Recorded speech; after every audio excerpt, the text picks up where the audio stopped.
তো আমি যেটা বলছি যে আমার ক্লাসে আমি সবসময় শুরুতে একটা কথা বলি যে এই সার্টিফিকেট লেভেলে বা এখন এই প্রফেশনাল লেভেলে এসে অ্যাপ্লিকেশন লেভেলে এসে আইটি গভর্নেন্স পড়ার সুযোগ হওয়াটা বা আইটি সার্টিফিকেট লেভেলে সার্টিফিকেট পড়ার সুযোগ হওয়াটা আইসিএবিতে অনেক ইম্পর্টেন্ট সাবজেক্টের মধ্যে এটার একটা ডাবল সিগনিফিকেন্স আছে। একটা তো হচ্ছে কি যে প্রফেশনাল সার্টিফিকেশনের জন্য অর্থাৎ চার্টার্ড অ্যাকাউন্টেন্সি পরীক্ষার জন্য আপনাদের পরীক্ষার জন্য প্রিপারেশনটা নেওয়া, যেহেতু সিলেবাসের পার্ট একটা, সেটা একটা সিগনিফিকেন্স যে পরীক্ষাটা যাতে পাশ করা যায়, যেটা হচ্ছে কি প্রাইমারি অবজেক্টিভ আমাদের এই টোটাল লেকচারিং, এই যে টোটাল ক্লাসগুলো আমরা করি তার প্রাইমারি অবজেক্টিভই থাকে হচ্ছে কি এক্সাম গুলা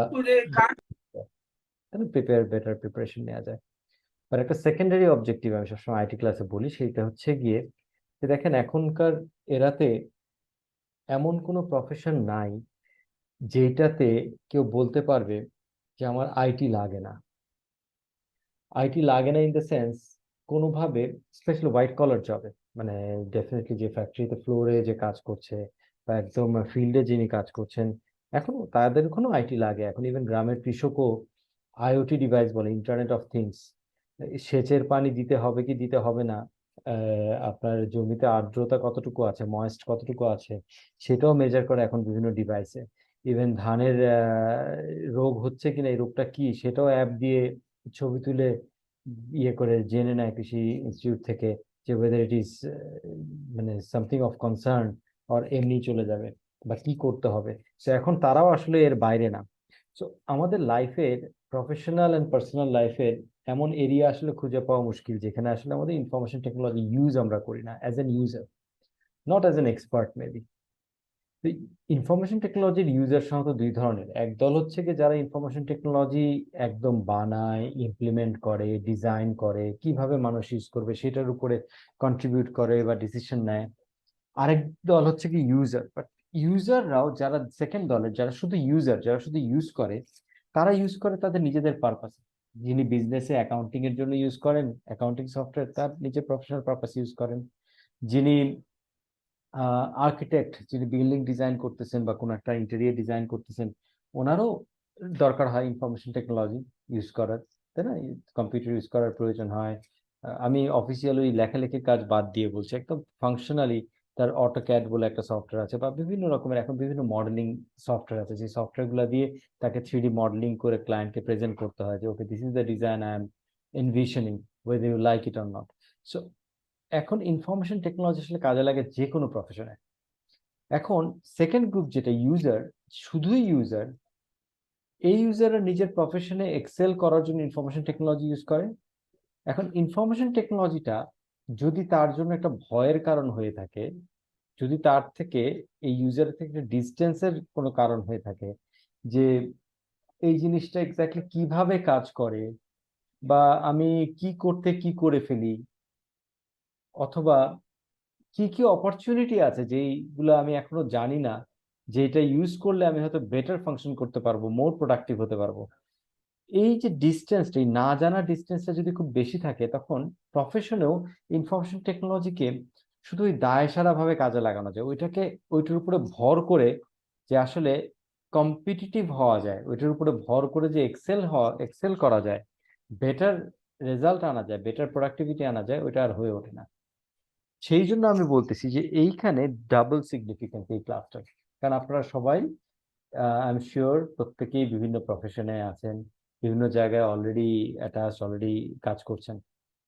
তো সেই জায়গাতেও এবং ভবিষ্যতেও যা কাজ করবেন, তার মধ্যে আপনি যদি খুব ফ্লুয়েন্ট হতে পারেন in terms of making sure that you know the better usage of information technology, information systems, কি ধরনের অ্যাপ্লিকেশন ইউজ করা যায়, এই আইডিয়াগুলো যদি আরো ক্লিয়ারার থাকে, আপনি যদি আরো কনফিডেন্ট হন, তাহলে আপনি আপনার যার যার প্রফেশনও আসলে বেটার এক্সেল করতে পারবেন। That is the thing.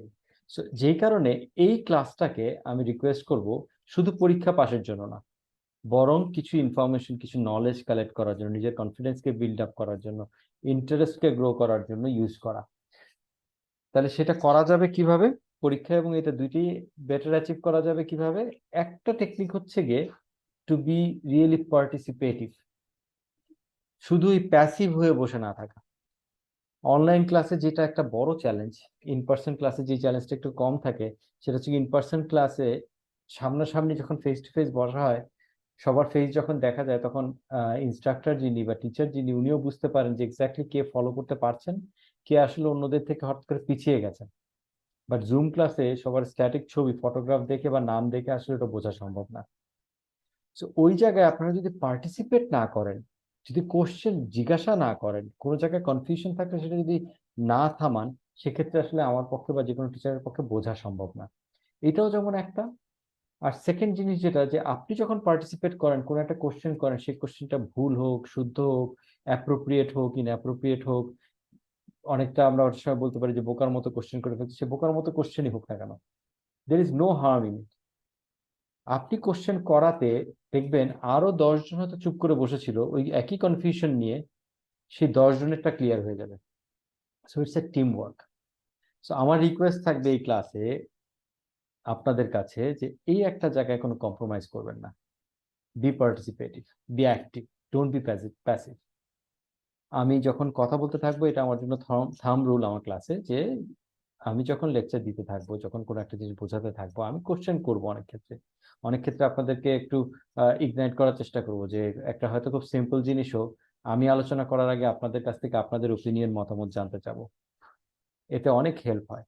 এছাড়াও আপনাদের যখনই মাথায় কোনো কনফিউশন আসবে, কোনো কোশ্চেন আসবে, feel free to stop me in middle. আমার কোনো প্রবলেম নাই। আমি যদি একটা কথা ফ্লো এর মধ্যে আপনারা যদি আমাকে থামান, জিজ্ঞাসা করেন, এবং আমি এটাকে উত্তর দেওয়ার পরে আমি চেষ্টা করব আবার ওই কথা ফ্লো ফেরত যেতে। So don't hesitate to stop me. So these are few basic rules or basic norms আমি সাধারণত আমার ক্লাসে স্টুডেন্টদেরকে শুরুতে বলি। So please do mindful about that. আর দ্বিতীয়ত হচ্ছে গিয়ে, অনেক ক্লাসেই এরকম হয়ে থাকে, যারা আমার সাথে আগে ক্লাস করেনি তাদের মধ্যে অনেকে এরকম বলে থাকেন যে স্যার, শুধু ইম্পর্টেন্ট জিনিসগুলো বা সাজেশন দেওয়া যায় কিনা, পরীক্ষার জন্য কোনটা কোনটা ইম্পর্টেন্ট। দেখেন, একটা জিনিস বুঝতে হবে, আপনারা অলরেডি কোশ্চেনের প্যাটার্ন গুলো যদি দেখেন, দেখবেন এখনকার কোশ্চেনের প্যাটার্ন গুলো এরকম, যে খুব ছোট ছোট ছোট ছোট করে বিভিন্ন জায়গা থেকে, পুরো সিলেবাসের বিভিন্ন জায়গা থেকে আসলে পিক করা হয়। সো এটা ঠিক ওইরকম আর নাই যে একটা বড় আকারের একটা সিঙ্গেল কোশ্চেন, অনেক বড় মার্কস, 10 মার্কের একটা কোশ্চেন, 20 মার্কের, 15 মার্কের একটা কোশ্চেন। সো এরকম কিছু কোশ্চেন দেয়া থাকে পরীক্ষার মধ্যে, শুধু ওগুলো অ্যান্সার করলে হয়। সেক্ষেত্রে হয়তো ওই আগেকার আমাদের ট্রেডিশনাল, স্পেশালি বাংলা মিডিয়ামে যেটা হয়, যে এসএসসি বা এইচএসসি লেভেলে, তো এরকম আমরা অনেক সময় সাজেশন পড়তাম বা সাজেশন দেখতাম, যে এই রকম কোশ্চেন, ব্রড কোশ্চেন করার স্কোপ খুব বেশি থাকে না একটা সিলেবাস থেকে। সো ব্রড কোশ্চেনের সংখ্যাটা যেহেতু কম হতে পারে, সেহেতু ওখান থেকে প্যাটার্ন বের করা, অ্যানালাইসিস করা, প্যাটার্ন বের করে অনেকে অনেকটা বেনিফিট নিতে পারে। বাট আইসিএবির যে এক্সামটা, আমাদের যে এক্সামটা হবে, যে আইটি গভর্নেন্সের, সেই এক্সামে আসলে ওই সুযোগটা কম, ওই সুযোগটা নাই। দ্বিতীয়ত, আমাদের সিলেবাসটার সাইজটা খুব বড় না। সিলেবাসটা আসলে গভর্নেন্স আমি ছোটও বলবো না, মোটামুটি ভালো পরিমাণ জিনিসপত্র আছে। বাট ইট ইজ পসিবল, যদি আপনারা একটু ডিলিজেন্ট হন, একটু যদি অ্যাটেন্টিভ হন, একটু যদি সিরিয়াস হন, আহ, পরীক্ষার আগে আগে স্পেশালি। আপনারা সবাই প্রফেশনে আছেন, আমি জানি টাইম হয়তো স্পেন্ড করা, কমিট করা অনেকের জন্য চ্যালেঞ্জিং। বাট স্টিল, একটু সিরিয়াসনেস নিয়ে যদি প্রিপারেশন টাইমটা যদি দেয়া যায় পরীক্ষার আগে আগে 2-1 মাস, I don't think it's a huge challenge. It's hugely ambitious to complete the syllabus. আমরা যেটা করবো, এই সিলেবাসের সবকিছু এই ক্লাসে তো আসলে আলোচনা করা সম্ভব না, প্র্যাকটিক্যাল না, কারণ ক্লাসের যে টাইমটা, আমরা যে টোটাল 20টা লেকচার পাবো, আমরা দুইজন টিচার মিলে নিব, এই 20টা লেকচারে সবকিছু কমপ্লিট করা বা কভার করা আসলে সম্ভব না, প্র্যাকটিক্যাল না, তাতে জাস্টিস হবে না। আমি সাধারণত যে কাজটা করি, আমি শিওর যে অন্যান্য টিচাররা সেই কাজটা করবেন, সেটা হচ্ছে গিয়ে, এই পুরো সিলেবাস থেকে 2টা ক্রাইটেরিয়ায় জিনিসপত্র আমরা স্লাইডে তুলে নিয়ে আসি আলোচনার জন্য। একটা ক্রাইটেরিয়া হচ্ছে গিয়ে things that are important to learn, কারণ ওই কনসেপ্ট গুলার আশেপাশ দিয়ে, চারিদিক দিয়ে বিভিন্ন রকমের কোশ্চেন আসবে, so important for the exam. আর সেকেন্ড ক্রাইটেরিয়াটা হচ্ছে গিয়ে things that are difficult to understand by yourself. অর্থাৎ আমি যদি পড়িয়ে না দেই ওই জিনিসগুলা, ওই কনসেপ্টগুলো যদি ক্লিয়ার করে না দিই, সেক্ষেত্রে আপনাদের জন্য হয়তো নিজে নিজে পড়ে পুরো বোঝাটা একটু ট্রিকি হবে, একটু ডিফিকাল্ট হয়ে যাবে, কষ্ট বেশি হবে, মনে রাখা কঠিন হয়ে যাবে। সো আমাদের ক্লাসের উদ্দেশ্য থাকবে হচ্ছে কি, ওই কঠিন জিনিসগুলা এবং হচ্ছে কি মোর সলিড জিনিসগুলোকে তুলে নিয়ে এসে আলোচনা করা, এবং আমি চেষ্টা করব সেটা হচ্ছে আপনাদের কনসেপ্টটাকে একদম ক্লিয়ার করে দিতে, যাতে, কারণ ক্লাসের এই স্লাইড আপনি মুখস্থও করে যেতে পারবেন না, বা স্লাইড হুবহু কোশ্চেনও আসবে না, কিন্তু এখান থেকে যদি কনসেপ্টটা ক্লিয়ার করে নিয়ে যেতে পারেন, বুঝে যেতে পারেন জিনিসটা, নেক্সট টাইম আপনি প্রিপারেশন স্টেজে যখন আপনি পড়বেন নিজে, তখন আপনি আসলে বেটার রিলেট করতে পারবেন, কুইক গ্রাস্প করতে পারবেন, এবং পরীক্ষায় ওটাকে ডেলিভার করতে পারবেন, প্লাস লাইফে ওই জিনিসটা থেকে কিছু জিনিস কানেক্ট করতে পারবেন, যাতে আপনার পরবর্তীতে ইনফরমেশন টেকনোলজি, যেটা আমি প্রথমে বললাম, বেটার ইউটিলাইজ করতে পারেন। ওকে, সো লেটস গেট স্টার্টেড। আমি যেটা করব, আমাদের কো টিচার যিনি আছেন, উনি আর আমি সাধারণত এই পুরো সিলেবাসটাকে ভাগ করে নিই দুই ভাগে। সো আমি সাধারণত গভর্নেন্সে সেগমেন্ট 4, 5, 6 এই তিনটা সেগমেন্ট জেনারেলি আমি কভার করার চেষ্টা করি। যদিও শেষের দিকে গিয়ে এমন হয় অনেক সময় যে রিভিউ ক্লাস করি, অনেক সময় আমরা রিভিউ ক্লাস করি, সেই রিভিউর সময়টাতে আমরা হয়তো যে কোনো সেগমেন্টই আবার উইল জাস্ট একটা হয়তো রিভিউ করব, হ্যাঁ, একটু একটু ইম্পর্টেন্ট জিনিসগুলা কিছু আলোচনা করে যাব একদম শেষে গিয়ে। বাট আমি যেটা বললাম যে এই মোমেন্টে আমরা আসলে করব যে জিনিসটা, সেটা হচ্ছে কি সেগমেন্ট 4 দিয়ে শুরু করব, গ্র্যাজুয়ালি সেগমেন্ট 4, 5 এবং 6 এই তিনটা আমরা কভার করব। সো আমার স্ক্রিন দেখা যাচ্ছে? জি স্যার। জি স্যার, দেখা যাচ্ছে। সো সেগমেন্ট 4 যেটা, সেগমেন্ট 4টা হচ্ছে কি is about information system security. হ্যাঁ, সেগমেন্ট 4টাতে হচ্ছে ইনফরমেশন সিস্টেম সিকিউরিটি নিয়ে আলোচনা করা হয়েছে। সো ইনফরমেশন সিস্টেম সিকিউরিটি যখন আমরা বলতেছি, সিকিউরিটি এই ওয়ার্ডটা যখন আমরা শুনি, what comes to our mind? সাধারণত সিকিউরিটি দুই ধরনের জিনিস আমাদের মাথায় আসে, সাধারণত গ্রসলি, হ্যাঁ, there might be different opinions as well. সেই দুই ধরনের জিনিস হচ্ছে গিয়ে, একটা হচ্ছে গিয়ে securing something from external threats, অর্থাৎ বাইরের কোনো থ্রেট বা রিস্কের থেকে কোনো কিছুকে সিকিউর করা, এইটা যেমন আসে। আরেকটা জিনিস আসে হচ্ছে গিয়ে যে আমার যা আছে সেটাকে সিকিউর রাখা, অর্থাৎ সেফ রাখা, একই জিনিস, জিনিসটা একই। মানে আমি এরকম যদি এভাবে এক্সাম্পল দিয়ে বলি যে বাইরের একটা ডিজাস্টার, সে আমার আইটি সিস্টেমস, যে কোনো একটা সার্ভার বা সিস্টেম আছে, এখন আগুন লেগে গেলে, বিল্ডিং এ আলো না করুক, কোনো একটা বিল্ডিং এ হোস্ট করা আছে, সেখানে যদি আগুন লেগে যায়, দ্যাটস এন এক্সটার্নাল থ্রেট। ওই এক্সটার্নাল থ্রেটকে আমার সার্ভার বা সিস্টেমকে সিকিউর রাখা, এইটা যেমন একটা নিড, সিকিউরিটি অ্যাসপেক্ট। আর একটা সিকিউরিটি অ্যাসপেক্ট মাথার মধ্যে খুব কুইকলি চলে আসে, সেটা হচ্ছে আমার সার্ভারের ভিতরে যে ইনফরমেশন আছে, যার ভিতরে হয়তো অনেক কনফিডেন্সিয়াল ইনফরমেশন আছে, অনেক জরুরি ইনফরমেশন আছে, সেইটা যাতে অন্য কেউ আনঅথরাইজড ভাবে নিয়ে না নিতে পারে বা অ্যাক্সেস না করতে পারে। সুতরাং আমার অ্যাসেটকে সিকিউরড রাখা, বোথ ফ্রম এক্সটার্নাল থ্রেটস, এটাও external threat, and from confidentiality point of view. So সিকিউরিটিকে নর্মালি আমরা তিনটা অবজেক্টিভে দেখি। যখনই আমরা বলি যে ইনফরমেশন সিস্টেম সিকিউরিটি, তখন তার আসলে তিনটা অবজেক্টিভ আমরা নর্মালি দেখি। একটাকে বলছি আমরা কনফিডেন্সিয়ালিটি, একটাকে বলছি ইন্টিগ্রিটি, আর একটাকে বলছি অ্যাভেলেবিলিটি। একটু আগে আমি যে এক্সাম্পলটা দিলাম সেটা হচ্ছে কি মোর কাইন্ড অফ কনফিডেন্সিয়ালিটি, হচ্ছে কি যখন কেউ নিয়ে নিতে চাচ্ছে আনঅথরাইজড ভাবে ইনফরমেশন। আর এটা হচ্ছে অ্যাভেলেবিলিটি, আগুন লেগে গেলে এটা যদি নষ্ট হয়ে যায়, ইনফরমেশনটা আর অ্যাভেলেবল থাকবে না। সো এর বাইরেও আরেকটা হচ্ছে integrity. So let's discuss briefly all the three objectives, যে আসলে কি মিন করে, এক্সাম্পল গুলা কি। সো কনফিডেন্সিয়ালিটি ইজ, এই ওয়ার্ডটা থেকে আমরা বুঝতে পারছি যে যে কোনো information is an asset, right, for any organisation. Information is an asset, is a very valuable asset. আমরা কিছুক্ষণ পরে আবার আলোচনা করবো যে কেন ভ্যালুয়েবল অ্যাসেট, ইনফরমেশন কেন ভ্যালুয়েবল অ্যাসেট, সেটা আলোচনা একটু পরে করবো। But information is a valuable asset, আমরা মোটামুটি সবাই জানি। এটা দিয়ে আমরা ডিসিশন নেই, এটা দিয়ে আমরা স্ট্র্যাটেজিক টার্ন কি হবে সেই জিনিসগুলো ডিসাইড করি, অর্গানাইজেশনের হেলথ বুঝতে পারি, বিভিন্ন জিনিস বুঝতে পারি। এখান থেকে খুব ইম্পর্টেন্ট, ইকোনমিক অ্যাক্টিভিটির সাথে খুব directly related information. So information যখন ইকোনমিক অ্যাক্টিভিটির সাথে, একটা অর্গানাইজেশন পয়েন্ট অফ ভিউ থেকে ইকোনমিক অ্যাক্টিভিটির সাথে খুব ডাইরেক্টলি রিলেটেড, তখন কি হয়, it becomes a thing of interest for my competition as well, for people or organisations that are in competition with me, or people or organization that finds my presence, অর্থাৎ আমার অর্গানাইজেশনের প্রেজেন্সটাকে threatening কোনো কারণে, থাকে না যে রাইভালরি থাকে, সেটা শুধু কম্পিটিশন, ব্যবসার কম্পিটিশনের জন্য না, বিভিন্ন কারণে রাইভালরি থাকতে পারে। পিপল যারা আমার অর্গানাইজেশনের বছরের পর বছর গ্যাদার করা যে ডেটা বা ইনফরমেশন যেটা আমরা তৈরি করেছি, এই ইনফরমেশন থেকে শর্টকাটে বেনিফিট নিয়ে নিতে চায়। So there could be many kinds of interested parties যাদের আমার অর্গানাইজেশনের ইনফরমেশনের উপরে লোভ থাকবে। They would want to grasp the information asset of my organisation or any organisation.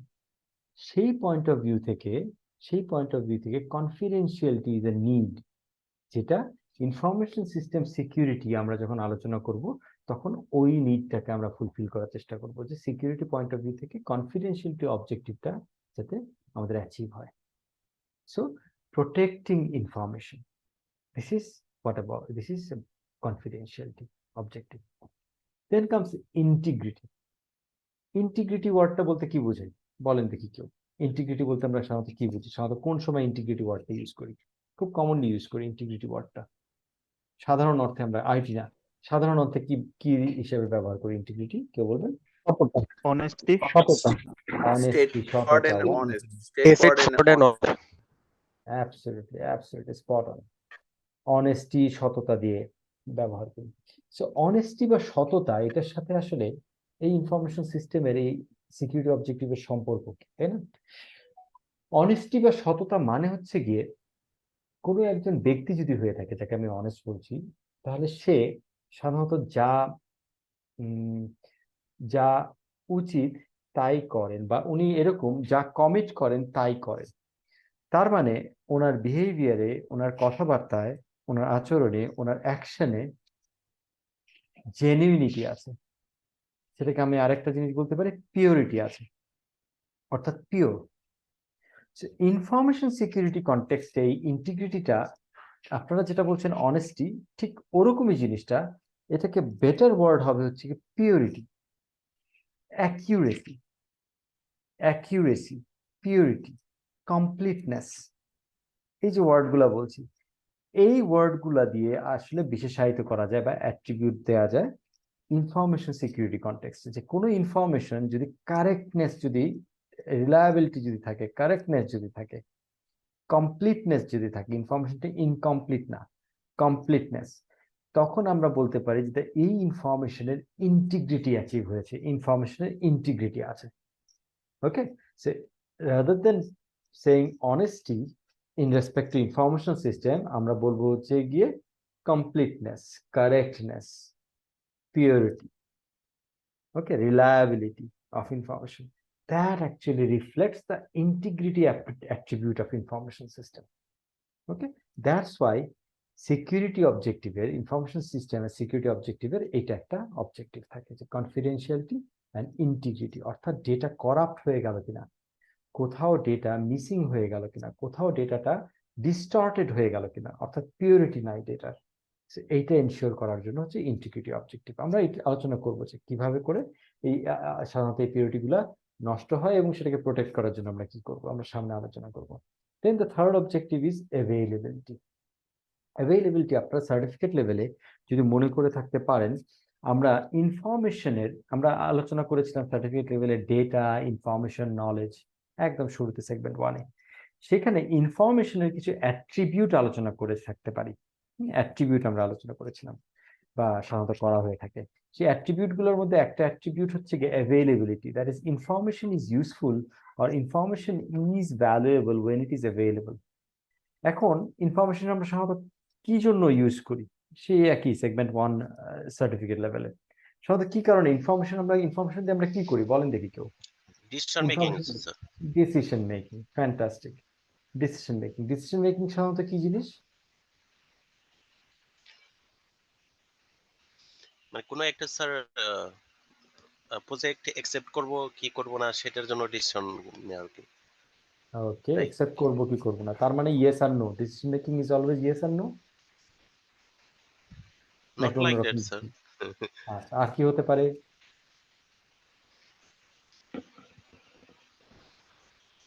Sir basically আমরা আসলে ওই প্রোগ্রামটা থেকে আমাদের কি করা উচিত, কোন ওয়েতে যাওয়া উচিত সেই ডিসিশনটা নিতে পারি। ওকে, গ্রেট গ্রেট। ধরেন decision making is always, let me fill this up.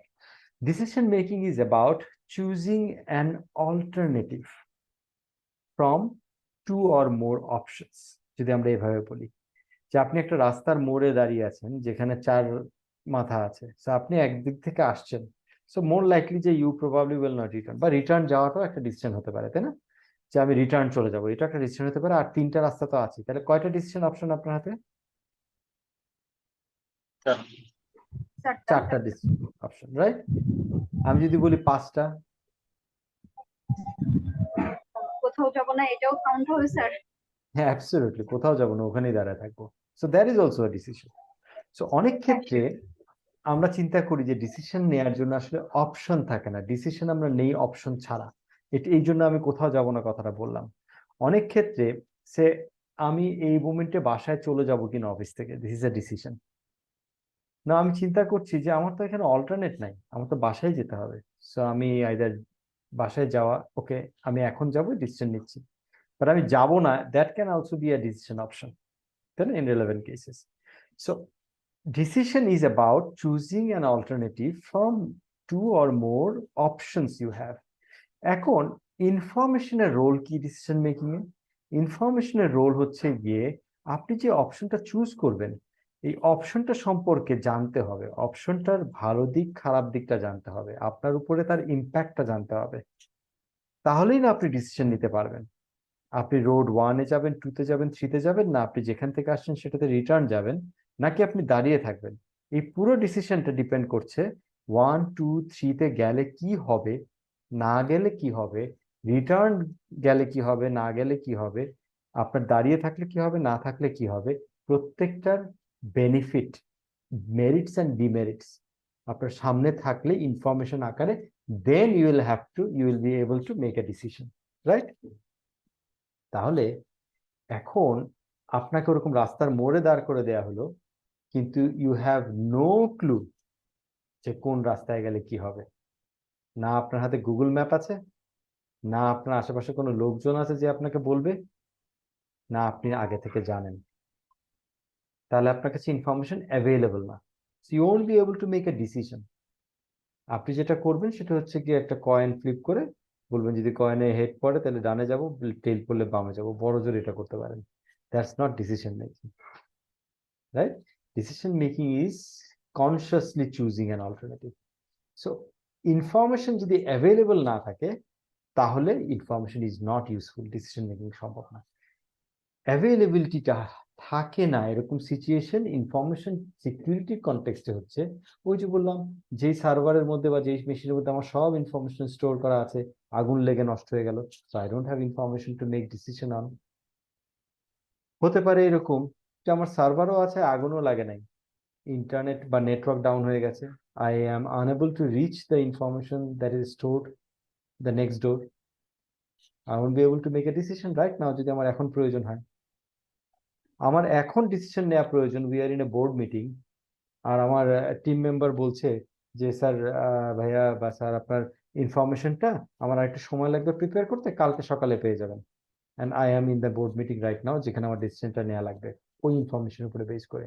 So information available হবে কাল, so it's unavailable now, so I won't be able to make a decision. So এইগুলো হচ্ছে কি অ্যাভেলেবিলিটি কনটেক্সট। সো কোনো কারণে, ডিজাস্টারের কারণে, নেটওয়ার্কের কারণে, মেশিন নষ্ট হওয়ার কারণে, বিভিন্ন কারণে, ভাইরাস অ্যাটাক হওয়ার কারণে, আরো অনেক রিজন আমরা আলোচনা করব, অ্যাভেলেবিলিটি চ্যালেঞ্জ হয়।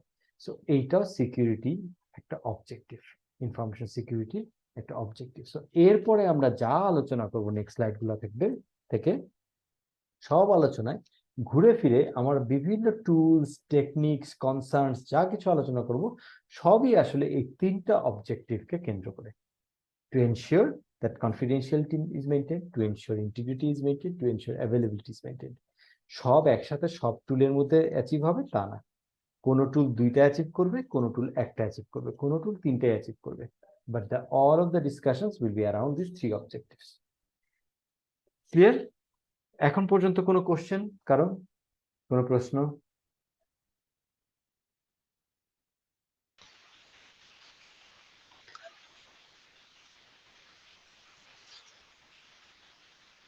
ওকে,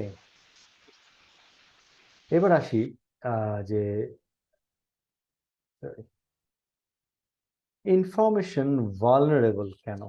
আচ্ছা, তার আগে আসি ভালনারেবল ওয়ার্ডটা, আমি ওই স্লাইডটাতে পরে যাই, কিছু ডেফিনেশন ক্লিয়ার করে যাই। হ্যাঁ, আমরা কিছু কিছু ওয়ার্ড ইউজ করব এই ইনফরমেশন সিকিউরিটি পড়তে গিয়ে, যে সার্টিফিকেট লেভেলে হয়তো আমরা কিছুটা আলোচনা করেছিলাম। যারা আমার ক্লাস করেছেন তারা শিওরলি পেয়েছেন, যারা অন্য ক্লাস করেছেন হয়তো পেয়েছেন।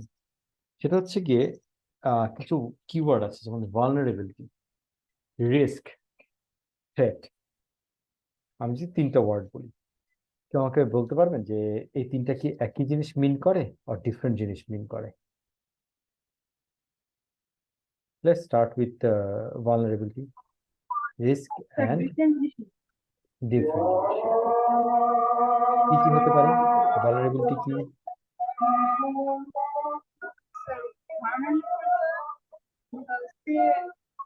ডিজাস্টার। সরি, আপনার কথা ভেঙে যাচ্ছে, বোঝা যাচ্ছে না। স্যার সরি, আজান হচ্ছে তো এই জন্য জি হতে জি, পারে। আচ্ছা, কোনো অসুবিধা নেই, যে কেউ বলতে পারেন হোয়াট ইজ ভালনারেবিলিটি। ভার্নালেবলটা হচ্ছে স্যার এটার এগেনস্টে আমাদের ক্ষতি হতেও পারে, মানে আমি ওইটার ভুক্তভোগী হব এরকম ধরনের, যে ক্ষতিটা হবে ওইটার জন্য আমি ভুক্তভোগী হতে পারি। আর রিস্কটা হচ্ছে এটাই মেবি থাকে যে আমার হইতেও পারে নাও পারে। ওকে, আর আরেকটা ওয়ার্ড স্যার কি যেন বলেছিলেন? Threat, threat, threat. Threat. Threat হুমকিটা, এটা আমরা জানি যে এটা হবে।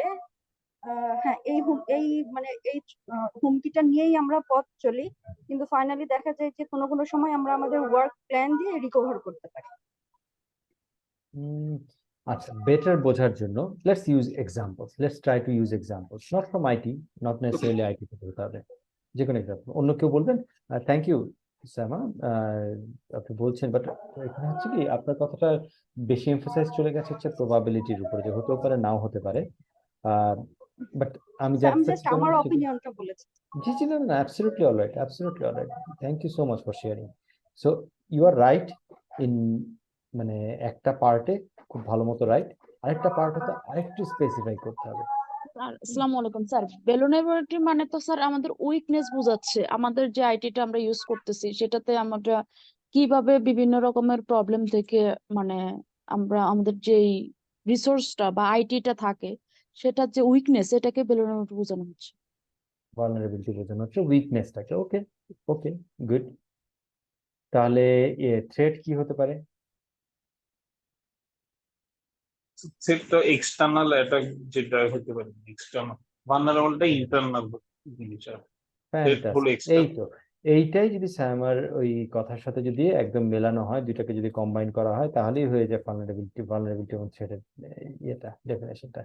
সো ভালনারেবিলিটি হচ্ছে গিয়ে উইকনেস অ্যান্ড ইন্টারনাল, এবং তাতে ক্ষতি হতেও পারে নাও হতে পারে। থ্রেট হচ্ছে গিয়ে এক্সটার্নাল, এমন একটা ফোর্স যার ক্ষতি করার পাওয়ার আছে, বাট সেই ক্ষতিটা আমার গায়ে লাগতেও পারে নাও লাগতে পারে, হতেও পারে নাও হতে পারে। দুই জায়গায় প্রবাবিলিটির ব্যাপার আছে, দুই জায়গায় পসিবিলিটি আছে, বাট একটা হচ্ছে গিয়ে আমি উইকনেস নিয়ে বসে আছি, আরেকটা হচ্ছে গিয়ে বাইরের কেউ ক্ষতি করার জন্য বসে আছে। ওকে, এবার আসি রিস্কটা কি। রিস্কটা হচ্ছে গিয়ে এই দুইটার একটা কম্বাইন্ড ক্যালকুলেশন, যেখান থেকে আমরা বুঝতে পারি যে আমরা কি এই ক্ষতির সম্ভাবনা আসলে কতটুকুর মধ্যে আছি, ক্ষতিটা কত বড় আর ক্ষতিটা কত প্রবাবল, ক্ষতিটা কত বড় আর কত ছোট। সো এইটার একটা অ্যাসেসমেন্টের একটা ফ্রেমওয়ার্ক আছে। যেমন ভালনারেবিলিটি আমি যদি একটা এক্সাম্পল দিয়ে বলি ক্লিয়ার হওয়ার জন্য, যদি আমরা অনেক সময় বলি না, এখন যে হঠাৎ করে যে গতকালকেও তো একটা ভূমিকম্প হলো বোধ হয়, গতকালকে একটা, গতকালকে না পরশুদিন, পরশুদিন বোধ হয়, হ্যাঁ গতকালকে তো বন্ধ ছিল, পরশুদিন রাতের বেলা একটা আর্থকোয়েক হয়েছিল। আচ্ছা, কেউ যদি একটু জাস্ট জানিয়ে রাখি, আপনারা স্ক্রিনে যদি মার্ক করেন, সেই মার্কটা আমরা সবাই দেখে ফেলি।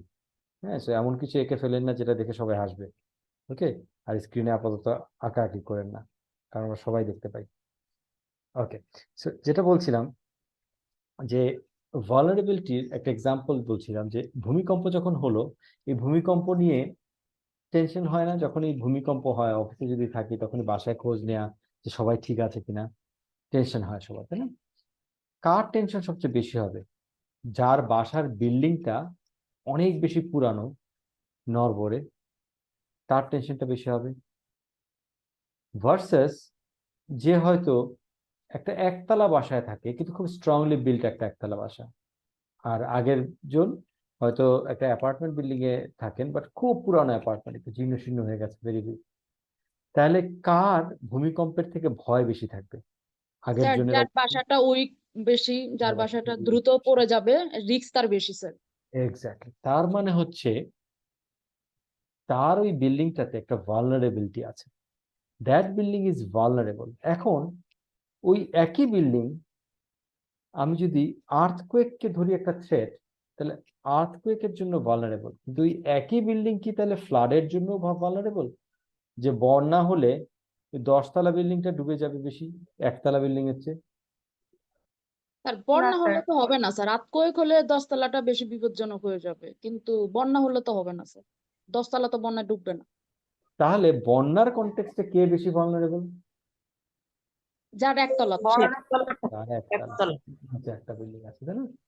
সো খেয়াল করেন তাহলে ভালনারেবল জিনিসটা, ওয়ার্ডটা আমি কাউকে একবারে সিল মেরে দিতে পারি না যে এই সিস্টেমটা বা এই বিল্ডিংটা বা এই বস্তুটা ভালনারেবল।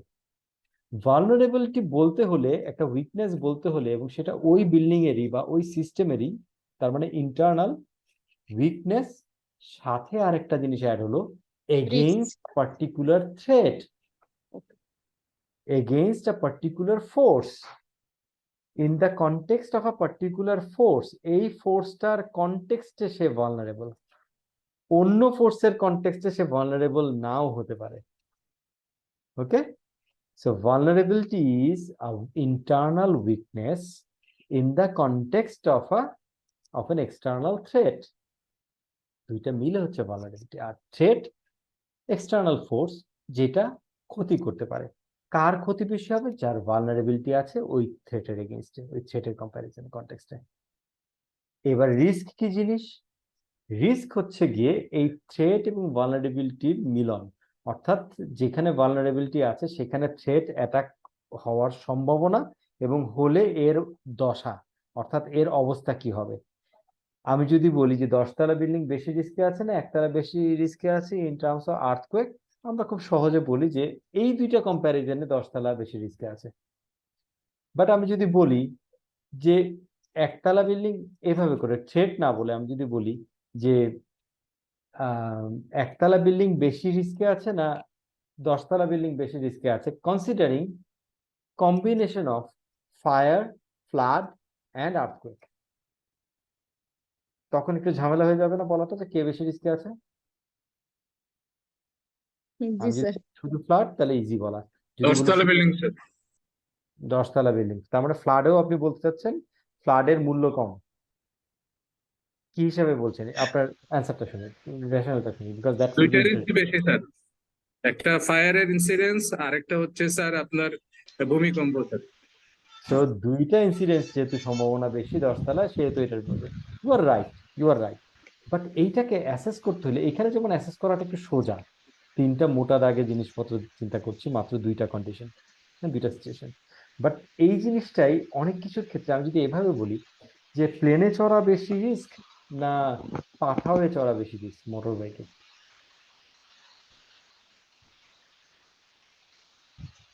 তখন কি বলবো? এক্ষেত্রে তো দুইটা ট্রান্সপোর্টেরই ইন্টারনাল কোনো প্রবলেম আছে কিনা সেটা জানতে হবে। পাঠাওয়ের তো হাজার হাজার লাখ লাখ মোটরসাইকেল, কোনটার প্রবলেম কি সেটা আপনি জানেন না। প্লেনও হাজার হাজার, 10,000, 20,000, 50,000 প্লেন আছে বিভিন্ন এয়ারলাইন্সের। সো আমি জানি না যেটা না এক্স্যাক্টলি কোনটা। স্যার প্লেন রিস্কটা বেশি এই কারণে বলবো, এটা যদি অ্যাক্সিডেন্ট হয়ে যায় তাহলে কিন্তু বাঁচার সম্ভাবনা একদমই 0 লেভেলে বা 0.01%। আর পাঠাও তো হইলে স্যার স্যার আমার মনে হয়, অ্যাটলিস্ট আপনি কেউ আপনি কেউ শেষ বেঁচে করতে যেতে দেন। পারে। ওকে, গ্রেট অ্যান্সার। জি স্যার আমার মনে হয় পাঠাওতে রিস্ক বেশি, কারণ আমরা যদি ইন্ডাস্ট্রি অ্যানালাইসিস করি তাহলে দেখবো যে প্লেনের দুর্ঘটনার প্রবাবিলিটি খুব কম। আর পাঠাওতে তো হরহামেশা, আমি নিজেও 2-1 বার ফেস করেছি। ওকে, ইন্টারেস্টিং ডিবেট, তাই না? এটা একটা ইন্টারেস্টিং ডিবেট যে মেজার করাটা খুব টাফ। এইখানেই চলে আসে হচ্ছে কি রিস্ক অ্যাসেসমেন্টের ফ্রেমওয়ার্কটা। রিস্ক হচ্ছে গিয়ে আপনারা একদম একদম ঠিক জায়গায় ধরেছেন। রিস্ক হচ্ছে গিয়ে ফাংশন, ফর্মুলা অথবা function of two things: probability of happening, impact of happening. probability of happening, মানে এটাকে অকারেন্স বলে, probability of occurrence, impact of occurrence। অর্থাৎ ভালনারেবল কোনো একটা জিনিসে যদি থ্রেট হিট করে সেইটার সম্ভাবনা কতটুকু, এবং যদি করে তাহলে ক্ষতির পরিমাণ কতটুকু, ইম্প্যাক্ট কতটুকু। এই দুইটার কম্বিনেশনে আমরা যদি মার্কিং করি তাহলে আমরা রিস্কের যদি স্কোরিং করি তখন আমরা মেজার করে বলতে পারি কোনটা বেশি রিস্ক কোনটা কম রিস্ক। তার মানে যেটা আপনি একজন বলছেন যে প্লেনে ট্রাভেল করা ইজ বেশি রিস্কি কারণ মারাই যাবে, তার মানে কি ওটার ইম্প্যাক্ট ইজ হাই। যদি একটা অ্যাক্সিডেন্ট হয় তাহলে 10-এ 10 ওটার ইম্প্যাক্ট স্কোর। কিন্তু হওয়ার সম্ভাবনা, অ্যাক্সিডেন্ট হওয়ার সম্ভাবনা হয়তো 1 লক্ষতে বা 10 লক্ষতে একটা, 10 লক্ষ ফ্লাইটে একটাতে। তার মানে 0.0000 সামথিং 1 ইন্টু 10, আমি ওটা স্কোর 10 যদি ধরি, এইটা হবে হচ্ছে এটা রিস্ক স্কোর। আর পাঠাওতে কমিউট করার রিস্ক স্কোর হবে এরকম যে ফ্রিকোয়েন্সি অফ হ্যাপেনিং বা প্রবাবিলিটি অফ হ্যাপেনিং, হয়তো 100টাতে ধরলাম 2টা, তার মানে হচ্ছে 10টাতে 0.2। ওকে, তার মানে 100টাতে 2টা।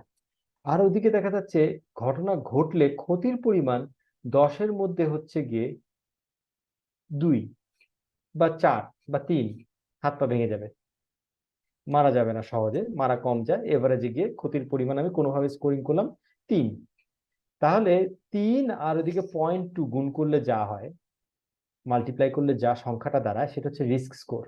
আর প্লেনে 1/10 লক্ষ বললাম হয়তো, বা 1 লক্ষ বা 10 লক্ষ বললাম, যে সংখ্যাটা দাঁড়াবে ইনটু 10, তার মানে স্টিল এটা 1/1 লক্ষ, তার মানে 0.00005 5টা 0 দিয়ে তারপর 1। তাহলে কোনটাতে রিস্ক বেশি, কোনটা বড় সংখ্যা? পাঠাও স্যার। পাঠাও স্যার। অনেক বেশি রিস্কি। পাঠাও। এক্স্যাক্টলি, এখন বোঝা যাচ্ছে পাঠাও কত risky. Okay, exactly sir. Pathao অনেক বেশি risky. We are using a scientific method to assess risk. ঠিক এই জিনিসটাই তাহলে ভালনারেবিলিটি কি বোঝা গেল, থ্রেট কি বোঝা গেল, রিস্ক কি বোঝা গেল, রিস্কটাকে কিভাবে করে মেজার করে, কিভাবে করে কম্পেয়ার করে, কিভাবে করে প্রায়োরিটাইজ করে সেটা বোঝা গেল। এই জিনিসগুলো আমাদের ভবিষ্যতের আলোচনায় কাজে লাগবে যখন আমরা বলবো যে বিজনেসে ডিজাস্টার যদি হয় সেই বিজনেসকে কন্টিনিউড রাখার জন্য কি কি করা উচিত, কোন কোন জিনিসের ব্যাকআপ রাখা উচিত, কোন কোন জিনিসের একটা ব্যবস্থা রাখা উচিত। এখন একটা বিজনেসে 1000টা জিনিসের উপরে ডিপেন্ডেন্সি থাকে, এখন আপনি কি 1000টা জিনিসের একটা ডুপ্লিকেট ব্যাকআপ মেনটেন করবেন? That would be very expensive, cost effective হবে না।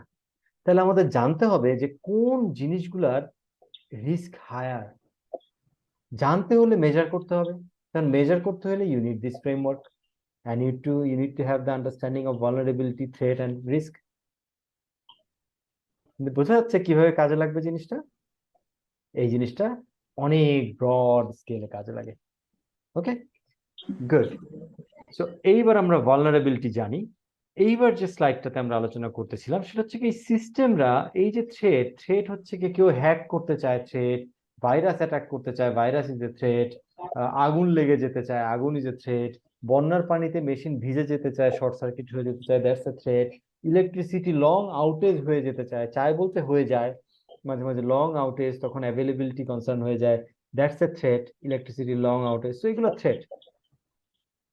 কিন্তু এই থ্রেটের এগেইনস্টে উইকনেস, রিমেম্বার থ্রেটের এগেইনস্টে উইকনেস হচ্ছে ভালনারেবিলিটি। তাহলে আমাদের ইনফরমেশন সিস্টেম গুলো আসলে ভালনারেবল কেন, আলোচনাটা হচ্ছে কি এটা, যে ইনফরমেশন সিস্টেম কেন ভালনারেবল। প্রথম পয়েন্টই আছে হচ্ছে কি ইনফরমেশন ইজ ভ্যালুয়েবল।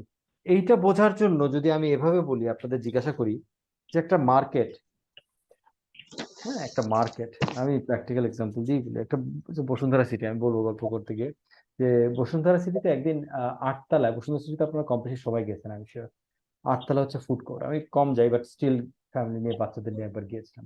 একবার না, অনেকবারই যাই গেছে। একবার এরকম গিয়েছিলাম যে রাত তখন বাজে হচ্ছে কি অলরেডি 10টা। সো নিচের দিকে মার্কেট 8টায় বন্ধ হয়ে গেছে, 10তলায় ওই কি বলে 8তলায় যে ফুড কোর্ট ওইটা এখনো খোলা আছে।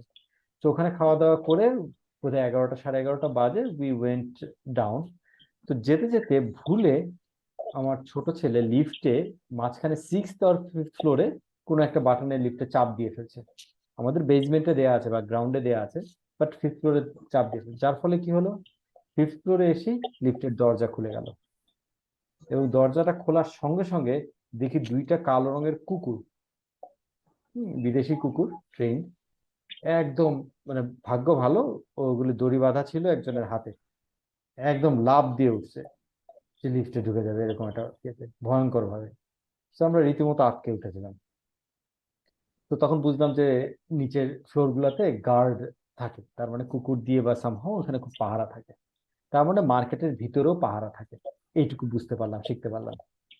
এখন আপনাদের কাছে আমার প্রশ্ন, একটা মার্কেটে তো নানান রকমের দোকান থাকে, কোন দোকানটাতে সবচেয়ে বেশি সংখ্যক এবং সবচেয়ে শক্তিশালী তালা থাকবে এবং এরকম এক্সট্রা সিকিউরিটির ব্যবস্থা থাকবে?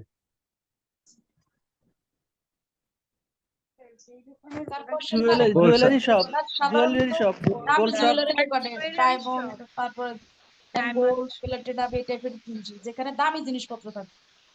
এক্স্যাক্টলি, যেখানে দামি জিনিসপত্র থাকবে, যেমন jewellery shop, right? Very easy to understand, তাই না? তার মানে যেই জিনিসটা যত দামি তার সিকিউরিটি থ্রেট তত বেশি, তার ভালনারেবিলিটিও তত বেশি। ইনফরমেশন প্রথমেই আমরা ক্লাসের শুরুতে আলোচনা করলাম, ইজ অ্যান ইম্পর্টেন্ট অ্যাসেট। এই যুগে এসে ইম্পর্টেন্ট, খুব ইম্পর্টেন্ট অ্যাসেট, একটা valuable asset for any organisation. সেই অর্গানাইজেশন যেমন স্ট্র্যাটেজিক্যালি আগানো, মুভ করা, তার জন্য ইনফরমেশন যেমন জরুরি, ঠিক সেরকম তার কম্পিটিশনের জন্য, তার ওয়েল উইশারের উল্টা, আমি জানি না এটা ব্যাড উইশার কিনা, তার ওই রকম সমস্ত যারা স্টেক হোল্ডার তাদের জন্য এটা খুব একটা লোভনীয় বস্তু। যেহেতু এটা ভ্যালুয়েবল, সেহেতু ইনফরমেশন সিস্টেম ভালনারেবল, এখানে মানুষজন অ্যাটাক করতে চায়। যেমন কি হয়, আমরা একটা সিকিউরিটি থ্রেটের কথা পরে আলোচনা করব, যেমন র্যানসম ওয়্যার বলে একটা সিকিউরিটি থ্রেট আছে, ransomware. So ransomware হচ্ছে, র্যানসম মানে কি? র্যানসম হচ্ছে মুক্তিপণ দাবি করা মুক্তিপণ।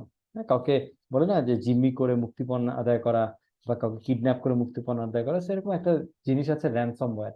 একটা টেকনোলজি আছে যেটা দিয়ে হ্যাকিং এর মতো অনেকটা, এরকম অনেক জায়গায় এরকম করে যে বাইরে থেকে, রাশিয়া থেকে অথবা চায়না থেকে, সরি এটা আমার উচিত না এই নাম, এই দেশগুলোকে সবাই সাধারণত নেগেটিভ এক্সাম্পল হিসেবে বেশি ইউজ করে, লেটস ইউজ জাপান থেকে। কথার কথা, জাপান থেকে কেউ একজন এরকম র্যানসম ওয়্যার বাংলাদেশের এক কোম্পানির সার্ভারের মধ্যে ঢুকায় দিল। ঢুকায় কি করলো, ওর যে ডেটাবেজ আছে, ডেটাবেজ গুলাকে এমন ভাবে সে জাম্বল করে ফেলছে একটা ফর্মুলাতে, যেটাকে বলে এনক্রিপশন, পরে আমরা আলোচনা করব। এমন ভাবে জাম্বল করে ফেলছে যে যে অরিজিনাল সফটওয়্যার এই ডেটাবেসটা ইউজ করে, যে ইউজাররা ইউজ করে, তারা কোনো ডেটা খুঁজে পাচ্ছে না, ওখান থেকে কিচ্ছু এক্সট্রাক্ট করতে পারছে না। তারপরে কিছুক্ষণ পর একটা ইমেল পেলো বা একটা মেসেজ পেলো ওই ডেটাবেসের মধ্যেই যে your we have captured your database, it is আমাদের একদম সেফ ভাবে আছে, আমরা সবকিছু হাওয়া বাতাস পানি খাবার সবকিছু দিচ্ছি, ডোন্ট ওয়ারি, সে ভালো আছে, you need to make a payment in this particular link, এত বিটকয়েন, ক্রিপ্টোকারেন্সি দিয়ে সাধারণত এই পেমেন্ট গুলো চায় এখন, এত ক্রিপ্টোকারেন্সির পেমেন্ট করে দাও, করে দেওয়ার পরে আমরা তোমার ডাটাবেস রিলিজ করে দিচ্ছি।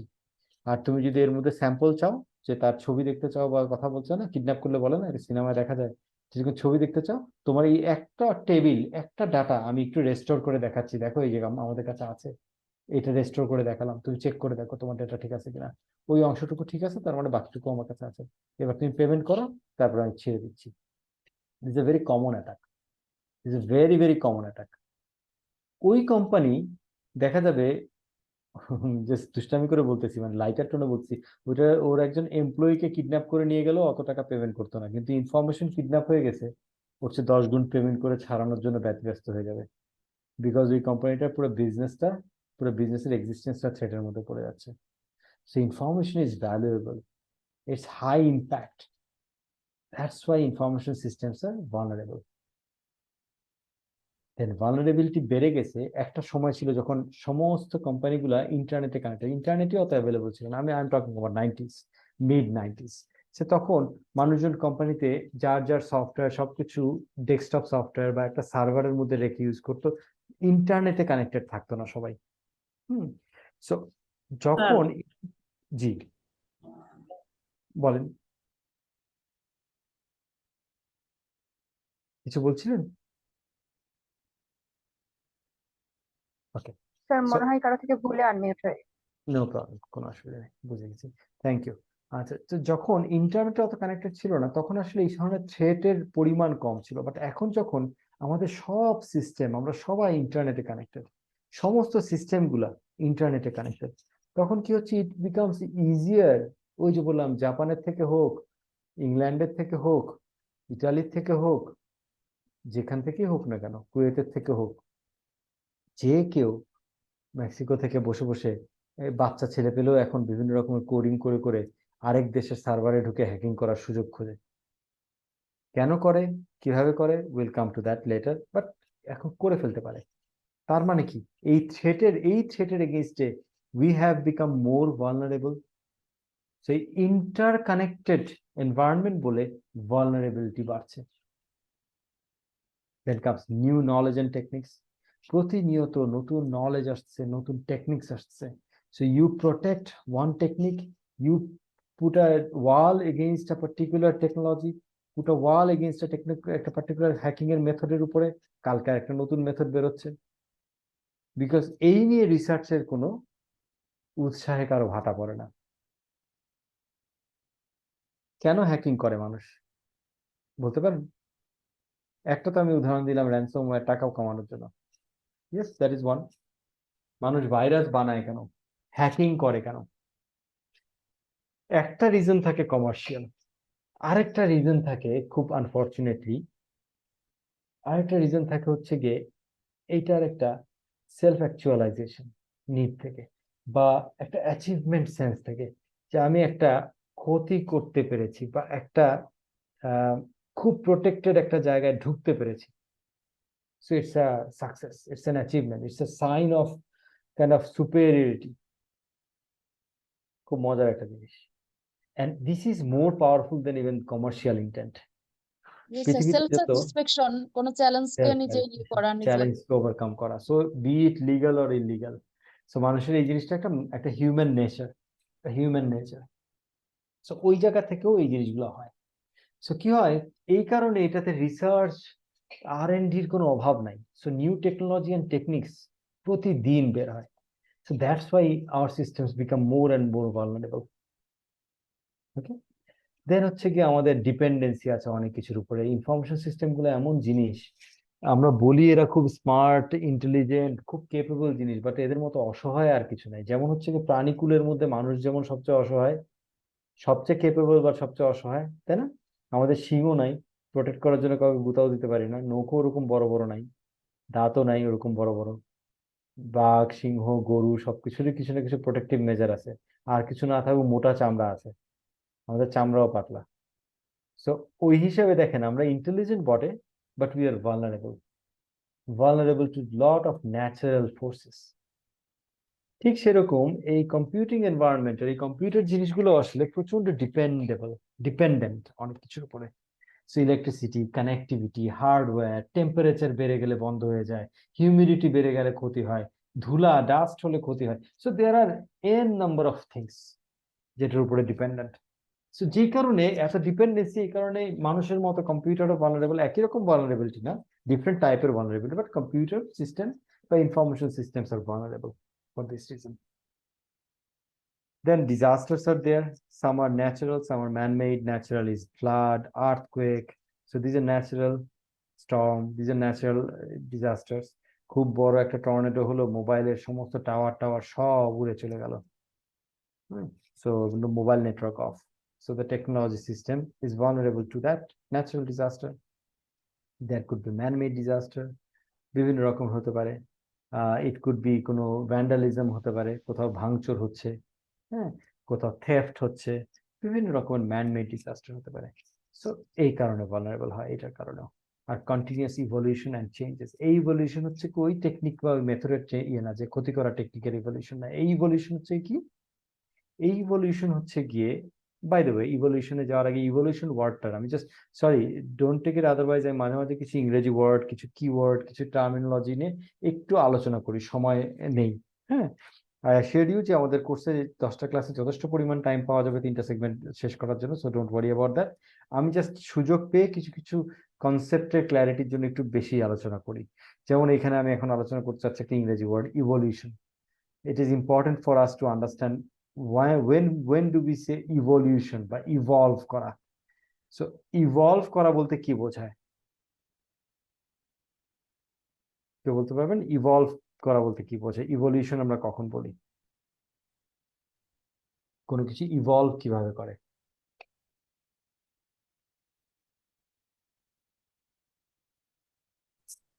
স্যার একটা কিছু থেকে অন্য কিছুতে রূপান্তর হয়। তার মানে ট্রান্সফর্ম করা। মেজার করার জন্য সরি সরি, স্যার কোনো বাদ মেথডকে রেখে একজন জাজমেন্ট করা, মেকিং এ জাজমেন্ট এগেইনস্ট এনি মেথড। ওইটা হচ্ছে ইভ্যালুয়েট করা। ওকে, ইভ্যালুয়েট। আচ্ছা, আরেকজন বলছিলেন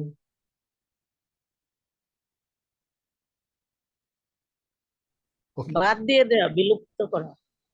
বিলুপ্ত করা, ওটা ইরাডিকেট করা অথবা এক্সপেল করা। হ্যাঁ, স্যার ইরাডিকেশন কোনো বা প্রসেসকে ডেভেলপমেন্ট করা এরকম কিছু। কোনো প্রসেসকে ডেভেলপ করা, এই যে একটা ওয়ার্ড বলছেন ডেভেলপ করা, that's very important, interesting. So evolve করা বলতে আমরা যদি বাংলায় বলি কোনো কিছু হওয়া, তৈরি হওয়া, গ্রো করাকে ইভলভ করা বলে। হ্যাঁ, সেটা ট্রান্সফরমেশন হতে পারে, একটা সময় গিয়ে গ্রো করে করে আপনি যেটা ট্রান্সফরমেশন বলছিলেন আগে একজন, ওটা হতে পারে একটা পর্যায়ে গিয়ে হতে পারে, বাট সেটা গ্রো করা। ডেভেলপ করা কি, ডেভেলপ করা ও গ্রো করা। বাট ইভলভ করা আর ডেভেলপ করার মধ্যে দুটো ওয়ার্ডের মধ্যে পার্থক্য আছে। ডেভেলপ করা হচ্ছে কি যখন কেউ ইন্টেনশনালি অ্যাক্টিভলি ডেভেলপ করে কোনো কিছু তৈরি করে, তখন এটাকে বলা হচ্ছে ডেভেলপ করা, বিল্ড করা, ওকে, গ্রো করানো। আর যদি সেটা অন্য কেউ না করে, নিজে নিজে যদি গ্রো করে, নিজে নিজে যদি ডেভেলপ করে, তখন এটাকে বলে ইভলভ করা। অর্থাৎ ন্যাচারালি কোনো কিছু গ্রো করে যাওয়া, তখন বলে এটাকে ইভলভ করা। যেমন আমরা অনেক সময় বলি যে কালচার, অর্গানাইজেশনের কালচার কি জিনিস, অর্গানাইজেশনে কোন জিনিসটা ভালো কোন জিনিসটা খারাপ, রুলস না। কালচার হচ্ছে কি প্র্যাকটিস। অর্গানাইজেশনে সাধারণত নতুন কেউ এসে সবাইকে তুমি করে বলবে না আপনি করে বলবে, এটা অনেক অর্গানাইজেশনের কালচার থাকে। স্যার বলবে না ভাই বলবে, এটা এক ধরনের কালচার, এটা কিন্তু রুল করে করা হয় না, ইটস আ কালচার। কালচার বলা হয় তৈরি করা হয় না, ইভলভ করা হয়, ইভলভ করে। কালচার আস্তে আস্তে তৈরি হয়, অর্গানাইজেশনে ন্যাচারালি কালচারটা তৈরি হয়, এক ধরনের প্র্যাকটিস, বেস্ট প্র্যাকটিসে পরিণত হয়, অ্যাকসেপ্টেবল নর্মসে পরিণত হয়। কিন্তু রুলস অটোমেটিক তৈরি হয়, রুলস তৈরি করা হয়। সো কালচার আর রুলস যেরকম পার্থক্য, সেটা একটা তৈরি করা হয়, একটা তৈরি হয়ে যায় নিজে নিজে। ইভলভ করা মানে যখন কোনো কিছু হয়ে যায়। তো এই জায়গায় যখন আমরা বলছি কন্টিনিউয়াস ইভলিউশন অফ চেঞ্জেস, তার মানে হচ্ছে গিয়ে ইটস মিনিং কেন ভালনারেবল হয়, কারণ জিনিসপত্র ইউজ করতে করতে প্রয়োজনে বিভিন্ন রকমের চেঞ্জ আসতে থাকে একটা সিস্টেমে।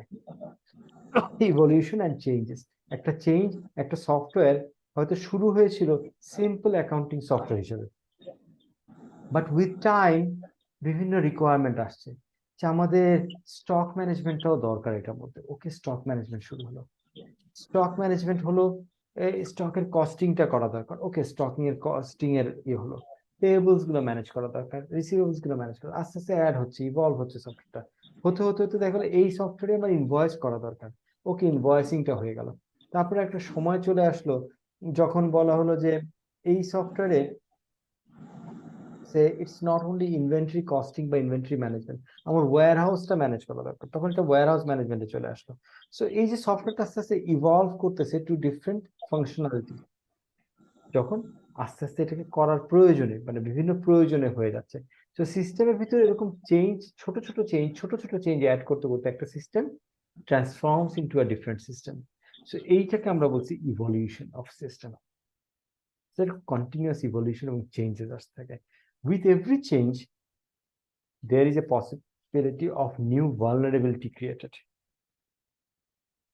কারণ প্রথম যখন আমি একটা সফটওয়্যার তৈরি করলাম বা একটা সিস্টেম তৈরি করলাম, তখন আমি জানি এটা উইকনেস কি কি টেস্ট করে সবকিছু করে করলাম। তারপর এর সাথে যখন অ্যাড করতে থাকলাম, তখন এর সাথে আসলে কিছু উইকনেসও, the possibility of getting affected by a threat বাড়তে থাকে। দ্যাট ইজ হাউ ভালনারেবিলিটি আসে সিস্টেমে। এইগুলো হচ্ছে কি reasons why information systems are vulnerable. কারো কোনো কনফিউশন, কোনো কোশ্চেন? স্যার সেকেন্ড পয়েন্টটা কাইন্ডলি একটু এক্সপ্লেইন করবেন হাই ব্রিফলি। ইম্প্যাক্ট। ইম্প্যাক্ট আর ভ্যালু আসলে একই রকম জিনিস। আচ্ছা, ইম্প্যাক্ট বলতে কি বোঝায়? ইম্প্যাক্ট হচ্ছে গিয়ে যে কোনো কিছুর, যে কোনো একটা ফোর্সের বা যে কোনো একটা অ্যাসেটের কন্ট্রিবিউট করার বা কোনো কিছুকে ইনফ্লুয়েন্স করার পরিমাণকে ইম্প্যাক্ট বলা হয়। যেমন আমি যদি বলি যে আমি আমার মোবাইলটা দিয়ে, এই আমার বাম পাশে একটা গ্লাস আছে, এই গ্লাসটাতে যদি জোরে হিট করি, তাহলে যে জিনিসটা হবে সেটা হচ্ছে ইম্প্যাক্ট। ইম্প্যাক্ট হচ্ছে এই গ্লাসটা হয়তো ভেঙে যাবে।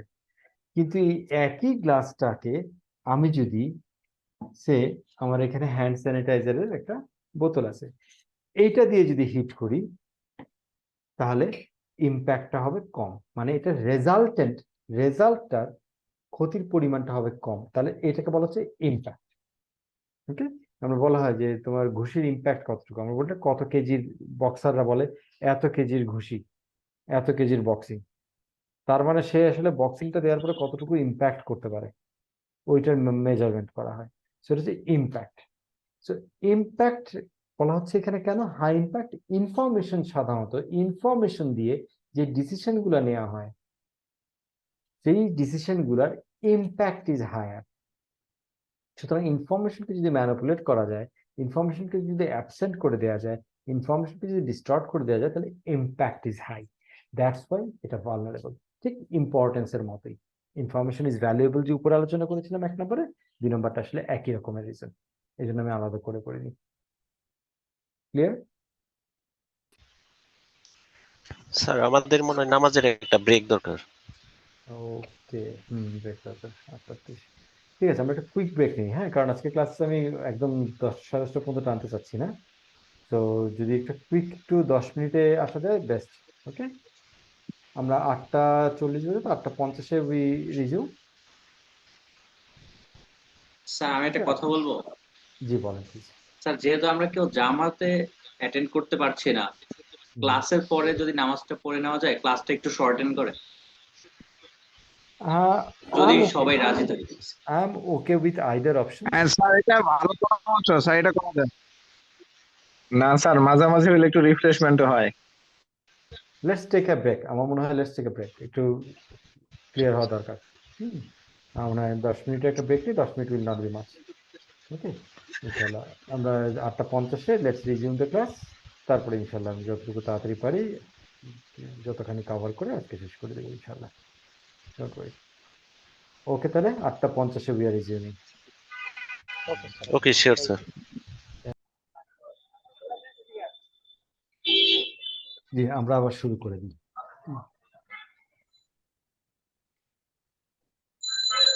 তাহলে আমরা মোটামুটি ইনফরমেশন সিস্টেম কেন vulnerable, why information systems are vulnerable, এটা আমরা প্রথমে আলোচনা করলাম। So let's move to the next one.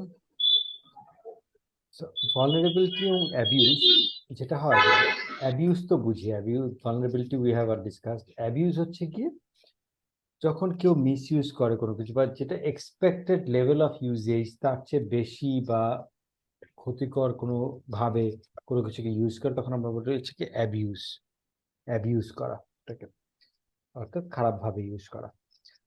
যেটা হয় যে ভালনারেবিলিটি এন্ড অ্যাবিউজ আসলে কি কি ধরনের হয়, এবং সেটা আমাদের ইনফরমেশন সিস্টেমসের যে এক্সিস্টেন্স, যে টোটাল যে বিভিন্ন রকম আমাদের কম্পিউটার, কথা কর্পোরেট সার্ভার্স আছে, কমিউনিকেশন লাইনস আছে, এর মধ্যে সেটা ওয়্যারলেস লাইন হতে পারে, ওয়্যার্ড কানেকশন হতে পারে, বিভিন্ন জায়গায় বিভিন্ন ধরনের থ্রেটস আর দেয়ার। যেমন এই জায়গায় আমরা যখন দেখছি যে নিচের যে বুলেট পয়েন্টে যে লেখাগুলো দেখছি, these are basically threats.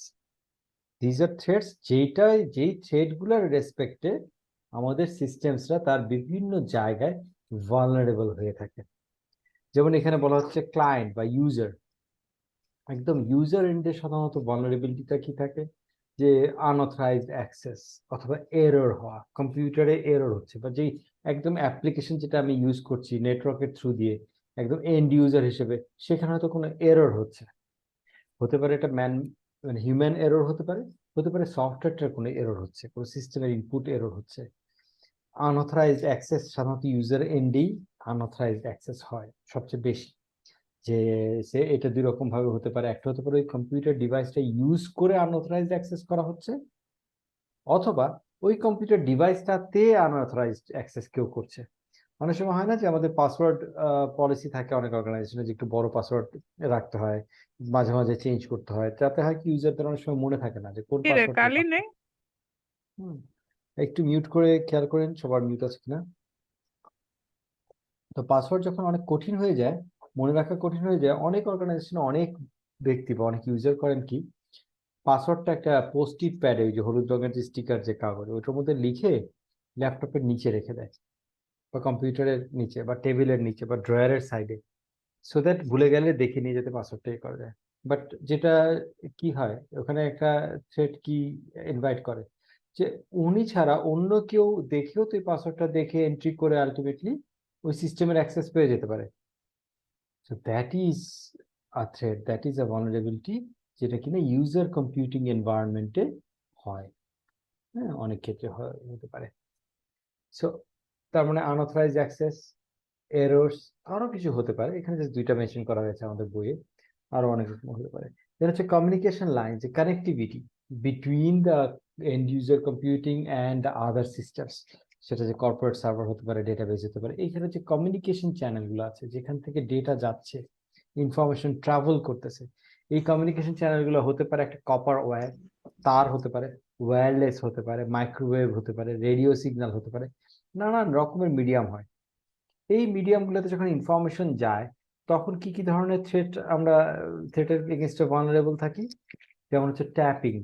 Tapping তো বুঝি আমরা ফোন ট্যাপ করা বলি না, আমরা খুব কমনলি শুনি যে ফোন ট্যাপ করা, তার মানে কি someone listening to the conversation, someone observing what is getting transfer through a cable. জিনিসটা শুনতে যত সোজা লাগে, যে কথা আমি তারের মধ্যে একটা ফোন লাগাই নিলেই কথা শুনতে পাবো, জিনিসগুলো আসলে এতটুকু সোজা না, যেগুলো এত সোজা না। These requires specialized technologies, specialized equipment, and moments, contexts when you can properly tap into something. Still, there are expertise out there. এটার এক্সপার্টিস অনেকের কাছে আছে, হ্যাঁ, যারা এই ধরনের ইন্টেন্ট নিয়ে বা কোনো কারণে এই জিনিসটা মেনটেন করে, তাদের কাছে এক্সপার্টিস থাকে। যেমন for all good reasons or bad reasons, whatever it is, for all reasons, বাংলাদেশের এনএসআই বা সিকিউরিটি সার্ভিসেসের এগেইনস্ট সিকিউরিটি সার্ভিসেসের এই ধরনের ক্যাপাবিলিটি আছে, তাই না? এই ঠিক বিজয় সরণির মুখে there is a বিল্ডিং, একটা সিরিজ অফ বিল্ডিং, 3টা বা 4টা বিল্ডিং আছে বিজয় সরণির মুখে, প্রধানমন্ত্রীর অফিসের উল্টা দিকে, আপনারা খেয়াল করেছেন কিনা? ওখানে 4টা বা 3টা বিল্ডিং আছে, যেটার দেয়ালের মধ্যে লেখা হচ্ছে গিয়ে কি জানি, লেখাটা খুব সুন্দর, ফরগট দ্য রাইটিং, হ্যাঁ, কিছু একটা বাংলায় সুন্দর করে একটা জিনিস লেখা আছে। ওই বিল্ডিং 3টা হচ্ছে কি, ওখানে বসে বাংলাদেশের সমস্ত সিকিউরিটির কারণে সিকিউরিটি সার্ভিসেস সমস্ত রকমের ট্র্যাকিং যা করে, সেটা ফেসবুক হোক, সেটা এই কি বলে হোয়াটসঅ্যাপ হোক, সেটা ফোন কনভারসেশন হোক, সেটা অন্য কোনো মিডিয়াম হোক, গভর্নমেন্টের পক্ষ থেকে ওই জায়গাটাতে বসে সমস্ত কিছু ট্র্যাক করা হয়। সো এই জিনিসটা যেমন হচ্ছে কি ট্যাপিং, সো এটা হয়তো লিগাল ফ্রেমওয়ার্কের ভিতরে, আবার কিছু জিনিস ইলিগাল ফ্রেমওয়ার্কের ভিতরে ট্যাপিং মানুষজন করে থাকে। নেটওয়ার্ক হচ্ছে কি ট্যাপিং এর জায়গা, ট্যাপিং থ্রেড থেকে। স্নিফিং হচ্ছে কি ঠিক ট্যাপিং এর ঠিক আগের অংশটুকু। স্নিফিং মানে কি, স্নিফিং ওয়ার্ডটা আসছে কোথা থেকে? আমরা এয়ারপোর্টে বা বিভিন্ন জায়গায় দেখি না যে ডগ স্কোয়াড নিয়ে ঢোকে, তারপরে কুকুরগুলা কি করে এয়ারপোর্টে? সাধারণত গন্ধ শোকে লাগেজের, বিভিন্ন লাগেজ বা ব্যাগেজের গন্ধ শোকে। কেন শোকে? Wants to tries to identify কোথাও ড্রাগস আছে কিনা, বা কোথাও কোনো ইলিগাল বলেই তো হবে না, স্পেশালি ড্রাগস বা এরকম কোনো কিছু আছে কিনা যেটা ওরা ফিল্টার করতে পারে গন্ধ শুকে। এই গন্ধ শুকার হচ্ছে স্নিফিং, ওইটাকে আমরা বলছি, কাজটাকে বলছি স্নিফিং। সেই নেটওয়ার্কের মধ্যে দেয়ার আর স্নিফার অ্যাপ্লিকেশনস, স্নিফার ইকুইপমেন্ট, যারা নেটওয়ার্কের ভিতরে এরকম স্নিফ করতে পারে যে এইখান দিয়ে কি ধরনের কন্টেন্ট যাচ্ছে। যদি মনে হয় যে এখানে এমন ধরনের কন্টেন্ট যাচ্ছে যেটার একটা ইন্টারেস্ট আমার আছে, অবশ্যই সবাই তো যে কোনো কারণে এমনি এমনি বসে বসে নেটওয়ার্কে স্নিপ করবে না। It could be political reason, it could be diplomatic reason, it could be legal reason, it could be theft, বিভিন্ন রকম ফ্রডুলেন্ট রিজন থাকতে পারে যে কারণে মানুষজন স্নিপ করে। তো ওই ইকুইপমেন্ট বা টুল ইউজ করে স্নিফিং করে so that they can get into the point of interest. So এটা হচ্ছে স্নিফিং। মেসেজ অল্টারেশন, সহজভাবেই বোঝা যাচ্ছে, ইংরেজি ওয়ার্ড থেকে বোঝা যাচ্ছে যে কোনো মেসেজ যাচ্ছে, সেই মেসেজটাকে অল্টারেশন করা। এই মেসেজগুলো সাধারণত আমরা যে ইমেল পাঠাই সেরকম সিম্পল ইমেলকে মাঝখান থেকে কেউ চেঞ্জ করে দিতে পারে না আসলে। টেকনোলজি ইজ সাচ যে এটাকে মাঝখান থেকে চেঞ্জ করে ইমেলটা ট্রান্সমিট করা যায় না, ইটস নট লজিক্যাল। বাট কোন ধরনের মেসেজ অল্টারেশন করা যায়? এক ধরনের মেসেজ আছে, যেমন হচ্ছে গিয়ে আমরা বলি হচ্ছে গিয়ে ইডিআই, ইলেকট্রনিক ডেটা ইন্টারচেঞ্জ, আমরা সার্টিফিকেট লেভেলে আলোচনা করেছি। ইডিআই, ইলেকট্রনিক ডাটা ইন্টারচেঞ্জ, সাধারণত দেখা যায় মাস স্কেলে ট্রানজাকশনাল কমিউনিকেশন বলে এটাকে, ট্রানজাকশনাল কমিউনিকেশন। সে একটা RMG factory, readymade garments factory, তার ফ্রেড ফরওয়ার্ডিং বা তার কমিউনিকেশন হচ্ছে তার বায়ারের সাথে, প্রচুর কমিউনিকেশন হচ্ছে। সে বলছে যে এই এত আইটেম প্রিপেয়ার হয়ে গেছে, এত বক্স প্রিপেয়ার হয়ে গেছে, বায়ার বলতেছে যে তুমি টোটাল যে তোমার 2000 কার্টুন হবে, এই 2000 কার্টুনের মধ্যে তুমি এত সাইজের এত কালারের এই 8 নাম্বার একসাথে করে করে এত কার্টুন পাঠাবা, এই 8 নাম্বার এই সাইজের এইটা এত কার্টুন পাঠাবা।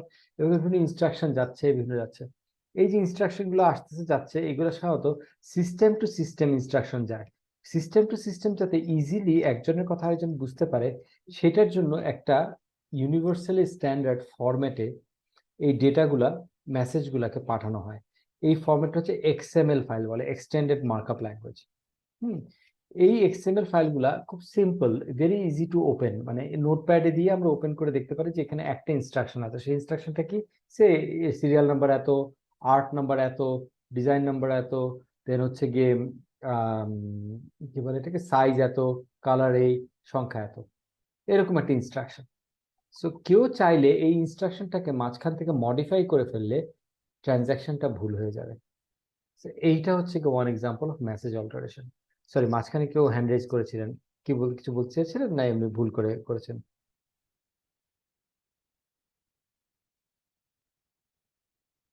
ওকে, আই অ্যাজিউম ভুল করে হয়ে গেছিল। সো এটা হচ্ছে মেসেজ অল্টারেশন। তো এই ধরনের মেসেজ অল্টারেশন বিভিন্ন রকমের কেস থাকে।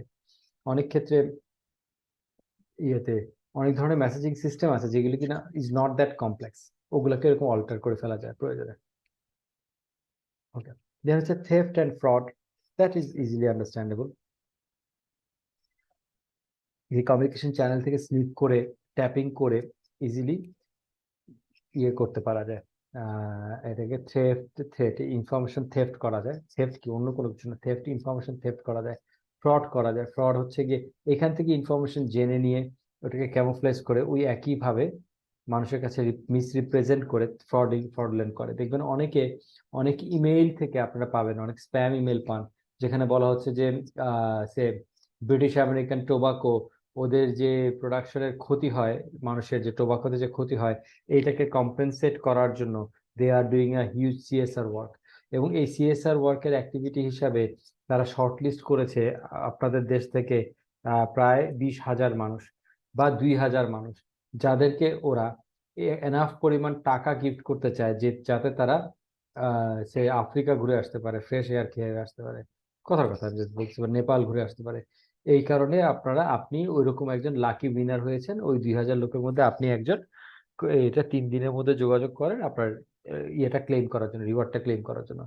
দেখবেন এরকম অনেক সময় এই ধরনের মেয়ে আসে, কিং ফাহাদ কি কিং অমুক সৌদি আরবের, সে হজে ফ্রি হজ করানোর জন্য বাংলাদেশ থেকে 500 জনকে সিলেক্ট করেছে, 5,000 জনকে সিলেক্ট করেছে, so you are one of the lucky one. এই ধরনের জিনিসপত্র বলে, এই ধরনের জিনিসপত্র যে পাঠায় এগুলো সব ফ্রড। ওগুলি করতে গিয়ে প্রসেসিং এর জন্য আপনার কাছে বেশি না, হয়তো 2,000 টাকা চাবে, হয়তো 1,000 টাকা চাবে। আপনি ভাববেন যে পাচ্ছি আমি 5 লাখ টাকা, 1,000 টাকা কোনো ব্যাপার হলো? আপনি 1,000 টাকা দিয়ে দিবেন। আপনার তো 1,000 টাকাটাই সব, আসলে ওইটাই চলে গেল। 5 লাখ টাকা তো আপনি কোনোদিন পাবেন না। জি রোকসানা বলেন। স্যার আসসালামু আলাইকুম। ওয়ালাইকুম স্যার আসসালাম। ট্যাপিংটা মানে বুঝতে ওকে, পারছিলাম না। আবার কভার করবো, ঠিক আছে, আমি আবার আসবো টপিকে। সো যেটা বলছিলাম যে ওই ধরনের ফ্রডুলেন্ট অ্যাক্টিভিটি করার জন্য এই যে নেটওয়ার্ক চ্যানেলে বা এতে কনভারসেশন গুলো যাচ্ছে, এইগুলো থেকে ইনফরমেশন গ্র্যাস্প করে কারা are more likely to get to fall into this trap, তাদেরকে আইডেন্টিফাই করে তাদেরকে অ্যাপ্রোপ্রিয়েট মেসেজিং করে করে সাধারণত এই ধরনের ফ্রডুলেন্ট অ্যাক্টিভিটি করা হয়। আর লাস্ট ছিল হচ্ছে কি রেডিয়েশন। সরি, রেডিয়েশন যাওয়ার আগে আমি ট্যাপিংটা আবার একটু বলে যাই লোকসানের জন্য। ট্যাপিংটা হচ্ছে কি, যে এটাকে বলি আমরা ট্যাপ করা, মানে হচ্ছে গিয়ে কোনো কিছুর সাথে মানে ইনফিল্ট্রেট করা, মানে হচ্ছে কোনো একটা কমিউনিকেশন যাচ্ছে, যেমন আমরা বললে ফোন ট্যাপ করা, টেলিফোন ট্যাপ করা, তারপর টেলিফোনে কনভারসেশন হচ্ছে, ওখান থেকে কনভারসেশনটা শুনে নেওয়া আনঅথরাইজড ভাবে, এটাকে বলা হচ্ছে ট্যাপিং। সো এই টেলিফোনের ক্ষেত্রে ট্যাপিংটা বুঝতে সোজা, কনভারসেশন শোনা। ঠিক সেরকম ইনফরমেশন ট্যাপিং হতে পারে, যে ইনফরমেশন কোনো একটা কেবলে বা কোনো একটা চ্যানেলে পাস অন করছে, ওখান থেকে ইনফরমেশনটাকে চুরি করা, ইনফরমেশনটাকে নিয়ে নেয়, এটাকে বলা হচ্ছে ট্যাপিং। আর স্নিফিং হচ্ছে কি ঠিক তার আগের অংশটুকু, যে আগে থেকে সবসময় মনিটর করতে থাকা, যে কখনো কোনো কমিউনিকেশন যাচ্ছে কিনা, কখন কখন কমিউনিকেশন যায়, এটা শুধু মনিটর করা, কমিউনিকেশনটাকে স্টিল করা না, এখনো চুরি করা না, বাট মনিটর করা, ওইটাকে বলা হচ্ছে স্নিফিং। বোঝা গেছে আশা করি?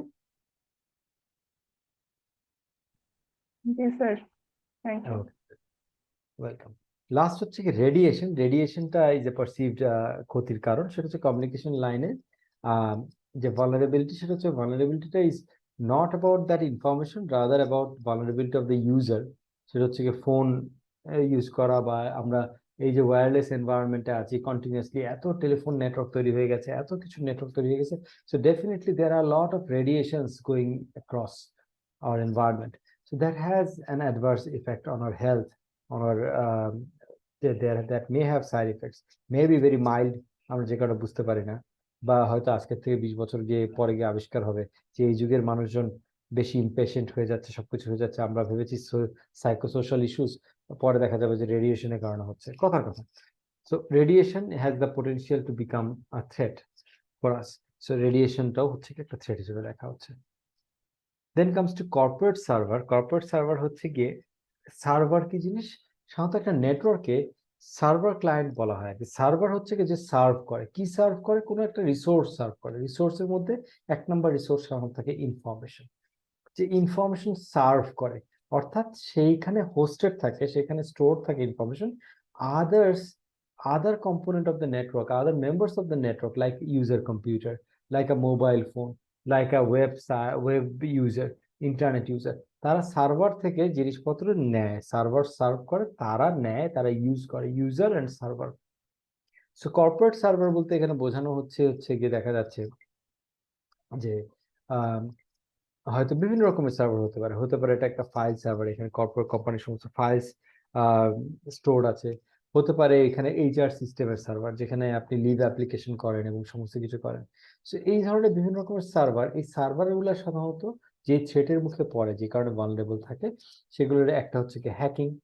হ্যাকিং হচ্ছে কি আনঅথরাইজড অ্যাক্সেস করা ওই সার্ভারে,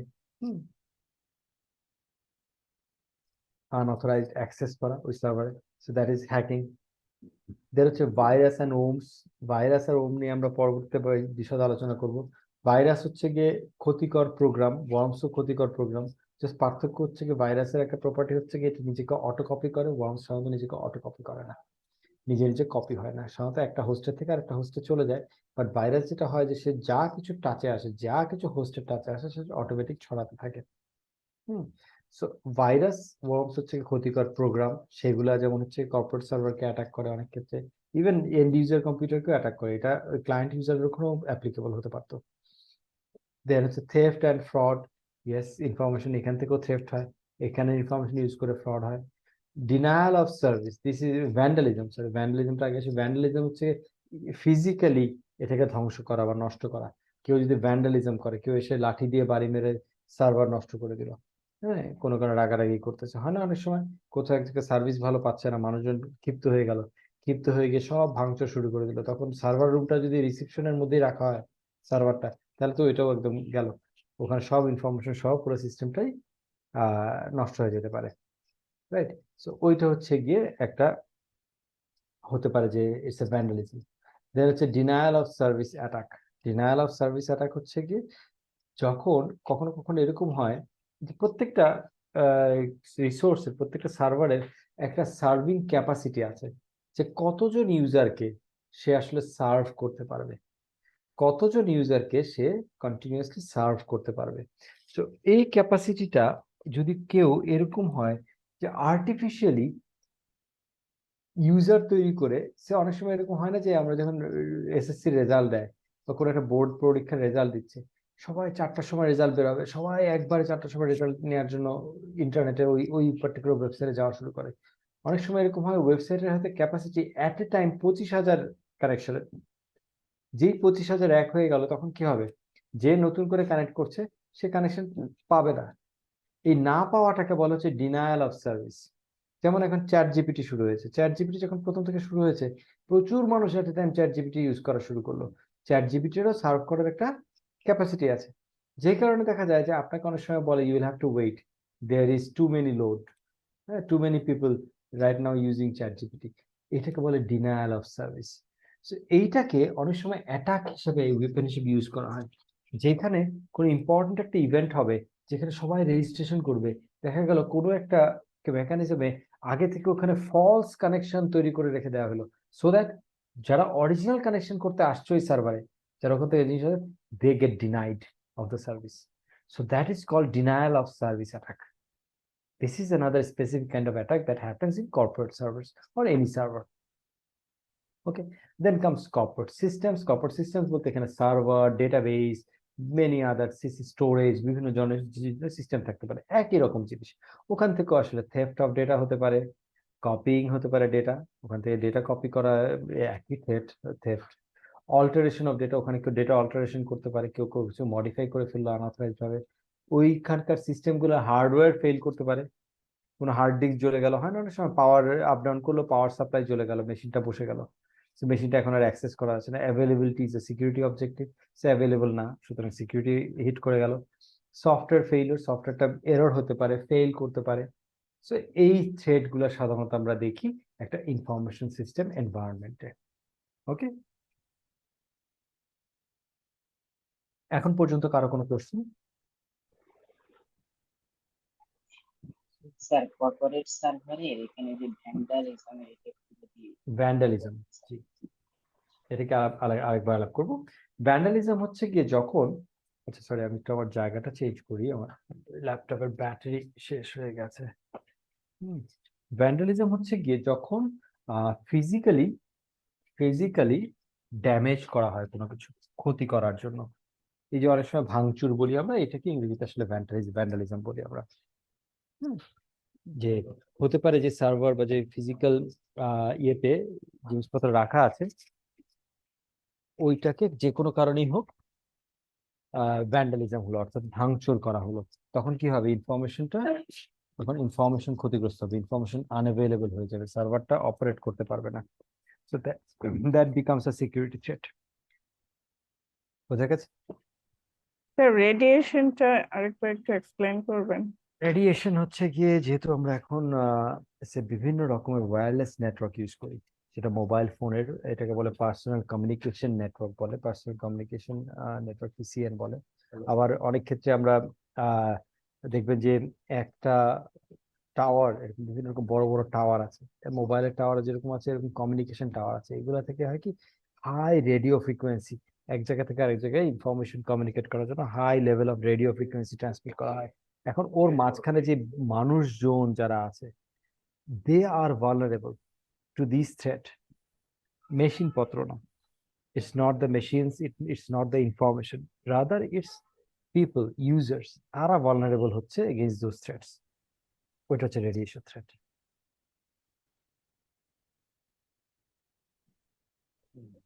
আর কারো কোন কোশ্চেন?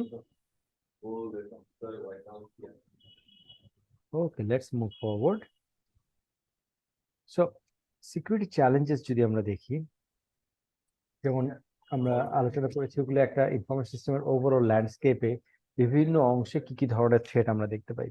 সো এটারই আর একটু ডিটেইল আলোচনা আমরা যাচ্ছি। হ্যাঁ, নেটওয়ার্ক থ্রেটস, যেমন ওই যে আমরা আমরা দেখলাম যে নেটওয়ার্ক যেখানে কমিউনিকেশন চ্যানেল, ওখানে কি কি ধরনের থ্রেট আমরা দেখি। সো নেটওয়ার্ক থ্রেট সাধারণত আমরা এভাবে বলতে পারি যে দুই রকম ভাবে ইয়ে করা হয়। একটা হচ্ছে কি ইন্টারনেট ভালনারেবিলিটিস, আর একটা হচ্ছে wireless security challenge. First of all internet vulnerabilities যদি বলি, what is internet, what do you understand by internet, বলেন তো ইন্টারনেট কি জিনিস? নেটওয়ার্ক। নেটওয়ার্ক, যে কোনো নেটওয়ার্কে কি internet?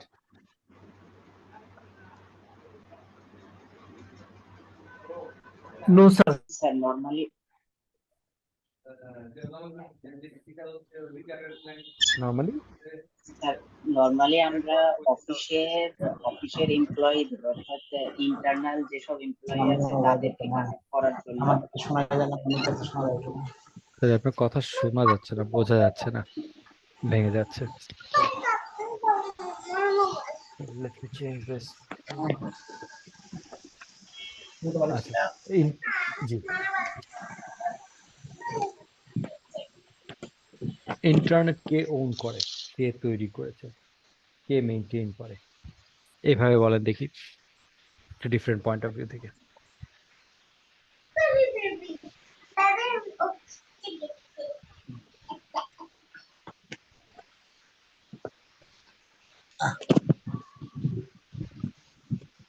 Okay, internet, you are right, যিনি বলেছিলেন যে network, but it's a network of networks.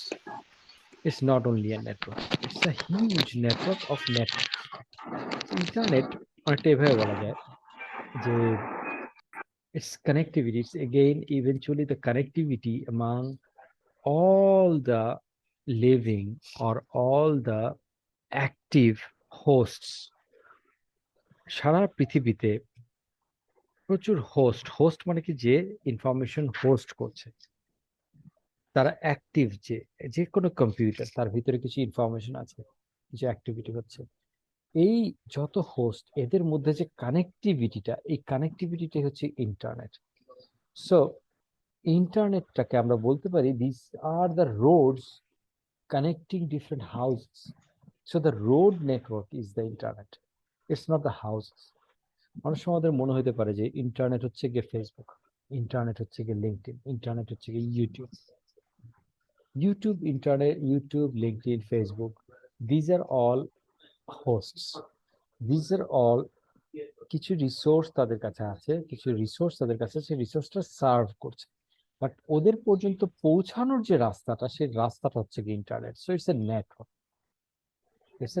এটাকে বলা হয় হচ্ছে কি লিভিং নেটওয়ার্ক। লিভিং নেটওয়ার্ক কেন বলা হয়? কারণ ইন্টারনেটে কখনোই শাটডাউন হয়ে যায় না। ইন্টারনেট সবসময়, ইন্টারনেটের মধ্যে কেউ না কেউ অলওয়েজ কানেক্টেড। দ্যাটস ওয়াই এটাকে বলে হচ্ছে কি লিভিং নেটওয়ার্ক। আচ্ছা, give me a second.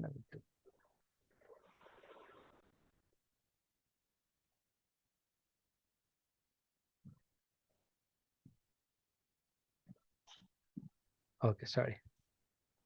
So যেটা বলছিলাম যে ইটস আ লিভিং নেটওয়ার্ক, কারণ কখনো কোনো না কোনো হোস্ট সবসময় এটার মধ্যে লাইভ থাকবে। ইন্টারনেটের আরেকটা প্রপার্টি কি, it's public, it's a road যেটার মধ্যে যে কেউ উঠে দাঁড়াতে পারে, যে কেউ এই রোডের মধ্যে চলতে পারে, যে কোনো বাসা পর্যন্ত পৌঁছানো যেতে পারে।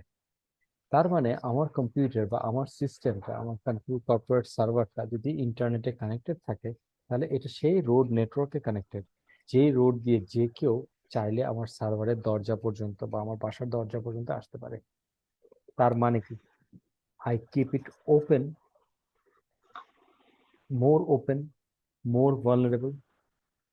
যদি এরকম হতো যে আমার বাসা দিয়ে, যেহেতু বলছি বাসা দিয়ে এক্সাম্পলটাতে, যদি এরকম হতো যে আমার বাসাটা ডাইরেক্ট রাস্তায় কানেক্টেড না, তার আগে একটা দেয়াল আছে, তারপর একটা মাঠ আছে, তারপর আমার বিল্ডিংটা।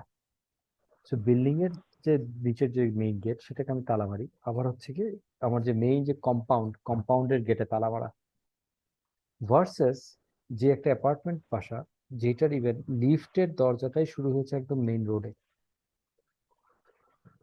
তার মানে একদম তার ওইখানে একটা হয়তো দরজা আছে, বাট সেটা একদম মেইন রোডের সাথে attached. which is more secured, which is less secured? Definitely যে কম্পাউন্ডের ভিতরে সে মোর সিকিউরড, যে হচ্ছে একদম ডাইরেক্ট রাস্তার উপরে বাসা, সে লেস সিকিউরড, বিকজ এই রোড নেটওয়ার্ক থেকে anybody and everybody can have easier access to the house which is just situated on the road এবং জাস্ট একটা দরজা ব্রেক করলেই ঢুকে যাওয়া যাবে compared to the house that has a boundary wall, তাই না? ঠিক সেরকম আমরা যখন ইন্টারনেটে ডাইরেক্টলি কানেক্টেড তখন we become less secured. So that creates a vulnerability. That's called internet vulnerability. So ইন্টারনেটের থ্রু দিয়ে ওই যে বলছিলাম হ্যাক করতে হলে যে কোনো কান্ট্রি থেকে যে কেউ ট্যালেন্ট তো বিভিন্ন জায়গায় ছড়িয়ে আছে, সো যে কেউ চাইলে হ্যাকিং অ্যাটেম্প্ট করতে পারে আমার সার্ভারে। যে কেউ চাইলে একটা ভাইরাস পুশ করে দিতে পারে, অথবা আমি ভাইরাস বিভিন্ন জায়গায় ওরকম ওয়েবসাইট থাকে না, একটা ওয়েবসাইটে গেলাম ওখানে দেখবেন যে ক্লিক বেট থাকে, বিভিন্ন জায়গায় ফ্ল্যাশি বিভিন্ন ছবি থাকে, বিভিন্ন ইনস্ট্রাকশন থাকে যে click here to download this that, very lucrative কিছু কিছু স্টেটমেন্টস থাকে। So what does that do? ওই জিনিসটা যেটা করে যে আপনাকে এন্টাইজ করে to click on something. When you click on something there is a possibility, যদি এটা খুব রিলায়েবল ওয়েবসাইট না হয়, there is a possibility that you invite certain virus অথবা যে কোনো একটা ক্ষতিকর কোনো একটা ম্যালিশিয়াস কোড যে কোনো কিছুতে ইনভাইট করে নিয়ে আসছেন। সো তখন ওইভাবে করে you become more vulnerable. So these are all internet vulnerabilities. And virus security challenges দুই রকমের। একটা হচ্ছে গিয়ে the challenge of remaining connected or the challenge of getting disconnected. যেহেতু এটা wireless, so the possibility of getting disconnected is higher. That poses a risk around availability. আমাদের যে সিকিউরিটির অবজেক্টিভ ছিল availability, সেই কনটেক্সটে it poses a risk. And another kind of risk হচ্ছে গিয়ে, বা another kind of threat হচ্ছে গিয়ে, যে ওয়্যারলেসে যখন আমরা থাকছি তখন it is easier to get kind of কি বলবো এটাকে interrupted or to get kind of intruded, অর্থাৎ মাঝখান থেকে কেউ একজন ঢুকে পড়া। হ্যাঁ, এইটাকে যে আমরা যেটা ট্যাপিং যেটা আলোচনা করলাম, স্নিফিং যেটা আলোচনা করলাম, সেই জিনিসটা হওয়ার সম্ভাবনা বেড়ে যায়। So that is another kind of security challenge. So these are called network threats. Then let's discuss malicious software codes, যেটাকে আমরা বলি হচ্ছে malware.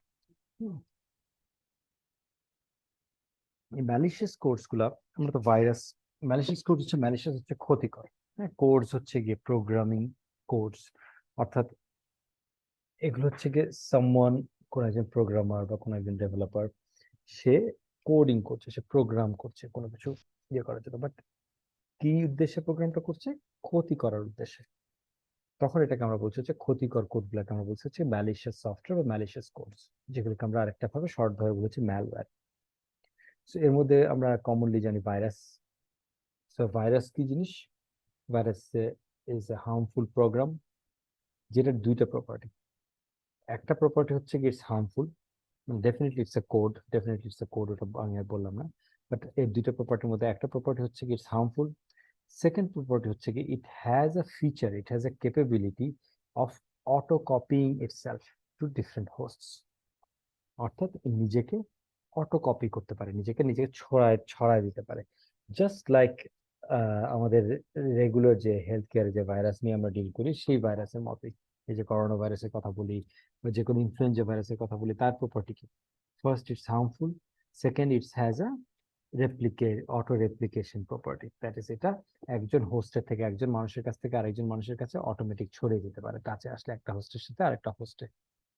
সেম অ্যাট্রিবিউট হচ্ছে কি কম্পিউটার ভাইরাসের। So that's why we call it virus. Worms কি?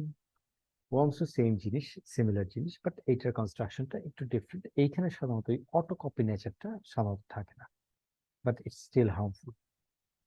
এটা সাধারণত দেখা যায় যে কোনো কিছুর সাথে, কোনো একটা হোস্টের সাথে ক্যারি করে চলে আসে এবং হোস্টের সাথে থেকে যায়। কোনো একটা ফাইলের সাথে, কোনো একটা ফাইল আমি কোথা থেকে নিয়ে আসছিলাম, ওটার সাথে একটা ওয়ার্ম ছিল, যে ওয়ার্মটা হয়তো থেকে গেছে ওটার মধ্যে until I clean it, but ওইটা সাধারণত আরেকটা হোস্টের মধ্যে ছড়িয়ে যায় না automatic, unless we copy the host itself. Trojan horse কি জিনিস? এই ট্রোজান হর্স নামটা কি অন্য কোথাও শুনেছেন কেউ?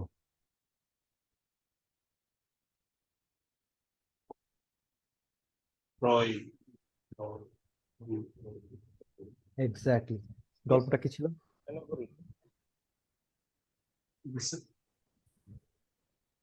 বলতে পারবেন? জয়নগর থেকে স্যার এটা শুনছিলাম।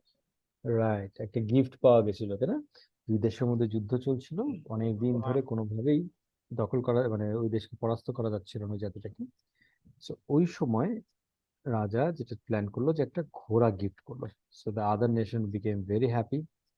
যেটা কাঠের বড় ঘোড়া, এবং রাস্তার ঠিক মাঝখানে মোড়ে, মেইন রাস্তার ঠিক মোড়ের মধ্যেই ঘোড়াটা ইনস্টল করা হলো।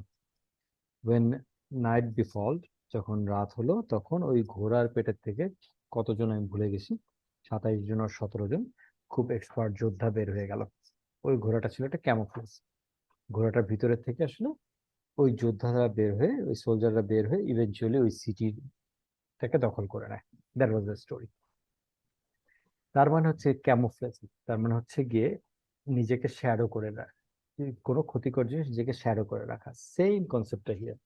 ট্রোজান হর্স হচ্ছে গিয়ে এক ধরনের ক্ষতিকর কোড বা এক ধরনের ক্ষতিকর কম্পোনেন্ট, কম্পিউটার কম্পোনেন্ট, যেটা কিনা আসে হচ্ছে গিয়ে অন্য কোনো সফটওয়্যার বা অন্য কোনো অ্যাপ্লিকেশন বা অন্য কোনো একটা ইউটিলিটির ফর্মে, যেটাকে আমরা হয়তো ভালো জিনিস বলে ডাউনলোড করলাম, ইনস্টল করলাম, but eventually that ends up harming our computer or mobile device or anything, হোস্টে হার্ম করে। এই জন্য এটার নাম হচ্ছে Trojan horse. Okay, so virus যেমন ক্ষতি করে, ওয়ার্ম যেমন ক্ষতি করে, ট্রোজান হর্সও ক্ষতি করে, বাট এইটা অন্য কোনো কিছু রূপ ধরে এক্সিস্ট করে, যেটা আমরা না বুঝে ইনস্টল করার পরে then we suffer the consequences. Then comes spyware. Spyware কি জিনিস নাম থেকে বোঝা যাচ্ছে, কি করতে পারে স্পাইওয়্যার?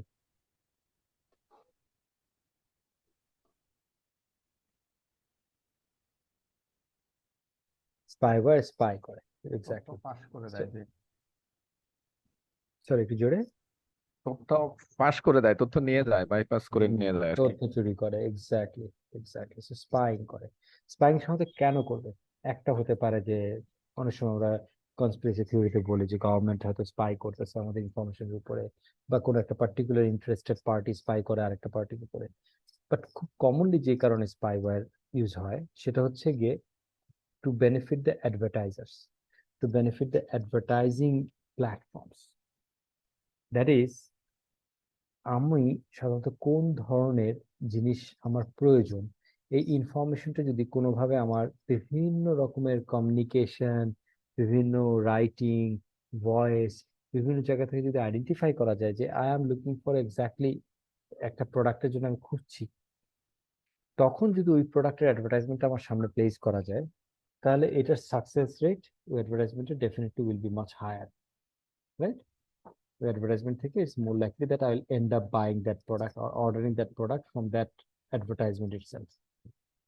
So এইটা একটা কমার্শিয়াল ইন্টারেস্ট থাকে। সো কমার্শিয়াল ইন্টারেস্টে এই ধরনের কিছু অ্যাপ্লিকেশন ইউজ করা হয়, যেগুলা বিভিন্ন ব্রাউজারের, এটাকে আমরা বলি হচ্ছে গিয়ে কি জানি বলে এটাকে,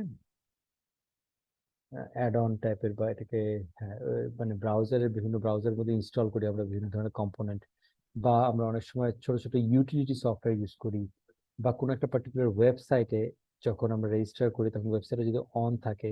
so there are different forms যে ওয়েতে এই স্পাইওয়্যার গুলো এক্সিকিউটেড হতে পারে, এই স্পাইওয়্যার গুলো অ্যাক্টিভ থাকতে পারে, and they keep monitoring our activities, যে আমরা কি করছি, এবং সেই অনুযায়ী তারা ফিড ইন করে টু দ্য অ্যাডভার্টাইজিং প্ল্যাটফর্মস, যাতে তারা ওই আমার চয়েস রিলেটেড, আমার নিড রিলেটেড অ্যাডভার্টাইজমেন্ট গুলো আমার কাছে বেটার প্লেস করতে পারে। So these are spywares. But spyware non commercial রিজনও, যেটা আমি বললাম, যে পলিটিক্যাল হতে পারে, ডিপ্লোম্যাটিক হতে পারে, বিভিন্ন কারণে সিকিউরিটি বিভিন্ন ভালনারেবিলিটি থ্রেট হিসেবে হতে পারে। স্পাইওয়্যার আরো কিছু কারণে ইউজ করা হয় সাধারণত। লাস্টলি অ্যাডওয়্যার, স্পাইওয়্যারের মধ্যে অ্যাডওয়্যার, বাট অ্যাডওয়্যারটা হচ্ছে কি ক্ষতিকর বলতে ইটস মোর ইরিটেটিং, অন্য কোনো হার্ম করে না, irritating. It install certain agents on your computer.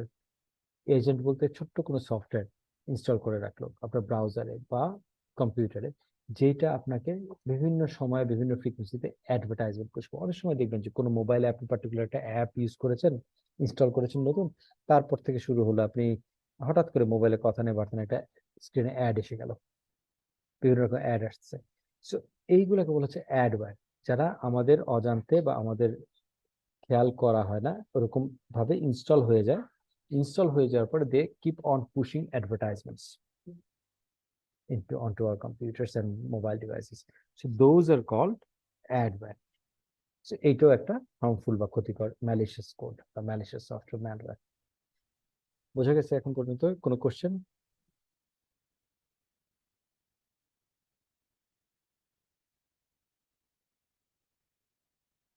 Sir wireless security challenges এই পার্টটা একটু ছোট করে বলুন। ওয়্যারলেস সিকিউরিটি চ্যালেঞ্জেস এর হচ্ছে কি, যেহেতু এটা ওয়্যারলেস নেটওয়ার্কের দুই ধরনের চ্যালেঞ্জ থাকে। মেইনলি আমি দুই টাইপের চ্যালেঞ্জের কথা বললাম। একটা চ্যালেঞ্জ হচ্ছে গিয়ে see if you go back to again the objectives of information security, তিনটা অবজেক্টিভ আমরা আলোচনা করেছিলাম, রাইট? একটা ছিল কি, confidentiality, integrity, availability. So wireless যখন নেটওয়ার্কটা হয়, ওয়্যার্ড নেটওয়ার্কের কম্প্যারিজনে, অর্থাৎ কেবল দিয়ে নেটওয়ার্ক করলাম আর এতে হচ্ছে ওয়্যারলেস নেটওয়ার্ক, দুইটার কম্প্যারিজনে প্রথমত অ্যাভেইলেবিলিটি সেন্সে, একটা পার্সপেক্টিভ থেকে অ্যাভেইলেবিলিটি সেন্সে wireless network is less stable, is more likely to get disconnected. তাহলে কি থ্রেটের মধ্যে পড়লাম আমরা? অ্যাভেইলেবিলিটি রিস্কের মধ্যে পড়লাম। অর্থাৎ ইনফরমেশন সিস্টেমের অ্যাভেইলেবিলিটি, সিকিউরিটি অবজেক্টিভের অ্যাভেইলেবিলিটি অবজেক্টিভ হিট করলো।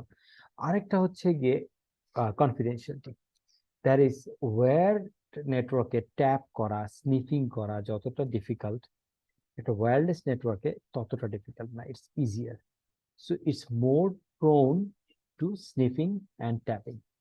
দ্যাটস ওয়াই ওয়্যারলেস নেটওয়ার্কের security challenge is higher than wired network, তার নেটওয়ার্কে। বোঝা গেছে? Thank you sir. Okay, welcome. আজকে আমরা খুব বেশি আর কভার করব না, দেখি আমি এরপরে। ওকে, হ্যাঁ, আজকে আর খুব বেশি কভার করব না, আজকে একটু সময় অন্য জায়গায় চলে গেল অনেক বেশি প্রথমেই শুরুতে। সো আজকে এই পর্যন্ত থাকুক, যদি ইফ ইউ আর ওকে। আজকে 9:30 বাজে।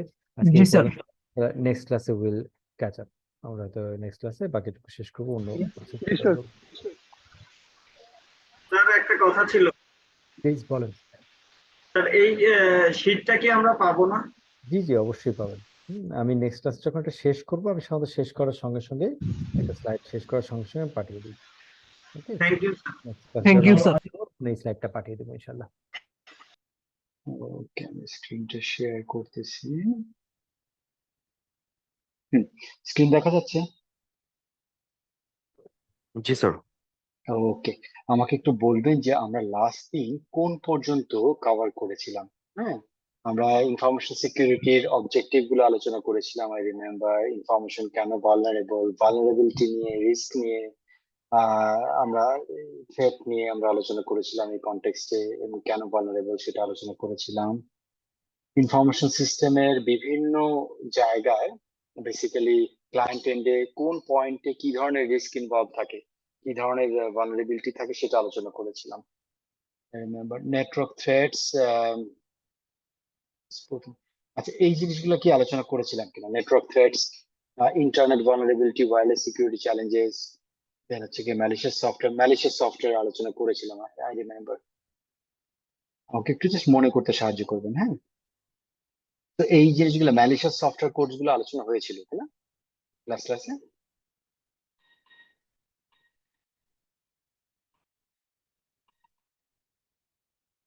And hackers and computer crime. না স্যার, এগুলো আলোচনা হয়নি। এগুলো আলোচনা হয়নি। সো আমার ধারণা এই স্লাইডটা পর্যন্ত আমরা আলোচনা শেষ করেছিলাম। তো হ্যাকারস এন্ড কম্পিউটার ক্রাইম, তারপর হচ্ছে কম্পিউটার ক্রাইমের আমরা এক্সাম্পল নিয়ে আলাপ করবো। এই কম্পিউটার ক্রাইম গুলো হয়নি, তাই না? কম্পিউটার ক্রাইম মানে কম্পিউটার এজ এ টার্গেট, আর একটা হচ্ছে কম্পিউটার এজ এন ইনস্ট্রুমেন্ট, এই আলোচনাগুলো হয়নি, তাই না? জি স্যার। ওকে, গ্রেট। তো আমরা এই জায়গা থেকে শুরু করি। বোধহয় আপনাদের সাথে আমার সেকেন্ড দিন ক্লাস, তাই না? তোদের ব্যাচের সাথে আগে বোধহয় একটাই ক্লাস হয়েছিল, তাই না? জি স্যার। ওকে, গ্রেট। ওকে, সো আমরা হ্যাকারস এন্ড কম্পিউটার ক্রাইম আমরা বেসিক্যালি আলোচনা করছিলাম। হচ্ছে কি জিনিসটা এসেছিল অরিজিনালি, হচ্ছে আলোচনাটা ছিল হচ্ছে সিকিউরিটি চ্যালেঞ্জেস, যে কি কি ধরনের সিকিউরিটি চ্যালেঞ্জেস জেনারেলি আমরা ফেস করি।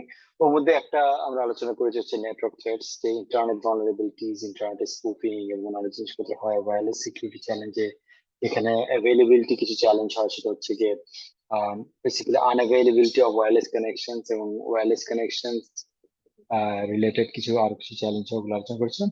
আর ম্যালিশিয়াস সফটওয়্যার কোডস এর মধ্যে ভাইরাস, ওয়ার্মস, ট্রোজান হর্স এগুলো ডেফিনেশন গুলো বোধহয় আলোচনা করেছিলাম, যে virus is a program which has two properties.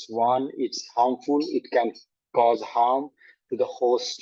Virus যেখানে এফেক্ট করে, যে কম্পিউটারে গিয়ে কপি হয়ে যায় যে হোস্টের মধ্যে, সেই হোস্টে বিভিন্ন ধরনের হার্ম করতে পারে, যেমন হচ্ছে ওখানে ডেটা কারাপশন করতে পারে, ইন্টিগ্রিটি ইস্যু করতে পারে, ওখানে আনঅ্যাভেলেবিলিটি ইস্যু করতে পারে by kind of overloading the resource. কিন্তু ভাইরাসের সেকেন্ড আরেকটা কপি হচ্ছে, it has a auto copy feature.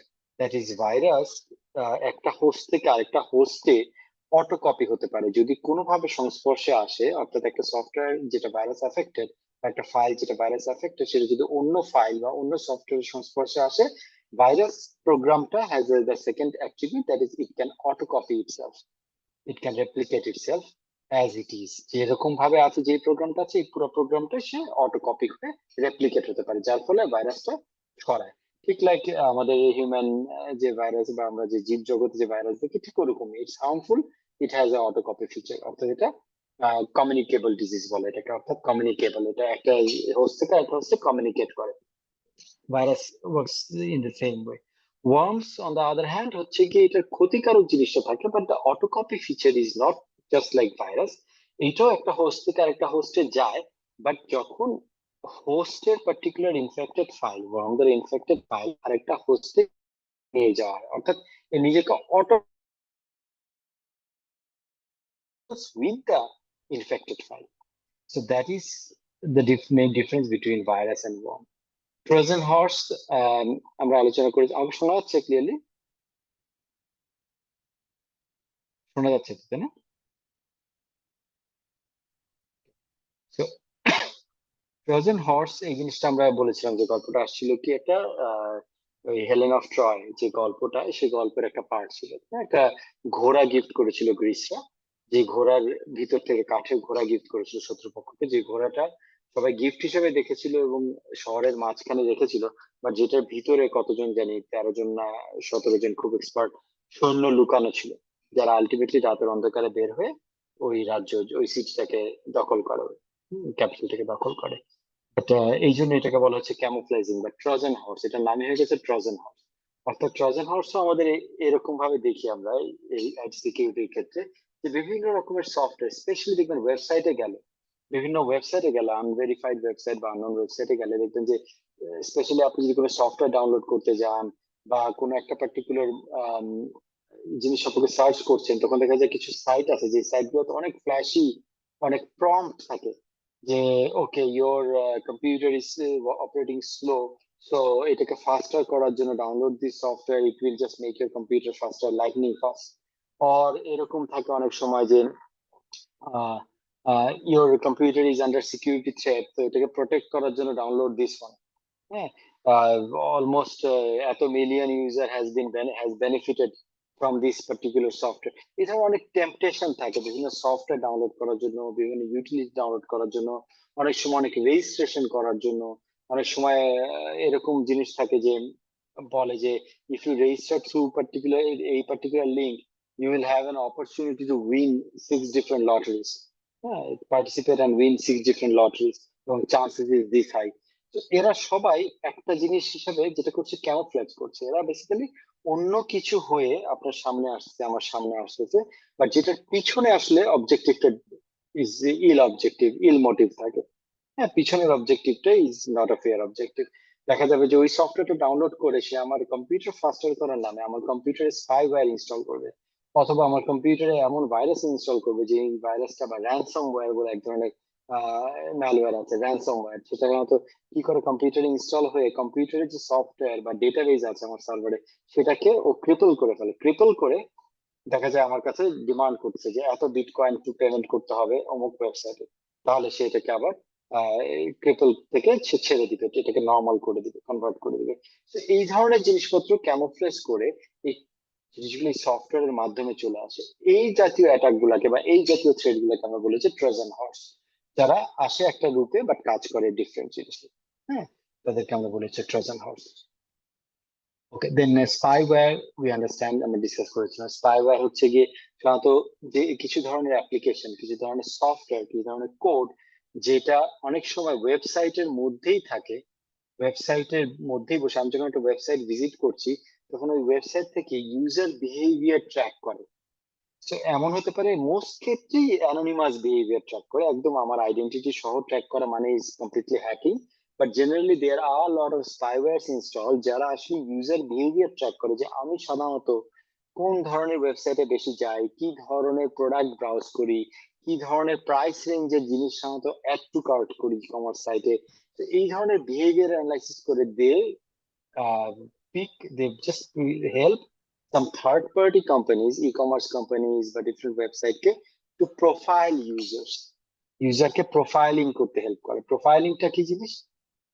আমার সম্পর্কে আমার কিছু অ্যাট্রিবিউট, আমার কিছু টেস্ট, আমার কিছু সেন্সিটিভিটি, আমার ডিসিশন মেকিং প্রসেস, এগুলো সম্পর্কে কিছু ইনফরমেশন প্রোভাইড করে, যাতে ওই ই কমার্স সাইট যার কাছে সেই ইনফরমেশনটা বিক্রি করছে, ওই ই কমার্স সাইট আমি যখন নেক্সট টাইম ভিজিট করব তখন আমাকে আইডেন্টিফাই করার পরে আমাকে এমন সব প্রোডাক্ট ডিসপ্লে করতে পারে, এমন সব ক্যাম্পেইন পুশ করতে পারে আমার কাছে, যাতে মোর লাইকলি যে আমি I'll end up buying those, I'll end up converting to those campaign and promotion.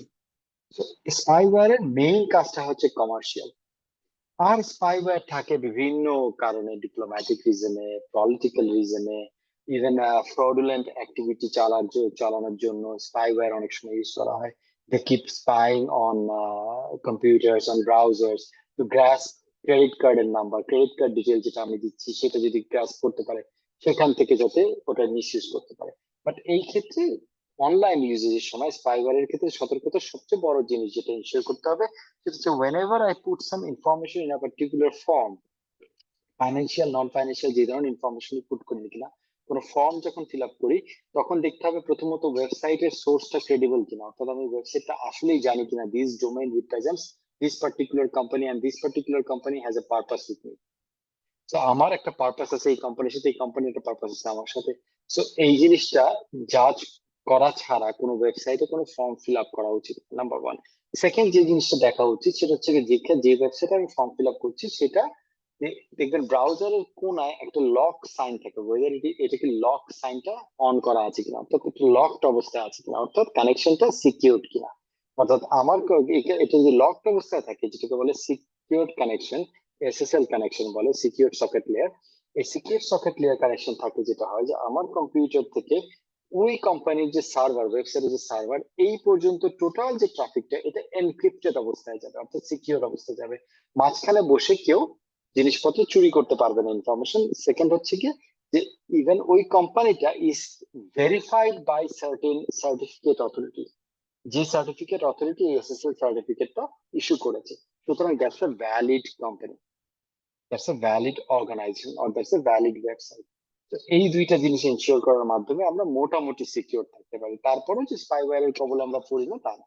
আর আরেকটা জিনিস তো ডেফিনেটলি যে কখনোই আননোন বা ওয়েবসাইটে গিয়ে হঠাৎ করে খুব ফ্ল্যাশি প্রম্পট করছে ওখান থেকে কোনো সফটওয়্যার ডাউনলোড করা বা ইয়ে করা, এটা করা যাবে না। অনেক সময় মিসলিডিং বাটনের রিমার্কস থাকে, দেখবেন যে অনেক সময় যে এরকম যে আপনি একটা পার্টিকুলার জিনিস সার্চ করছেন, একটা পার্টিকুলার সফটওয়্যার, ওই সফটওয়্যারটা ডাউনলোড বাটনটা ক্যামোফ্লেজ করা, বিভিন্ন অনেকগুলো ডাউনলোড বাটন দেখা যাচ্ছে। সব download button is not about that software download. আপনি ভালো করে খুঁজলে দেখবেন সফটওয়্যারটা ডাউনলোড করার জন্য ডিফারেন্ট একটা লিঙ্ক আছে, বাট অনেক ফ্ল্যাশি অ্যাডভার্টাইজমেন্ট আপনাকে ডাউনলোড করার জন্য প্রম্পট করছে, যেটা আপনি ভাবছেন যেটা বোধহয় আমি যা ডাউনলোড করছে যে রিপোর্টটা বা যে সফটওয়্যারটা সেটারই, বাট নিচে আশেপাশে পড়লে দেখবেন যে ওইটা না, ওইখানে অন্য কোনো অ্যাড অন, অন্য কোনো সফটওয়্যার, অন্য কোনো কিছু আপনাকে ডাউনলোড করতে বলছে। So we'll have to be cautious while clicking on the websites that we know less about. So those are spyware. Adware হচ্ছে গিয়ে সাধারণত আমাদের কম্পিউটারে ইনস্টল হয়ে আমাদের এখানে অ্যাডভার্টাইজমেন্ট পুশ করতে থাকে। এটা মোবাইলে অনেক ক্ষেত্রে দেখা যায় যে অ্যাডওয়্যার ইনস্টল হয়ে যায়, তখন আপনি দেখবেন যে আপনি ইউটিউব চালাচ্ছেন না বা কোনো কিছু চালাচ্ছেন না, but continuously you are given notifications and advertisements with graphics, বিভিন্ন জিনিসের অ্যাডভার্টাইজমেন্টস, বিভিন্ন গেমিং সাইটের অ্যাডভার্টাইজমেন্ট অথবা অন্যান্য যে কোনো সাইটের অ্যাডভার্টাইজমেন্ট আপনার খালি পপ আপ করছে। Those are adwares. ওটাকে দেখা যায় অনেক ক্ষেত্রে যে আপনি অ্যাপস, আপনার যে ইনস্টলড অ্যাপ্লিকেশন আছে তার লিস্টে গেলে আপনি চিনতে পারবেন না, অন্য কোনো নামে ওটা ইনস্টল হয়ে আছে। তো জাস্ট একটু পার্টিকুলারলি ওটা কনসার্ন হয়ে একটু ফাইন্ড আউট করে ওটাকে আনইনস্টল করতে হয়। এমন ওই জায়গায় সেম থিং অ্যাপ্লাইজ আননোন কোনো সোর্স থেকে কোনো কিছু ডাউনলোড না করা, কারণ ওগুলোর সাথে অ্যাডওয়্যার গুলো পুশ করে দেয়, ইনস্টল করে দেয়। So these are some malicious software codes, malware that we encounter very commonly. Just we'll have to be cautious in terms of getting this into our computer or mobile phones from any unknown sources or unreliable sources. Okay, এটা বোধহয় গত দিনও কিছু discuss করেছিলাম, একটু detail করে দিলাম। কারো কোনো কোশ্চেন থাকলে আমাকে স্টপ করেন, বলেন। Then comes hackers and computer crime. Computer crime নিয়ে আমরা আসলে খুব ডিটেইল একটু পরেই আলোচনা করবো, বিভিন্ন রকমের কম্পিউটার ক্রাইমের এক্সাম্পল সহ একটু ডিটেইল আলোচনা করবো। বাট জেনারেলি আমরা যে জিনিসগুলো দেখি সেটা হচ্ছে স্পুফিং এন্ড স্নিফিং। স্পুফিং কি? স্পুফিং হচ্ছে গিয়ে আইডেন্টিটি ক্যামোফ্লেজ করা, এগেইন আইডেন্টিটিটাকে শ্যাডো করা বা আইডেন্টিটিটাকে হাইড করে, রিয়েল আইডেন্টিটি হাইড করে নেটওয়ার্কে রিয়েল আইডেন্টিটি হাইড করে অন্য আইডেন্টিটি ইউজ করা, মানুষকে মিসলিড করা, ইউজারকে মিসলিড করা। কিরকম? একটা স্পুফিং তো কমন হচ্ছে কি ইমেইলে আমরা পাই স্পুফিং, যেখানে you receive an email from World Food Programme, বলতেছে ওয়ার্ল্ড ফুড প্রোগ্রাম থেকে একটা লটারি ছাড়া হয়েছিল যেখানে আপনি উইন করছেন, বিকজ ওয়ার্ল্ড ফুড প্রোগ্রাম এই লটারিটা ইয়ে করতেছে যে থার্ড ওয়ার্ল্ড কান্ট্রি বা ডেভেলপিং কান্ট্রিদের থেকে selective member two represent in the development work at say African countries.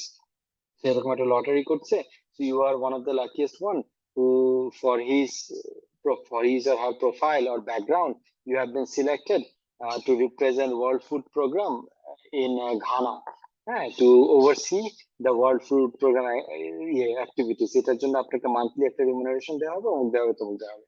তো আপনি ইমেলটা পাচ্ছেন ওয়ার্ল্ড ফুড প্রোগ্রাম থেকে, so you become curious generally যে ওকে আমার প্রোফাইল দেখে আমাকে সিলেক্ট করা হয়েছে, so there must be something, so you reply back. Once you reply back, they start building conversations, and at some point of time বলবে যে আপনার প্রসেসিং এর জন্য আপনার সবকিছু হয়ে গেছে, এটা পুরো ট্রাভেল কস্ট এভরিথিং আমরা বেয়ার করবো ওয়ার্ল্ড ফুড প্রোগ্রাম থেকে, এন্ড আপনাকে জাস্ট একটা ইয়ে করতে হবে, এখানে একটা রেজিস্ট্রেশন করতে হবে, মেবি উইথ $50, মাত্র $50 দিয়ে একটা রেজিস্ট্রেশন করতে হবে, আর আপনাকে ওরা স্পন্সর করবে হচ্ছে $2 লাখ। So আপনি $2 লাখ জায়গায় $50 তো is nothing. So generously a lot of people will just deposit $50 or pay $50 using a credit card, Bitcoin, whatever it is. দেখা যাবে যে পে করে ফেললো $50। এই $50 আসলে ওদের লাভ, এটি ওদের ব্যবসা, এটি ওদের আসলে টার্গেট ছিল, নাথিং এলস। কিন্তু এই স্পুফিং এর পার্টটা কোথায় হলো? When you are receiving a message in an identity that is different from original identity, that is called spoofing.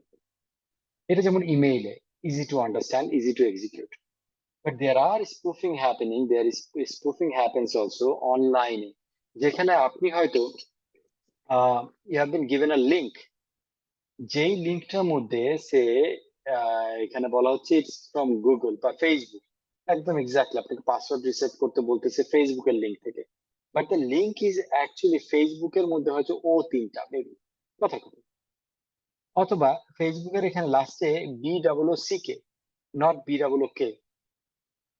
So they are kind of using the same color, same logo, same everything. So you don't feel like in a long URL, you don't feel like looking at যেটা Facebook না, অথবা অনেক সময় common হচ্ছে যে facebook.something.com,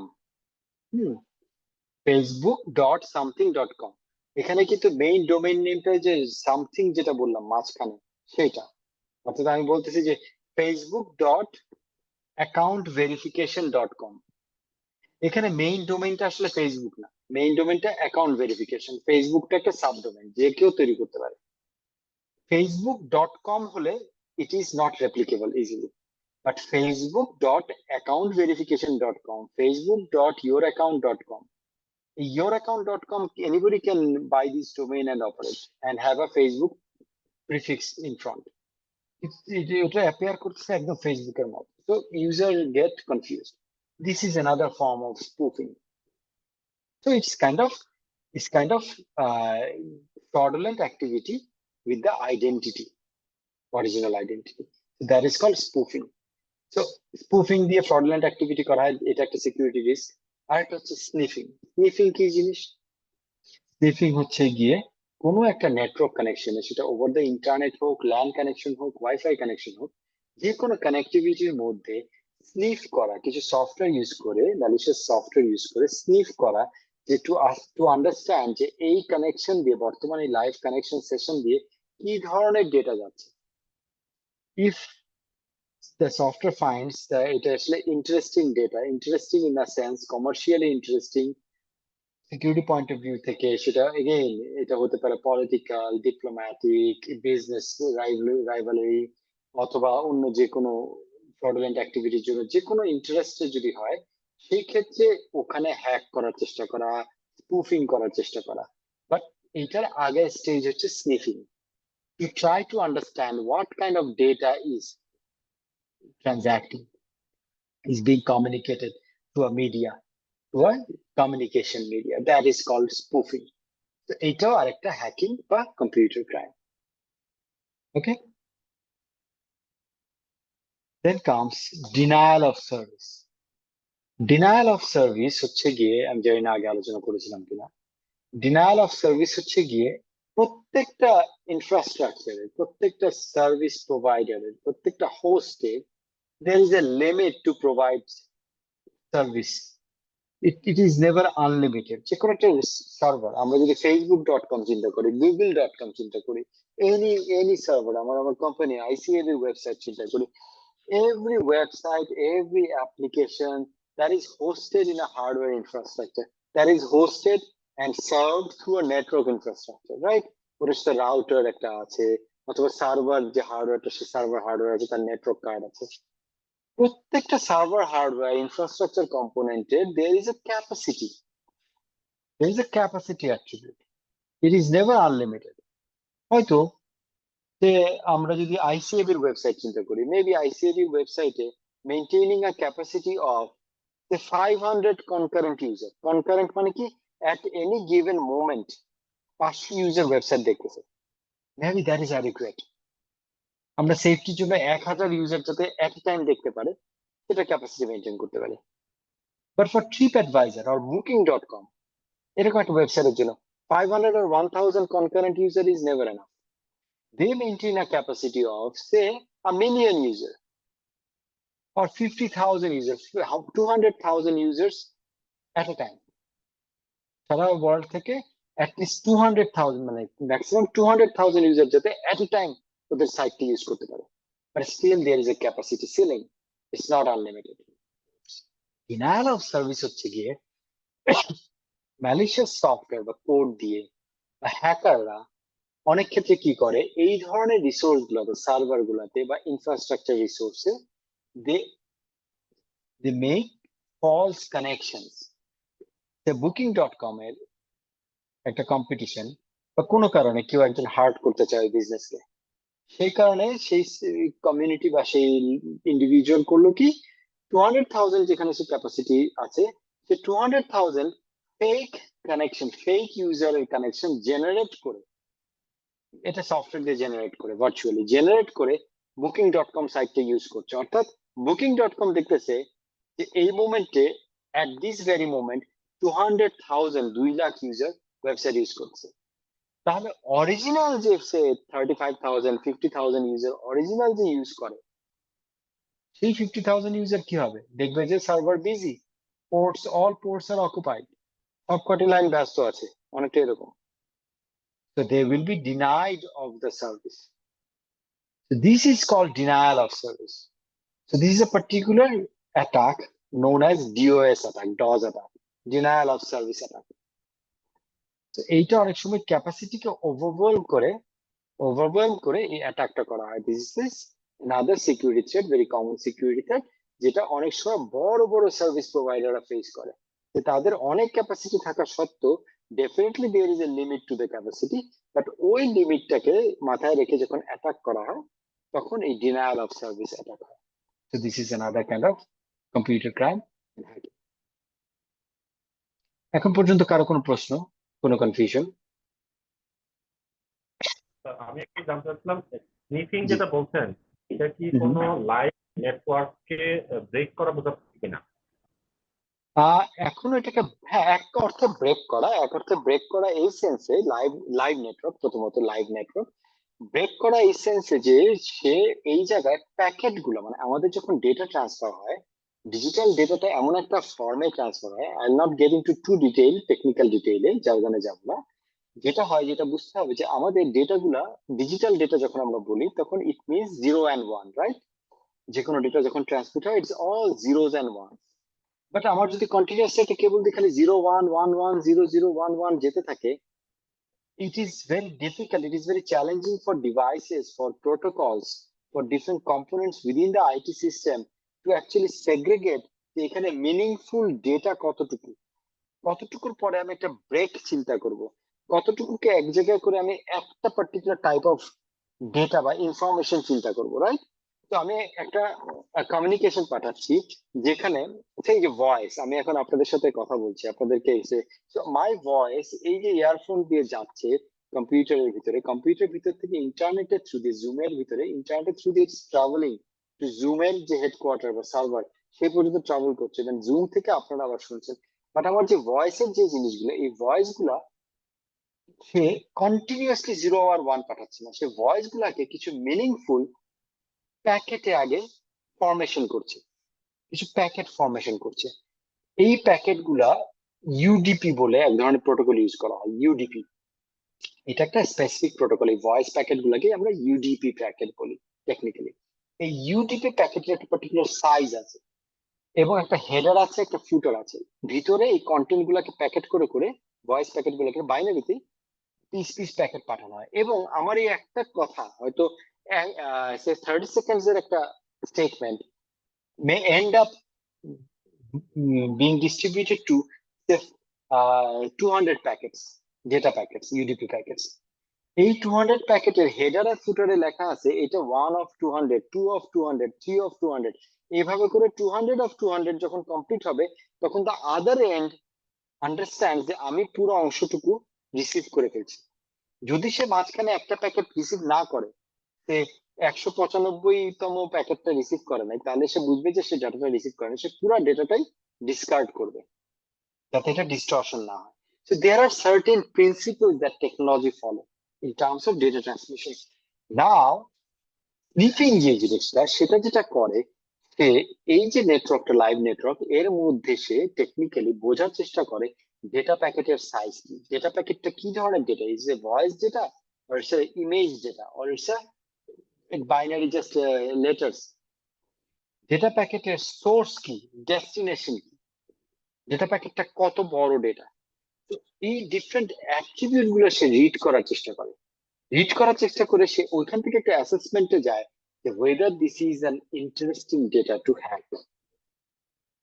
So it is a previous stage of hacking or intrusion.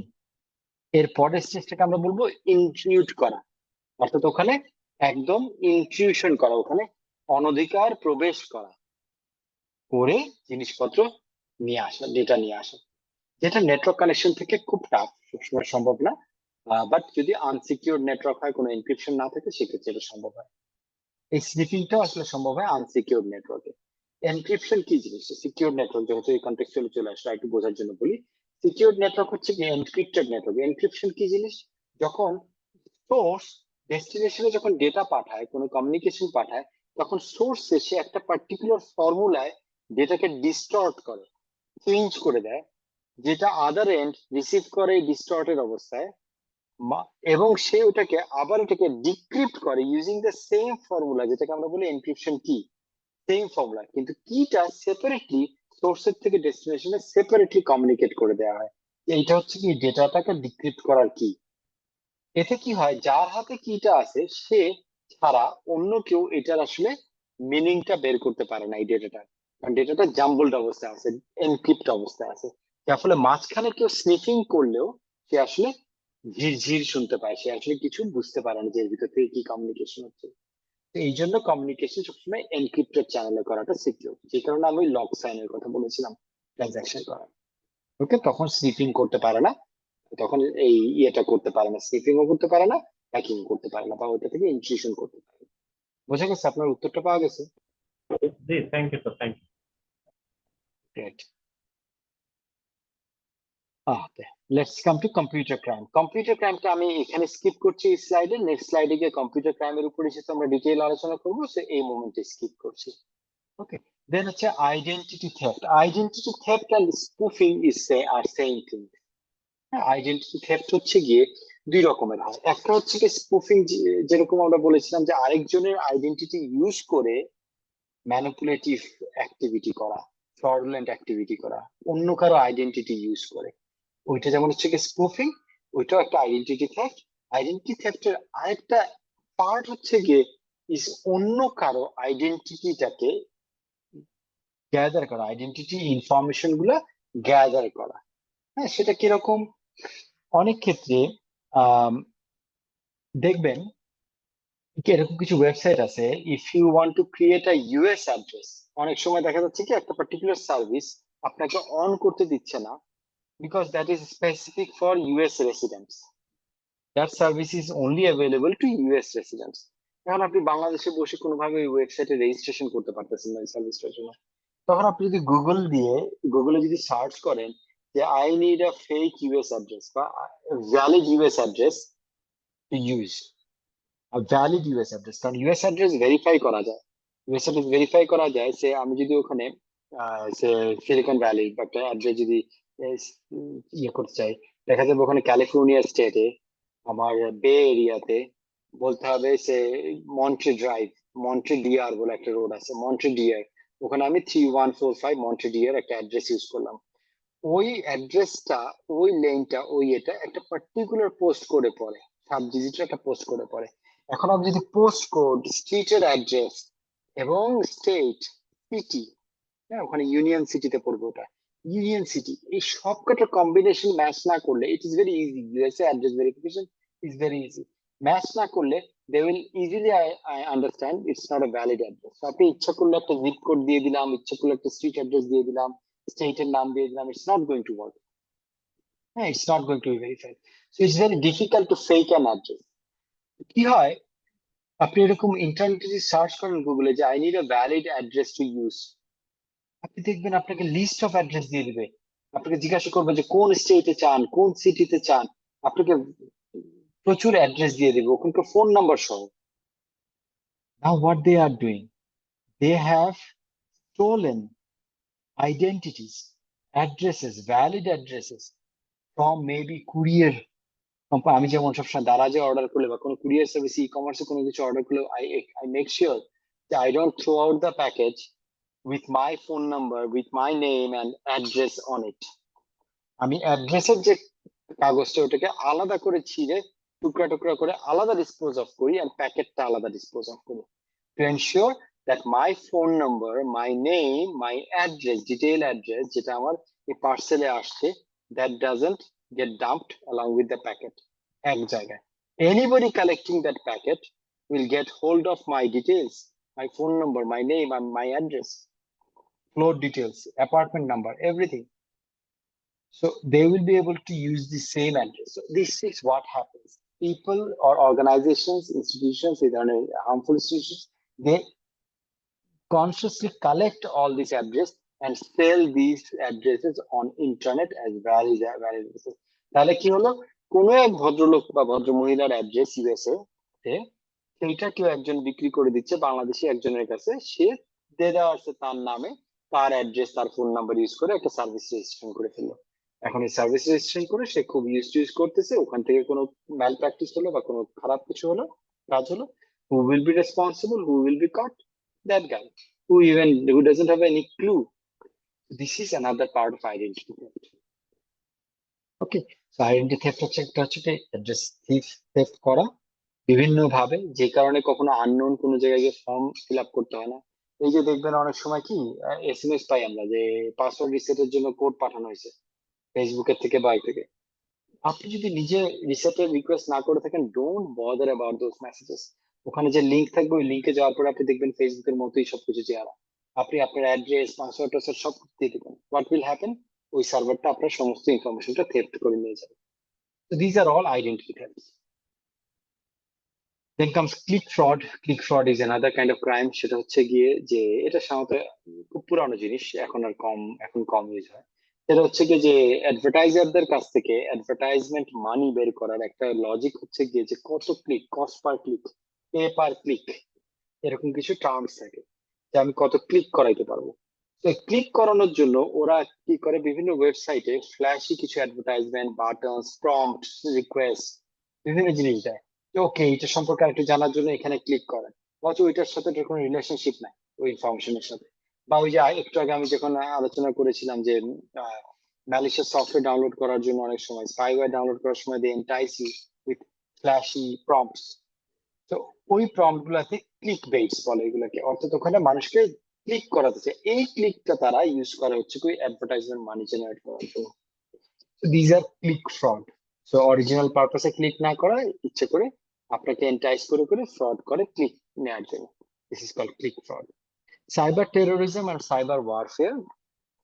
This is kind of attacking servers, hosts, resources, and causing unavailability of certain servers or resources with the intent to cause harm, to cause certain issues. এখন cyber terrorism আর cyber warfare দুটোকে একটু different ভাবে categorise করতে হবে। Terrorism is about, definitely it's unlawful terrorism. Terrorism কিভাবে করা যেতে পারে যে ওকে, আমি বললাম যে ওকে কোন একটা পার্টিকুলার অর্গানাইজেশন, বড় কোনো অর্গানাইজেশন, তাদেরকে বললাম যে unless you change your decision, this is what is going to happen. Sample হিসেবে next 12 hours or next 6 hours all your services are going to go down. তো হ্যাকার একটা গ্রুপ হ্যাকিং করে তাদের ডিনায়াল অফ সার্ভিস করে বা কোনো একটা ভাবে তাদের সমস্ত রিসোর্সেস গুলোকে আনঅ্যাভেলেবল করে ফেললো। So they are threatening to cause broader or larger harm, to make them declare certain things, to make them certain decisions. This is an example of terrorism, cyber terrorism.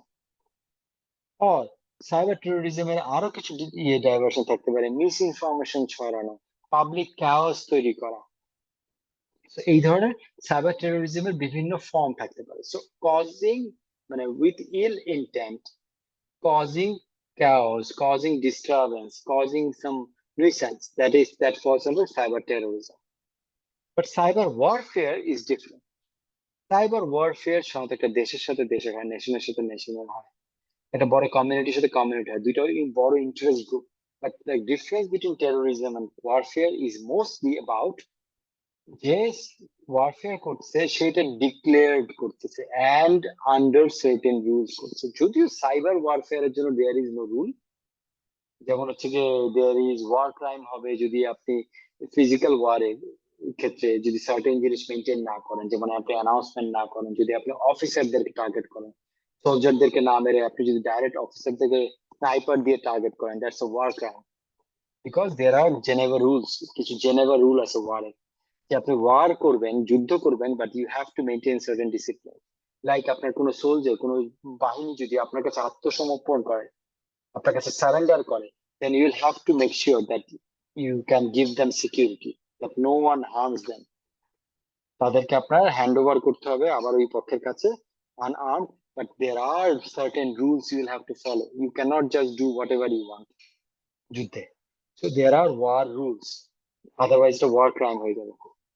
But cyber warfare, to my knowledge, I might not be knowing everything, but to my knowledge, এখনো cyber warfare is an acknowledged way of doing formal war. It is still kind of informal, unstructured. Cyber warfare হচ্ছে কি যখন দেখা যাচ্ছে Russia Ukraine যুদ্ধ হচ্ছে, তখন হচ্ছে দেখা যাচ্ছে যে সার্টেন সার্ভিসেস যেটার উপরে Ukraine is dependent, communicating with US and European countries, সেই জায়গায় ওরা ইন্টারাপ্ট করে দিল বা ইন্টারসেপ্ট করে ইনফরমেশন নিয়ে নিল। That can fall under cyber warfare, which doesn't involve a tank, rather involve a hacker যে এটাকে হ্যাক করতেছে। But that doesn't come as a crime or terrorism, that comes as a war. So this is cyber warfare and cyber terrorism. Any questions so far? Any confusion? Sir আমাদের দেশে কি এরকম cyber ওয়ারফেয়ারের কোনো ঘটনা ঘটেছিল কখনো, মানে এক্সাম্পল? এখন এটাকে ওয়ারফেয়ার বলা যাবে কিনা I am not sure, but একটা ঘটনা ঘটেছিল। একটা ঘটনা জি ঘটেছিল স্যার। কত সালে আমি ভুলে গেছি। আহ একটা ঘটনা ঘটেছিল ফেলানি হত্যা। ডু ইউ রিমেম্বার একটা জি নিউজ? জি, ওই যে কাটা তারে ফেলানি। কাটা তারে ঝুলছিল জি ফেলানি, হ্যাঁ, which was a very pathetic, very painful incident. জি স্যার। এইটার রেসপন্স হিসেবে অনেকগুলো হ্যাকার গ্রুপ বাংলাদেশের, they did a collaborative attack on Indian government services. হ্যাঁ, যেখানে প্রায় 6 দিন পর্যন্ত Indian government services including railway ticketing system, including a lot of tax services, a lot of important government services went down. It was a collaborative attack by several hacking groups যারা একসাথে করে combine করে এটাকে war declare করে এই অ্যাটাকটা করেছিল in response to that incident. So I'm not sure whether we can call that a warfare, cyber warfare, but that kind of looked like a warfare, cyber warfare. So that is the only incident I can remember and recall. Thank you sir, thank you. Okay. Okay, let's move to examples of computer crime. Computer crime actually is a very broad area. Many things can be categorized under computer crimes. Okay, so computer crimes আলোচনা করার সময় we can take two perspectives, either of two perspectives. যে computer crime কিরকম হতে পারে দুইটা point of view থেকে দেখতে পারি। One point of view can definitely be that whether computer as a target, অর্থাৎ servers, computer systems, if these are the targets of crime. আরেকটা পার্সপেক্টিভ বা পয়েন্ট অফ ভিউ হচ্ছে গিয়ে যে কম্পিউটার ব্যবহার করে যে কোনো ধরনের crime. Okay, will come to the details. Can you allow me just 2 minutes? হ্যাঁ, আমি একটু 2 মিনিট একটা জিনিস একটু সাজেস্ট করে নিই। হ্যাঁ, sorry for the sure sir, sure interruption, I am sure. Just coming back in 2 minutes.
Yeah, sorry.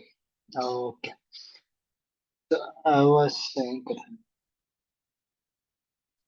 okay, we were discussing computer crimes, যেখানে দুইটা পার্সপেক্টিভ থেকে আমি যেটা বললাম যে একটা পার্সপেক্টিভ হচ্ছে গিয়ে যে computers as targets of crime, আর এটা হচ্ছে কি computers as instrument of crime. So দুইটাকে আমরা কম্পিউটার ক্রাইম ডিফাইন করতে পারি। So computer targets of crime কিরকম, যেমন হচ্ছে কি আমি যদি কোথাও হ্যাক করতে চাই, কেউ যদি কোথাও হ্যাক করে, হ্যাক করা মানে কি, কোথাও এক জায়গায় একটা কম্পিউটার আছে, কোথাও এক জায়গায় সার্ভার আছে যেখানে ডেটা আছে, people are trying to steal the data information. So টার্গেটটা কম্পিউটারকে, শরীফ মাহমুদ আপনার, আমি জানি না আপনার ইন্টেনশন কিনা, বাট আপনার ক্যামেরাটা কিন্তু অন করা, হ্যাঁ, আপনার জানিয়ে রাখবেন। ওকে ওকে, সো যেটা বলছিলাম যে যদি আমি কনফিডেন্সিয়ালিটি ব্রিচ করার অবজেক্টিভে যদি কোনো কিছু করি, যে okay I want to hack that particular company's server and fetch competition sensitive information from the system, যেটা আমি কম্পিটিটরদের কাছে সেল করতে পারবো, অথবা I'll be using to know about their strategy and then design a counter strategy. Okay, সেই ক্ষেত্রে the target is a computerized system or resource or data. Target হচ্ছে ওটা, সেই ক্ষেত্রে এটা একটা computer targeted crime. Accessing a computer system without authority, which is hacking. So hacking any computer, any system is a crime, is a computer targeted crime. Then হচ্ছে knowingly accessing a protected computer to commit fraud. So উদ্দেশ্যটা খালি fraud এখানে example বইয়ে দেয়া হয়েছে, but this thing is saying again it is accessing, penetrating, intuiting into a computing environment, into a network, into a server, into a series of server, into a database to commit fraud. Fraud কিভাবে করে ওখান থেকে information নিয়ে আমি অন্য কাউকে fraud করতে পারি, অথবা ওখানে ইনফরমেশনই আমি এক্সট্রাক্ট করে I can play fraud with that particular organization. Yeah, okay, these are the bookings I have given to you, so deliver me the goods or deliver me the value. আমি ওখান থেকে information নিয়ে I'm just kind of pretending like I was the one who placed an order. I was the one who requested for certain information. So kind of acting fraud, operating fraud like that. Okay, so that can be a computer crime, a computer targeted crime. Then হচ্ছে গিয়ে knowingly transmitting a program code command that is virus push kora, adware push kora, spyware push kora, so any kind of malicious code, malicious software push kora, transmit করে দেয়া knowingly, জেনে শুনে, এটা ওই denial of service attack করার জন্য হোক, অথবা ওখানে কোনো হার্ম করার জন্য হোক। এরকম একটা সময় ছিল বাংলাদেশে, I remember it was early 2000 এর দিকে, there was a widespread fun, একটা হোয়াইট লায়ন বলে একটা ভাইরাস খুব স্প্রেড হয়েছিল। ওটা হোয়াইট লায়নটা বাংলাদেশে তৈরি একটা ভাইরাস প্রোগ্রাম। সেই হোয়াইট লায়ন ভাইরাসটা মানুষজন মানে there was a team, there was a people initial stage, পরে এটা অটোমেটিক ছড়া যায়, বাট ইনিশিয়াল স্টেজে they kind of wanted to test their virus, and এই কারণে যেখানে একটু কম্পিউটিং নেটওয়ার্ক এনভায়রনমেন্ট আছে, তখন তো নেটওয়ার্ক তো কমন ছিল না, যে নেটওয়ার্ক এনভায়রনমেন্ট বাংলাদেশ মানুষ সবাই ইন্টারনেটে কানেক্টেড, এরকম environment, sorry it was not early 2000, it was late 90s, হ্যাঁ ইট ওয়াজ 98 97 ওরকম সময়ের কথা বলতেছি। তো ওই সময় মানুষজন এরকম করে ওই ভাইরাসটাকে পুশ করার জন্য they took initiative, they took plans how they will push this virus into different networks, through friends and families and everything. So that was clearly a computer targeted crime, okay, of this sort. ওই ভাইরাসটা যেটা করতো যে কম্পিউটারে যে basic input output system BIOS, মাদারবোর্ডে একটা chip থাকে বায়াস, যে কিনা which helps identifying all the other components within the computing system. So ওই বায়াসটাকে মুছে দিত, এটাকে বলা হচ্ছে ফ্ল্যাশ করে দিত। ফ্ল্যাশ করে দিলে যেটা হতো যে computer used to stop identifying the different other components of the computer. পরে এটার কিওর আমরা বের করলাম বা বের করা হলো যে okay will have two just flash back the bias ওভাবে করে। তখন এটা একটা বড় ব্যবসা পরিণত হয়ে গেল, শয়ে শয়ে কম্পিউটার বসে গেল এবং শয়ে শয়ে কম্পিউটারকে বা হাজার হাজার কম্পিউটারকে কম্পিউটার কোম্পানি কয়েকটা বায়োস ফ্ল্যাশ করে করে রিপেয়ার করা শুরু করলো, bringing them back to life. তো এইটা ছিল হচ্ছে কি একটা। আর লাস্টে হচ্ছে কি threatening to cause damage to a protected computer. Definitely আমি হয়তো ড্যামেজ করলাম না, বা ড্যামেজ করার থ্রেট করলাম। যেমন আমি বলেছি যে কি বলে এটাকে র্যানসাম মানে হচ্ছে গিয়ে মুক্তিপণ দাবি করা। এই র্যানসামওয়্যার বলে এক ধরনের জিনিস আছে, যেটা কোড আছে, যেগুলো দিয়ে হয়তো টেম্পোরারিলি আনঅ্যাভেলেবল করে দিয়ে রিসোর্স থ্রেট করা হয়, যে if you don't do this will do this. So that is also kind of a crime that is targeted to computers or data. So these are some examples of computer crimes targeted towards computers. Okay, there can be many more. Aro onek rokomer hote pare. Then comes computer as an instrument.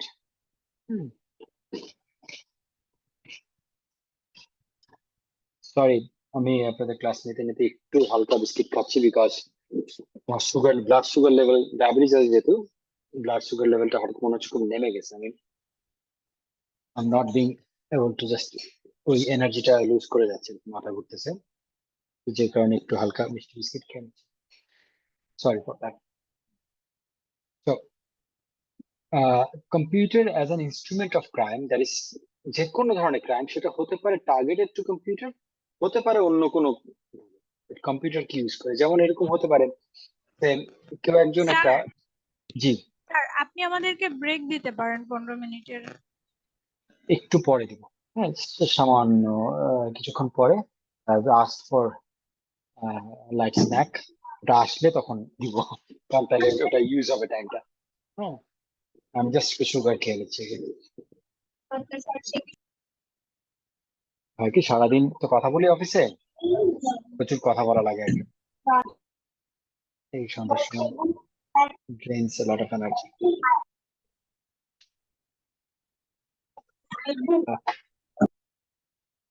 Sorry, কিছু বলছেন শামিন?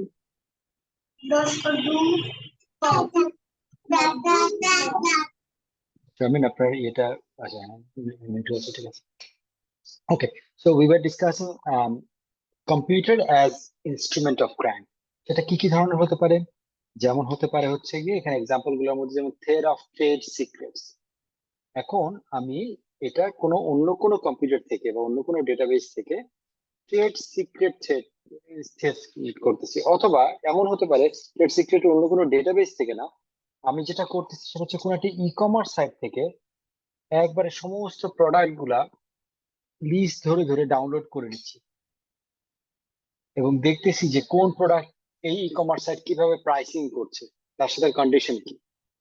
তো এই জিনিসগুলো e commerce site তৈরি করতে বা populate করতে they have spent a lot of money, effort, time.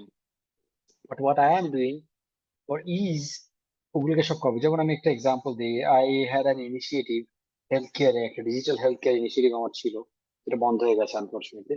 ওই ইনিশিয়েটিভের জন্য ইনিশিয়ালি বাংলাদেশে পাইনিয়ার হিসেবে করেছিলাম।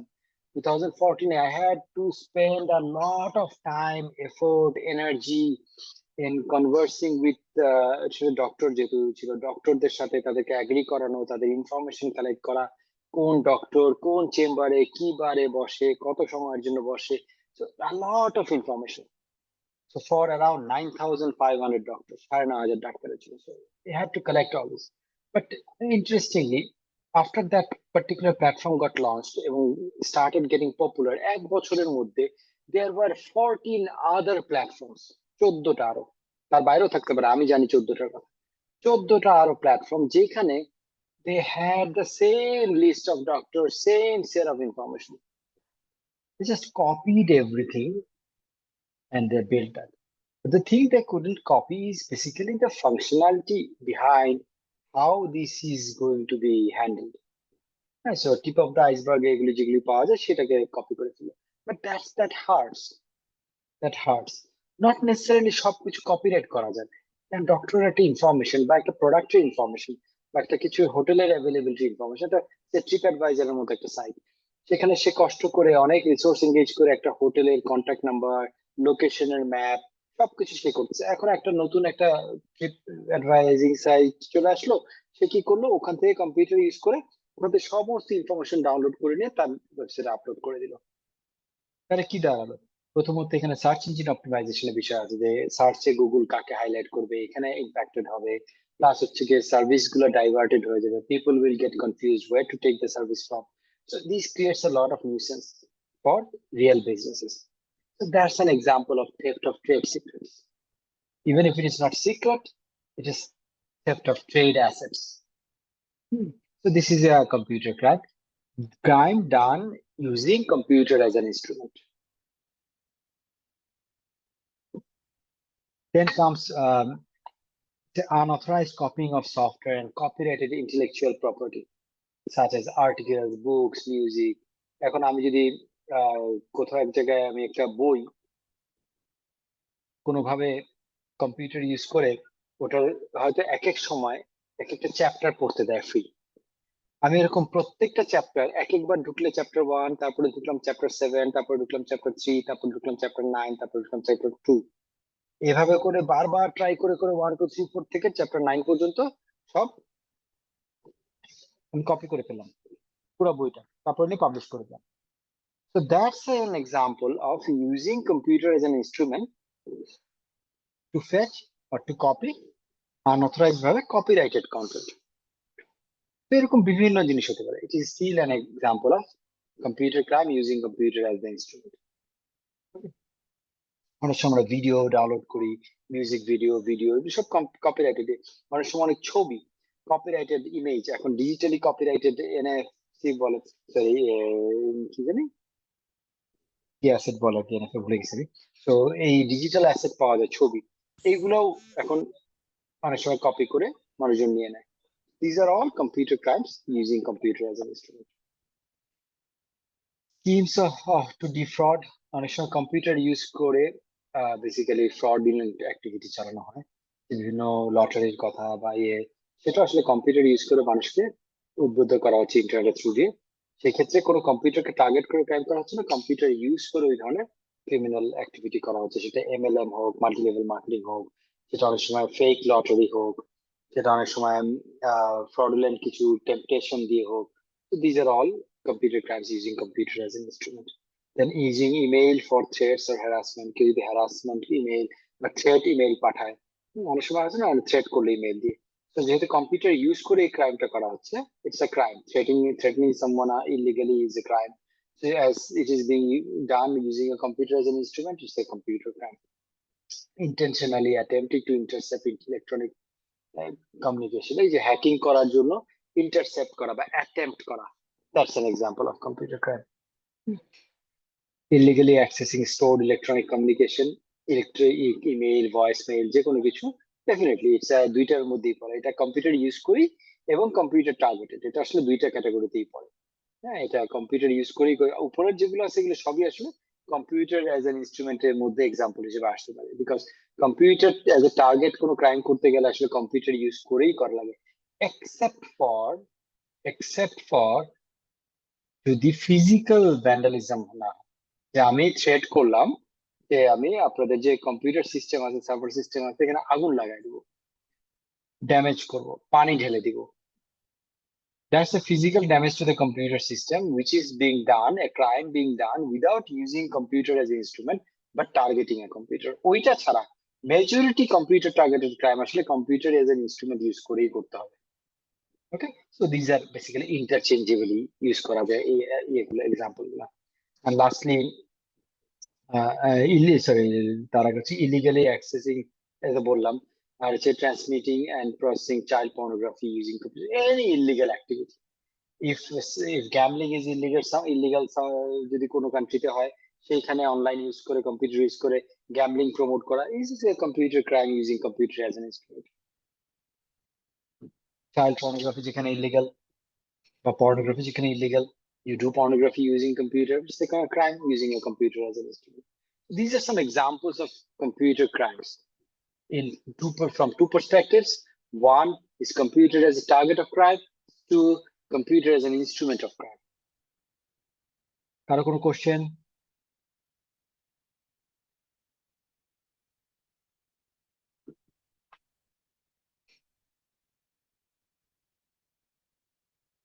ওকে, তো এখন আমরা লাস্টলি দুইটা জিনিস আলোচনা করব।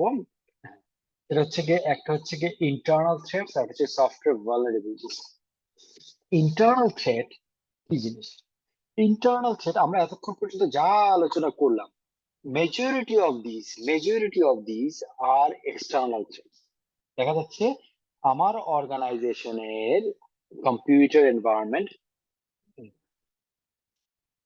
সেখানে অন্য কোনো পার্সন আনঅথরাইজড অ্যাক্সেস করতে চাচ্ছে, অন্য কোনো ইন্টারেস্ট গ্রুপ ড্যামেজ করতে চাচ্ছে, হার্ম কজ করতে চাচ্ছে, it is mostly external. Internal threat কি জিনিস? ইন্টারনাল থ্রেট হচ্ছে গিয়ে উইদিন দ্য অর্গানাইজেশন, এবং ইন্টারেস্টিং স্ট্যাটিস্টিক্স হচ্ছে গিয়ে যে generally internal threats are higher than external threats for most of the organizations globally. Internal threat হচ্ছে গিয়ে threats from internal employees, internal people, internal computer system, internal vulnerabilities within the software, within the application. So এগুলোকে বলা হচ্ছে internal threat. তো এই internal threat গুলা সাধারণত একটা হচ্ছে গিয়ে অনেক সময় কি হয় যে এমপ্লয়ি লিভ করতেছে অর্গানাইজেশন, তার পাসওয়ার্ড ডিসেবল করা হচ্ছে, অথবা তার রোল চেঞ্জ হয়ে যাচ্ছে। এগুলো সব এক্সাম্পলস অফ ইন্টারনাল থ্রেটস। তার রোল চেঞ্জ হয়ে যাচ্ছে, আগে সে একটা পার্টিকুলার ফাংশন দেখতো, তার ফলে he or she had access to certain kind of information or data into the system. তার রোল চেঞ্জ হয়ে গেছে, but the organization didn't update the access, যার ফলে তার আগে যা অ্যাক্সেস ছিল এখন সব অ্যাক্সেস রয়ে গেছে, যার ফলে he or she is able to access all the information that he or she is no longer should access. তাহলে সেটা মিসইউজ হতে পারে, পিলফারেজ হতে পারে information. So that's a security threat, that's an internal threat. Then হচ্ছে গিয়ে password strong না রাখা, যার ফলে একজনের পাসওয়ার্ড আরেকজন ইউজ করা। This is also a very common internal threat, very common internal threat, যেখানে আমরা অ্যাকাউন্টেবিলিটি এস্টাবলিশ করতে পারি না। যেমন আমি একটা অর্গানাইজেশনে বর্তমানে কাজ করি, যেখানে দেখা যাচ্ছে যে ডায়াগনস্টিক রিপোর্টস পেশেন্টের যদি তার কোনো ডিউজ থাকে, জেনারেলি এক্সেপশন ছাড়া ডিউজ যদি থাকে, তাহলে এটা হচ্ছে B2B কেস। মানে অনেক সময় কি হয়, আমি যে অর্গানাইজেশন আছে সেখানে অনেক হাসপাতাল, কয়েকশো হাসপাতাল আছে যারা এখানে স্যাম্পল পাঠায় টু গেট টেস্টেড, বিকজ ওই হাসপাতালে হয়তো কস্ট ইফেক্টিভ হচ্ছে না বা তাদের ইকুইপমেন্ট নাই কিছু সার্টেন টাইপ অফ টেস্ট করার জন্য, সফিস্টিকেটেড টেস্ট করার জন্য। এই টেস্টগুলো করার জন্য এখানে তারা আউটসোর্স করে। নাও if that particular test is not paid in full, কারণ এই কালেকশন গুলো করা খুব ডিফিকাল্ট, যদি পেইড না হয়ে থাকে তাহলে অনেক সময় আমাদের হয়তো রিপোর্টটা পাঠানোটা উচিত না। যদি দেখা যাচ্ছে যে অনেক ক্ষেত্রে রিপোর্ট চলে যাচ্ছে, কিভাবে চলে যাচ্ছে, যার রিপোর্ট পাঠানোর ক্ষমতা আছে তার পাসওয়ার্ডটা is shared within the organization, যার ফলে অনেকে ওই পাসওয়ার্ডটা জানে।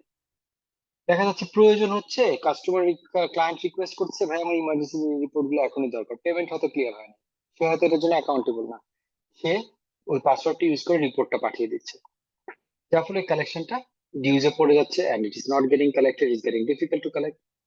So this is an internal threat. This is an unauthorized access. This is an integrity issue. This is an confidentiality issue. So this is an internal threat. যে আমার পাসওয়ার্ডটা আছে। So এই ধরনের internal threats are there. Internal threat এর মধ্যে software vulnerability is one, যেটা আমরা আলাদা করে ডিসকাস করব। Okay, guys, let's take a break. ঠিক 8:31 বাজে। আমরা একটু 10 মিনিটের একটা ব্রেক নিই। 15 মিনিট দেন স্যার।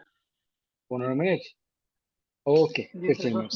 8:45-46 আমরা আবার রিকনভেন করতেছি। ওকে ওকে স্যার, আসসালামু আলাইকুম। ওকে, থ্যাংক ইউ। ওয়ালাইকুম আসসালাম। আসসালামু আলাইকুম।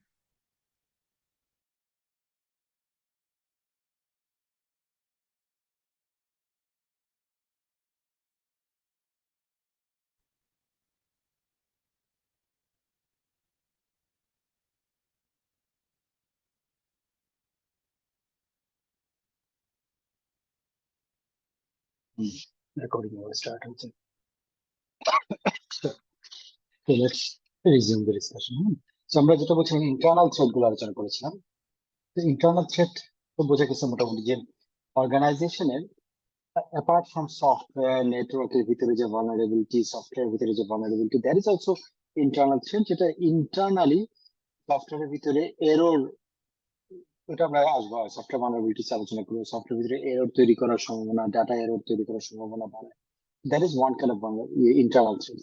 So internal threats হচ্ছে apart from software vulnerabilities, there are different user-related internal vulnerabilities, which involves the password sharing, which involves kind of segregation of duty ঠিক মতো না থাকা, অর্থাৎ রোল ডেফিনেশন ঠিক মতো না থাকা, access to information unauthorized access করতে পারা। প্লাস হচ্ছে কি আরেকটা ইন্টারনাল থ্রেট হচ্ছে যে ডেটা, অনেক সময় কি হয় যে ডেটা টোটাল থেফট হয়, এবং সেটাই সবচেয়ে বেশি হয় ইন্টারনালি। যতটা না বাইরে হ্যাকিং করে একটা সার্ভার থেকে ডেটা যায় একটা বিজনেসের, তার চেয়ে অনেক অনেক গুণ বেশি আসলে পসিবিলিটি থাকে, এবং থাকে হয় সাধারণত সেটা হচ্ছে গিয়ে এক্সিস্টিং এমপ্লয়িরা বা ইন্টারনালি ডেটা গুলাকে ডাউনলোড করে নিয়ে কম্পিটিশনের হাতে দিয়ে দেয়া, unfortunately. So these are all internal threats which generally are found larger than compared to external threats. External threat এর ইম্প্যাক্ট অনেক সময় অনেক বেশি হয়, যে অনেক সময় হ্যাক করে একদম পুরো সার্ভার নষ্ট করে দিল, ডেটা পুরোপুরি করাপ্ট করে দিল, সো এটার ইম্প্যাক্ট অনেক সময় হাই হতে পারে, বাট ইন্টারনাল থ্রেটের ফ্রিকোয়েন্সি অনেক বেশি। Impact also high depending on what information is being damaged or theft, but frequency টা অনেক বেশি, এই কারণে internal threat is more common. Internal threat এর একটা পার্ট হচ্ছে কি সফটওয়্যার ভালনারেবিলিটি। সফটওয়্যার ভালনারেবিলিটিস হচ্ছে কি জিনিস? ভালনারেবিলিটিস উই ডিসকাসড, যে কোথাও কোনো একটা উইকনেস, কোনো ইনফ্রাস্ট্রাকচারে বা কোনো একটা অ্যাসেটে there is a weakness, যে উইকনেসটাকে কোনো থ্রেট এক্সপ্লয়েট করতে পারে। কোনো থ্রেট কোনো একটা সময় গিয়ে এটাকে হিট করলে ultimately that will create a risk, that is a risk. Vulnerability is a weakness, যেটা কোনো থ্রেটের সম্মুখে পড়লে, কোনো থ্রেট যদি আসে, যেমন আমরা বলেছিলাম যে একটা weak building is a vulnerable to earthquake, weak structured building. যদি আর্থকুয়েক নামক থ্রেটটা যদি আসে হিট করে, সেই ক্ষেত্রে there will be a damage, so it is a risk. তো ঠিক সেরকম সফটওয়্যার ভালনারেবিলিটিস হচ্ছে গিয়ে সফটওয়্যারটা হয়তো নর্মালি অপারেট করছে, but there might be vulnerabilities, যে কোনো কারণে একটা যদি নেটওয়ার্কটা যদি এক্সপোজ থাকে, এই ওয়েতে ইচ্ছা করলে হ্যাকাররা হ্যাক করতে পারে। সেটা কিরকম? অনেক সময় কোন সব সফটওয়্যারের সাথে ওয়েব বেসড যেগুলি সফটওয়্যার আছে, ওয়েব বেসড অ্যাপ্লিকেশন, ওখানে দেখবেন যে উই হ্যাভ ডিফারেন্ট ফর্মস, কোথাও আমার নাম ঠিকানা সব দিতে হতে পারে। একটা খুব কমন ভালনারেবিলিটি যেটা সফটওয়্যারে থাকে, সেটা হচ্ছে গিয়ে এসকিউএল ইনজেকশন ক্যাপাবিলিটি বলা হয়। এসকিউএল ইনজেকশন সেটা হচ্ছে এই যে যেখানে নেমটা দেওয়ার কথা, যেখানে ফোন নাম্বার দেওয়ার কথা, ওখানে চাইলে যদি প্রোটেক্টেড না থাকে, কেউ হ্যাকার বা কোনো একজন যে ক্ষতি করতে চায়, সে কোনো একটা প্রোগ্রামিং কোড ওই জায়গার নামের জায়গায় পেস্ট করে দিল ফর্মের মধ্যে। সো কি হয়, ফর্মটা তো ডেটাবেসের ভিতরে নিয়ে গেল বা সিস্টেমের ভিতরে নিয়ে আসলো, তখন that code gets executed if not well protected. Execute করে আলটিমেটলি সিস্টেমে একটা ব্যাকডোর তৈরি করে ফেললো, একটা ভালনারেবিলিটি তৈরি করে ফেললো। So that's one very common vulnerability of software. এটাকে বলে এসকিউএল ইনজেকশন, অর্থাৎ যেখানে আমার যে কোনো ডেটা এন্ট্রি করার কথা, ওই জায়গায় চাইলে আমি কোড এন্ট্রি করতে পারি। একটা ইউজার চাইলে কোড পেস্ট করে দিল, কোড এন্ট্রি করে দিয়ে সে সিস্টেমের কন্ট্রোল নিয়ে নিল। That's a very common vulnerability, যেটাকে সাধারণত খুব বেসিক লেভেলেই যে কোনো ওয়েব ডেভেলপমেন্টের ভালো যদি ডেভেলপার হয়, ভালো ইঞ্জিনিয়ার হয়, they protect this at the very initial stage. যখন যাতে শুধুমাত্র ইন্টেন্ডেড টাইপের টেক্সট ছাড়া বা নাম্বার ছাড়া কোনো কোড, কোনো সাইন, কোনো কিছু যাতে মানে ইনসার্ট না করা যায়, সেটার জন্য চেক তৈরি করে, সেটার জন্য প্রোটেকশন তৈরি করে। দেন সফটওয়্যার ভালনারেবিলিটিস হতে পারে হচ্ছে গিয়ে যত রকমের হ্যাকাররা বা হ্যাকিং বা ভাইরাস অ্যাক্টিভিটি বা ইনট্রুশন অ্যাক্টিভিটি যেটা হয়, এই অ্যাক্টিভিটি গুলোর সাধারণত কিছু কমন প্যাটার্ন আছে। অনেক সময় অনেক সফটওয়্যার থাকে যেটার মধ্যে সব জায়গায় প্রোটেক্টেড, হয়তো একটা পার্টিকুলার কনটেক্সটে, একটা particular function is not protected. তো in case that gets published to the outside world, যে এই সফটওয়্যারটা যারা ইউজ করে তাদের প্রত্যেকের সফটওয়্যারের মধ্যে এই ভালনারেবিলিটিটা আছে, তখন হ্যাকাররা ওই পার্টিকুলার ভালনারেবিলিটিটা ইউজ করে সফটওয়্যারটাকে হ্যাক করার চেষ্টা করে, ওই উইকনেসটাকে, ওই গেটওয়েটাকে, ওই গেটটাকে, ওই উইক পয়েন্টটাকে। ঠিক এটা অনেকটা এরকম, যদি if you think of a pyramid, একটা পিরামিডের মধ্যে যে এটার অমুক ডিগ্রি এত ডিগ্রি অ্যাঙ্গেলে এই কোণের মধ্যে একটা উইক ব্রিক আছে, একটা উইক ব্লক আছে, যেটাকে চাইলে ভেঙে, খুব পাতলা ব্লক, ওটাকে ভেঙে ভিতরে ঢোকা যায়। So if someone wants to steal the treasures from the pyramid, they will exploit that particular block, which is the vulnerability, which is the weak point, to enter the pyramid. ঠিক exactly এইরকম একটা মানে pyramid হোক, museum হোক, whatever. So vulnerability, software vulnerability যদি publish হয়ে যায়, তখন এখন এইটার ক্ষেত্রে কি হয়, সফটওয়্যারে ভালনারেবিলিটি থাকবেই। যখন নতুন সফটওয়্যার পাবলিশ করা হয় বা রিলিজ করা হয়, তখন ভালনারেবিলিটি থাকে প্রচুর। Over time it gets identified and exposed and shared with the software company.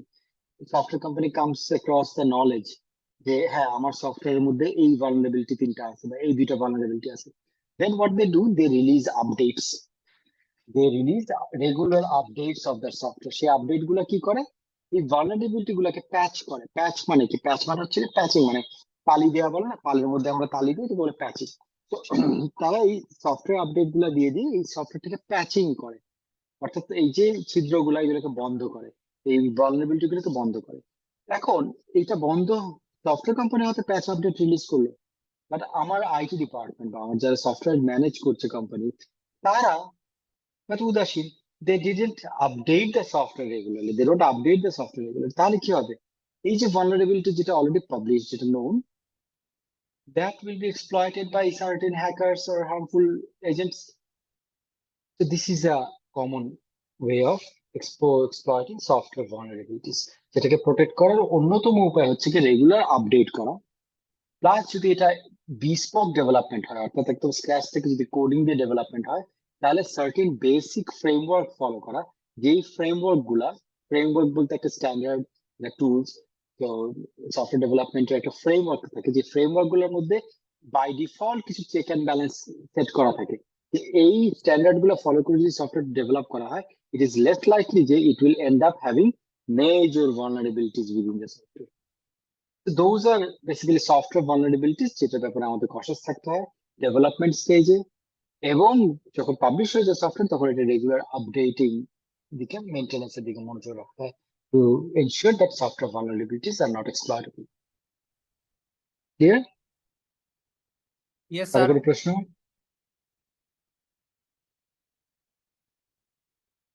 Yes, sir. Okay, let's Thank move you. to another set of slides.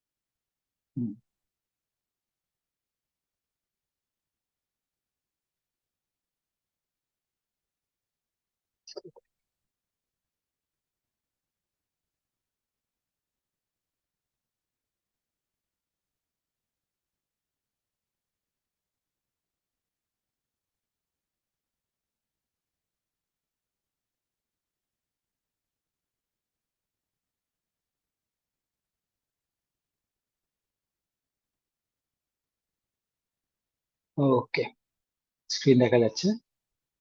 So let's proceed rest of the discussion. এবার আমরা আলোচনা করি security policy.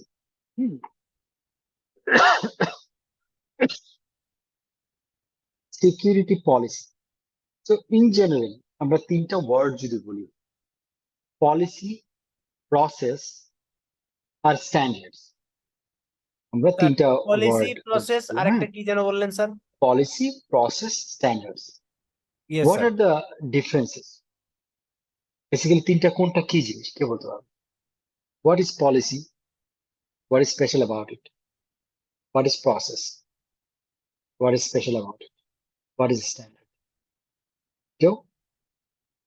Policy আর process দুটোর মধ্যে একটু পার্থক্য বলে। স্ট্যান্ডার্ডে আমরা পড়ে গেলাম, স্ট্যান্ডার্ডটা সবাই পরিচিত না।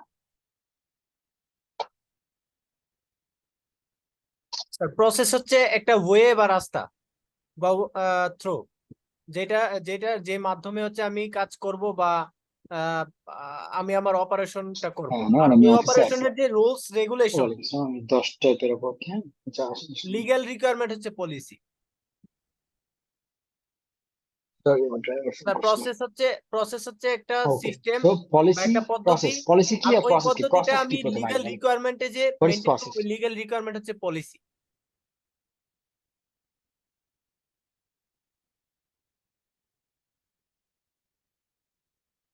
Anyone?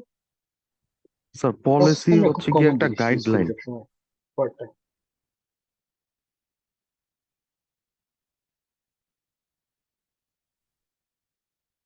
Okay, sir policy is a guideline বা নিয়ম নীতি বলতে চাচ্ছেন রুলস। আলামিন, মোহাম্মদ আলামিন।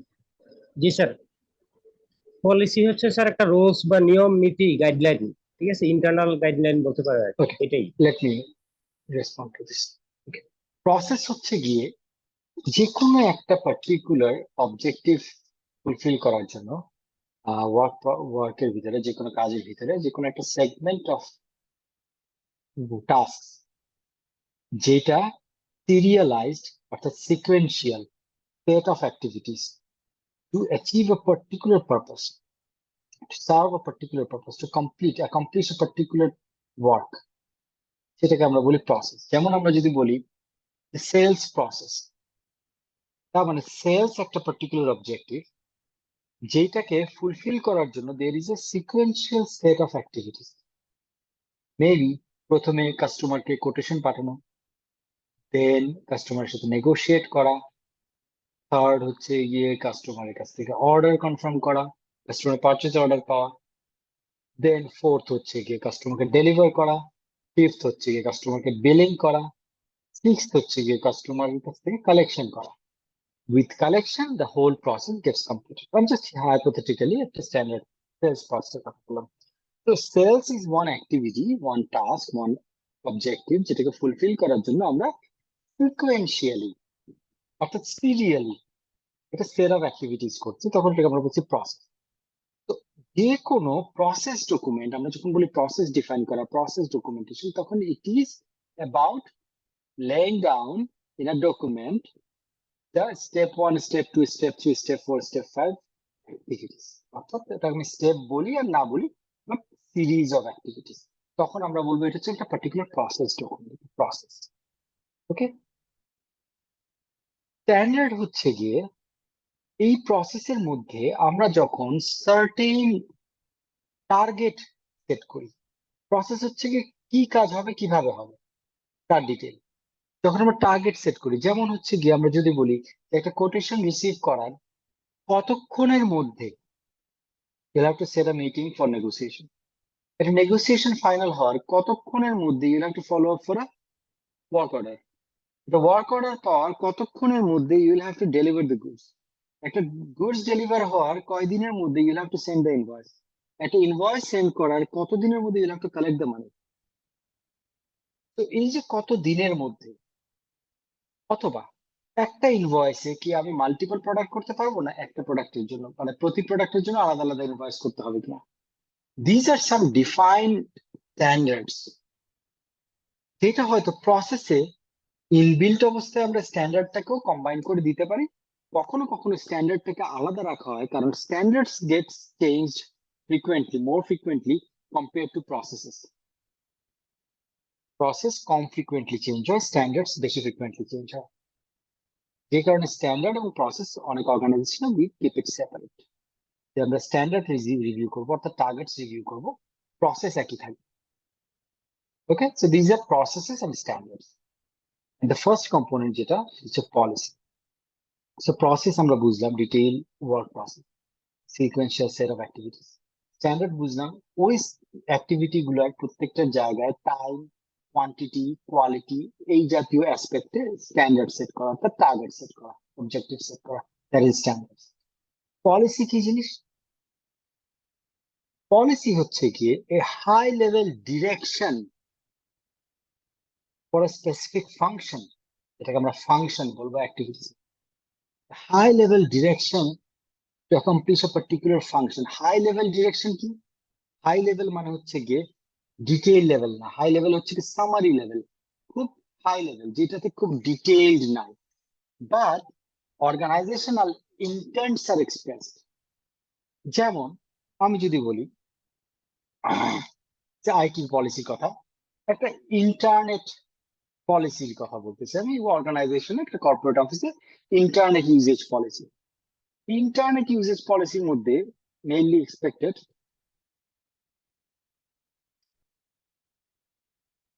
internet usage policy মধ্যে it is expected there will be high level direction, এই direction internet usage should be controlled. Direction হচ্ছে whether it should be controlled, usage should be controlled or should be left open uncontrolled.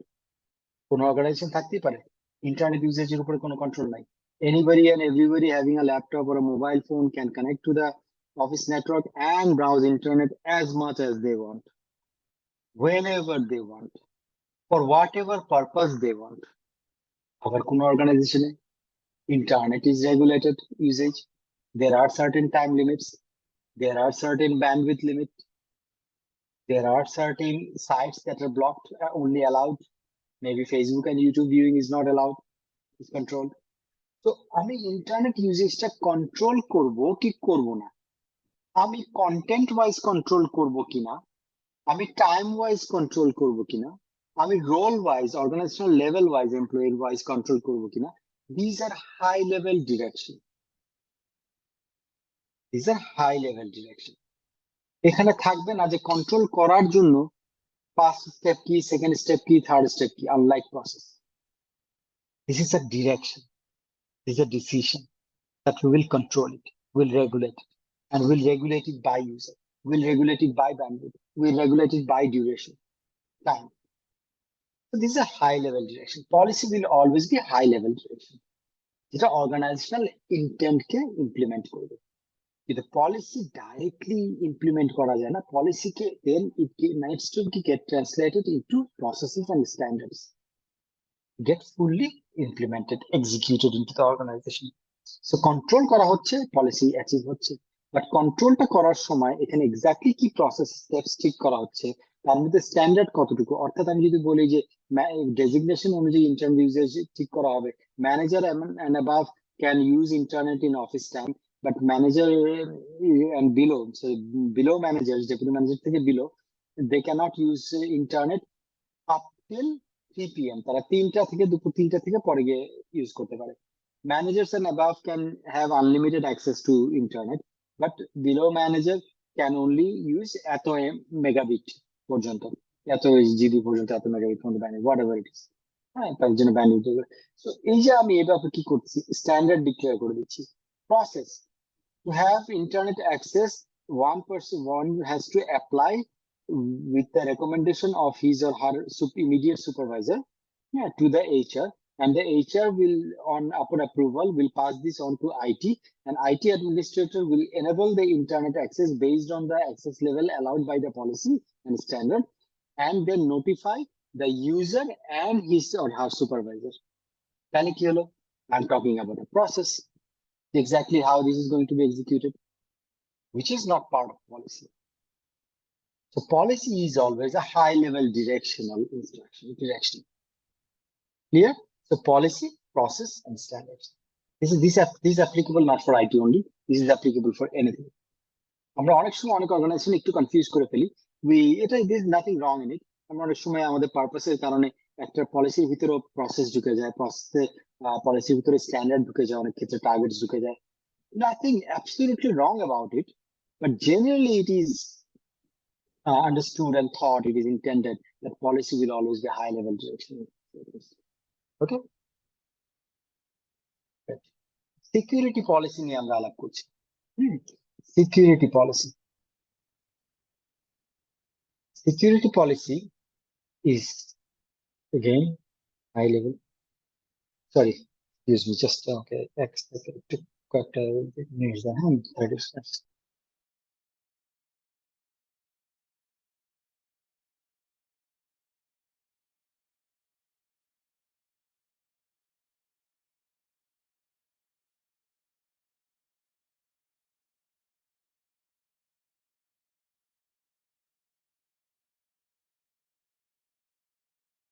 Sorry, not feeling well today. খুব ভালো feel করতেছি না, জানেন। Anyways, security policy হচ্ছে high level directional. এই জায়গায় সাধারণত সিকিউরিটি পলিসি কি হয়, সিকিউরিটি অবজেক্টিভস আমাদের কিছু আছে, যেটা আমরা সিকিউরিটি গুলো আলোচনা করার সময় প্রথমে আলোচনা করেছিলাম যে 3 ধরনের অবজেক্টিভ। একটা হচ্ছে গিয়ে কনফিডেন্সিয়ালিটি, একটা হচ্ছে গিয়ে ইন্টিগ্রিটি, আর একটা হচ্ছে অ্যাভেলেবিলিটি, তাই না? 3 ধরনের অবজেক্টিভ, সিকিউরিটি অবজেক্টিভ আলোচনা করেছিলাম।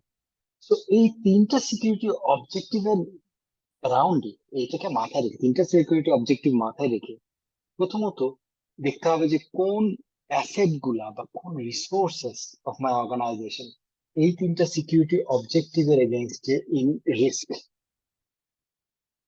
আমরা কিছুক্ষণ পরে আরেকটা আলোচনা করব, যেটা is very important, business continuity plan and disaster recovery procedure, যেটা is the most important part of this segment, most important 2 topics of this segment. বাকিগুলো থেকে অনেক কোশ্চেন আছে, but those are the 2 major things যেগুলোর জন্য আমরা এত কিছু বুঝে আসতেছি, ওখানে গিয়ে আমাদের কাজে লাগবে।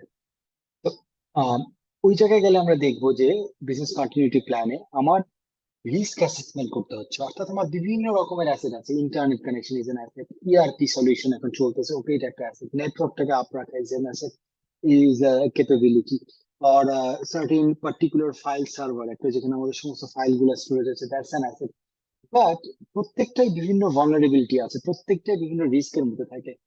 আমি হয়তো চাইলে সবকিছুকে ইকুয়াল ভ্যালু দিয়ে যদি আমি রিস্ক গুলোকে অ্যাড্রেস করতে যাই, it might be very expensive, cost benefit analysis হয়তো নাও ফুলফিল হতে পারে। সেক্ষেত্রে কি হবে, will have to list all the assets and then assess কোনটার জন্য আমার রিস্ক ইজ হাই, কোনটার জন্য রিস্ক লেভেল হাই, যেটার জন্য রিস্ক হাই আমি হয়তো এরকম টপ 5 টপ 3 নিয়ে দেন হচ্ছে কন্টিনিউটি প্ল্যান করা, ওটা একটা ব্যাকআপ রাখা, ওটার জন্য নানান রকম মিটিগেশন স্ট্র্যাটেজি করা, so that impact on the organisation রিস্কের যাতে কম হয়। ঠিক সেম ওয়েতে আইটি পলিসি বা সিকিউরিটি পলিসি, যেটা information security policy, that will always list all the information assets and generally in the sequence of importance. Generally কোন অর্গানাইজেশন চাইলে অ্যাসেট সব লিস্ট করতে পারে without any sequence, without any serialization, without any order, no problem with that. But generally for a more effective policy, we would like the assets to be listed in the sequence of importance, in the series of importance.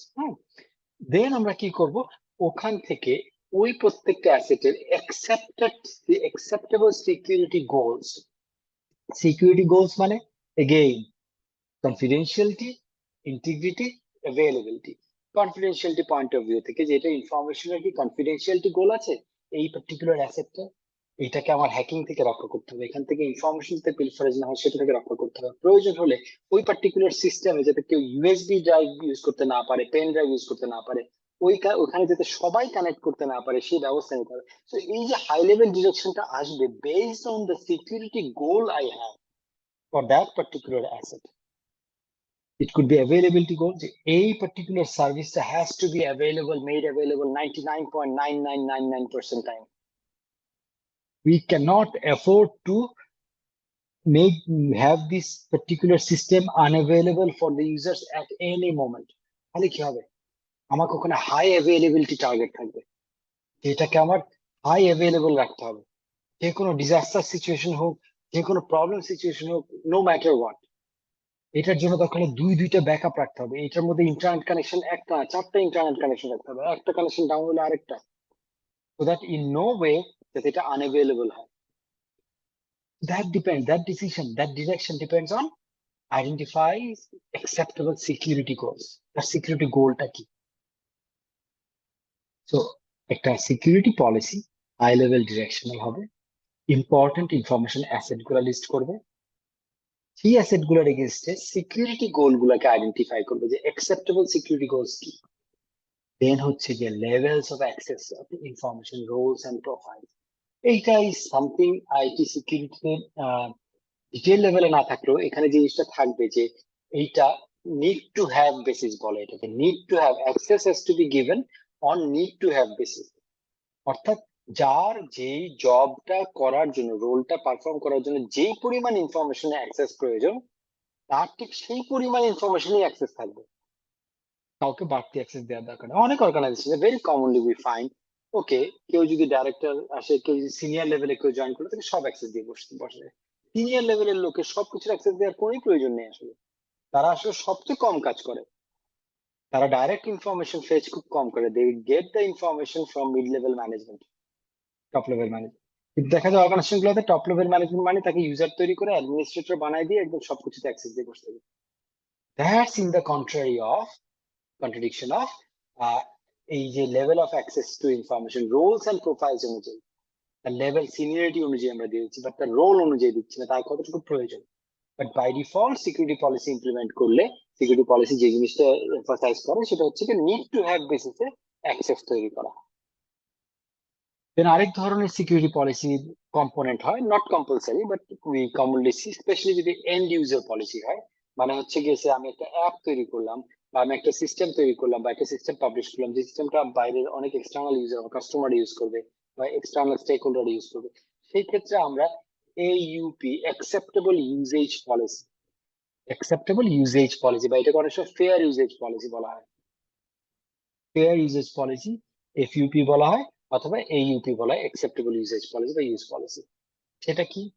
এখন আমি কাউকে দিলাম যে আমি গ্রামীণ ফোনের example দেবো, একটা মোবাইল কোম্পানির ইন্টার্ন আপনাকে এখন ডেটা প্যাকেজ বিক্রি করলো।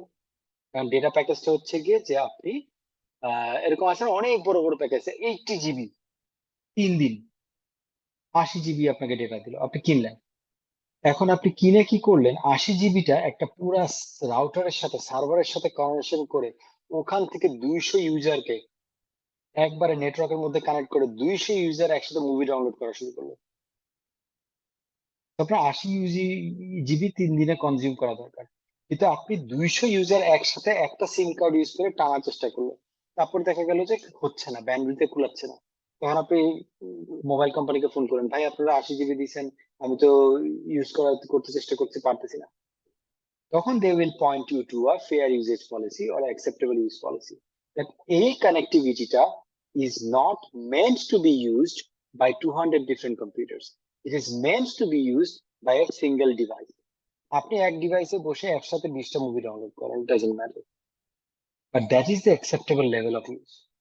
So a acceptable use policy বা fair usage policy, that is also a kind of a security policy to protect information assets, information capabilities, information infrastructure from abuse, misuse. এটাকে বলা হচ্ছে acceptable usage policy. Then identity management is again is more of a detailed thing, but policy level security policy also gives direction that okay, access should be managed, things, roles and profiles should be managed by identifying users. So how the identity will be managed, whether it will be managed through a mobile number by giving OTP, or whether it will be managed through an email address, or is it a separate username password you will be creating, or anything else, or it is specific to computers. আপনার হাতে computer থাকলে কম্পিউটারে যে network address আছে, Mac address বলে, সেটা দিয়ে শুধু আপনি অ্যাক্সেস পাবেন। So how the identity will be managed, that is sometimes directed, placed into a security policy. There can be many other things, but these are the common components or common things that are generally directed by a security policy. Clear? বোঝা গেছে?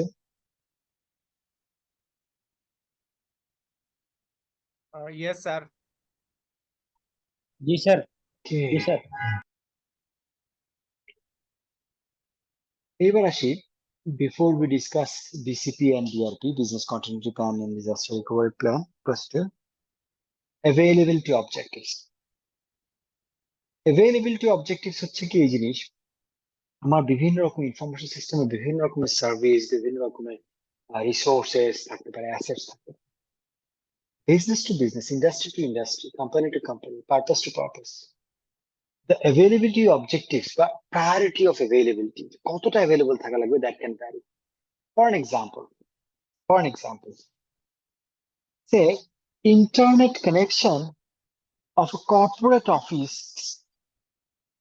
XYZ company, corporate office, যেখানে শুধুমাত্র email আদান প্রদান করা is the purpose, যেখানে শুধু email আদান প্রদান হয়, ওখানে কোনো স্পেসিফিক অ্যাপ্লিকেশন ইউজ হয় না, কোনো কিছু হয় না, সেখানে কানেক্টিভিটি যদি বাই চান্স আধা ঘন্টার জন্য ডাউন হয়ে গেলে, আনঅ্যাভেলেবল, তাহলে যে ইম্প্যাক্ট হবে কাজের উপরে, বিজনেসের উপরে, ভার্সাস সিনারিও বি, একটা ব্যাংকের একটা branch that lost connection for half an hour with its head office, with its servers.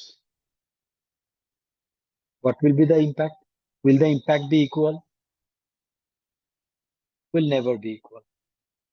ব্যাংকে আধা ঘন্টা ধরে কোনো কাস্টমার সার্ভিস পাবে না, কোনো কিছু পাবে না। আবার আমি যদি ভার্সেস সি, ব্যাংকেরই একটা এটিএম বুথ, সেটাও তো কানেক্টিভিটি প্রয়োজন হয়, সেইটা আধা ঘন্টার জন্য ডাউন হয়ে গেল, will the impact be same? একই ব্যাংকের ভিতরে একটা ব্রাঞ্চ ডাউন হয়ে যাওয়া আর একটা এটিএম বুথ ডাউন হওয়া একই ইম্প্যাক্ট না। সো আমরা বলতেই পারি ওই কর্পোরেট অফিস, ব্যাংকের ব্রাঞ্চ এবং এটিএম বুথ তিনটার availability objective different.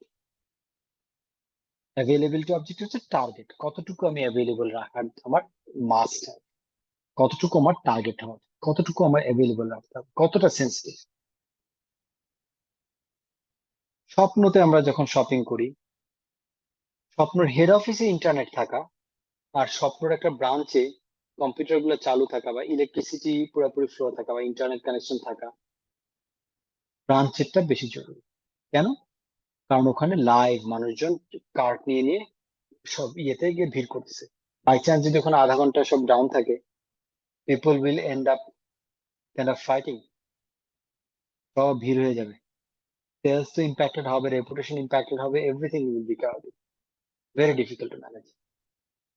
Availability objective এক একটা পারপাসে, এক একটা সিচুয়েশনে, এক একটা অর্গানাইজেশনে, industry wise it could be different. তো এইখানে অ্যাভেলেবিলিটি অবজেক্টিভ গুলোর মধ্যে তিনটা কনসেপ্ট এখানে আমরা বলবো না, এটা হচ্ছে কি তিনটা availability type. High availability objective হচ্ছে গিয়ে যে কোনো জায়গায় যে কোনো সার্ভিসকে হায়ার অ্যাভেলেবিলিটি রাখা, রেগুলার অ্যাভেলেবিলিটির চেয়ে ওখানে প্রায়োরিটাইজ করা, যেটাকে আমরা বলি হাই অ্যাভেলেবিলিটি। অর্থাৎ সেই ক্ষেত্রে আমরা করবো কি, যদি আমরা আইডেন্টিফাই করি যে একটা অর্গানাইজেশনে নানান রকমের সার্ভিস চলে, বাট এই পার্টিকুলার সার্ভিসটা is a high availability service. Say the banker example আবার যাই, ATM is a service, online banking is a service, mobile banking is a service, agent banking is a service, corporate portal is a service. Corporate client যারা আছে ব্যাংকের তাদেরকে অনেক সময় portal extend করা হয়, কর্পোরেট পোর্টাল, ওখান থেকে যারা যাতে স্যালারি এটা ইস্যু করতে পারে, তারা যাতে অন্যান্য ব্যাংকিং নিড ওখান থেকে করতে পারে, অনেকটা অনলাইন ব্যাংকিং এর মতো কর্পোরেটস। আবার teller is a service, teller মানে হচ্ছে কি যারা টাকা আদান প্রদান করে, counter, teller is a service. Now এই যে প্রত্যেকটা সার্ভিস মডিউল আছে, প্রত্যেকটা যে ফিচার, প্রত্যেকটা যে service, not all qualify for high availability. Maybe the online banking portal be down for half a day. Impact খুব বেশি হবে না, কারণ অনলাইন ব্যাংকিং এ মানুষজন ওই পরিমাণ ডিপেন্ডেন্সি বা ওই পরিমাণ ট্রানজাকশন ইম্প্যাক্ট নাই, এটা ছাড়া একদম সম্ভব না বা ইয়ে হয়ে যাবে। Maybe corporate portal can wait for an hour, but teller যে direct over the counter cash deposit নেয় বা ইয়ে করে বিতরণ করে, that teller cannot wait. That is an high availability requirement. So within the assets, within the services, within the portfolio of information, identifying these are the few high availability objectives. That is high availability. Okay. এবার এই high অ্যাভেলেবিলিটিটার impact আমরা দেখি বাকি দুইটাতে। একটা হচ্ছে কি আমরা বলছি কন্টিনিউয়াস অপারেশন অবজেক্টিভ, আর একটা হচ্ছে disaster recovery objective. Continuous operation অবজেক্টিভটা কি? কন্টিনিউয়াস কখন? যখন আমি বলছি যে আনইন্টারাপ্টেড অপারেশন। একটা বিজনেস তার অপারেশন ইন্টারাপ্টেড হতে পারে কিসে কিসে? সাধারণত ইন্টারাপশন হতে পারে হচ্ছে গিয়ে যদি কোনো ডিজাস্টার স্ট্রাইক করে। ডিজাস্টার কি জিনিস?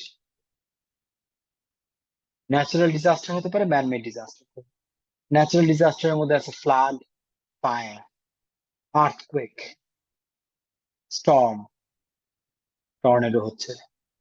ওকে, তো দিস আর ন্যাচারাল ডিজাস্টার। এখন একটা বড় ডিজাস্টার হলো আর্থকুয়েক, হলো certain data center, electric pole, অনেক কিছু ভেঙে চলে পড়ে গেছে। What happens? The business operation gets affected, right?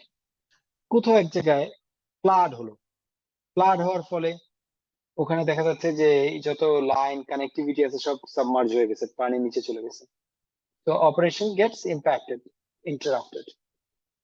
Now continuous operation যখন আমি বলছি, তখন it means ensuring that my operation remain uninterrupted, selective operation remains uninterrupted even in a disaster situation.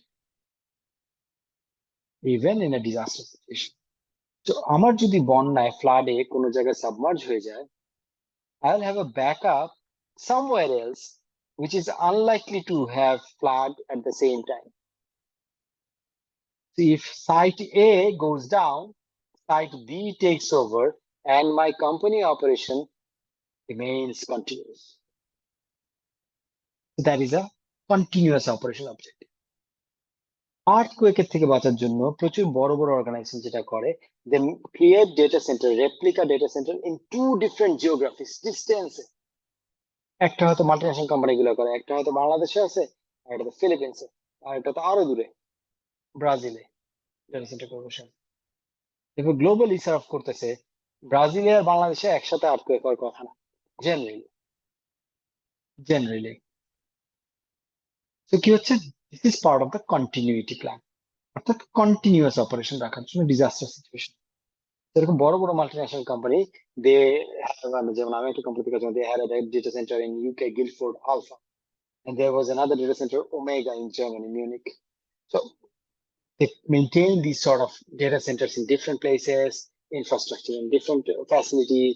Even অনেক সময় কি করা হয় যে একটা সার্ভার চলতেছে আমার তেজগাঁতে বা গুলশানে, এখন বনানীতে মেবি আরেকটা রেপ্লিকা আছে সাভারে, সো দ্যাট এই বিল্ডিং এ যদি আল্লাহ না করে যদি ফায়ার লাগে, আমার ডেটা সেন্টার যদি পুড়ে যায়, আগুন লাগে, সব ডেটা যদি ধ্বংস হয়ে যায়, সিস্টেম যদি ডাউন হয়ে যায়, the business continues as it is, because then it will be served by a replica database from server.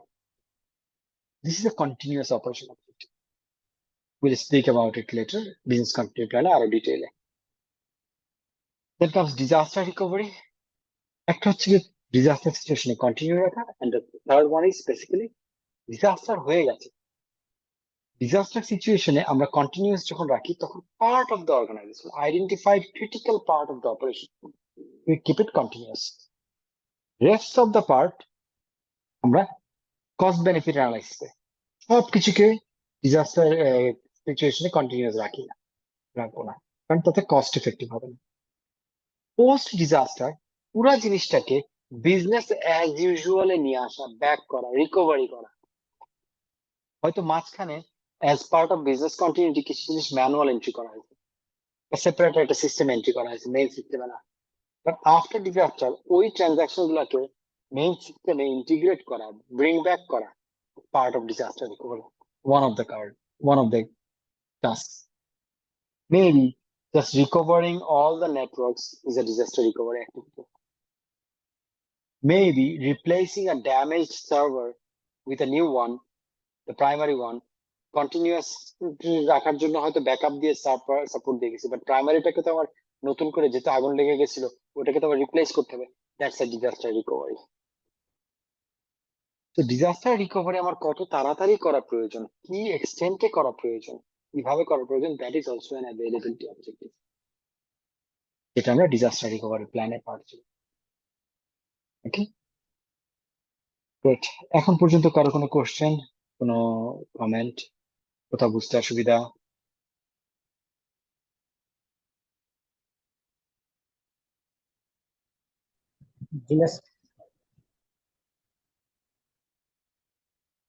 Okay, if not let's proceed. আমরা হয়তো আজকে বিজনেস কন্টিনিউটি প্ল্যানটা আলোচনা করে আমরা ইয়ে নিয়ে নিব, তারপরে আবার নেক্সট ক্লাস সেশনে কমপ্লিট করব। জি স্যার। বিজনেস কন্টিনিউটি প্ল্যান যেটা আমরা বলছিলাম, যে disaster situation, during a disaster, that disaster can be flood, fire, earthquake, storms, long electricity outage can be a disaster, fuel crisis, generator fuel পাওয়া যাচ্ছে না, fuel crisis শ্রীলঙ্কায় যেটা হয়েছে, তাই না? শ্রীলঙ্কায় যেটা হয়েছে, ইলেকট্রিসিটি আউটেজ হচ্ছে, জেনারেটরের জন্য ফুয়েল নাই, এভরিথিং ওয়েন্ট ডাউন। তো দেখা যাচ্ছে ইভেন আমি শ্রীলঙ্কার একজনের সাথে মিটিং করতেছি, সে আমাকে আগে থেকে ওয়ার্নিং দিয়ে দিচ্ছে যে এমন অমুক দেখো আমার কিন্তু এখানে ইলেকট্রিসিটি আমার ল্যাপটপে যতটুকু চার্জ আছে অতটুকু শেষ হয়ে গেলে I will be out, because I cannot turn on my laptop because I don't have electricity for last 12 hours, and my building doesn't have fuel for generator, so I cannot turn on the computers. So if I get disconnected, pardon me, bear with me. এই যে যখন কথাটা বলে ফেললো, That's an interruption. That's a disaster situation. আসলে ওইটাও একটা disaster. Not having fuel, not having electricity, long outage. These are all disaster. এইরকম বিভিন্ন ডিজাস্টারকে মাথায় রেখে সমস্ত রকমের ডিজাস্টারকে মাথায় রেখে একটা বিজনেসের যে অপারেশন তার critical part not everything critical অপারেশনসটা চালু রাখা কন্টিনিউ রাখার যে plan that is business continuity plan so continue critical operations during disaster কেন critical operations I mentioned it earlier যে সব যদি আমি করতে যাই that will be huge expensive for the organization আমাকে সব কিছুর একটা রেপ্লিকা রাখতে হবে ব্যাকআপ রাখতে হবে which may not make sense commercially unless we are in a very sophisticated industry like we are in a research industry যেখানে আমি একটা piece of data লুজ করতে পারবো না একটা সেকেন্ড লুজ করতে পারবো না আমার লাস্ট 48 দিন ধরে একটা এক্সপেরিমেন্ট চলতেছে I cannot lose a minute of this experiment at any cost so আমার এইটার সাথে ইনভলভ যা কিছু আছে everything has to be covered in business continuity plan everything is critical I can be a defense organization এখানে আমি কোনোভাবেই scope রাখতে পারবো না অমুক জায়গার রাডারটা বন্ধ হয়ে যাবে কারেন্ট চলে গেলে অমুকখানে এয়ারক্রাফটের সিগন্যাল সিস্টেমটা বন্ধ হয়ে যাবে কন্ট্রোল টাওয়ারটা বন্ধ হয়ে যাবে I cannot afford it airport একটা এয়ারপোর্টের কোনো অংশের অপারেশনকে বন্ধ করা যাবে না because it's A continuously operating thing every piece of it ওখানে ডেকোরেশনের জন্য তেমন কিছু করা হয় না ইভেন আমার যে চেক ইন কাউন্টার যেটা এয়ারলাইন্সদেরকে দেওয়া হয় যেখানে বোর্ডিং পাস ইস্যু করা হয় ওই কাউন্টার গুলো অফ করা যাবে না ডিজাস্টারের সময় otherwise my core purpose will be defeated so এই ধরনের সিচুয়েশন ছাড়া সাধারণত রেগুলার বিজনেস অপারেশনে we tend to identify critical part of the operation that we cover with business continuity plan and arrange for mitigation of all the risks. Now, critical part identify করার জন্য প্রথম step যেটা হচ্ছে কি risk এবং potential business impact analysis করা আমরা vulnerability risk এবং threat আলোচনা করার সময় আমি বলছিলাম যে রিস্ক অ্যাসেসমেন্টের একটা ফ্রেমওয়ার্ক আছে সেই ফ্রেমওয়ার্কটা ছিল কি probability of happening times impact of occurrence probability of occurrence times impact of occurrence অর্থাৎ একটা ডিজাস্টার কোনো কিছুকে হিট করার কোন একটা সার্ভিসকে কোন একটা কম্পোনেন্টকে হিট করার প্রবাবিলিটি কতটুকু what out of 10 what out of 100 x out of 100 so probability frequency of happening probability of আরেকটা হচ্ছে কি যদি হিট করে what is the impact what do I lose in terms of monetary value হতে পারে in terms of time হতে পারে in terms of recovery effort হতে পারে so what do I lose that's the impact যখন আমি probability of occurrence আর impact of occurrence দুইটাকে ফাংশন হিসেবে মাল্টিপ্লাই করে একটা স্কোরিং করব এরকম যতগুলা রিস্ক এরিয়া আছে সবকটা স্কোরিং করব তখন স্কোরের ক্রম অনুযায়ী we can understand these are the top risky items যার impact এবং frequency দুইটা মিলে স্কোর ইজ হাই তো ওইভাবে করে আমরা যখন রিস্ক এবং potential business impact analysis করব তখন will end up defining the critical operations এইটাকে আমরা ক্রিটিক্যাল অপারেশন বলতে পারি এই out of 16 different risk areas এই 6টা রিস্ক এরিয়াকে আমরা ক্রিটিক্যাল অপারেশন বলতে পারি তখন এই 6টা ক্রিটিক্যাল অপারেশন যখন আমি আইডেন্টিফাই করে ফেললাম এইবার হচ্ছে planning and effective response for each প্রত্যেকটা রিস্ক এরিয়ার জন্য ইফেক্টিভ রেসপন্স প্ল্যান করা but how do we respond to this disaster situation shall we have a completely backup system যে নাম্বার A ফেল করলে B will take up or shall we have resources ready যে A fail করলে B within half an hour ready করে ফেলা যাবে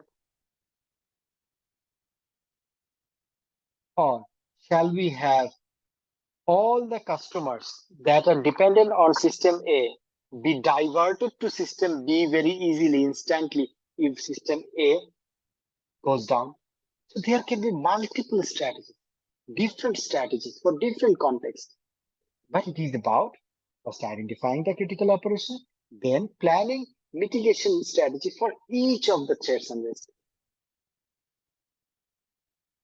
এবার যখন আমি প্ল্যান করে ফেললাম যে কি করে আমি আপ অ্যান্ড রানিং রাখবো critical operation, then it comes about defining roles and responsibilities. Who are going to execute the changes? Who are going to maintain? Who are going to switch over? যে আমি primary এ থেকে B তে যে switch করে যাব service, who will pull that switch? Who will do what? কারণ disaster সিচুয়েশনে ধরেন একটা বিল্ডিং এ ফায়ার ড্রিল আপনারা দেখেছেন বোধহয়, অনেক জায়গায় ফায়ার ড্রিল হয় না, which is an essential drill, essential practice. একটা বড় multi storeyed building A there has to be regular fire drill, কারণ ফায়ার ড্রিল না হলে, প্র্যাকটিস না থাকলে মানুষজন ডিজাস্টার সিচুয়েশনে মাথা খারাপ হয়ে যায়, সব উল্টাপাল্টা হয়, এবং তখন এই জন্য ডিজাস্টার, ওই জন্য ইম্প্যাক্ট অনেক হাই হয়, ফ্যাটাল অনেক হয় জিনিসপত্র। ফায়ার ড্রিলটা করে এই কারণে, ফায়ার ড্রিলের আগে বেসিক্যালি ডিফাইন করা থাকে যে বিভিন্ন কোনা কোনা বিজনেসে ফায়ার এক্সটিংগুইশার থাকে, তাই না? তারপরে ফায়ার ডোর থাকে, ফায়ার এক্সিট। নাও একটা অর্গানাইজেশনে ফায়ার এক্সটিংগুইশার কোথায় কোথায় থাকবে, কোন কোন অংশের জন্য থাকবে, কোথায় অটোমেটিক ফায়ার সাপ্রেশন থাকবে, কোথায় ফায়ার এক্সটিংগুইশার থাকবে, কোথায় পাউডার টাইপ এক্সটিংগুইশার থাকবে, কোথাও CO2 টাইপ গ্যাস এক্সটিংগুইশার থাকবে। এই জিনিসগুলো has to be better designed, যে কোথায় কোন ধরনের ম্যাটেরিয়াল বেশি, সেইখানে সেই ধরনের অ্যাপ্রোপ্রিয়েট রেসপন্স থাকতে হবে, তাই না? প্রথমত সব জায়গায় থাকবে না, এই জায়গাগুলোতে রিস্ক আইডেন্টিফাইড বেশি, ওই জায়গাগুলোতে থাকবে। যদি একটা কিচেন, একটা রেস্টুরেন্ট হয়, রেস্টুরেন্টের ওয়েটিং লবিতে ফায়ার এক্সটিংগুইশার থাকলে থাকতে পারে, বাট কিচেনে it's a must, because kitchen is the area যেখানে আগুন লাগার চান্স সবচেয়ে বেশি। তো আপনি যদি ওখানেই প্রথমে অ্যাড্রেস করতে না পারেন, আপনি ফায়ার এক্সটিংগুইশার দিয়ে রাখলেন লবিতে, কিচেনের আশেপাশে কোনো ফায়ার এক্সটিংগুইশার নাই, দেন ইটস ননসেন্স। তো রিস্ক আইডেন্টিফাই করার পরে হাই রিস্ক এরিয়া আমি মিটিগেশন করলাম, ফায়ার এক্সটিংগুইশার দিলাম। না, এই ফায়ার এক্সটিংগুইশার সব জায়গায় আছে, মানুষজন চালাতে জানে না, কেউ চাইলেও যেমন হবে না, তার মানে কাউকে রোল ডিফাইন করা হয়নি। আবার সবাই চালাতে জানে, যখনই একটা আগুন লাগলো সবাই দৌড়াদৌড়ি করে গিয়ে 50 জন দৌড়ে করে একটা ফায়ার এক্সটিংগুইশারে কারাকারি শুরু করলো, আমি করব আমি করব, আমি ভালো করতে পারি, আমার টার্গেট ভালো, আমার নিশানা ভালো। What will happen? We'll end up wasting time, will end up damaging more. ফায়ারের জন্য এই জন্য ড্রিলে ডিফাইন করা থাকে কোন ফ্লোরে কোন ফায়ার এক্সটিংগুইশারটার জন্য প্রাইমারি রেসপন্সিবল পারসনকে, সেকেন্ডারি রেসপন্সিবল পারসনকে, টার্সিয়ারি রেসপন্সিবল পারসনকে। যদি প্রাইমারি রেসপন্সিবল পারসন থাকে, তার রেসপন্সিবিলিটি, সে যদি প্রেজেন্ট থাকে, তার রেসপন্সিবিলিটি হচ্ছে এই ফায়ার এক্সটিংগুইশারটা গ্রাস্প করা এবং ফায়ারে টার্গেট করে, তার ট্রেনিং আছে, টার্গেট করে ফায়ারে শুট করা, control the fire. If she present na thake, the second person will do. But there has to be a discipline.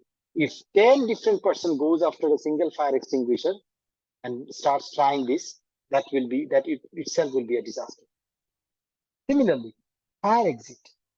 Ke kon dorjar daitte. This role and responsibility is defined. তার কাজ হচ্ছে গিয়ে সে আগে দৌড় দিবে না, সে গিয়ে তাড়াতাড়ি দরজা ওপেন করবে, ওপেন করে দরজাটা ধরে দাঁড়ায় থাকবে, কারণ ভিড়ের সময় না হলে দরজা যদি একবার আটকায় স্ট্যাম্পিং হবে, মানুষ মারা যাবে। ইভেন সিঁড়িতে ডিসিপ্লিন মেনটেন করা, সিঁড়িতে কিন্তু ফায়ার এক্সটিংগুইশারে একটা সিঙ্গেল লাইনে নামতে হয় সবসময়। ইভেন এই কারণে ভালো ভালো বিল্ডিং গুলোতে ফায়ার এক্সটিংগুইশার গুলো দেখবেন আপনি খুব চিপা, এটা কিন্তু ইচ্ছা করে করা, কারণ যখনই আপনি একটা রোতে মাল্টিপল পার্সন নামতে দিবেন, possibility of more disaster is high, stamping is high, যে কারণে এক লাইনে করে নামতে হয়, এবং খুব স্পিডে না, খুব স্লো না, there is a pace. এগুলোর জন্য রুলস এন্ড রেসপন্সিবিলিটিস ডিফাইন করতে হয়, কে স্পিড রেগুলেট করবে, কে লাইন রেগুলেট করবে। এখন সবাই যদি করা শুরু করে, সবাই যদি মাতব্বর হয়, it will end up more disaster. ঠিক এই যে ডিজাস্টার সিচুয়েশন দেখেন, আমি ফায়ার দিয়ে এক্সাম্পল দিলাম, ঠিক যেরকম একটা ডিসিপ্লিন প্রয়োজন, ডিফাইন রুলস এন্ড রেসপন্সিবিলিটি, ঠিক আইটি ডিজাস্টারের জন্য, এই ধরনের ডিজাস্টারের জন্য এই বিজনেস কন্টিনিউটি প্ল্যানের পার্ট হচ্ছে গিয়ে ডিজাস্টার ম্যানেজমেন্টের মধ্যে রোলস এন্ড রেসপন্সিবিলিটিস ডিফাইন করে দেয়। আদারওয়াইজ জিনিসটা যেটা প্ল্যান করা হচ্ছিল, the প্ল্যানটা execution will be nobody's responsibilities or everybody's responsibilities, it will not work. Communication plan আছে, প্ল্যানের জায়গায় এমডির অফিসে, এমডির সেক্রেটারির মাথার উপরে একটা শেলফের মধ্যে সুন্দর বই বানায় দেয়া আছে যে disaster handling plan, business continuity plan. যদি ডিজাস্টার হয় এরকম, তাহলে কন্টিনিউটি করার জন্য এই জিনিস আছে আমাদের। And it is not communicated across the organization. Nobody knows. There is no use of that plan. That's useless. So communication. Everybody should know their roles, responsibilities, and what is there, what are critical operations, and what will be running, what will be stopping, what are in their plan. It has to be communicated to the relevant stakeholders. Finally, testing and training. এই যে কোনো ধরনের plan আমি যদি করি আর আমি যদি এটাকে রেগুলার টেস্ট করি, রেগুলার পার্ট-ড্রিল কেন রেগুলার করতে হয়? প্রতি কোয়ার্টারে একবার, মাসে একবার, 2 মাসে একবার, depending on the organization's priority and risk level. পার্ট-ড্রিল কেন রেগুলার করতে হয়? Because it requires testing. আমার এক্সটিংগুইশার গুলো টেস্ট করতে হয়, ডোরটা টেস্ট করতে হয়, পিপলের নলেজ টেস্ট করতে হয়, whether they remember what is the drill, what is the discipline, where is the safe assembly point, whose responsibility is what, এটা টেস্ট করতে হয়। টেস্ট করতে গিয়ে আইডেন্টিফাই হয় অনেক সময় আরে things are not working as planned, তখন that gives an opportunity to correct that plan. Without testing we never get the opportunity. Real disaster এর সময় গিয়ে আবিষ্কার হয় যে এই প্ল্যান তো কাজ করবে না। Same applies for business continuity plan. It has to be tested. এটাকে ডামি, বেসিক্যালি একটা নকল ফেক ডিজাস্টার ঘটাইতে হয়।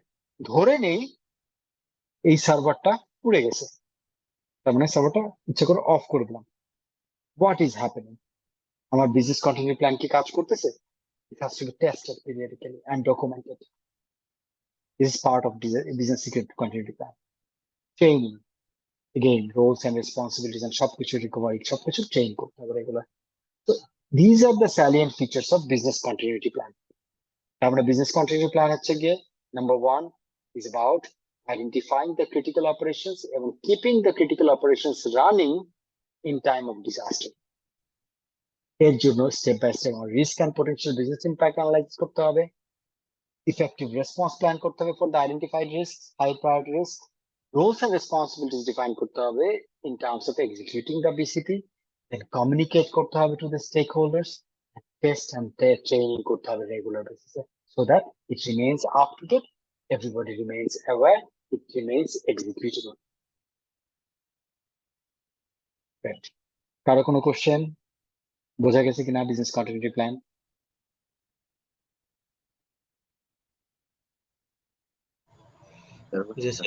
জি স্যার, বুঝতে পারছি। ওকে, এখন পর্যন্ত কোনো কোশ্চেন? আজকে আমরা ক্লাসটা এখানে আজকে শেষ করবো। ডিআরপি এবং নেক্সট ক্লাসে সব আলাপ করে ফেলবো। যদি কারো কোনো প্রশ্ন না থাকে তাহলে শেষ করে দেবো ক্লাস। জাস্ট একটু রিক্যাপ করি, খুব কুইক একটা রিক্যাপ যে আমরা লাস্ট কি আলোচনা করেছিলাম, আমাদের লাস্ট ডিসকাশন গুলো। সেটা হচ্ছে কি আমরা লাস্ট আলোচনা করছিলাম, একটু রিমেম্বার, যে information system security second part আমরা আলোচনা করছিলাম, যেখানে আমরা বেসিক্যালি সিকিউরিটি পলিসি কি এবং পলিসি ওখানে আমরা আলোচনা করেছিলাম পলিসি, প্রসেস, স্ট্যান্ডার্ডস কি হয়, এবং সেই ক্ষেত্রে সাধারণত সিকিউরিটি পলিসি গুলোতে কি কি জিনিস থাকে, কেন থাকে, সেটা আলোচনা করেছিলাম হচ্ছে কি অ্যাভেলেবিলিটি অবজেক্টিভস, কারণ এইটার উপরে বেস করে আমি বলেছিলাম খুব দুইটা ইম্পর্টেন্ট টপিক আমরা আলোচনা করেছিলাম, যে আমি চেক করবো করেছিলাম কিনা। সেটা হচ্ছে বিজনেস কন্টিনিউটি প্ল্যান আর ডিজাস্টার রিকভারি প্ল্যান। হ্যাঁ, যেখানে অ্যাভেলেবিলিটি আমরা বলেছিলাম যে এক একটা ইন্ডাস্ট্রির, এক একটা অর্গানাইজেশনের অ্যাভেলেবিলিটি সেন্সিটিভিটি ডিফারেন্ট থাকে। অনেক ক্ষেত্রে সিস্টেম টু সিস্টেমও এই সেন্সিটিভিটি ডিফারেন্ট থাকে। কোন একটা পার্টিকুলার সিস্টেম যেটা হয়তো একদম 24/7 অপারেট করতে হবে, আমি ব্যাংকের উদাহরণ দিয়েছিলাম, ইভেন উইদিন আ ব্যাংক একটা কোর ব্যাংকিং সিস্টেমের অ্যাভেলেবিলিটি আর একটা এটিএম কে যে ম্যানেজ করতেছে বা এটিএম বুথ একটা, তার সেটাও তো একটা সিস্টেম, তার availability objective would not be same. দেখা যাবে একটা এটিএম বুথ যদি অফলাইনে থাকে for an hour, that will have an impact on the business, but not as deep as just compared to if we say the core banking application অথবা ব্যাংকের যে একটা ব্রাঞ্চ যদি কমপ্লিটলি অফলাইন হয়ে যায় for an hour. So এইরকম ভাবে availability objective গুলো ডিফারেন্ট হয়, যেখানে আমরা high availability, continuous operation, disaster recovery তিনটা অ্যাভেলেবিলিটি অবজেক্টিভ আলোচনা করেছিলাম। আপনাদের যদি মানে এই পর্যন্ত জাস্ট বা যে কোনো সময় যদি কোনো কনফিউশন থাকে যে আগের আলোচনা থেকে কোনো কোশ্চেন অ্যারাইজ করতেছে, প্লিজ ডু আস্ক। এবং তারপরে আমরা গিয়েছিলাম হচ্ছে গিয়ে to discuss on business continuity plan. Business continuity plan discussion করেছিলাম।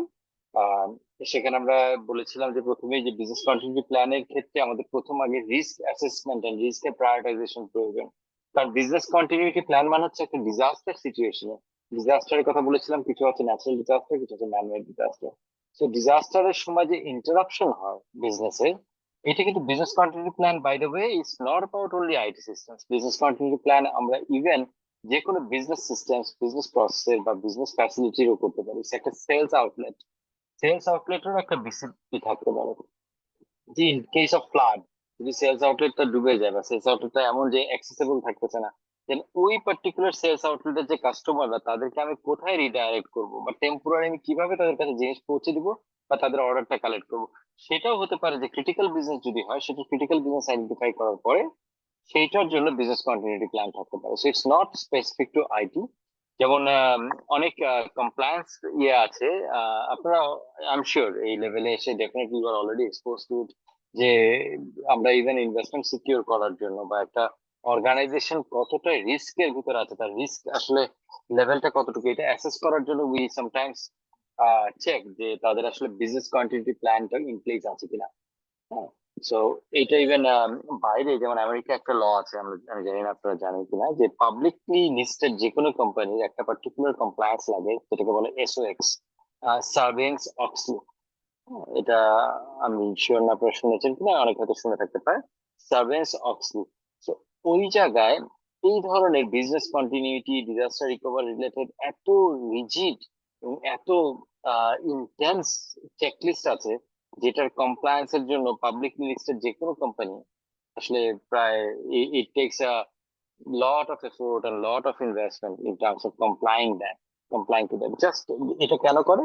Just ইনভেস্টরদের ইনভেস্টমেন্টে সিকিউর করার জন্য, যে একটা যদি ক্রিটিক্যাল সিচুয়েশন হয়, কোনো একটা ডিজাস্টার হয়, যাতে এই অর্গানাইজেশনটা সিগনিফিকেন্ট বিজনেস লসের মধ্যে না পড়ে যায়, রিস্কের মধ্যে না পড়ে যায়, ওইটাকে এনশিওর করার জন্য। সো এই দিক থেকে বিজনেস কন্টিনিউটি প্ল্যানে আমরা প্রথমত, যেহেতু এটা একটা ইন্টেন্স প্ল্যান, বিজনেস কন্টিনিউটি প্ল্যানে মেনি কেসেসে দেখা যায় কি, যে একদম যেই সিস্টেমটা আছে ওই সিস্টেম যদি ক্রিটিক্যাল হয়ে থাকে, তার একটা রেপ্লিকা রাখা লাগে, একটা ব্যাকআপ রাখা লাগে। তার মানে কি, you end up having double investment for the same asset. So এইটা is very expensive in many cases.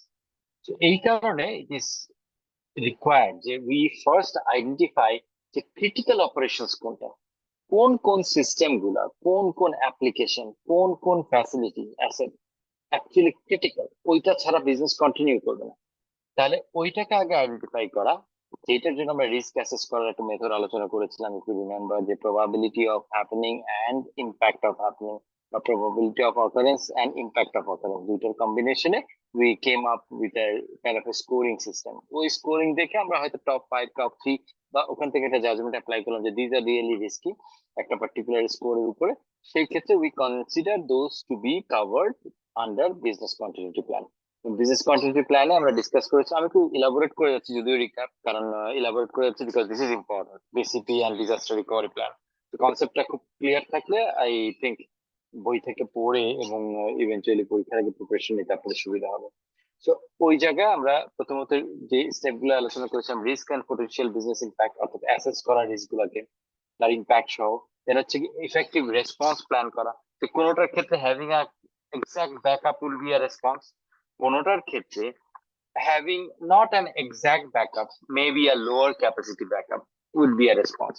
Maybe an ad hoc arrangement, যে আমার যদি 4টা সিস্টেম থেকে থাকে critically identified, maybe আমি এই ধরনের disaster situation I will want 2 backups to be there covering all the 4 applications, maybe system একটু slower চলবে।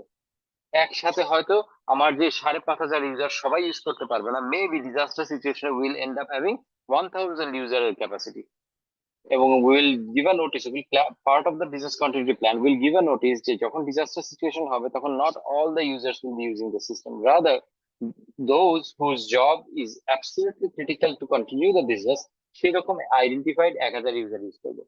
So it not necessarily will always be mitigation সবসময় যে রেসপন্স বা মিটিগেশন সবসময় যে একদম ইকুয়ালি আরেকটা সিস্টেম হবে, not necessarily.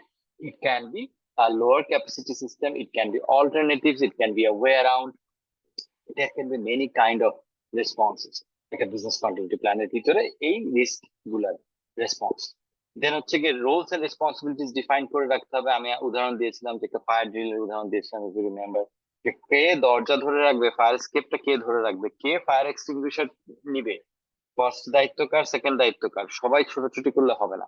ওই ইনডিসিপ্লিন যদি থাকে ডিজাস্টারের সময়, তাহলে আসলে it will end up in a massacre, it will end up having a larger impact. কিন্তু প্ল্যানের পারপাসটি হচ্ছে গিয়ে যাতে ইম্প্যাক্টটা মিনিমাইজ করা হয়, যে কারণে there has to be some discipline. So roles and responsibilities will be defined, যে এক্স্যাক্টলি কোন সিস্টেমে, এই যে আমি বললাম যে 5,000 ইউজার থেকে 1,000 ইউজার হবে। So who will be ensuring that at different areas, different locations, different departments? So that will be identified business continuity planner part হিসেবে। যদি ওই লোকের চেঞ্জ হয়ে যায়, পজিশন চেঞ্জ হয়ে যায় বা ট্রান্সফার হয়ে যায় বা কেউ যদি চাকরি ছেড়ে চলবে, the business continuity plan has to be updated with that. So all the roles and responsibilities will be predefined in the plan. So everyone knows exactly in a disaster situation how to get on to this plan. Then হচ্ছে communication, when we have the plan in place, এটা যদি শেলফে পড়ে থাকে, communicated না হয়, practice না হয়, প্রত্যেকের ভিতরে যদি একদম এমবেডেড না হয়, then this plan will fail ডিজাস্টারের সময়। Testing and training, just like fire drills, it has to be tested, it has to be always tested, and people have to be trained to make sure that they understand their role, they understand their responsibilities, and exactly they understand the steps how to execute the business continuity plan in times of disaster. So এইটা হচ্ছে business continuity plan, যার major component গুলা এবং major concern গুলা হচ্ছে কি আমরা যেটা আলোচনা করলাম। তো এটা আমরা গতদিনও আলোচনা করেছিলাম লাস্ট ক্লাসে, জাস্ট আমি একটু কুইক রিক্যাপ দিয়ে গেলাম। Any question so far?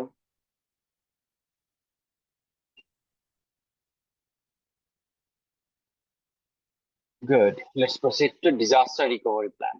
So business continuity plan এর ক্ষেত্রে আমরা আলোচনা করেছিলাম যে একদম ক্রিটিক্যাল অপারেশন কন্টিনিউড রাখার জন্য in the time of disaster, যখন ডিজাস্টার হচ্ছে, এখনো চলছে, যদি it's a political unrest not allowing anyone to move into particular location, তখনও চলছে, ওই অবস্থায় ওই লোকগুলোর মুভমেন্ট ছাড়া কি করে কন্টিনিউ রাখা যায় সিস্টেম? সে আইটির লোকই হতে পারে, বাট সিস্টেম কিভাবে কন্টিনিউ, তার মানে রিমোট অ্যাক্সেস থাকতে হবে।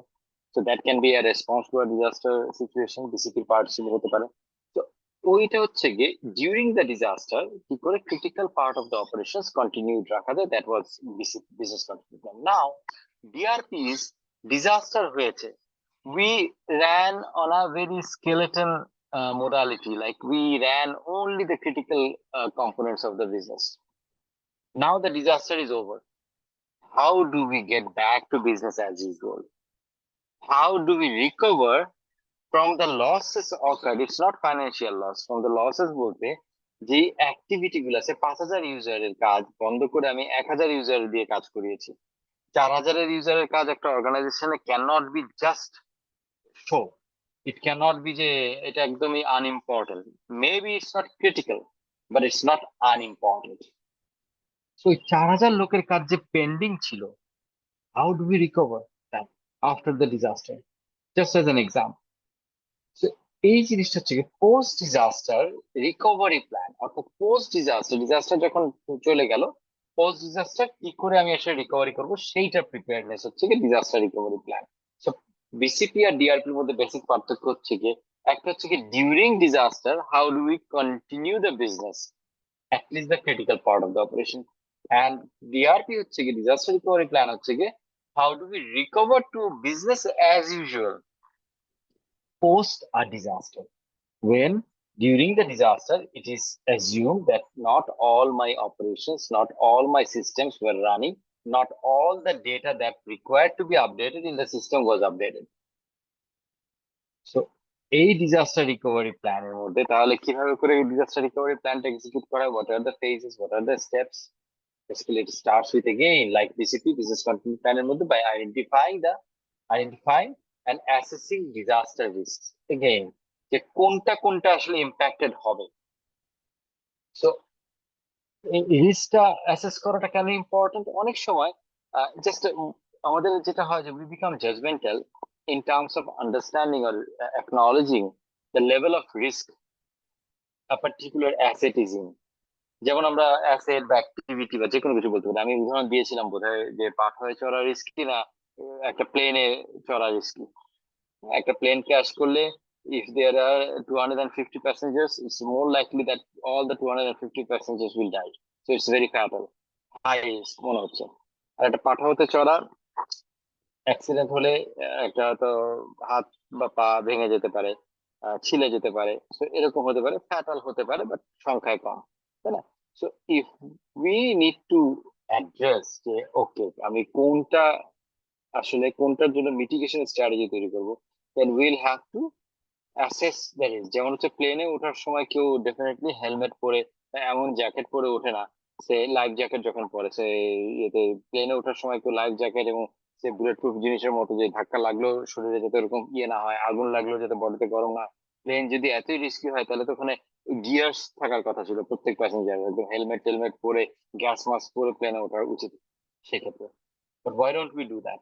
That would have been a mitigation strategy. But why don't we do that? Because we have assessed the risk. মোটরসাইকেলে চড়তে গেলে হেলমেট মাস্ক পরতে হবে, because probability of happening times বা ফাংশন ইম্প্যাক্ট অফ হ্যাপেনিং। প্লেনের অ্যাক্সিডেন্টের যদি একটা অ্যাক্সিডেন্ট হয় probably impact is very high, 10 out of 10 বা 100 out of 100. The probability of happening would be say 10 million, 1 out of 10 million, or 1 million maybe, 1 out of 1 million. In fact 10 million এর মতো আমার exact statistics জানা নাই। হ্যাঁ, কারণ প্রতিদিন যে পরিমাণ ফ্লাইট ইয়ে হয় আমরা অ্যাক্সিডেন্টের কথা 6 মাসে একবার শুনি। So it would be 10 million or more যেখানে একটা অ্যাক্সিডেন্ট হয়। সো ইটস 0.00000 সামথিং 1 হবে। আর মোটরসাইকেলে যদি কথা বলি তাহলে প্রতি 100টা জার্নিতে বা 1000টা জার্নিতে we may have একটা অ্যাক্সিডেন্ট, 2টা অ্যাক্সিডেন্ট, 3টা অ্যাক্সিডেন্ট হতে পারে প্রতি 1000টা জার্নিতে। তো ওই জায়গায় দেখা যাবে যে 2টা যদি আমি গুণ করি এবং ওখানে হয়তো ইম্প্যাক্টের স্কোরিংটা মেবি 100তে হয়তো 50, 30, বাট 30 আর এখানে যে নাম্বারটা ফ্রিকোয়েন্সি নাম্বারটা ভার্সেস এয়ারপ্লেনের 100 আর ফ্রিকোয়েন্সি যে নাম্বারটা গুণ করলে দেখা যাবে যে travelling on airplane is much less risky, অনেক কম রিস্ক, যে কারণে মিটিগেশন এন্ড ডিসিশনে আমরা ওইটাকে লেস প্রায়োরিটি দিই। ঠিক সেরকম বিসিপি করার জন্য বা ডিজাস্টার রিকভারি প্ল্যান নিয়ে চিন্তা করার জন্য উই নিড টু আন্ডারস্ট্যান্ড কার জন্য আমি আসলে প্ল্যানটা করব। সবকিছুর জন্য প্ল্যান থাকলে is good, but probably it's not efficient. ওই হিসাবে যে কোন কোন জিনিসটা আমার business as usual, post disaster business as ইউজুয়ালে পিক করে নিয়ে আসতে হবে, কুইকলি রিকভার করতে হবে to avoid further business impact, সেইটাকে অ্যাসেস করতে হবে। So identify and assess disaster risk. এই কি কি ধরনের ডিজাস্টারে কোন কোন ধরনের সার্ভিস গুলা, কোন কোন ধরনের ডেটা, কোন কোন ধরনের কন্টিনিউটি আর আন্ডার রিস্ক। দেন হচ্ছে গিয়ে again determine critical applications, documents and resources, অর্থাৎ কোন কোন ধরনের ইনফরমেশন, কোন কোন ধরনের অ্যাপ্লিকেশন, কোন কোন ধরনের আপডেটিং, ডকুমেন্টস আপডেটিং আর রিসোর্সেস আর ক্রিটিক্যাল। সেম ইম্পর্টেন্স এর প্রায়োরিটাইজেশন যখন করে ফেললাম, দেন হচ্ছে create a disaster recovery team. একটা টিম যারা দে উইল বি রেসপন্সিবল, যে টিমটা will be responsible to kind of catch up, to kind of update, ensure that everything is update. তার মানে সেই টিম সমস্ত যে ডাটা এন্ট্রি গুলো হয় নাই, যে ইনভয়েস গুলো ডিজাস্টার সিচুয়েশনে ম্যানুয়াল হয়েছে, সে বিসিপির পার্ট ছিল যে যখন ডিজাস্টার হবে ইনভয়েসিং 100% বন্ধ করা যাবে না। সো আমার যদি দিনে 200, আমার যদি দিনে 2000 সেল হয়, তাহলে উই নো যে এক্স্যাক্টলি ক্রিটিক্যাল সেল গুলো হচ্ছে কি সার্টেন টাইপস অফ কাস্টমার। ওই সার্টেন টাইপ অফ কাস্টমারের ইনভয়েস গুলো আমরা ম্যানুয়াল ইনভয়েস করবো, তারপরে বন্ধ করবো না। ম্যানুয়াল ইনভয়েস করতে সিস্টেমের ইনভয়েস হচ্ছে টাইম বেশি লাগে, মেবি রেকর্ড কিপিং, এই ম্যানুয়াল ইনভয়েস গুলো আবার সিস্টেম আপডেট করতে হবে। So will end up doing manual invoice for some part of the customer. কিছু কাস্টমারের জন্য আমি একদম সিস্টেম রেখে দিচ্ছি। যাদের ম্যানুয়াল ইনভয়েস করা হচ্ছে সেই ম্যানুয়াল ইনভয়েস গুলো তো আবার সিস্টেমে আপডেট করতে হবে, because my system has to continue, তার মধ্যে তো গ্যাপ থাকতে পারবে না।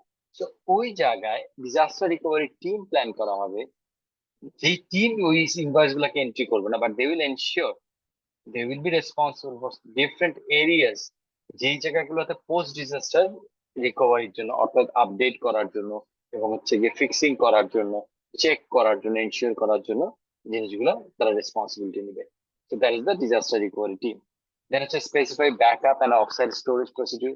অনেক সময় কি হয় যে আমরা যদি মেইন ডিজাস্টার রিকভারি একটা major part is offsite backup রাখা, অর্থাৎ সে অফসাইট কেন? অফসাইট বলতে যে বিল্ডিং এ হয়তো আমার হেডকোয়ার্টার আছে, যে বিল্ডিং এ আমার প্রাইমারি ডেটা সেন্টার আছে, ওই একই জায়গায় যদি if we maintain a backup of all the data in case of fire, in case of earthquake, if the building collapses, if the building burns on fire, সেক্ষেত্রে কি হবে? আমার প্রাইমারি যে ইনফরমেশন স্টোরেজ সেটাও চলে যাবে, ব্যাকআপটাও চলে যাবে। So we won't be able to recover the business, we won't be able to recover the data. সেই ক্ষেত্রে কি করা হয়? অফ সাইট রাখা হয়। অর্থাৎ হয়তো আমার তেজগাঁয়, ঢাকার তেজগাঁয় I have the main data centre, যেটা হয়তো আমার ব্যাকআপ রাখবো আমি সাভারে। সাভারে there are organizations, আমি জানি না আপনারা কেউ জানেন কিনা, there are এখন বেশ কিছু অর্গানাইজেশন আছে যারা কিনা এই অফসাইট ব্যাকআপ প্রোভাইড করে to banks, to different insurance companies, to different other corporates. তাদের ডেটাটা যাতে ঢাকায় গুলশানে হয়তো অফিস আছে, তাহলে তো অফসাইটে ব্যাকআপ রাখে। যেমন স্কোয়ার ইনফরমেটিক্স তৈরি হয়েছিল প্রথমে স্যাটেলাইট কানেকশন এবং অন্যান্য জিনিসপত্র করার জন্য। সাভারে they created a data centre, eventually they converted that into offsite backup centre for different corporates. So এরকম আরো কিছু সার্ভিস প্রোভাইডার আছে যারা এই অফসাইট ব্যাকআপ প্রোভাইড করে। So that's part of disaster recovery procedure. In case the primary one goes away কোনো কারণে, we have a backup waiting out offsite, sir যেটাকে দিয়ে আমি can I ask a question please? Please এখানে যারা হচ্ছে sir offsite backup সার্ভিসটা দিয়ে থাকে, এখন যারা হবে তাদের টার্গেটেড ক্লায়েন্ট, তাদের যে বিজনেস নেচার, ওই ধরনের রিসোর্স তো তাদের হচ্ছে রাখতে হবে নাকি? ডেফিনেটলি। তবে কি এখানে যখন আমরা অফসাইট ব্যাকআপ বলছি তখন it's more kind of a storage. এখন স্টোরেজের ভিতরে কি আছে? কারণ এই জায়গায় এমন না যে সে আমি যদি এখানে একটা ইন্স্যুরেন্স কোম্পানির কথা বলি, যে প্রাইমারি যে কোম্পানিটার কথা বলছে ইন্স্যুরেন্স কোম্পানি, আপনার কোশ্চেনটা এরকম আমি যদি বুঝে থাকি, একটা ইন্স্যুরেন্স কোম্পানির ডেটা ব্যাকআপ রাখার জন্য দ্যাট প্রোভাইডার, যে থার্ড পার্টি যে প্রোভাইডার যে অফসাইট ব্যাকআপ রাখতে দিচ্ছে, তার কি ইন্স্যুরেন্সের জন্য কি কি ধরনের ডেটা ব্যাকআপ রাখা লাগে, এই নলেজ এন্ড এক্সপার্টিস থাকা লাগবে কিনা? আপনার কোশ্চেনটা হচ্ছে কি সম্ভবত এটা। Exactly sir, exactly. সো এই জায়গায় যেটা হচ্ছে কি, it's for the third party most cases, not in all cases. কিছু কেসেসে আপনার এই ইয়েটা কনসার্নটা ইজ ভেরি ভ্যালিড, হ্যাঁ কিছু কেসেসে I will talk about that. But in most কেসেসে থার্ড পার্টির জন্য সে যে ব্যাকআপটা রাখছে, it's kind of a black box. They don't know what is inside the box. They only provide a box which has a storage capacity, and the company, the insurance কোম্পানিটা, তার লোকজনই আসলে ওই জায়গাটাকে, ওই বক্সটাকে, ওই ক্যাপাসিটিটাকে ইউজ করছে। সো এক্সপার্টিসটা থার্ড পার্টির কাছে যাওয়া লাগে না। all the expertise typically the third party requires is how to maintain a safe environment, to keep this box safe, to keep this storage safe, how to monitor its performance, how to escalate issues. So these are the things that company needs expertise on, not the specific business or industry expertise. It হচ্ছে কি একদম most cases, হ্যাঁ it's not 100%, most cases.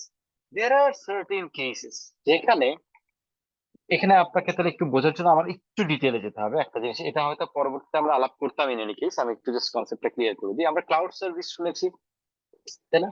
আমরা সবাই cloud service সম্পর্কে শুনেছি, আমি sure কম বেশি, যে আমরা ক্লাউড ইউজ করি। What is this cloud service?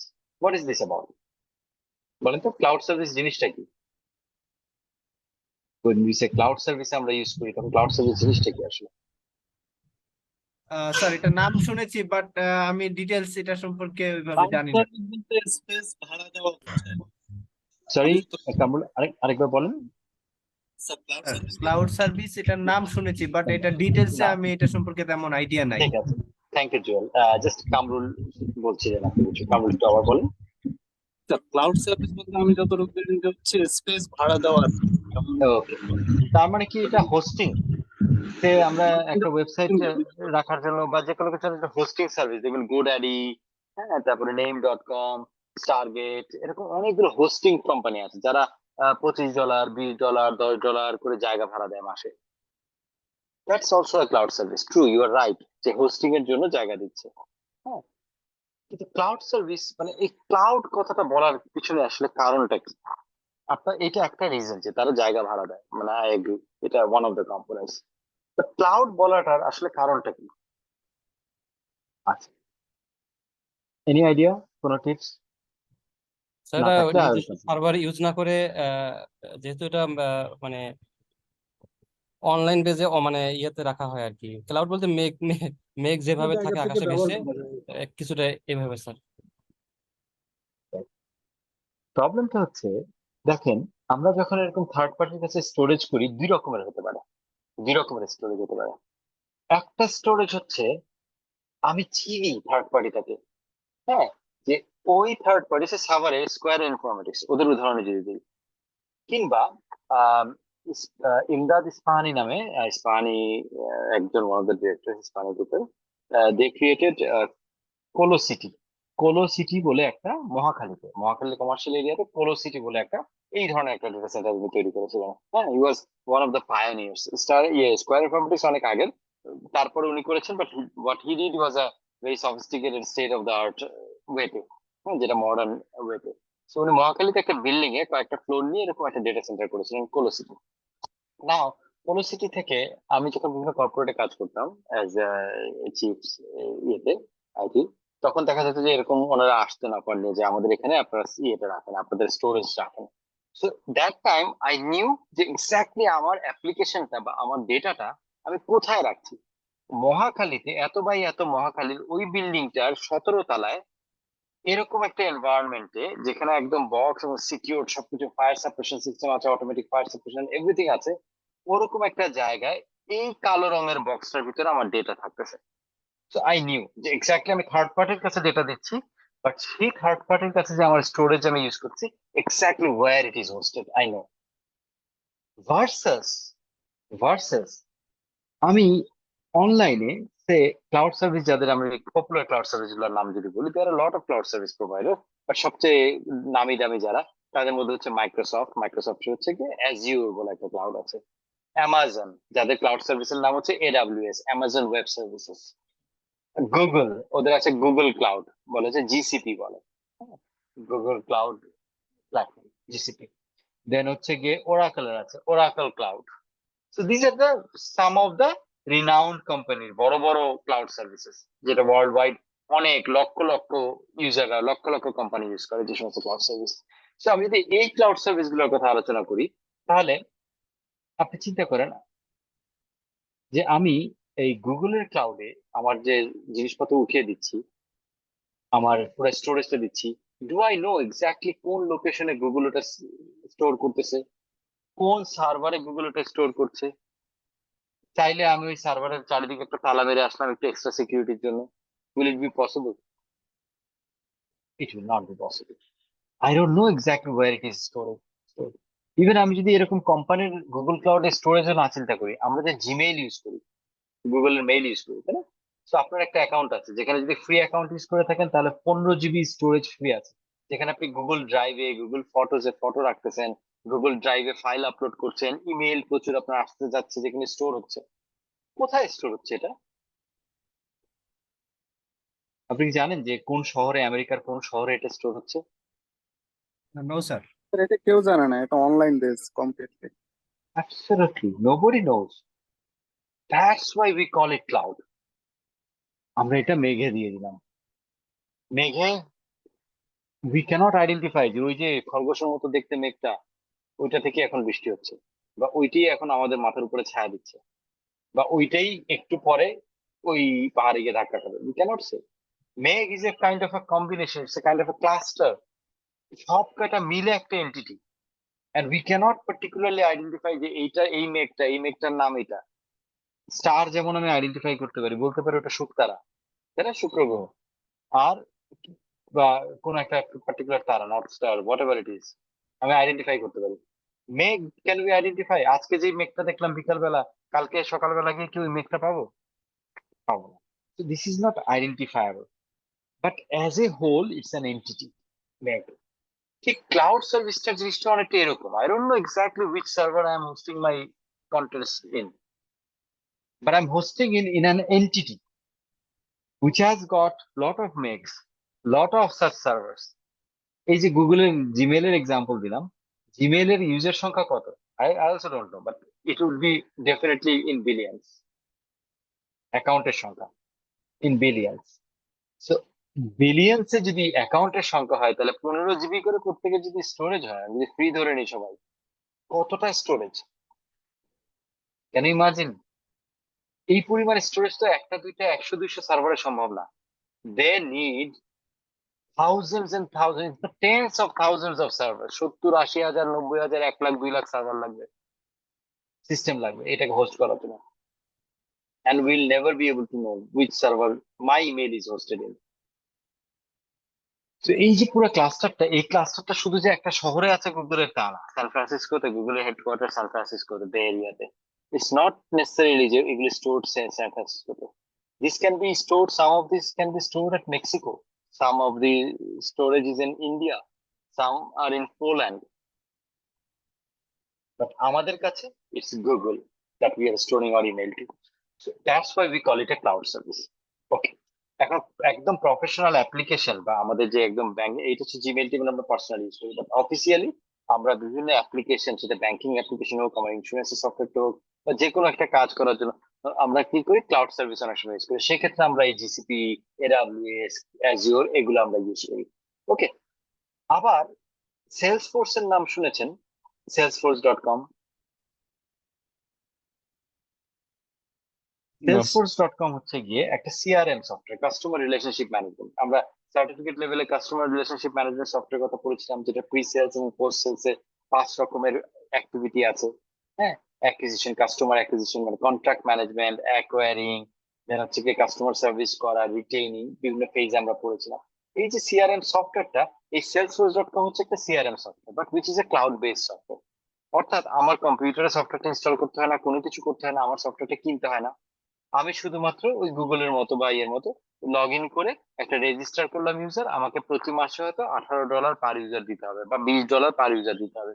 দিলে I will be able to use the software, I will be able to create my company there, and I'll be able to store my customer data there. I'll be able to prepare quotations in that platform and send quotations from that platform directly to the customer.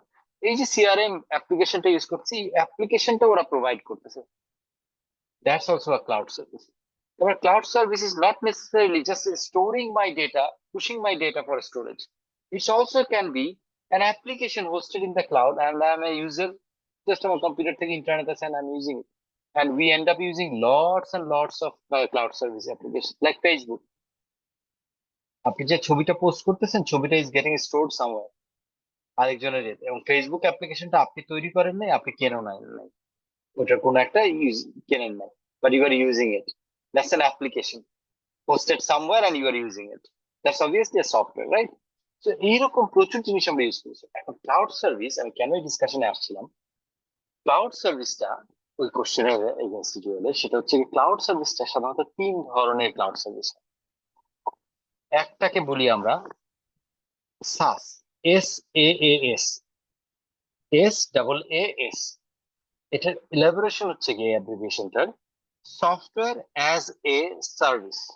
Software as a service তার মানে আমি একটা সফটওয়্যারকে service হিসেবে use করতেছি।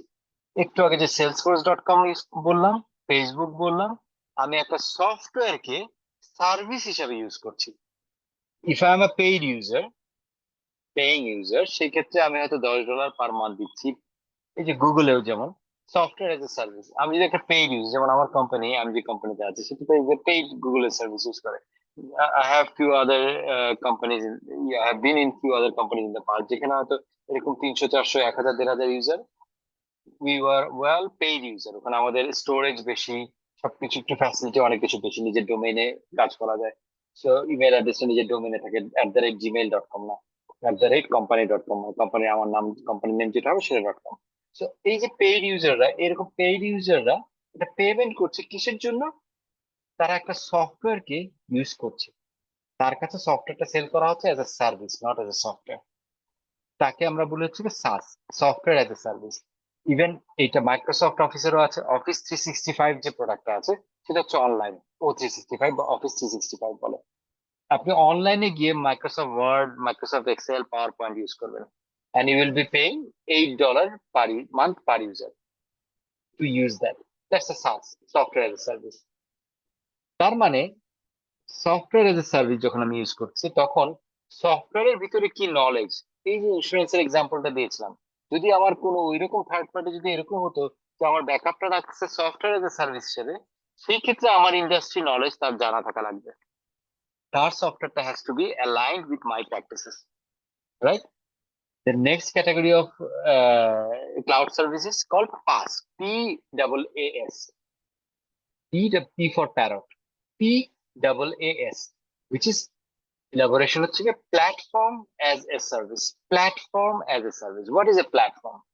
Platform can be of two kinds generally. One হচ্ছে কি operating system, আর একটা হচ্ছে database system. প্ল্যাটফর্ম কিরকম? সে আমরা যে ফোন ইউজ করি, তাই না? এই ফোনটা ইজ অ্যান অ্যান্ড্রয়েড ফোন, আমার হাতে যে ফোনটা it's an Android phone. I don't use Android, I use the apps install in an Android. কিন্তু অ্যাপটা ইনস্টল করতে পারতাম না যদি এটার মধ্যে অ্যান্ড্রয়েডটা না থাকতো। অ্যাপটা যে একটা সাউন্ড তৈরি করবে সেই সাউন্ডটা আমি শুনতে পারতাম না হার্ডওয়্যার দিয়ে যদি এখানে অ্যান্ড্রয়েড না থাকতো। So the Android is a platform which allows app installation, which allows interaction between the application and the hardware. So that's a platform. ঠিক আমাদের উইন্ডোজ একটা প্ল্যাটফর্ম, ম্যাকবুক আমরা যখন ইউজ করছি এখানে ম্যাক ওএস একটা অপারেটিং সিস্টেমটা দ্যাটস আ প্ল্যাটফর্ম। সার্ভার যখন ইউজ করছি ওখানে উবুন্টু, ইউনিক্স, লাইনাক্স, নোবেল, নেটওয়ার, নানান রকমের প্ল্যাটফর্ম আছে। কোন সার্ভিস প্রোভাইডার তারা অ্যাপ্লিকেশনটা দেয় না, বলে আপনার অ্যাপ্লিকেশন আপনি ওখানে রান করবেন থার্ড পার্টির কাছে, but they will provide you a platform of your choice. আপনি বলছেন আমি লিনাক্স ইউজ করবো, they will provide you a Linux platform with a hardware. তাহলে আপনি জানেনও না যে আপনি কোথায় হোস্ট করতেছেন, বাট আপনি আপনার অ্যাপ্লিকেশনটা ওই প্ল্যাটফর্মে ইনস্টল করতেছেন and you are using it. So you're not using their application as a service, you're using their platform as a service and hosting your own application on their platform. That is a second type of cloud. Sir একটা question ছিল sir. জি বলো। আমি যখন সাস use করছি software as a service, তখন তো হচ্ছে আমি আপনি এক্সাম্পল দিলেন সিআরএম। এখন সিআরএম এ তো আমার কাস্টমারের অনেক ডেটা এখানে থাকে, সো আমি কি ওইটাকে তখন পাস হিসেবে ইউজ বলতে পারি, যেহেতু ডেটা এখানে থাকতেছে, এটা তো একটা প্ল্যাটফর্ম, রাইট? ডেফিনেটলি, আবার বাট সে আমি এট এ টাইম সে সফটওয়্যার হিসেবেও সার্ভিস দিচ্ছে। Right right. আমি যখন ডেটাবেস বলছিলাম যে পাসের মধ্যে দুইটা অংশ, আমি আরেকটু এক্সপ্লেন করি তাহলে ক্লিয়ার হয়ে যাবে। ওইখানে আমি ডেটাটা আমার রাখি ঠিকই, বাট আমি ডেটাবেস সার্ভিস ইউজ করি না, ওটাকে ডেটাবেস সার্ভিস হিসেবে ভাড়া নিই নাই, আমি একটা সফটওয়্যার সার্ভিস হিসেবে ভাড়া নিয়েছি, যার পিছনে ডেটা স্টোর করাও তার কাজ। বাট যখন আমি পাসে প্ল্যাটফর্ম এজ এ সার্ভিসে আমি যখন অপারেটিং সিস্টেম নিচ্ছি, অথবা আমি বলতেছি আমাকে একটা ওরাকল ডেটাবেস দাও, যেই ডেটাবেসে আমি আমার ডেটা রাখবো, ডেটাবেসের ভিতরে ডিজাইন কি হবে টেবিলের, আমি কিভাবে ডেটা সাজাবো, all is my headache, not the providers headache. সেই ক্ষেত্রে I am using the database service as a platform, not in দিয়ার ডেটাবেস ডিজাইন। বাট ওই যে সিআরএম এর এক্সাম্পলটা দিলাম, ওখানে ডেটাবেসের ডিজাইন, কোন টেবিলে কোন ডেটা থাকবে, everything is of that company. I am not using the database service, I am using the application service or backended, they are maintaining a database, is their headache. But when I take part of PaaS, the database service, তখন ডেটাবেসের ভিতরে কি থাকবে, কি স্টাইলে থাকবে, কি ডিজাইনে থাকবে, কোন ডেটা কতদিন থাকবে, everything is my design, my headache, it's not the provider's headache. Then I am using it as a platform. Clear? Yes sir, thank you. Great. And the third kind of cloud service is called IaaS, infrastructure as a service. Infrastructure as a service, যেটা হচ্ছে কি plane and simple storage বা hardware. আমাকে আমি বলে দিচ্ছি আমার লাগবে হচ্ছে কি জিওন প্রসেসর 4.6 গিগাহার্টজ এর 4 কোরের 4টা জিওন প্রসেসর লাগবে, র্যাম লাগবে হচ্ছে কি এত টেরাবাইট, স্টোরেজ লাগবে হচ্ছে কি এত 1000 টেরাবাইট। এভাবে করে আমি কিছু স্পেসিফিকেশন দিয়ে দিচ্ছি, তারা আমাকে একটা হার্ডওয়্যার দিচ্ছে যেটার মধ্যে প্ল্যাটফর্মটা অর্থাৎ অপারেটিং সিস্টেমটা ডেটাবেসটা ইনস্টল করাটা আমার কাজ। I own the platform, I own the database, I own the application installed on the platform, and I own the data. I am only taking infrastructure as a service. Okay, so these are the 3 stages of cloud services. যখন আমরা cloud বলি, these are the 3 stages. Now again getting back to your, যেখান থেকে আমরা এই পুরো tangent আলোচনাটাতে ঢুকে গেছি, একটু শাখা একটা আলোচনা ঢুকে গেছিলাম, সেই কোশ্চেনটা ছিল হচ্ছে কি যে যদি আমি এরকম কোথাও হোস্ট রাখি, এই আমাদের পারপাস এই হোস্টিং এর যদিও প্রাইমারি হোস্টিং না, ক্লাউড সার্ভিস জেনারেলি ব্যাকআপের জন্য না, প্রাইমারি হোস্টিং এর জন্য বেশি রাখা হয়, ব্যাকআপের জন্য কেউ কেউ রাখে। হ্যাঁ, তো ব্যাকআপ হোক আর প্রাইমারি হোক, যদি থার্ড পার্টির কাছে আমরা যখন রাখি তখন থার্ড পার্টির কি আমাদের বিজনেস এর নলেজ থাকার দরকার আছে কিনা। So I hope you have got the answer, যে কোন ক্ষেত্রে দরকার আছে কোন ক্ষেত্রে আসলে দরকার নাই। এবং মোস্ট ক্ষেত্রে দরকার নাই, কারণ যখন আমি ব্যাকআপ হিসেবে রাখি I just use them as a platform or as an infrastructure, mostly as an infrastructure as a service. So I use their hardware to store all my applications and data into their hardware, and that hardware is a black box for them. They don't know what is inside. I have only rented a space. That's why they don't need the industry expertise. বুঝা গেছে? Sir thank you sir, clear একদম। Great. The cloud service is a contemporary concept, so it's important to understand this concept as well. হ্যাঁ, এটাও ভালো জিনিস, যেটা এই কনসেপ্টটা ক্লিয়ার করা দরকার। তো এই ছিল হয়ে গেল। Thank you for the question. এটার জন্য সবার আশা করি কনসেপ্টটা ক্লিয়ার হয়ে গেল। Okay, then let's get back to the discussion. So আমরা বলছিলাম যে specify backup and offsite storage procedure. So backup and offsite storage discuss, যে ব্যাকআপ এবং অফসাইট সেটা হতে পারে বিভিন্ন ধরনের। অনেক সময় এই যে প্রসিডিউর যখন বলছি, হোয়াট ইজ প্রসিডিউর, প্রসিডিউর হতে পারে যে দিনের শেষে রাত্রেবেলা রাত 12টার সময় গিয়ে আপডেট হবে, সারাদিন এখানে যা ট্রানজাকশন হলো প্রাইমারি সিস্টেমে ব্যাকআপ সিস্টেমে ওটা রেপ্লিকেট হবে। কোনো কারো কারো ক্ষেত্রে সপ্তাহে রেপ্লিকেট হবে। একটা সময় ছিল যখন অনলাইনে এভাবে সম্ভব ছিল না, ইন্টারনেট ব্যান্ডউইথ এরকম ছিল না, কানেক্টিভিটি এরকম ছিল না। আমি 2003-এর কথা বলছি, 2002-3-এ আমি একটা অর্গানাইজেশনে কাজ করতাম এবং আমার জব ছিল এরকম আইটি রিলেটেড, এরকম সার্ভার টার্ভার মেনটেন করতাম। তো ওই জায়গায় আমার অফসাইট ব্যাকআপ নিতে হতো। অফসাইট ব্যাকআপের জন্য আমি করতাম কি, তখন টেপ ড্রাইভ বলে এক ধরনের ড্রাইভ ছিল। টেপ গুলো মানে একটা ক্যাসেটের মতো অনেক মোটা, অনেক ইয়েতে, ওখানে সে তখন ছিল বোধহয় হাইস্ট 64 গিগাবাইটের একটা টেপ পাওয়া যেত। সে টেপের জন্য আলাদা মেশিন থাকতো, ওই টেপটা সার্ভারের মধ্যে লাগানো থাকতো। প্রতি রাতে সার্ভারের থেকে টেপে ব্যাকআপটা কপি হতো পুরোটা। আমাকে পরের দিন ওই 2টা টেপে ব্যাকআপ হতো। আমি 2টা টেপ একটা পাঠাতাম হচ্ছে কি আমাদের পোস্তগোলা একটা অফিস ছিল, মানে তেজগাঁতে মেইন অফিস ছিল, পোস্তগোলাতে একটা ব্রাঞ্চ ছিল। ওই পোস্তগোলা ব্রাঞ্চে একটা কপি পাঠাতাম, আরেকটা কপি পাঠাতাম হচ্ছে কি শীতলপুরে, চিটাগাঙে শীতলপুরে। To just ensure the disaster recovery procedure part হিসেবে I have to offsite backups, but এগুলো কিন্তু টেপে, so these are not online backups. আমাকে যদি রেস্টোর করতে হয় ওই টেপটা শীতলপুর থেকে এনে বা পোস্তাগোলা থেকে এনে, দেন আমাকে আবার টেপটা ভিতরে ঢুকে নতুন সিস্টেমের ভিতরে ঢুকে ওই টেপটাকে আবার কপি করতে হবে ইনটু ডেটাবেস, তাহলে আমি রিকভার করতে পারবো। So those days were a little difficult. তারপরে আমি ওখানে কি করতাম, আই হ্যাড 7 টেপস, 14টা টেপ। এই 14টা টেপ হচ্ছে আমার লেখা থাকতো, এটা হচ্ছে সানডে, এই দুইটা হচ্ছে সানডে টেপস, এই দুটো হচ্ছে মানডে টেপস, এই দুটো হচ্ছে টিউসডে টেপস। সানডেতে কপি করে ওটা চলে যেত, ঠিক স্যাটারডেতে ওই সানডে টেপটা পোস্তগোলা থেকে এবং শীতলপুর থেকে আমার কাছে ব্যাক করতো, তো দ্যাট আমি পরের সানডেতে যাতে আবার ব্যাকআপ নিতে পারি। সেটা রোটেট করতো 7 দিনেরটা। তো এই যে সিস্টেমে, এইটাও একটা disaster recovery procedure part. So this is A procedure, how we do it, whether it is an online backup, ekdom real time replicated, whether it is an offsite backup, an offline backup, whether it is intermittent replication, whether it is copy of partial data. So there can be different procedures, there can be different decisions based on the business priority, affordability, and cost benefit analysis end of the day. Okay, so these are specifying backup and offsite storage procedure. Then comes testing and maintaining the DRP. So testing, just like BCP, it is important to test. আমরা এটাকে বলা হচ্ছে dry run করা। হ্যাঁ, dry run করা। Dry run মানে হচ্ছে গিয়ে রিয়েল ডিজাস্টার হয় নাই, but we take an assumption যে ডিজাস্টার হয়ে গেছে, we don't have the primary system any longer. How quickly and how do we recover from that disaster? So এইটাকে বলা হচ্ছে ড্রাই রান, যেটাকে হয়তো কোনো কোম্পানিতে কোনো sir organisation not clear sir, what is dry run? Dry run, ওটা আমি বলছি আর এক্সপ্লেন করতেছি। সেটা হচ্ছে গিয়ে অ্যাজিউমিং, টেকিং অ্যান অ্যাজাম্পশন যে you have hit a disaster, যদিও রিয়েল ডিজাস্টার হয় না। আমরা ফায়ার ড্রিল করি না, যে ধরে নেই ফায়ার লাগছে, সবাই মিলে সিঁড়ি দিয়ে নামতেছে ফায়ার স্কেল দিয়ে, হ্যাঁ, তারপরে নিচে নেমে আগুন নিবানোর একটা মহড়া করি, that's called dry run, that's called dry run. যে এটা আমি এমনি এই জিনিসটাকে টেস্ট করতেছি, যে সত্যি সত্যি ডিজাস্টার হলে আমি এভাবেই করেই করবো, এটাকে টেস্ট করতেছি, এটাকে বলা হচ্ছে ড্রাই রান।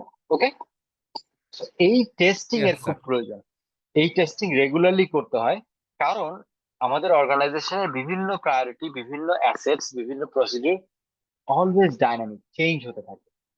সো যদি রেগুলার টেস্ট না করা হয় তাহলে ডিআরপি বা BCP will fall behind. Your things got change, DRP is stating it in a old way. So যখন আপনার রিয়েল ডিজাস্টার হবে, যখন আপনি অটোমেটিক প্ল্যানটা নিয়ে কাজ করতে যাবেন, সামথিং মে নট ওয়ার্ক।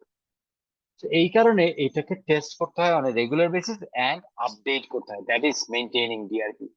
এটাকে রেগুলার আপডেট করতে হয়। So this is disaster recovery, post disaster, হ্যাঁ, ডিজাস্টার রিকভারি প্ল্যান। ক্লিয়ার মোটামুটি? এটা নিয়ে কোনো question? No sir, clear. Great. এইবার we are entering to different discussion, যেটা আমরা আগে কিছু ডিসকাশন করেছিলাম বিভিন্ন টুলে। বাই দ্য ওয়ে, এগুলো ডিসকাস করি নাই তো আগে, না আগের ক্লাসে? মানে রিপিট হয়ে যাচ্ছে না তো? এইটা স্যার ডিসকাস করেন নাই।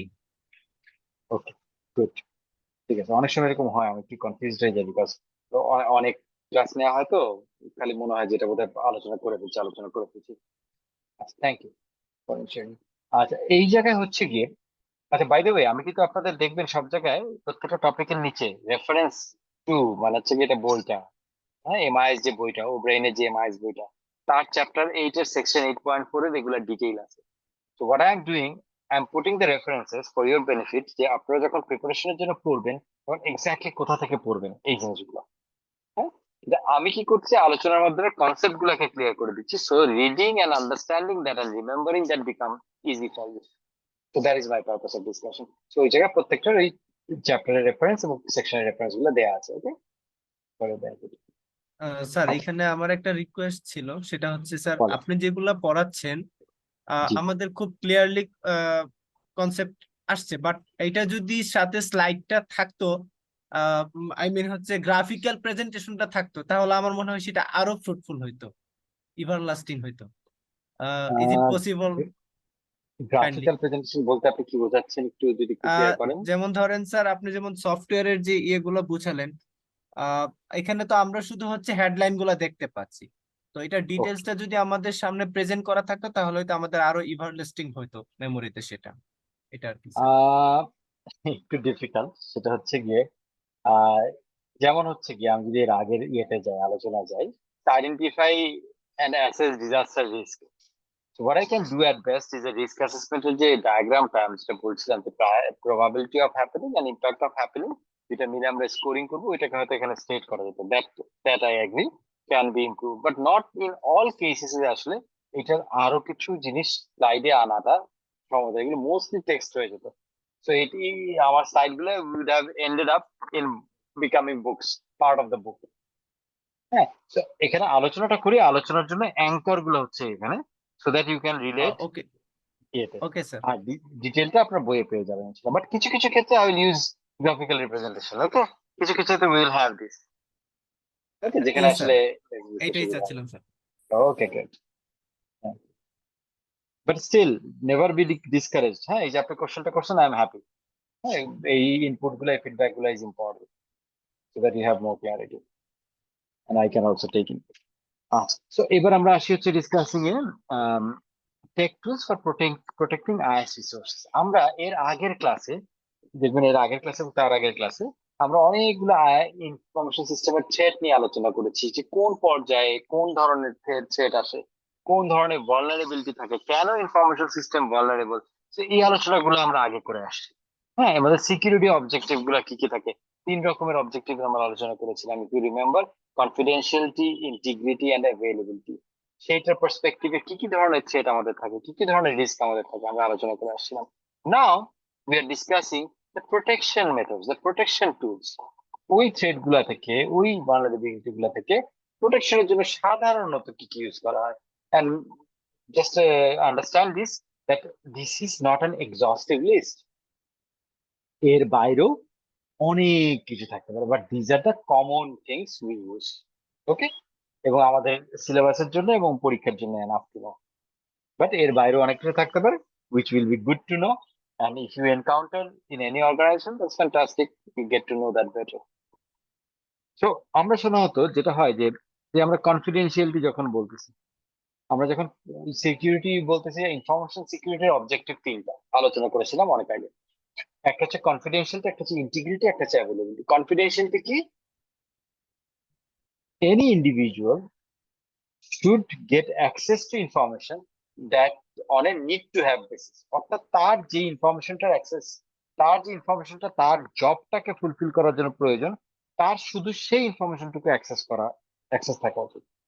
আরেকভাবে বললে শুধুমাত্র তারই অ্যাক্সেস থাকা উচিত কোন একটা পার্টিকুলার ইনফরমেশন যার জবটা পারফর্ম করার জন্য ওই ইনফরমেশনটা লাগবেই। তার মানে একজন ইন্ডিভিজুয়ালের কতটুকু অ্যাক্সেস থাকবে? যতটুকু তার জবটা পারফর্ম করার জন্য লাগবে। কোন ইন্ডিভিজুয়ালের যে কোনো একটা পার্টিকুলার অ্যাক্সেস লাগবে? একই উত্তর, যার ওই পার্টিকুলার ইনফরমেশনটা দরকার তার জবটা পারফর্ম করার জন্য। তার মানে এটাকে বলে নিড টু হ্যাভ বেসিস। আমাদের দেখবেন অর্গানাইজেশনে বা ইয়েতে অনেক সময়, আমি যে অর্গানাইজেশনে এখন আছি ওখানে আমাকে গতকালকে আইটি থেকে হঠাৎ করে বলছিল যে স্যার আপনাকে আমরা অল অ্যাক্সেস দিয়ে দেবো, অ্যাডমিন অ্যাক্সেস দিয়ে দেবো। ওর হিসেবে ব্যাপারটা ছোট, আমরা অ্যাডমিন অ্যাক্সেস দেবো একটা পার্টিকুলার সিস্টেমের অ্যাডমিন অ্যাক্সেস দেবো। ওয়াই? আমি কি কোনোদিন গিয়ে এই সিস্টেম অ্যাডমিনিস্ট্রেট করব? আমি কি কোনোদিন এই সিস্টেমে গিয়ে do I need to see change anyone's password? Am I that person? I'm not that person. I might be senior. I might be a senior person. I might be responsible for a lot of things. But that doesn't mean that I will end up engaging my time in changing someone's password, in solving someone's problem. এই ধরনের system problem, আমার admin হওয়ার কোনো প্রয়োজন নেই। I should be a simple user যার যেই ধরনের রিপোর্ট প্রয়োজন, যেটুকু ইনফরমেশন প্রয়োজন, ঠিক ততটুকুই আমাকে অ্যাক্সেস দিবে, whoever I am. That's the key of confidentiality objective fulfil করার জন্য। এছাড়াও আরো অনেক এরিয়া আছে যেগুলো আমরা আগে আলোচনা করছি, বাট দ্যাট ইজ দ্য কি। এখন এইটা করতে পারার জন্য, এইটা অ্যাচিভ করতে পারার জন্য একটা information system, the first thing we need is identity management. I am I, this is me, and you are you. Identity management যেটা আমরা করি কিভাবে? নর্মালি ইউজার নেম পাসওয়ার্ড দিয়ে করি, সবচেয়ে কমন যেটা দেখি। So identity management is a process, is a management process, যেটার মধ্যে user name password creation, user name password revocation, অর্থাৎ রেভোক করা। একজন এমপ্লয়ি চলে গেল, তার ইউজার নেম পাসওয়ার্ড আমি রেখে দিলাম, সে কম্পিটিশনে গিয়ে জয়েন করলো, still has access to my system, সমানে দেখতে পারে আমি কি ট্রানজাকশন করছি, কোন কাস্টমার সাথে কোন ডিল করতেছি। তাহলে হলো that's also part of identity management, যে আমি তাকে অথেন্টিকেট করব কিভাবে, তার ইউজার নেম পাসওয়ার্ড ক্রিয়েট করবো কিভাবে, তাকে আইডেন্টিটি চেক করবো কিভাবে, তাকে রিভোক করবো কিভাবে, স্টপ করবো কিভাবে। That's authentication management under identity management. That is authentication. তো সেটা ইউজার নেম পাসওয়ার্ড দিয়ে হতে পারে, সেটা ওটিপি দিয়ে হতে পারে, বিভিন্ন ভাবে অথেন্টিকেশন হতে পারে। সেটা হতে পারে ইভেন কোন কম্পিউটার দিয়ে অ্যাক্সেসটা অ্যালাউড, সেই কম্পিউটারের একটা particular identity, not the user. There are a lot of systems, there are a lot of situations where you will see a particular computer device access আছে, not personal. তো এই ডিভাইসে যে পারসন ইউজ করবে সেই পারসন অ্যাক্সেস করতে পারবে particular information. So that is also authentication. How do you authenticate? Then passwords, we know this is the most common thing. This is the thing we are sir এখানে আরেকটা বিষয়, যেমন হচ্ছে আমরা যদি একটা আইডি খুলি, ইউজার নেম পাসওয়ার্ড দেওয়া হয়, এখন আমি তো যে কোনো ডিভাইস দিয়ে সেখানে অ্যাক্সেস নিতে পারি, লাইক ফেসবুক, জিমেইল। এখন তারা তো আমাকে একটা আইডি দিয়েছে, আমি 100 জনকে দিয়ে এটা ইউজ করাচ্ছি, সেই ক্ষেত্রে স্যার? সেক্ষেত্রে it is compromised, which is a violation of the policy. And who is in problem? আপনি খুব করে আপনার জিমেইলের ইমেল অ্যাড্রেস আপনার পুরো ক্লাসের সবাইকে দিয়ে দিলেন। কোনো একজন দুষ্ট বুদ্ধি করে, কথার কথা, গভর্নমেন্টের একজন হাই অফিসিয়ালকে কিংবা প্রাইম মিনিস্টারকে একটা থ্রেটনিং মেইল পাঠিয়ে দিল আপনার ইমেল অ্যাড্রেস থেকে। দেন এনএসআই এসে বা র্যাব এসে কার কলারটা ধরবে, কার ঘাটটা ধরবে? আপনার বন্ধু। সেক্ষেত্রে আমাকে ধরবে। সেক্ষেত্রে আপনাকে ধরবে, তাই না? So who is accountable to ensure যে আমার পাসওয়ার্ডটা 150 জনের কাছে লাগে? যার password, say accountable solely. So it's part of a policy, it's part of a management process. Okay, so no company, no system can protect না, এটা নো সিস্টেম ক্যান প্রোটেক্ট বললে ভুল হবে। Lot of systems can protect, but no system সাধারণত commonly এইটার মনোযোগী হয় না যে একজন ইউজার তার নিজের ইউজার নেম পাসওয়ার্ড বিনা কারণে বা ইচ্ছা মতো বিভিন্ন জনকে ছড়ায় বেড়াবে, কারণ ওখানে সিকিউরিটি রিস্ক ইনভলভ তার জন্যই, because he or she is the solo responsible accountable person for that. Okay, so that's not a general practice, but এইটা কোনো সিস্টেম এটাকে যদি এরকম হয় যে সে আপনি নেটফ্লিক্স, কথা Netflix is a movie platform. নেটফ্লিক্সে you register user, they will mention যে আপনি কয়টা ডিভাইস দেখবেন, আপনি কত টাকা দিচ্ছেন তার উপর আপনি কয়টা ডিভাইসে চালাতে পারবেন। টেলিভিশনে চালাবেন, ল্যাপটপে চালাবেন, মোবাইলে চালাবো, আমি 3টে ডিভাইস। মেবি আমার ওয়াইফ তার মোবাইলে চালাবে, ওয়াচ ইট, বাট স্টিল আমি কথা উদাহরণ হিসেবে বলতেছি। তো এরকম যদি হয়, আমার বাচ্চারা ছেলে মেয়ে আছে, বড় হয়ে গেছে, if they যদি তারাও চাই দেখতে, তাহলে maybe I will end up having 6 devices. 6 ডিভাইসের জন্য আমার পেমেন্ট বেশি হবে। 7th ডিভাইস যদি এখন আমি আমার কাজিনকে পাসওয়ার্ড শেয়ার করে দিছি এবং একই সঙ্গে আমরা সবাই দেখতেছি, 7th ডিভাইস লগ ইন করতে গেলে he will not be allowed, my cousin will not be allowed. So that's a device protection. So it depends on the what kind of service it is, তার উপরে depend করবে যে device সংখ্যা, ডিভাইসের identity, এগুলি করা হবে। আবার অনেক ক্ষেত্রে কি হবে, যেমন অনেক রিসার্চ অর্গানাইজেশন বা যেখানে ডেটা খুব সেন্সিটিভ, ওইখানে user name password is not enough. ওইখানে they will also ensure that you are logging in from a particular device. আপনার ইউজার নেম পাসওয়ার্ড দিয়ে অন্য কেউ অন্য ডিভাইস থেকে লগ ইন করতে পারবে না। অনেক সময় উই স্পেসিফাই লোকেশন, আমার যদি বাসার লোকেশনে যে বাসার আইপি অ্যাড্রেসটা দেওয়া আছে, অফিসের আমার লোকেশনটা দেওয়া আছে, এই দুটো লোকেশন ছাড়া আমি সিস্টেমে কখনো ঢুকতে পারবো না, হতে পারে। It can be restricted as well. So it varies, হ্যাঁ, সিচুয়েশন টু সিচুয়েশন, নিডের উপরে বেস করে ভ্যারি করবে। So authentication is about managing all this scenarios, that how your access will be managed, how your access will be controlled and regulated. Okay, that is authentication. এখানে password is one of the tools. Password is one of the tools. The password দিয়ে করা হবে। আপনি যদি then comes to tokens, দেখবেন অনেক ওয়েবসাইটে আপনি হ্যাঁ, তুমি বল খেলছো, আচ্ছা বল খেলো, সরি, হ্যাঁ ছোট ছেলে, ও মাঝে মাঝে চলে আসে। সো এনিওয়েজ, যেটা বলছিলাম যে টোকেন হচ্ছে গিয়ে এখন একটু কম দেখা যায়, বাট খুব কমনলি এখন একটা জিনিস দেখা যায়, যেমন এইচএসবিসি ব্যাংক আগে ইউজ করতো। এইচএসবিসি ব্যাংক এখন হচ্ছে কমার্শিয়াল অপারেশন করে, শুধু কমার্শিয়াল ব্যাংকিং করে, তো পার্সোনাল ব্যাংকিং কম করে, খুব সিলেক্টিভ ইউজারের সাথে। তো আমার যখন এইচএসবিসি ব্যাংকে আমি ব্যাংকিং করতাম, তখন they provided me with a hardware dongle, একটা ছোট্ট কালো রঙের এরকম ওভাল শেপের একটা পার্টিকুলার ডিভাইস, যেটার মধ্যে কন্টিনিউয়াসলি আমি চাপ দিলে অন করলে একটা র্যান্ডম নাম্বার উঠছে। আমি অনলাইন ব্যাংকিং করতে গেলে আমার ইউজার নেম পাসওয়ার্ড যেটা আছে সেটা তো দিচ্ছি, তারপর ওখানে থার্ড একটা ঘর আছে যেখানে ওই নাম্বারটা পুট করতে হবে, দ্যাটস এ টোকেন নাম্বার। এই টোকেনের যে র্যান্ডম যে লজিকে এই ডিভাইসের মধ্যে নাম্বারটা উঠছে, এইচএসবিসি সার্ভারও ওই একই লজিককে এই র্যান্ডম নাম্বারটা জেনারেট হচ্ছে। সো দে নো এক্স্যাক্টলি আমার ডিভাইসে কোন নাম্বারটা এই মোমেন্টে উঠছে। হ্যাঁ, so ওইটা দিয়ে তারা অথেন্টিকেট করছে আমাকে। Just give me a second.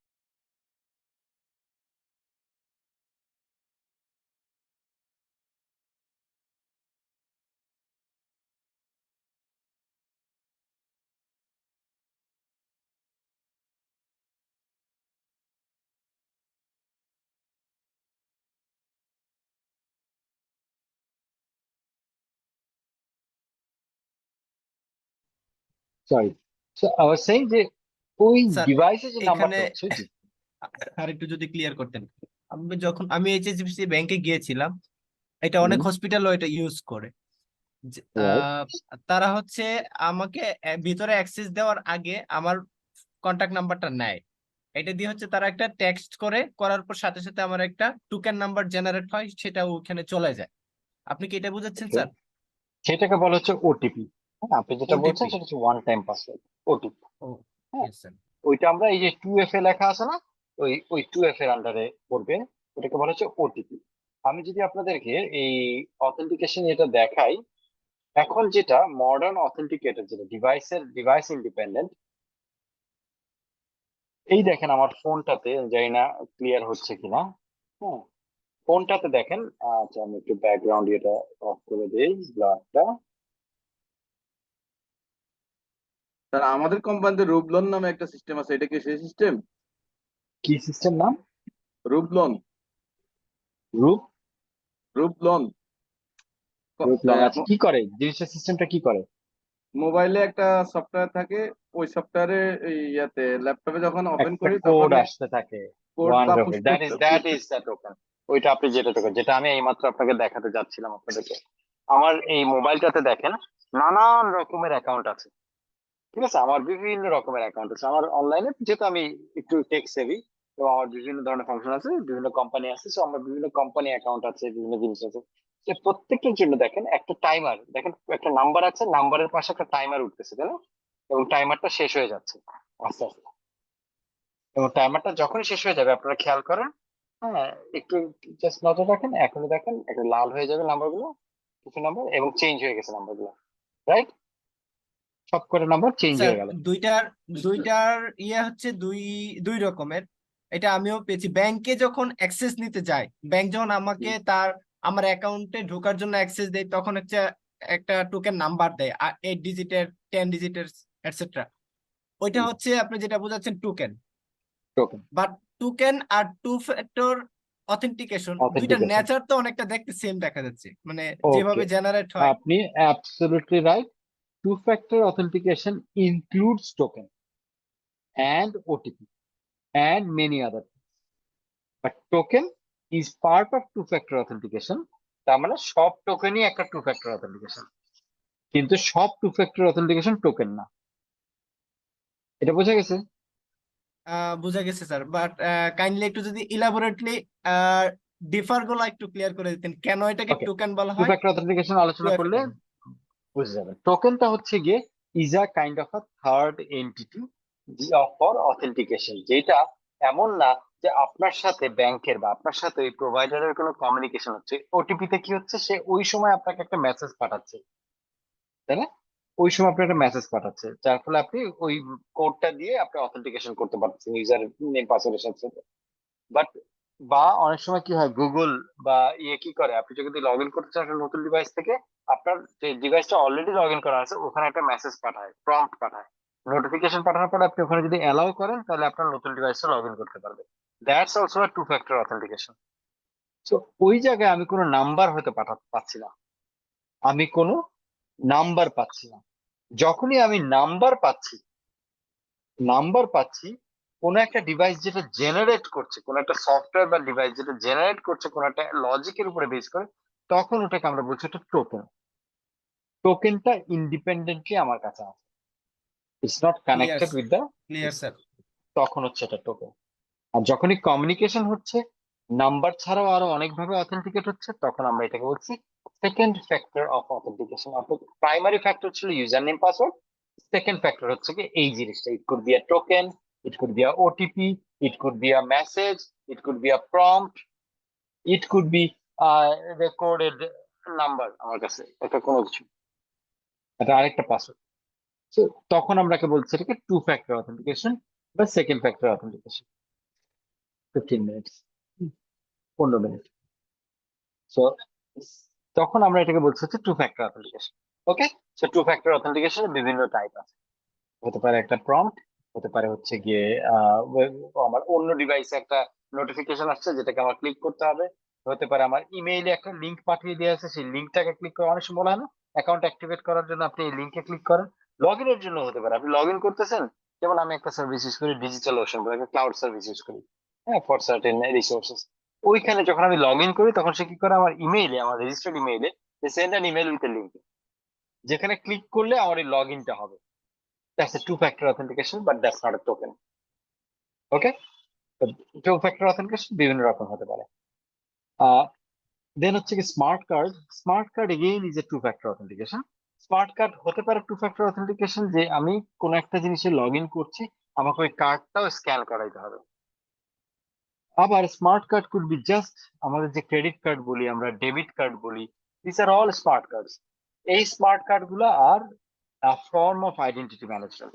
আমি যখন কার্ড কয়েক রকমের হয়, কার্ডের মধ্যে যেমন বেসিক যে কার্ডটা আমরা খুব ইয়েতে দেখি সেটা হচ্ছে আইআর কার্ড বলে, ইনফ্রারেড এন্টিনা থাকে, সরি রেডিও ম্যাগনেটিক এন্টিনা থাকে, সেটা হচ্ছে কি রেডিও ম্যাগনেটিক কার্ড বলে, যেটা রেগুলেটর নামটা আমি এক্স্যাক্টলি ভুলে গেছি, বাট যেটা রেগুলার আমরা আইডি কার্ড, যে অফিস আদালতে যে আইডি কার্ড ইউজ করি, যেটা আমরা পাঞ্চ করতে পারি, তাই না? একটা অ্যাক্সেস কন্ট্রোলের সামনে যখন কার্ডটা ধরি তখন টুট করে আওয়াজ হয় এবং বলে যে আপনার নামটা দেখায়, বা না দেখালেও বলে যে আপনাকে অ্যাকসেপ্ট করা হয়েছে, দরজা খুলে যায়।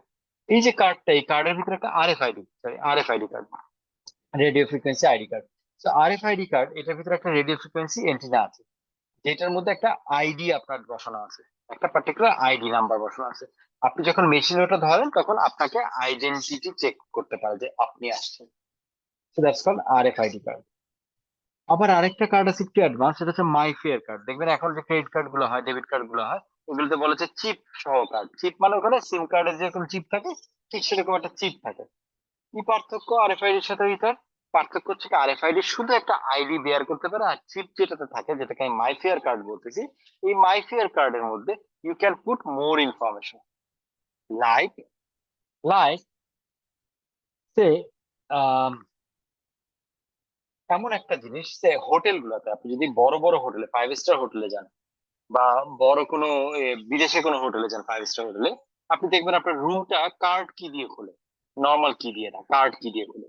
এবং বড় বড় বিদেশি হোটেলে কার্ড গুলা যখন আপনি চেক ইন করতেছেন হোটেলে, তখন আপনার রুম নাম্বার হচ্ছে গেছে 1022। ওরা করে কি, কার্ডটাকে একটা মেশিনের মধ্যে ঢুকে আপনি যখন চেক ইন করছেন তখন চেক ইনের ইনফরমেশনটা কার্ডের মধ্যে দিয়ে দেয়। এই কার্ডটা তখন 1022-এর চাবি হয়ে গেল। আদারওয়াইজ এই কার্ডটা নর্মালি একটা কার্ড। তো প্রত্যেক রুমের জন্য আলাদা আলাদা কার্ড খুঁজে বের করা মুশকিল। তাই আপনি যখন 1022-এ চেক ইন করতেছেন তখন আপনার জন্য একটা কার্ডকে 1022 বানায় দেওয়া হলো। 1022 নম্বর রুমের চাবিটা এটা হয়ে গেল, আপনি এই কার্ডটা দিলে ওই রুমটা খুলবে। এটা করার জন্য ওই কার্ডে একটা ফিক্সড আইডি যদি থাকতো তাহলে এটা সম্ভব হতো না। তাহলে আমাকে কার্ড ঝুলায় রাখতে হতো, এটা 1021 নাম্বার, এটা 1022, এটা 1023, তাই না? এই ক্ষেত্রে কি হলো, ওইখানে যে চিপটা ছিল ওই চিপটার মধ্যে প্রোগ্রাম করে দেওয়া হলো যে তোমার নাম্বার এখন থেকে 1022। তো যতক্ষণ ওই প্রোগ্রাম মুছে ফেলা না হচ্ছে ততক্ষণ পর্যন্ত ওই কার্ডটা 1022 নাম্বার রুমের চাবি। That's another form of smart card. This all are identity ম্যানেজমেন্টের পার্ট। সো আমি হইতে পারে ফিক্সড আইডি, হতে পারে প্রোগ্রামড আইডি, তাই না? হতে পারে এর মধ্যে আরো কিছু সিকিউরিটি অথেন্টিকেশন থাকতে পারে, সে ড্রাইভিং লাইসেন্সের যে নতুন কার্ড গুলো আসছে, আমি রিসেন্টলি রিনিউ করলাম আমার লাইসেন্স। তো রিনিউ করার পর আমি যে নতুন কার্ডটা পেয়েছি, সেই নতুন কার্ডে ওরে বাবা হরেক রকমের অথেন্টিকেশন জিনিস, মানে হচ্ছে কি কোথাও ব্ল্যাঙ্ক যেখানে আলো পাস করবে, কোথাও ইয়ে চকচকা ওই কি বলে রিফ্লেকটিভ জিনিসপত্র, কোথাও আমার ছবিটা অন্য জায়গায় দেওয়া আছে, বিভিন্ন ওই টাকার মতো, টাকা যেমন বিভিন্ন এটাকে অথেন্টিকেশন করার জন্য বিভিন্ন জিনিস থাকে, ওরকম আছে। তার সাথে আছে মাইফেয়ার চিপ যেখানে ইনফরমেশন দেওয়া আছে, তার সাথে আছে RFID. So multi dimensional identification management, that is also a smart card. তার পারপাসটার জন্য এরকম করেছে, এটা কোনো পারপাস আছে হয়তো। So those are all smart card as identity management. Then comes biometric authentication. I'm sure you all understand. আমরা fingerprint দেই, that's a biometric authentication. That's how your identity is managed. চোখের রেটিনা স্ক্যান হতে পারে, voice হতে পারে, vocal কর্ডের vibration হতে পারে, সেটাও একটা ইউনিক সিগনেচার প্রত্যেক মানুষের জন্য। ওকে, সো ইভেন ফেশিয়াল এখানে রিকগনিশন যখন আমরা কার্ড ইউজ করি, জি লাইক পাঞ্চ কার্ড, সেই ক্ষেত্রে বায়োমেট্রিক এবং স্মার্ট কার্ড আমি কোনটাকে নিব? একটার মধ্যেই তো 3টা জিনিস বা 4টা জিনিস কম্বাইন করে দেওয়া হয়, card, face recognition, fingerprint etcetera. সেই ক্ষেত্রে আমি এটাকে কি হিসেবে বলবো, স্মার্ট কার্ডের ইউজ বলবো না বায়োমেট্রিক? যখন আপনি আঙ্গুলের ছাপ দিয়ে ঢুকতেছেন তখন ওটা বায়োমেট্রিক, যখন আপনি কার্ড দিয়ে পাঞ্চ করে ঢুকতেছেন তখন ওটা স্মার্ট কার্ড। যদি আপনার ফেস ডিটেকশন করলে দরজা খুলে যায়, বায়োমেট্রিক। একটা কোম্পানিতে বা একটা এন্টিটিতে বা একটা অথেন্টিকেশন সিস্টেমে মাল্টিপল থাকতে পারে, বাট আপনি তো ইউজ করবেন একটা, তাই না? যখন যেটা ইউজ করছেন কখনো তখন সেটা কখনো কখনো আমি 3টা ইউজ করি, আমার যখন যেটা হতে পারে ইজি মনে হয় সেটা করি। দ্যাট মিনস এক্স্যাক্টলি, হচ্ছে বাট তারা 3টা আপনার বা 4টা রিসোর্সকে একসাথে করে অ্যাকুমুলেট করে একটা ইউজ করছে। অ্যাবসলিউটলি হতে পারে, আবার হতে পারে কম্বিনেশন লাগবে। মুভিতে দেখছেন না, বিভিন্ন হলিউড মুভিতে যে খুব সিকিউরড একটা রিসার্চ সেন্টারে ঢুকতেছে, প্রথমে কার্ড দিচ্ছে, তারপরে দিচ্ছে পাসওয়ার্ড, কার্ড দেওয়ার পরে পাসওয়ার্ড দিতে হচ্ছে, তারপরে দিতে হচ্ছে গিয়ে এরকম চোখের রেটিনা স্ক্যান, চোখ লাগাচ্ছে, চোখের রেটিনা স্ক্যান করছে, তখন কি দরজা খুলতেছে। That's a combination, can be. But যখন চোখের রেটিনা স্ক্যান করছে, যখন ফিঙ্গারপ্রিন্ট দিচ্ছে বায়োমেট্রিক, যখন পাসওয়ার্ড দিচ্ছে তখন পাসওয়ার্ড, যখন কার্ড স্ক্যান করছে তখন কার্ড, চারটা হয়তো করছে একসাথে, হতে পারে। Okay, sir thank you sir. great. So these are identity management এর কিছু কম্পোনেন্টস। ওকে, এখন আমরা কিছু টেক টুলস আরো কিছু আলোচনা করবো, যেগুলো নেটওয়ার্কের এবং বিভিন্ন যে বিভিন্ন ম্যালিশিয়াস সফটওয়্যার, ভাইরাস, এগুলোকে প্রোটেক্ট করার জন্য, হ্যাকিং প্রোটেক্ট করার জন্য ইউজ করে। Okay, before we get into that, একটা ব্রেক নেই আমরা। Sure sir. Okay, let's take a 15 minutes break. Let's reconvene at 8:35. Okay, 8:20 বাজে, 8:35 8:35 আমরা reconvene করবো। ঠিক আছে, 8:20 বাজে, 8:35 আমরা ইনশাল্লাহ আবার শুরু করবো। Thank you sir. Okay, thank you so much. See you again.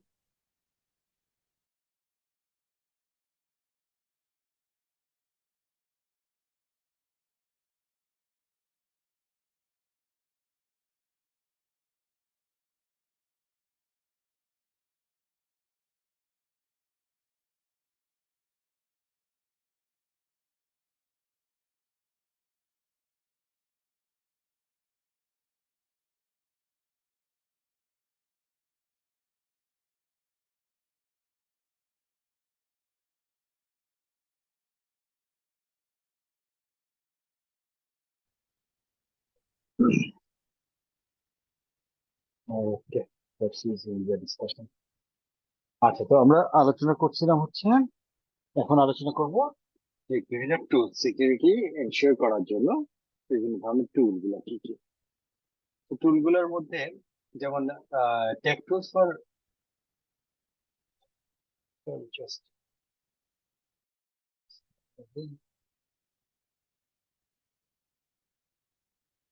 Take tools for protecting information system resources. হ্যাঁ, সেটার জন্য কি কি ধরনের টেক টুল সাধারণত আমরা ইউজ করি। Again this is not an exhaustive list, মানে এর বাইরেও আসলে আরো অনেক রকমের টেক টুল আছে, সিকিউরিটি টুল আছে যেগুলো আমরা ইউজ করি।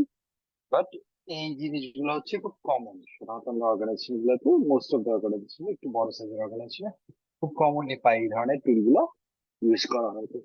এর প্রথমটা হচ্ছে ফায়ারওয়াল সিস্টেম। ফায়ারওয়াল কি জিনিস? ফায়ারওয়াল হচ্ছে, আমি শিওর আপনারা অনেকেই চেনেন বা অনেকে জানেন what is ফায়ারওয়াল। ফায়ারওয়াল হচ্ছে গিয়ে এমন একটা প্রোটেকশন লেয়ার, যেটা হচ্ছে প্রোটেকশন লেয়ার। এই প্রোটেকশন লেয়ারটা কোন একটা নেটওয়ার্ককে অন্য আরেকটা নেটওয়ার্ক থেকে আলাদা করে বা প্রোটেক্ট করে। নেটওয়ার্ক মানে কি, সে আমার একটা অর্গানাইজেশনের ভিতরের একটা নেটওয়ার্ক আছে, অল দ্য কম্পিউটার, যে সার্ভার, অন্যান্য যে সিস্টেম গুলো আছে এই অর্গানাইজেশনের ভিতরে, that is a network.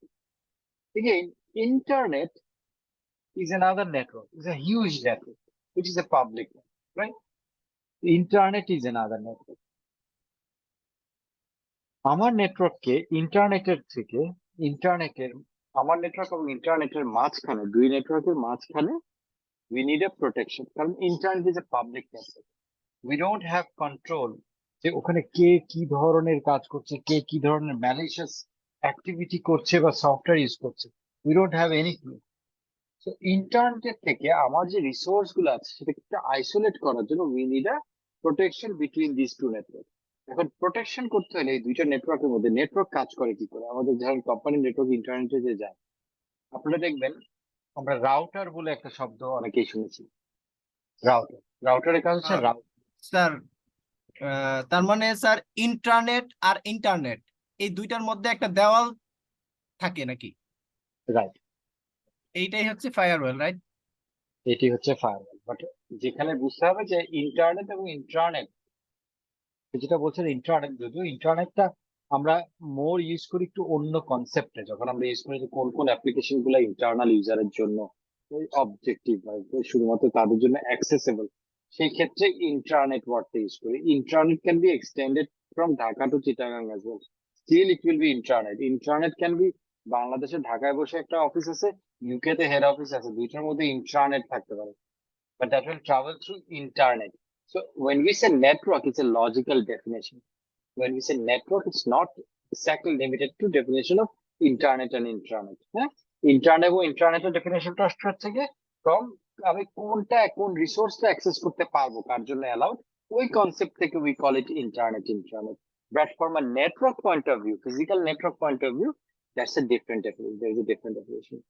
Network বলতে লোকাল এরিয়া নেটওয়ার্ক বলি আমরা অনেক সময়। ল্যান, আপনারা শুনে সার্টিফিকেট লেভেলে পড়ার কথা, ল্যান, ম্যান, ওয়ান, ওরকম ল্যান লোকাল এরিয়া নেটওয়ার্ক। আমার যে আইসিএবি এর ক্যাম্পাসের ভিতরে যে নেটওয়ার্কটা আছে সেটা হচ্ছে একটা নেটওয়ার্ক। নাও এইটাকে ইন্টারনেটের সাথে কানেক্ট করতে গেলে there will be one gateway. Not every computer directly connects to internet, it goes through a router, একটা গেটওয়ে, যে গেটওয়ে থ্রু দিয়ে সে ইন্টারনেটে কানেক্ট করে। তার মানে ইন্টারনেট এবং এই ল্যান্ডটার মাঝখানে যোগসূত্র একটা, কোনো একটা পার্টিকুলার পয়েন্ট, যেটাকে আমরা বলছি নেটওয়ার্ক গেটওয়ে। এই ফায়ারওয়াল জিনিসটা হচ্ছে কি গেটওয়েতে গিয়ে বসানো। আদারওয়াইজ কি করতে হতো, সব নেটওয়ার্কের ইউজার যদি ইন্টারনেটে যায় আর ইন্টারনেট যদি একটা পয়েন্ট থেকে যদি আর না আসতো, তাহলে আমাদের দেয়াল তৈরি করতে হতো সব ইউজারকে ঘিরে, which is not possible. It's a logical way of managing things. So our local area network goes out to the internet or connects to another network to a gateway, যেটার মধ্যে একটা রাউটার থাকে, একটা গেটওয়ে। ওই জায়গাটাতে we put a wall, we put a firewall. When we say wall, it's not a physical wall. It's not truly যে আগুন লাগাই দেয় একটা কোনো একটা জিনিস।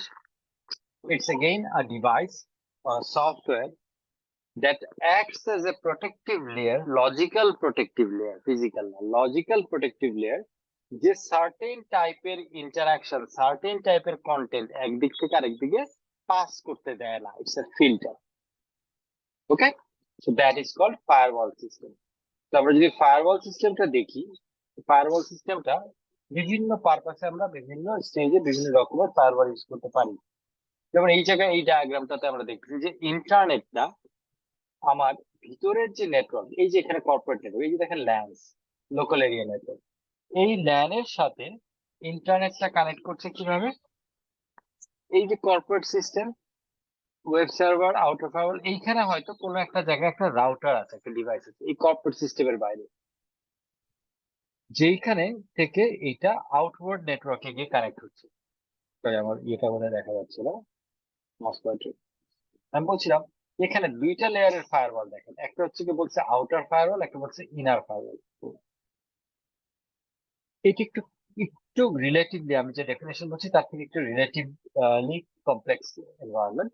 সেটা হচ্ছে কি এই জায়গায় দেখা যাচ্ছে নর্মালি আমি এরকম হয়, এখন আপনি ধরে নেন এই ইনার ফায়ারওয়ালটা নাই, just for the sake of understanding, হ্যাঁ, বেটার আন্ডারস্ট্যান্ডিং এর জন্য।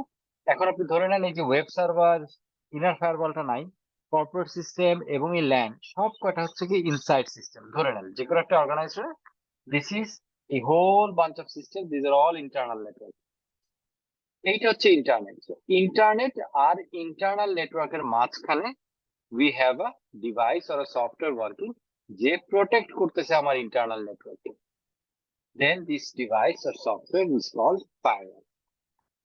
এখন এই ডায়াগ্রামটাতে আমরা দেখতে পাচ্ছি সেটা হচ্ছে যে এখানে একটা ফায়ারওয়াল আছে ওয়েব সার্ভারের সাথে। ওয়েব সার্ভার কি জিনিস, এই অর্গানাইজেশনটার যে ওয়েবসাইট অথবা কিছু অ্যাপ্লিকেশন, ধরে নেন এটা ঢাকা স্যার শিক্ষা বোর্ড। এখানে আউটার ফায়ারওয়াল যেটা, এটা কি কোম্পানি ইউজ করে নাকি ইন্টারনেট কোম্পানির আন্ডারে থাকে? এটা ইউজ করে কারা? প্রোটেক্ট করার দায়িত্ব, প্রোটেক্ট করতেছে হচ্ছে কোম্পানি নিজেকে, কোম্পানি এটা ইউজ করতেছে। ইন্টারনেটের ভিতরে, ইন্টারনেট কি is a living network, is a network of networks. তো ওর ভিতরে যারাই নেটওয়ার্কে আছে তারা তাদের যার যার নিজের ফায়ারওয়ালটা ব্যবহার করতেছে। তো ইন্টারনেটের ভিতরে ঢুকলো will find thousands and thousand millions of firewalls, বিভিন্ন পারপাসে বিভিন্ন জন ইউজ করছে উইদিন দ্য ইন্টারনেট। বাট যখন আমি আমার অর্গানাইজেশনের কথা চিন্তা করবো, তখন এই ফায়ারওয়ালটাও আমার অর্গানাইজেশনের ফায়ারওয়াল। ওকে, আমি যেটা বলছিলাম যে এই যে ওয়েব সার্ভারটা হচ্ছে হয়তো আমি ধরে নেন ঢাকা শিক্ষা বোর্ড, ঢাকা শিক্ষা বোর্ডের আমার কি হচ্ছে যে ঢাকা শিক্ষা বোর্ডের আমি ইয়ে থেকে অন করছি আচ্ছা ঢাকা শিক্ষা বোর্ডের আমার ওয়েবসাইট আছে, এছাড়া একটা কি আছে রেজাল্ট পোর্টাল আছে, পরীক্ষার শিডিউল পাবলিশ হচ্ছে ওয়েবসাইটে, কিন্তু রেজাল্টটা দেখার জন্য একটা আলাদা পোর্টাল আছে যেখানে আপনি roll number admit card number দিয়ে রেজাল্ট দেখতে পারবেন যখন আপনার এসএসসি বা এইচএসসি রেজাল্ট বেরোলো। তো এখন এই পোর্টালে তো বাইরের লোকের পাবলিকের অ্যাক্সেস থাকা লাগবে, তাই না? পোর্টালে পাবলিক ধরে নেন এই ওয়েব সার্ভারটা হচ্ছে কি সেই পোর্টাল সার্ভারটা, ওয়েব সার্ভারটা হচ্ছে সেই ওয়েবসাইট এবং পোর্টাল সার্ভারটা যেখানে ইন্টারনেট থেকে যত পরীক্ষার্থী আছে সেই পরীক্ষার্থী রেজাল্টের দিন রেজাল্ট এখানে গিয়ে দেখে। এখন এই সার্ভারটাকে তো প্রোটেক্ট করার একটা প্রয়োজন আছে ফ্রম ইন্টারনেট থ্রেটস, যে কারণে we are having an outer firewall. Now এই সার্ভারটা সে বাইরের মুখী বহির্মুখী, সে হচ্ছে গিয়ে বাইরের দিকে মুখ করা, সে হচ্ছে গিয়ে বাইরের ইউজারদেরকে হোস্ট করতেছে। কিন্তু এই সার্ভারের রেজাল্টটা আসবে কোত্থেকে? সেই রেজাল্টটা তো আসবে আমার ভিতরের যে সার্ভার আছে, যে ডেটাবেজ আছে, ইন্টারনাল ক্যালকুলেশনে টেবুলেশনে যেখানে এক্সামিনেশনের সমস্ত রেকর্ড গুলা হচ্ছে, সেই রেকর্ড গুলার সার্ভার তো বলে অ্যাবসলিউটলি ইন্টারনাল সার্ভার, ওখানে তো আমি কাউকে অ্যাক্সেস দিব না। সেই ইন্টারনাল সার্ভার থেকেই তো আমার ওয়েব সার্ভারে রেজাল্ট গুলো পাবলিশ হচ্ছে, গিয়ে ওখানে স্টোর হচ্ছে ফর পাবলিক অ্যাক্সেস। এখন এই জায়গায় প্রচুর এক্সটার্নাল ইউজার আসতেছে, দেয়ার আর টেকনোলজিস যেখানে এই সার্ভার থেকে হপ করে লাভ দিয়ে চাইলে ইন্টারনাল সিস্টেমে চলে যাওয়া যায়, হ্যাকাররা চলে যেতে পারে। দ্যাটস ওয়াই এই পাবলিকলি এক্সপোজড সিস্টেমের থেকে আমার ইন্টারনাল আনএক্সপোজড সিস্টেমকে প্রোটেক্ট করার জন্য অনেক organisation will use inner firewall. এখানে আরেকটা layer of firewall to protect the internal resources from externally exposed system, but the externally exposed system is again protected from the threats mostly by an outer firewall.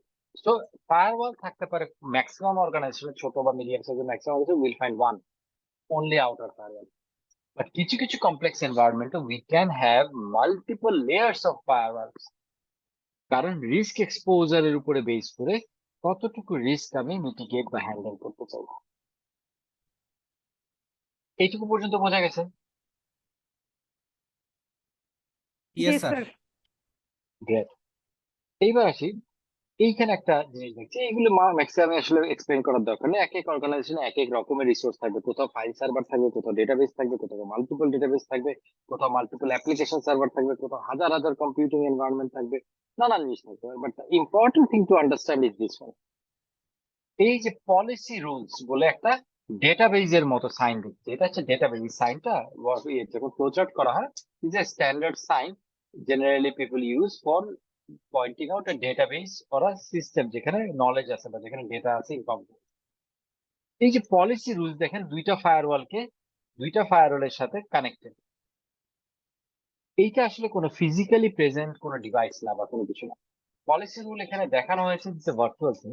Actually প্রত্যেকটা ফায়ারওয়ালের ভিতরে দেয়ার আর policy databases, policy জিনিসটা কি ফায়ারওয়ালের ক্ষেত্রে? ধরেন আমি আজকে ঢাকা বোর্ডের example দিয়ে আবার ফেরত আসি। ঢাকা বোর্ডে এই যে এক্সটার্নাল ফায়ারওয়াল, আউটার ফায়ারওয়াল, সেইখানে তো পলিসি ডেফিনেশন থাকতে হবে যে আমি বাইরের পাবলিক ইউজারকে অ্যাক্সেস দিব। পাবলিক ইউজার পলিসি বলতেছে প্রথমে আমি পাবলিক ইউজার ইন্টারনেট থেকে যেই আসবে তাকে আমি অ্যাক্সেস দিব। বাট অ্যাক্সেস দেওয়ার সময় সেকেন্ড পলিসি বলতেছে আমি চেক করব সে কোনো স্ক্রিপ্ট বা প্রোগ্রামিং ল্যাঙ্গুয়েজ পাস অন করতেছে কিনা। যদি সে নর্মাল ইউজার লগ ইন নিয়ে আসে I will accept him or her, but যদি সে প্রোগ্রামিং কোনো স্ক্রিপ্ট নিয়ে আসে তাহলে ইটস মোর লাইকলি যে সে এটাকে হ্যাক করার চেষ্টা করতেছে। Will protect that. Third rule হচ্ছে গিয়ে একই ইউজার একসাথে দুইটার বেশি কানেকশন করতে পারবো না, একটার বেশি কানেকশন করতে পারবে না। কারণ বোর্ডের যখন রেজাল্ট পাবলিশ হবে লক্ষ লক্ষ বাবা মা, lakh lakh parents, lakh lakh candidate will try to get the result. সেই বিকাল 4টায় পাবলিশ হলে 4টার সময় সার্ভারে হিউজ লোড হবে। এখন সবাই যদি এরকম করে, যেমন অনেক সময় এরকম আমরা করি ডাক্তারের অ্যাপয়েন্টমেন্ট পাওয়ার জন্য। আমি কিছুদিন আগে আমার ছেলের জন্য একটা অ্যাপয়েন্টমেন্ট দরকার ছিল, আমরা দুই তিনজনের মোবাইল, স্পেশালি আমি আমার দুইটা মোবাইল একসাথে, কারণ কি 9টার সময় না 10টার সময় কল করতে হবে, দেখা যাচ্ছে 2 মিনিটের মধ্যে সব অ্যাপয়েন্টমেন্ট বুক হয়ে যায়। তা কার মোবাইল ঢোকে তার ঠিক যায়, যে কারণে 2-3টা মোবাইল নিয়ে অনেকে ট্রাই করে যে একসঙ্গে ডায়াল করতে। দেখা গেল এর মধ্যে একটা ঢুকে গেল, সিরিয়াল পেয়ে গেলাম বা অ্যাপয়েন্টমেন্ট পেয়ে গেলাম। ঠিক সেরকম যদি রেজাল্ট নিতে গিয়ে বাবা ট্রাই করতেছে, মা ট্রাই করতেছে, ছেলে ট্রাই করতেছে, ক্যান্ডিডেট নিজে, তার বোন ট্রাই করতেছে, হ্যাঁ, সঙ্গে চাচাতো ভাই আসছে সেও ট্রাই করতেছে, একসাথে সবাই মোবাইল থেকে বা ইন্টারনেট দিয়ে সার্ভারে ঢোকার চেষ্টা করছে একই রোল নাম্বারের জন্য, অথবা একই রোল নাম্বার তো পরে আসবে, একই আইপি অ্যাড্রেস থেকে, অর্থাৎ একই লোকেশন থেকে। তো আইপি অ্যাড্রেস থেকে যখন লোকেশনটা জানতে পারবে, এখানে রুল দেওয়া আছে, ধরেন আমি হাইপোথেটিক্যালি বলছি, একটা লোকেশন থেকে একজনের বেশি at a time log in করতে পারবে না, টু এনশিওর যে মানুষজন মাল্টিপল ট্রাই করতেছে না, কারণ এতে এটার উপরে লোড এত বেড়ে যাবে, ইট will not B able two sustain or serve other users. এই যে রুল গুলা, যে কি করা যাবে কি করা যাবে না, কি ট্রাফিক, কি ধরনের আচরণ, কি ধরনের ট্রাফিক আমি ইনভাইট করব বা এন্ট্রি দিব, পাস করতে দিব, কোনটা ধরনের করতে দিব না, এইটা বেস করে হচ্ছে একটা রুল সেটের উপরে। এই রুল সেটটা এই আউটার ফায়ারওয়ালের জন্য সেট করা হচ্ছে গিয়ে একটা ওয়েতে, ইনার ফায়ারওয়ালের জন্য হয়তো ডিফারেন্ট ওয়েতে। ওখানে কোনো পাবলিক ইউজার এন্ট্রি নাই, কোনো পাবলিক ইউজার এখানে এন্ট্রি করতে পারবে না। কথা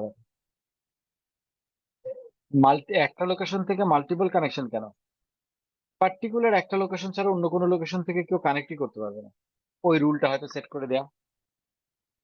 হ্যাঁ, তো এই যে রুলটার উপরে বেস করে এই ফায়ারওয়ালটা কাজ করতেছে। Firewall is not working on its own, it's working based on set rules. There are places, কারণ শুধু সেট রুলে না, এর ভিতরে আরো ডেটাবেস থাকে যেখানে এই হ্যাকিং এর এবং বিভিন্ন রকমের ইনটিউশনে, বিভিন্ন রকমের খারাপ কাজের বা খারাপ জিনিসের, খারাপ এফোর্টের আইডেন্টিফাই করার জন্য ওর কাছে কিছু সিগনেচারের ডেটাবেস থাকে, যে এই টাইপের আচরণ হইলে, এই টাইপের বিহেভিয়ার হইলে এই ট্রাফিকটা বোঝা যাচ্ছে there is something wrong, so protected. So এই ধরনের কিছু ডিফল্ট স্যার রুল এই তার ভিতরে এই দেওয়া যে থাকে। সিস্টেমটা, রুলস বা পলিসি যে সিস্টেম, এটা কি জি স্যার অনেকটা এক্সপার্ট সিস্টেমের একটা type of expert system application?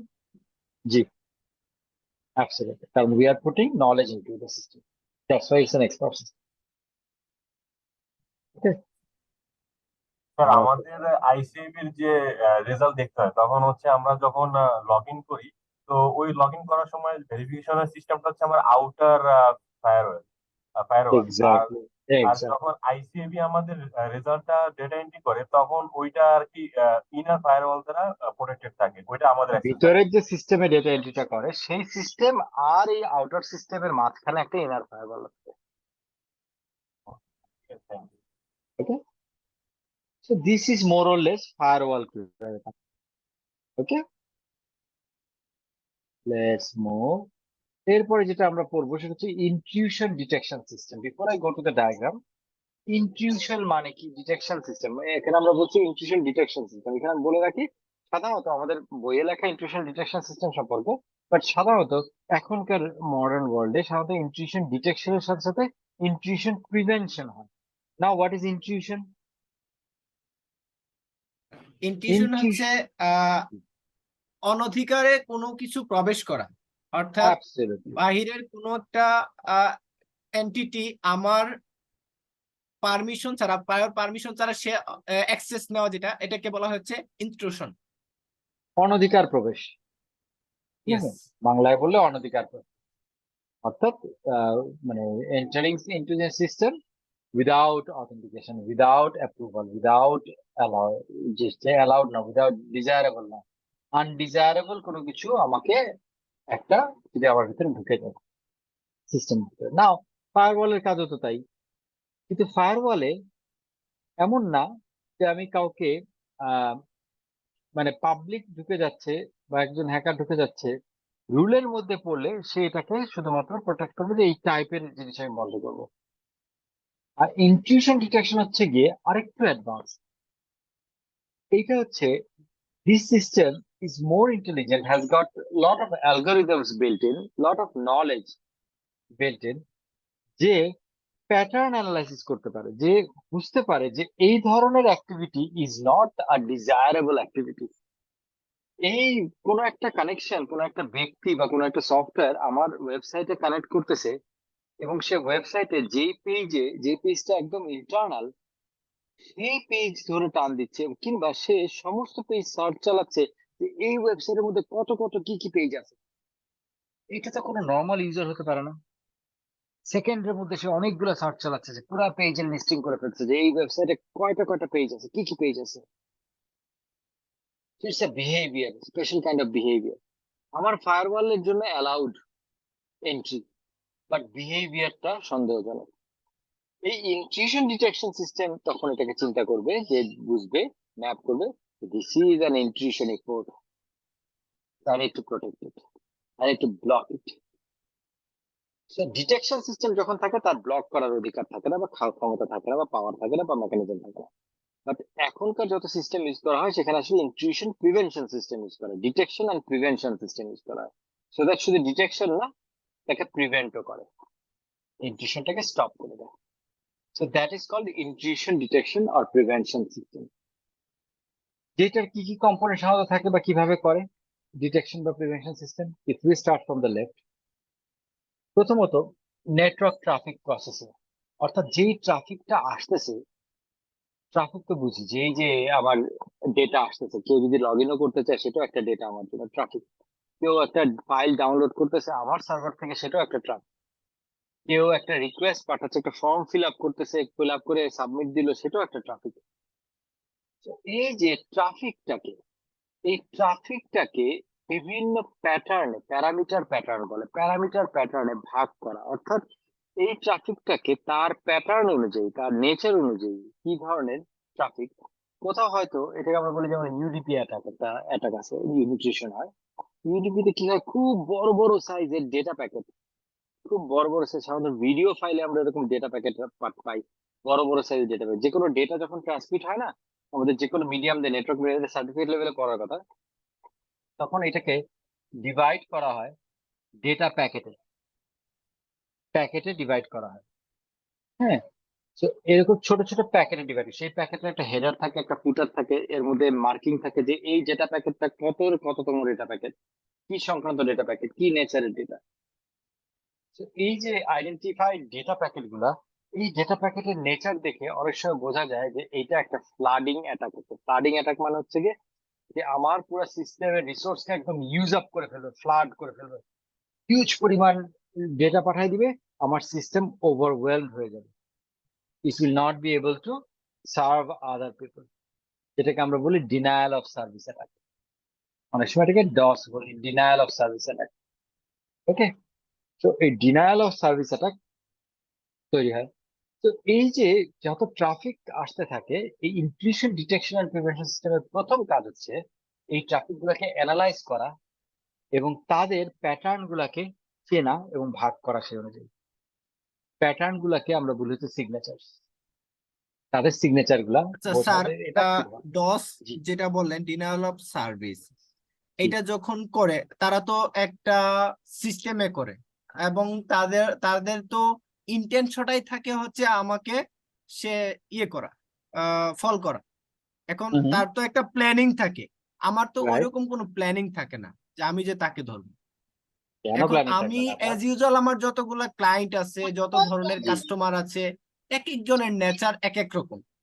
But হুম, যারা আমাকে হচ্ছে মার্কেট আচ্ছা, মার্কেট থেকে ফল করার জন্য এটা করছে, তাদের নেচার তো আমি ধরতে পারবো না, কারণ আমার সব এক এক কাস্টমারের নেচার তো এক এক রকম, এক একজন। আর সবাই তো আমার পূর্ব থেকে পরিচিত না, কার নেচার কি হবে সেটাও তো আমি ধরতে পারবো না। এবং তাদের অ্যাক্সেস তো আনলিমিটেড। হুম, তো যারা ডোসের পার্সপেক্টিভ থেকে আসবে, আমি তাদেরকে আইডেন্টিফাই করব কি প্রসেসে। ওকে, সেইটা আইডেন্টিফাই করার জন্যই তো এত আয়োজন, এই যে ইন্ট্রুশন প্রিভেনশন ডিটেকশন সিস্টেম আলোচনা করছি, এই আয়োজনটাই তো ওইটার জন্য। ইন্ডিভিজুয়ালি আপনি তো সবাইকে চিনবেন না।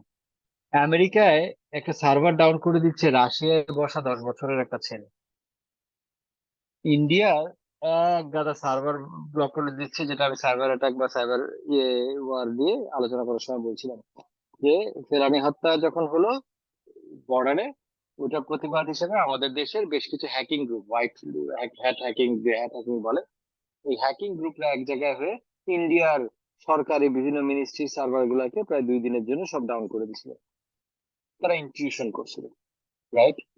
এখন ইন্ডিয়ান সরকার বা আমেরিকানের সার্ভারের মালিক রাশিয়ার ওই 10 বছরের ছেলেটাকে চেনে না, সে কিভাবে চিন্তা করে, সে কি লজিকে করবে জানে না।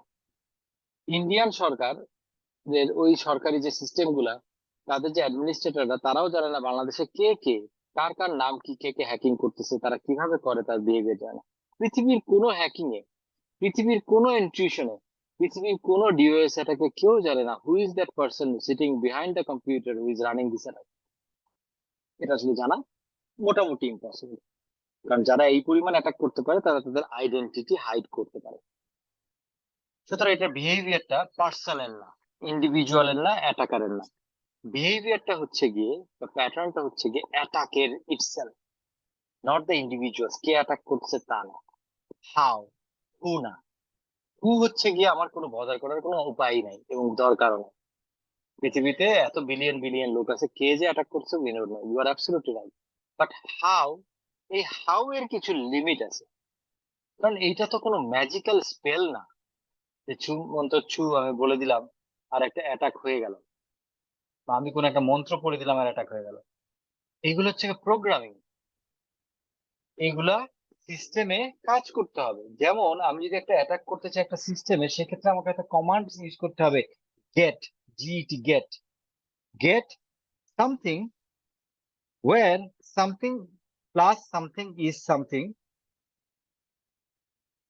শ্যাডো একটা ফাইল আমি এটা আপলোড করে দিলাম, আর যেখানে একটা স্ক্রিপ্ট আছে। This A programming language and there is a limit to it, it's not unlimited, there has to be compatibility।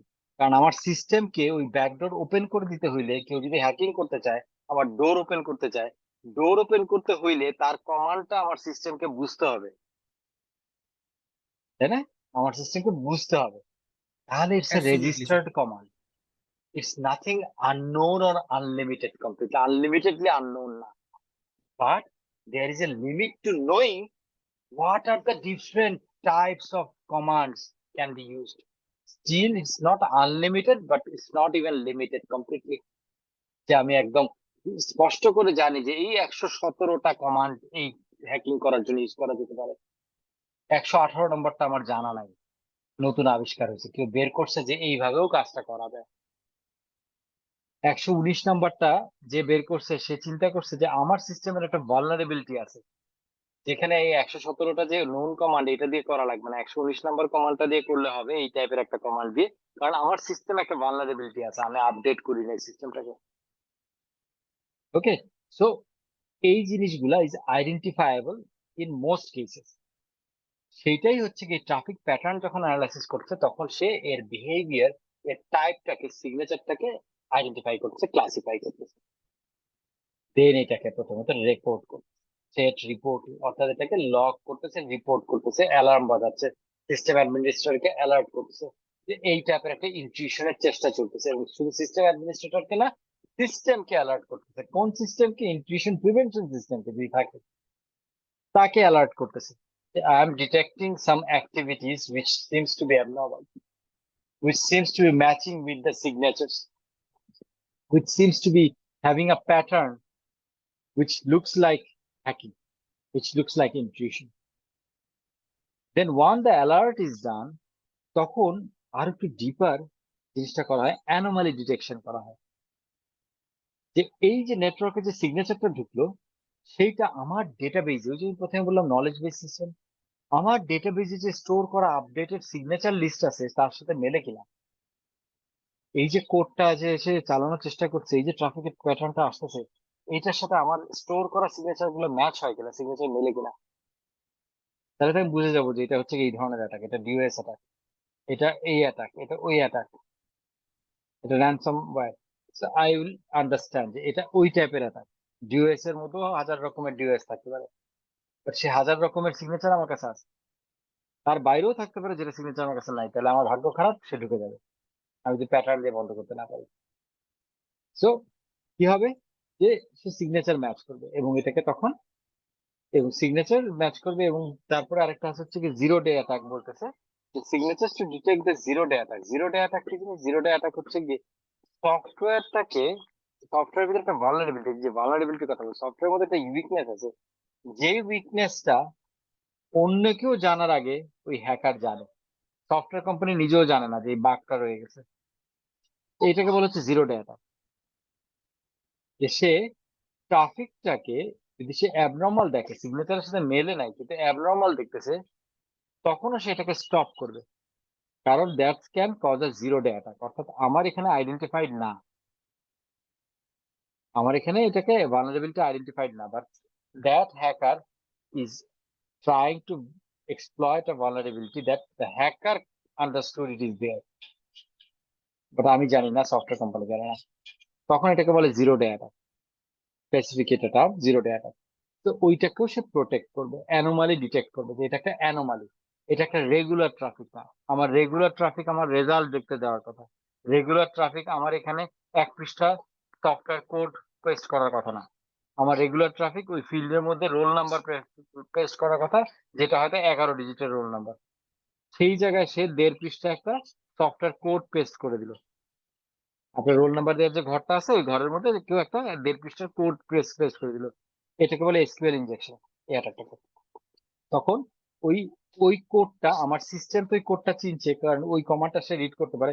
ওই কমান্ড যদি এক্সিকিউট করে ফেলে তখন দেখা যায় আমার সিস্টেম থেকে একটা ডোর ওপেন হয়ে গেল তার দিকে, মানে হচ্ছে কোন একটা কানেকশনের রাস্তা ওপেন হয়ে গেল, হ্যাকার তখন ওই কানেকশন দিয়ে ভিতরে ঢুকে গিয়ে ক্ষতি করে নেবে। তো এইটা যাতে করতে না পারে, ইন্ট্রুশন প্রিভেনশন সিস্টেম দেখবে যে যেখানে রোল নাম্বার দেওয়ার কথা সেখানে এমন কিছু একটা দিচ্ছে যেটা abnormal, so that's an anomaly. So this is the task, anomaly detection. Then signature matching, sorry, signature matching আমি আগে বলে ফেলছি। anomaly ডিটেকশনটা বললাম, সিগনেচার ম্যাচিং আমি একটু আগে যেটা বলছি, যে অলরেডি অ্যাভেলেবল যে সমস্ত সিগনেচার আছে তার সাথে ম্যাচ করবে সে, যে আসলে কি এটা আমার নোন কোনো থ্রেট কিনা। স্যার জি আরেকটু জিনিস স্যার, এখানে বল। জিরো ডে অ্যাটাক আর জিরো ডে vulnerability যেটা, ভালনারেবিলিটি, হ্যাঁ হ্যাঁ হ্যাঁ, এইটা কি যে অ্যানোমালি ডিটেকশনের মাধ্যমে সে ইয়ে করতে পারে, মিনিমাইজ জি করতে পারে, জি 100% করতে পারে? না, এখন এইখানে কি কোনো লিমিটেশন আছে যে জিরো ডে vulnerability যত যেটা হবে সেটার লিমিট সে কতটুকু পর্যন্ত ইম্প্যাক্ট নিয়ে আসতে পারে, ওইরকম কোনো আচ্ছা ব্যাকআপ কি আছে যে জুয়েল, এর বাইরে এখানে সে যেটা যেতে হচ্ছে পারবে না? না, এরকম কোনো লিমিট জানা যায় না। অ্যানোমালি ডিটেকশনটা তো আমার মনে হয় যদি কোনো ভুল কাজ করে তখন ও ডিটেক্ট করে যে তো রাইট ওয়েতে যাচ্ছে না। যেমন তার মোবাইল ফাইন্যান্সিং এর ক্ষেত্রে যদি আমরা ভুল পাসওয়ার্ড বারবার দিই তখন সে অ্যাকাউন্টটা লক করে দেবে, রাইট পাসওয়ার্ড দিলেও Absolutely, that's an access anomaly করতে দিবে detection. না। Exactly, that's an example of one example of anomaly detection. The repeat wrong entry, repeat wrong try. That's one type of anomaly detection. এটা একটা anomaly, regular behavior না, right? ঠিক সেরকম আরেকটু advance লেভেলে আমি যদি নেটওয়ার্কের ট্রাফিক, যেটা বললাম যে যেখানে আমার রোল নাম্বার দেওয়ার কথা ফিল্ডে, সেখানে আমি দিচ্ছি হচ্ছে সফটওয়্যার কোড, অথবা সেখানে আমি লং একটা স্ট্রিং দিচ্ছি বারবার, লংটা অনেক লম্বা কিছু একটা দিচ্ছি কিন্তু বারবার এটা করছি, দ্যাটস অ্যান অ্যানোমালি। অ্যানোমালি হতে পারে অনেক সময় আমরা এক ধরনের কানেকশন বলি, সে একটা কোম্পানি নিজস্ব সিস্টেম আছে, সেই সিস্টেমটার সাথে থার্ড পার্টি সাপ্লায়ার এবং কাস্টমারদের কিছু সিস্টেম কানেক্টেড রাখতে হয় বড় বড় কোম্পানি, এটা আমরা এপিআই দিয়ে কানেক্ট করা বলি, যে এপিআই অ্যাডভান্স প্রোগ্রামিং ইন্টারফেস, একটা ইন্টারফেস দিয়ে কানেকশন করা। ওই কোম্পানি থেকে আমার সার্ভারে শুধু রিকোয়েস্ট আসার কথা যে ওই কাস্টমার স্পেসিফিক কিছু প্রোডাক্টের ইনফরমেশন, প্রাইসের ইনফরমেশন রিকোয়েস্ট করে, সেখানে দেখা যাচ্ছে ওই সার্ভার থেকে আমার এখানে রিকোয়েস্ট আসতেছে এমন কিছু ডেটা বা এমন কিছু জিনিসপত্র যেটা আসার কথা না, রেগুলার না, that's an anomaly. So anomaly can range in different kind, it is a huge range. যেটাই রেগুলার না সেটাই anomaly. Okay, it is easy to know what is regular, it is not as easy to know what is anomaly. যেটা regular না সেটা anomaly by default. বোঝা গেছে? এবার আপনার ইয়েস স্যার। জুয়েলের কথাটা আসি, জিরো ডে অ্যাটাক এর কোনো লিমিট বা ইয়ে আছে কিনা, তো নাই। এই কারণে দেখেন, জিরো ডে অ্যাটাক মানে কি, জিরো ডে অ্যাটাক মানে হচ্ছে গিয়ে আমি একটা সফটওয়্যার ব্যবহার করছি, একটা সার্ভার সিস্টেম ইউজ করছি, যে সিস্টেমের একটা বাগ রয়ে গেছে, বাগ মানে কি, একটা ফল্ট রয়ে গেছে, ওই সিস্টেমটা ডেভেলপার যারা যে ডেভেলপ করছে সেও জানে না যে এই ফল্টটা রয়ে গেছে, যখন জানবে তখন সে এটাকে কি ফিক্স করার জন্য একটা আপডেট রিলিজ করবে। তারপরে আমি কাস্টমার হিসেবে ওই সফটওয়্যারে যখন আপডেটটা ইনস্টল করব তখন that vulnerability weakness will get addressed, ওটা প্যাচিং হয়ে যাবে, ওই উইকনেসটা আর থাকবে না। এখন এই সফটওয়্যার কোম্পানিগুলো সাধারণত এই ভালনারেবিলিটি জানে কেমন করে?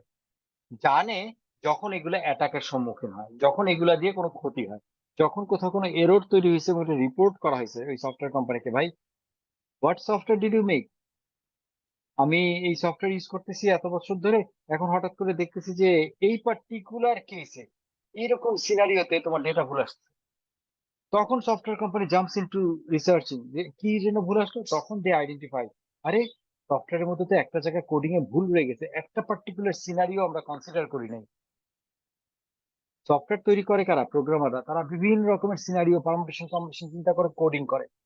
নাও এর মধ্যে একটা সিনারিও হয়তো বাদ পড়ে গেছে, that's a bug, that's a error, একটা ফল্ট, একটা vulnerability, weakness of the software. Now zero day attack হচ্ছে কি সেই অ্যাটাক যেটা সফটওয়্যারটাতে যে এই ভালনারেবিলিটি আছে এইটা ডিটেকশনের আগেই hacker have identified the vulnerability, যে এই ধরনের সফটওয়্যার যারা ইউজ করে তাদের এই ভালনারেবিলিটি আছে, তারা জানে না। Let me use that vulnerability and get an entry to that software. এটা হচ্ছে জিরো ডে অ্যাটাক। এখন জিরো ডে অ্যাটাকটা, কারণ জিরো ডে অ্যাটাক কেন এরকম, যেটা জানে না সেটাতে এন্ট্রি, সেটা প্রোটেকশন এখানে আলাদা অ্যানোমালি ডিটেকশনের মধ্যে আসছে। সিগনেচার ম্যাচিং এ আমরা সেই সমস্ত জিনিস করছি যেখানে আমি জানি এক্স্যাক্টলি অ্যাটাকটা কি। There is a signature of the attack, প্যাটার্নটা, এবং আমার ডেটাবেজে একটা সিগনেচার আছে, ম্যাচ করতেছি, this is a problem, we block it. But zero day attack হচ্ছে অ্যানোমালির একটা পার্ট, এই কারণে যে এইখানে সে একটা ইরেগুলার অ্যাক্টিভিটি করতেছে, বাট যেটা আমার জানা নাই, এটা সিগনেচার আমার কাছে নাই। সুতরাং তার অ্যাবনর্মালিটিটা বা অ্যানোমালিটা যদি ডিটেক্টেবল অ্যানোমালি হয়, যে রেঞ্জের মধ্যে এভাবে পড়ে যেটাকে আমি সত্যি অ্যাবনর্মাল বলে বলতে পারি, তাহলে ইনটিউশন প্রিভেনশন খপ করে ধরবে, যেতে দিবে না। কিন্তু যদি এটার প্যাটার্নটা অনেকটা নর্মালের মতো হয়, but still it's harmful the technique, then it will let it go, hacking হবে। সুতরাং সিস্টেম থাকা সত্ত্বেও হ্যাকিং হতে পারে এই ক্ষেত্রে, বুঝে গেছে? বাট চান্সেস আর লেস, কারণ ওই রকম লেভেলের ডিটেকশন, ওই রকম লেভেলের একদম রেগুলার লুকিং অ্যানোমালি করা খুব ইজি না। অ্যানোমালি করতে হলে ওটা অ্যানোমালি লুকিংই হয় সাধারণত। ওকে, ইয়েস স্যার। অ্যানোমালি ডিটেকশন গেল, সিগনেচার ম্যাচিং গেল, দেন হচ্ছে thread classification. This is an internal mechanism two just classify the thread based on signature matching. এবং যখন আমি ক্লাসিফাই করলাম, কারণ ক্লাসিফাই এই কারণে করা ইম্পর্টেন্ট ইনটিউশন প্রিভেনশন সিস্টেমে, ক্লাসিফাই করে ক্লাসিফিকেশনের উপরে বেস করে সে অ্যাকশন নেয়।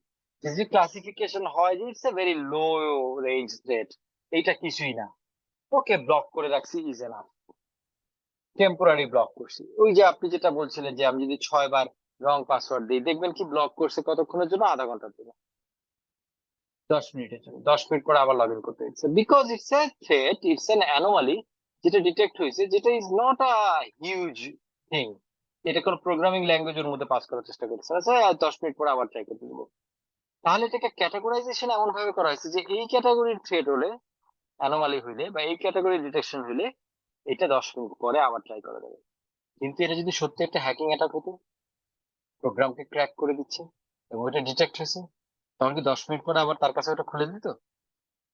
নিশ্চয়ই না, ওটাকে পার্মানেন্টলি ব্লক করে দিত, ওই পার্টিকুলার আইপি অ্যাড্রেস থেকে কোনো ট্রাফিকই অ্যালাউ করবো না। তাহলে treatment would be different. That's why this classification is important. Intrusion prevention system threat গুলোকে ক্লাসিফাই করে, তারপরে এটাকে প্রিভেন্ট করে বেসড অন যে থ্রেড, কি ধরনের থ্রেড ডিটেক্টেড, সেই থ্রেডের উপরে বেস করে যে রুলটা সেট করা আছে সেই রুল অনুযায়ী সে অ্যাকশন নেয়। কোনোটাকে পার্মানেন্টলি ব্লক করতেছে, কোনো ক্ষেত্রে সে তার নিজস্ব পোর্ট ব্লক করে দিচ্ছে, শুধু আইপি না, একদম ওই সার্ভিসটাই অফ করে দিচ্ছে। ইন্ট্রুশন প্রিভেনশন এরকম অনেক সময় থাকে, একটা সার্ভিস খুব থ্রেটের মধ্যে যাচ্ছে। যেমন কিছুদিন আগে আমি একটা কোম্পানির একটা ওয়েবসাইটে হঠাৎ করে দেখা গেল যে সে মিনিটে 250 ওটিপি জেনারেট করে একই ইউজারের জন্য, অটোমেটিক ওটিপি জেনারেট করেই যাচ্ছে। আপনি একটা ফোন নাম্বার দিয়ে লগ ইন করতেছেন, সে সমানে ওটিপি জেনারেট করে যাচ্ছে, 200-250 ওটিপি জেনারেট করে যাচ্ছে 1 মিনিটের মধ্যে। ওই কোম্পানির এসএমএস এর জন্য যা ব্যালেন্স ছিল, এসএমএস গেটওয়ে আছে কোম্পানি, গেটওয়েতে যে ব্যালেন্স কেনা ছিল 10,000 এসএমএস, মুহূর্তে শেষ হয়ে যাচ্ছে। কারণ এসএমএস পর তারা শিফট হচ্ছে 2 টাকা করে বিল হচ্ছে, মুহূর্তে সেই এসএমএস শেষ হয়ে যাচ্ছে। এবং সবচেয়ে বড় কথা, এটা একটা ডিওএস অ্যাকাউন্ট অ্যাটাক হয়ে যাচ্ছে। অন্য কেউ অরিজিনালি যারা লগ ইন করতে চাচ্ছে, ওটিপি দরকার, সে ওটিপি পাচ্ছে না, তার ওটিপি ডিলে হচ্ছে।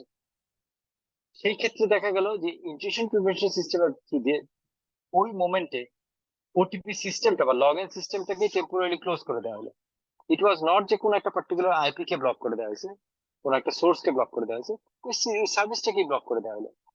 সার্ভিসের মধ্যে পরবর্তীতে প্রোগ্রামাররা ইনভলভ হয়ে চেঞ্জ করে দিল কি, যে একটা ওটিপি জেনারেশনের পরে নেক্সট 4 মিনিটের মধ্যে সেকেন্ড ওটিপি জেনারেট হইতে পারবে না, এসএমএস যাবে না।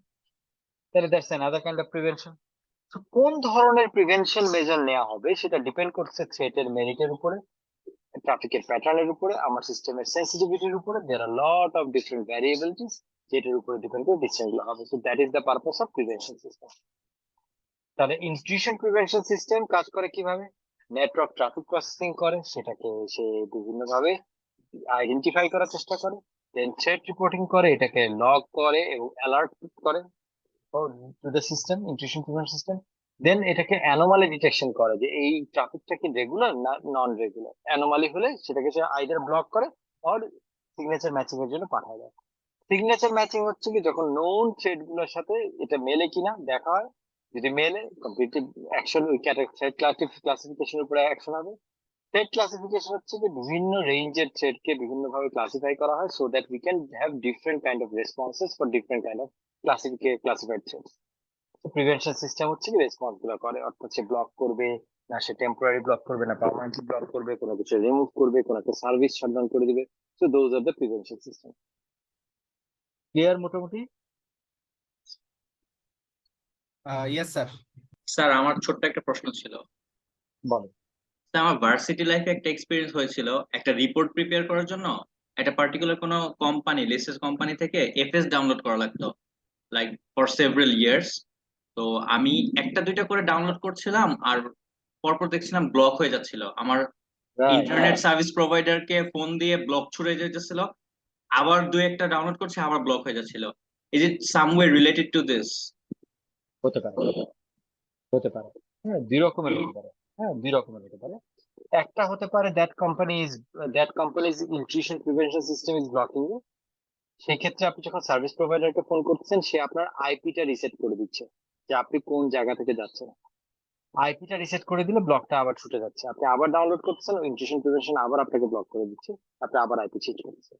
So that can be one explanation of the scenario. আমি জানি না যে এক্সাক্ট সিনারিওটা কি, বাট আই ক্যান অ্যাজিউম এটা একটা সিনারিও হতে পারে। আরেকটা সিনারিও হতে পারে, আপনাকে ইন্ট্রুশন প্রিভেনশন সিস্টেম ব্লক করতেছে না, করতেছে আপনার আইএসপি। যে আপনি একটা রিপোর্ট গুলো খুব ভারী ভারী, আপনি এট এ টাইম খুব ভারী কিছু ডাউনলোড করতেছেন, যাতে ব্যান্ডউইথ, শেয়ার্ড ব্যান্ডউইথে অন্যদের ব্যান্ডউইথ শর্ট পড়ে যাওয়ার সম্ভাবনা আছে। সো ব্যান্ডউইথ রেগুলেট করতে গিয়ে আপনাকে ব্যান্ডউইথ কমায় দিচ্ছে। That is another common thing that happens. সেক্ষেত্রে আপনি আইএসপি কে বললে আইএসপি তখন আপনার ব্যান্ডউইথের ব্লকটা ছুটে দেয়। তো এটা ইন্ট্রুশন প্রিভেনশন নাও হতে পারে। তো এরকম বিভিন্ন রকম হতে পারে, বাট আমার মাথায় এই দুইটা জিনিস আসলে খুব কমনলি যেটাতে হয়। Thank you sir. ঠিক আছে, ওকে, লেটস মুভ অ্যাহেড। এটা হচ্ছে গিয়ে আমরা অ্যান্টিভাইরাস এবং অ্যান্টি ম্যালওয়্যার দুইটা কাছাকাছি, বাট ভাইরাসের একটা প্রপার্টি হচ্ছে গিয়ে, আমি আগেও বলছিলাম যে কপি করে। প্রিভিয়াস স্লাইডে একটা কোশ্চেন ছিল। জি জি, প্রিভিয়াস স্লাইডে একটা কোশ্চেন ছিল। হ্যাঁ শিওর, প্লিজ বলেন। ফার্স্ট পয়েন্টটা বুঝে নেই, নেটওয়ার্ক ট্রাফিক প্রসেসিং, এটা যদি কাইন্ডলি আবার একটু বলতেন। ওকে, নেটওয়ার্ক ট্রাফিক প্রসেসিং হচ্ছে গিয়ে ট্রাফিকের, মানে এখানে হচ্ছে কি, এইটা এটা খুব টেকনিক্যালি না হয়, যদি আমি এভাবে বোঝাই যে ডিটেকশনের অনেকগুলো লেয়ার আছে। প্রথম লেয়ারটা হচ্ছে যে ট্রাফিকটা যে আসতেছে, এই যে আমি একটা কথা বলছিলাম, এক্সাম্পল দিয়ে বলছিলাম যে ইউডিপি প্যাকেট, অনেক সময় ইউডিপি অ্যাটাক হয়, সেই সময় কি বড় বড় সাইজের প্যাকেট ডেটা ডাম্প করা হয়। যখন দেখা যায় ট্রাফিকটা, নেটওয়ার্ক ট্রাফিক বলতে যেই জিনিসগুলো আসতেছে, নেটওয়ার্ক ট্রাফিকটা এমন একটা প্যাটার্নে আসতেছে যেটা ইজ নট এক্সপেক্টেড। অ্যানোমালিতে যাওয়া লাগবে না, অ্যানোমালি ডিটেকশনে যাওয়া লাগবে না। অ্যানোমালি ডিটেকশন আরেকটা লেয়ারে, অ্যানোমালি ডিটেকশন ইজ তার বিহেভিয়ার অ্যানালাইসিস করবে, সে কি ধরনের রিকোয়েস্ট পাঠাচ্ছে, কি ধরনের কোড পাঠাচ্ছে, কি ধরনের কন্টেন্ট পাঠাচ্ছে। তারও আগে আমার ট্রাফিক টাইপ, যে একদম ট্রাফিকটা দেখা যাচ্ছে যে বড় বড় প্যাকেট পাঠাচ্ছে, অথবা ট্রাফিকটা এমন যেখানে সব এরোনাস প্যাকেট পাঠাচ্ছে, যে আমি কন্টিনিউয়াসলি যে ডাটাগুলো পাচ্ছি সব কটা এরোনাস, ওর যে হেডার ফুটার আছে তার সাথে প্যাকেটটা মেলে না। এইটাকে বলা হচ্ছে নেটওয়ার্ক ট্রাফিক প্রসেসিং এই লেয়ারে। তখনই সে বুঝতেছে সামথিং ইজ রং। বোঝা গেছে? স্যার এখানে আমার আরেকটা কোশ্চেন ছিল। জি, নেটওয়ার্ক ট্রাফিক থেকে তখন তারা একটা সিগন্যাল ক্রিয়েট করে, আমি যতটুকু পেয়েছিলাম। এই সিগন্যালটা তখন তারা সিস্টেম অ্যাডমিনিস্ট্রারকে পাঠায়।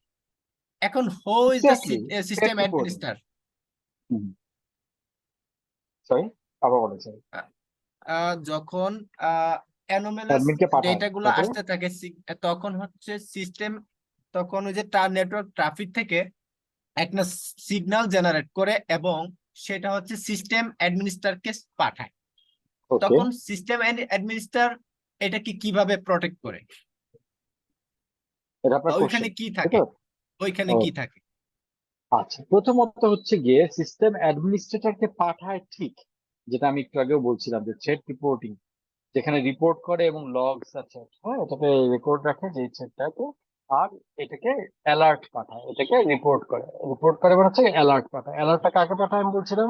দুইটা জায়গায় পাঠায়। এক হচ্ছে কি এই যে ইন্ট্রুশন প্রিভেনশন সিস্টেম তাকেই পাঠায়, তো whether to protect it on a rule base, signature মেলে কিনা।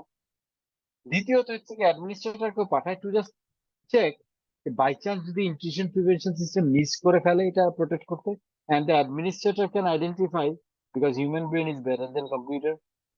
এটা তো বোঝেন। There are lot of things that we can understand, যে আরে ডাউট করতে পারি সিস্টেম এটাকে ছেড়ে দিচ্ছে, কারণ এটার প্যাটার্নটা এই ধরনের একটা রেগুলার মতো হয়ে যাচ্ছে, but this is something, there is something wrong happening, so let me stop it and then check. Administrator ওই ইন্টারভেনশনটা করতে পারে, but normally the alert is for both administrator and the system. System-এ 99% cases system-ই will prevent it. Administrator এসে প্রত্যেকটা virus, প্রত্যেকটা attack বসে বসে দেখে না। ওকে, ইয়েস স্যার। আর কোনো কোশ্চেন এখানে পর্যন্ত?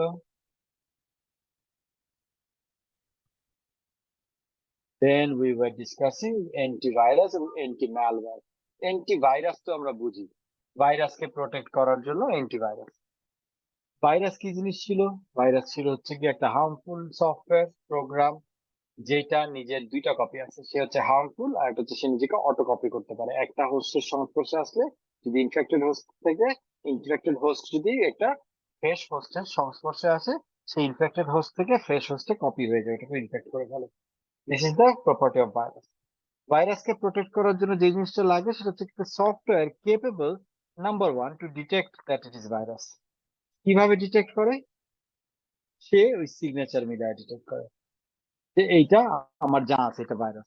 সব সফটওয়্যার কোম্পানি মিলে বলছে এরকম প্রোগ্রামিং থাকলে এটা ভাইরাস।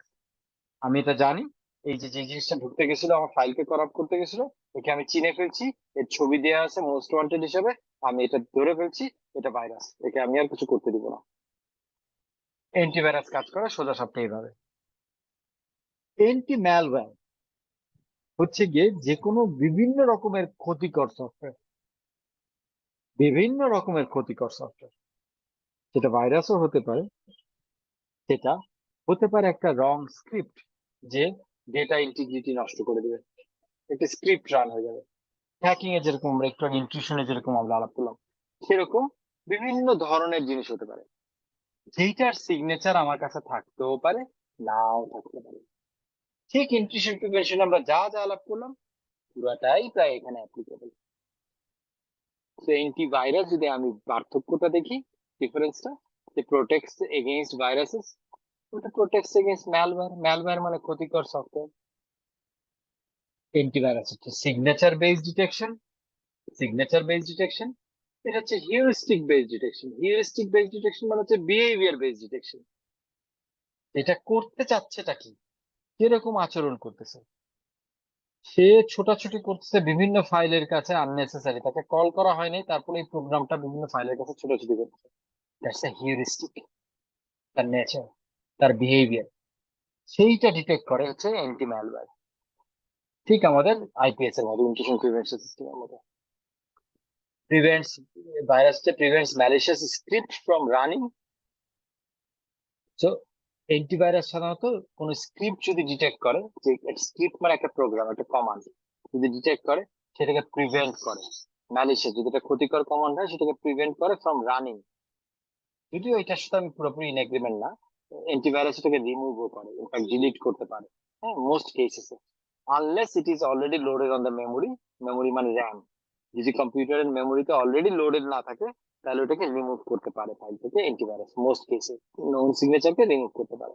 বাট স্টিল থিওরিটিক্যালি, একদম একাডেমিক ডিসকাশনের পয়েন্ট অফ ভিউ থেকে বলা হচ্ছে যে এটা প্রিভেন্ট করে ফ্রম রানিং।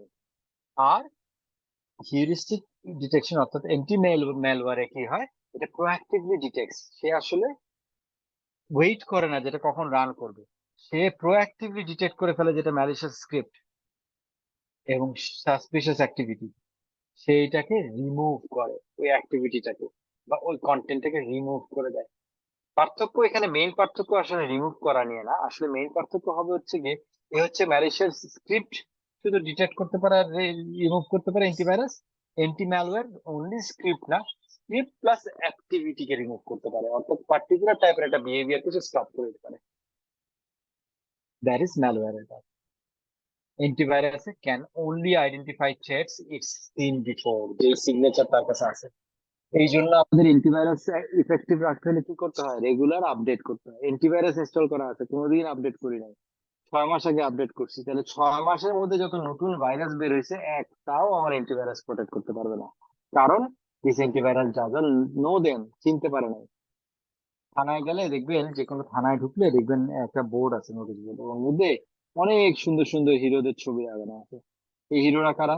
এক দলের উপরে লেখা আছে এরা হচ্ছে ডাকাত। তো ওরা আইডেন্টিফাইড ডাকাত, চেহারা চিনে রাখার জন্য, যাতে ঢুকতে বেরোতে পুলিশের সবকটা কনস্টেবল, সবকটা ইন্সপেক্টর যাতে এদেরকে চিনতে পারে। বাইরে যদি হাঁটতে দেখে, কিছু করুক আর না করুক, ডাকাতি করতে থাকুক আর না করতে থাকুক, বাইরে যদি এদেরকে দেখে আইডেন্টিফাইড ডাকাত কেউ, তাহলে তাকে কি করবে, ছেড়ে দিবে? তাকে ধরে ফেলবে, তাই না? কারণ সে আইডেন্টিফাইড। সেরকম আইডেন্টিফাইড ডাকাত, চোর, পকেট মার, বিভিন্ন রকমের ফ্রড, বিভিন্ন রকমের ক্যাটাগরিতে দেখবেন থানার মধ্যে সুন্দর সুন্দর ছবি টাঙানো আছে। এইগুলো হচ্ছে সিগনেচার। যেই সিগনেচার, তাহলে ওই পুলিশ যদি এরকম হয়, যে এবার পুলিশের কথা চিন্তা করে, পুলিশ যদি শুধু এরকম হয়, যার চেহারা সেই বোর্ডের মধ্যে দেখছে তাকে ছাড়া কাউকে ধরতে পারে না, তার চোখের সামনে একটা ছিনতাই হয়ে যাচ্ছে, সে তাকায় দেখবে এই লোকটাকে কি আমি চিনি, যে লোকটা ছিনতাই করতেছে, ছবি কি আমাদের থানায় আছে? নাই, তাহলে বাদ, ধরবো না। তাহলে এটা হচ্ছে অ্যান্টিভাইরাস। আর যদি সে দেখে যে কাজটা ছিনতাই হচ্ছে, ইটস এ রং অ্যাক্টিভিটি, দেখে আমার ধরতে হবে, এটা আমি চিনি বা না চিনি, তাহলে দেখ সেটা হচ্ছে অ্যান্টি ম্যালওয়্যার। বুঝে গেছে? স্যার অ্যান্টিভাইরাস সফটওয়্যার গুলোতে কি দুইটা কাজই করে, অ্যান্টিভাইরাস আর অ্যান্টি মালওয়্যার দুইটা কাজই করে? অনেস্টলি, প্র্যাকটিক্যালি, যদিও অ্যান্টিভাইরাস মোস্টলি অ্যান্টিভাইরাসের কাজ করে, বাট ভালো ভালো অ্যান্টিভাইরাস গুলাতে, প্রোডাক্ট গুলাতে কিছু অ্যান্টি ম্যালওয়্যার ক্যাপাসিটি থাকে। স্যার আমার একটা এক্সপিরিয়েন্স আছে, আমি যখন স্যার মাইক্রোসফট অফিসটা ক্র্যাক ভার্সন ইনস্টল করছি, তখন স্যার আমার উইন্ডোজ হোস্ট নামে আমার প্রসেসরে প্রায় 40% ইউজ করতে থাকতো। তা আমি কোনোভাবে এটা স্টপ করতে পারছিলাম, আর স্টপ করলেও হচ্ছে আমার অন্য কাজে সমস্যা হতো। পরবর্তীতে আমি ক্যাসপারস্কি প্রিমিয়ামটা নামানোর পরে 1 মাস ফ্রি সার্ভিস পেলাম। তো ওর ওইটা পুরোপুরি রিমুভ করে ফেলছে, এখন আমার প্রসেসর একদম ফ্রি হয়ে গেছে। ওইখানে ক্যাসপারস্কির, ম্যাকাফির, নর্টন, তারপর হচ্ছে উইন্ডোজ ডিফেন্ডার, এগুলার বেশ কিছু ম্যালওয়্যার, অ্যান্টি ম্যালওয়্যার ক্যাপাসিটি থাকে। But that capacity is called anti malware capacity, কিন্তু অ্যান্টিভাইরাসের সাথে বিল্ট ইন হিসেবে আসতেছে। স্যার তাহলে স্যার মানে উইন্ডোজ ডিফেন্ডারে জাস্ট অ্যান্টিভাইরাসের ভূমিকা পালন করে, কিন্তু যদি ওরকম ভালো মানের নেওয়া হয় তখন হচ্ছে দুইটাই অ্যান্টি ম্যালওয়্যারটা স্ট্রঙ্গার। এখন প্রোডাক্ট টু প্রোডাক্ট ভ্যারি করে আসলে, একদম অ্যাবসলিউট মেজারে বলা মুশকিল যে এটা ভালো বেশি, এটা খারাপ, বাট ভ্যারি করে, কোনোটা কোনোটাতে স্ট্রং, কোনোটা কোনোটা ধরতে উইক।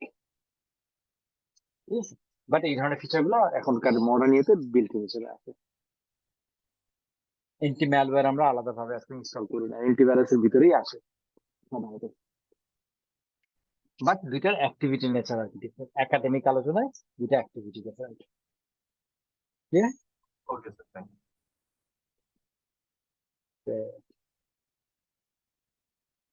স্যার সিগনেচার বেসড ডিটেকশনটা যদি আবার একটু রিপিট করতেন। ওকে, সিগনেচার বেসড ডিটেকশন হচ্ছে গিয়ে, সিগনেচার কি জিনিস? সিগনেচার হচ্ছে যে কোনো ধরো একটা ভাইরাস প্রোগ্রাম, হ্যাঁ, একটা পার্টিকুলার ক্ষতিকর একটা প্রোগ্রাম, ওই প্রোগ্রামটাতে একটা পার্টিকুলার কোড লেখা, সেকেন্ড লাইনে কি লেখা আছে, লাস্ট লাইনে কি লেখা আছে, এটা একটা নোন জিনিস। যখন এটা অলরেডি ডিটেক্টেড যে কোন একটা অ্যান্টিভাইরাস কোম্পানি এটা আইডেন্টিফাই করছে যে this is a harmful virus, তখন এই যে কোডের যে প্যাটার্নটা, এইটাকেই একটা সিগনেচার হিসেবে, একটা সাইন হিসাবে, যেমন মানুষের কি ফেসের ছবি, এটা সিগনেচার হিসেবে ব্যবহার করা যাবে। আমার যখন আমি সিগনেচার করি তখন বোঝা যায় ইটস মি, তাই না? তো আমার ছবি যদি দেখা জি যায় স্যার। তাহলে বোঝা যায় ইটস মি। ঠিক সেরকম ওই কোডের কিছু প্যাটার্ন তাকে সিগনেচার হিসাবে পাবলিশ করা হয়। সব অ্যান্টিভাইরাস কোম্পানিগুলো তাদের অ্যান্টিভাইরাসের মধ্যে ইনপুট করে নেয় যে এই টাইপের কোড যদি কোনো সফটওয়্যার নিয়ে আসে, দ্যাটস আ ভাইরাস, ওকে ধরতে হবে। That is signature based. Clear?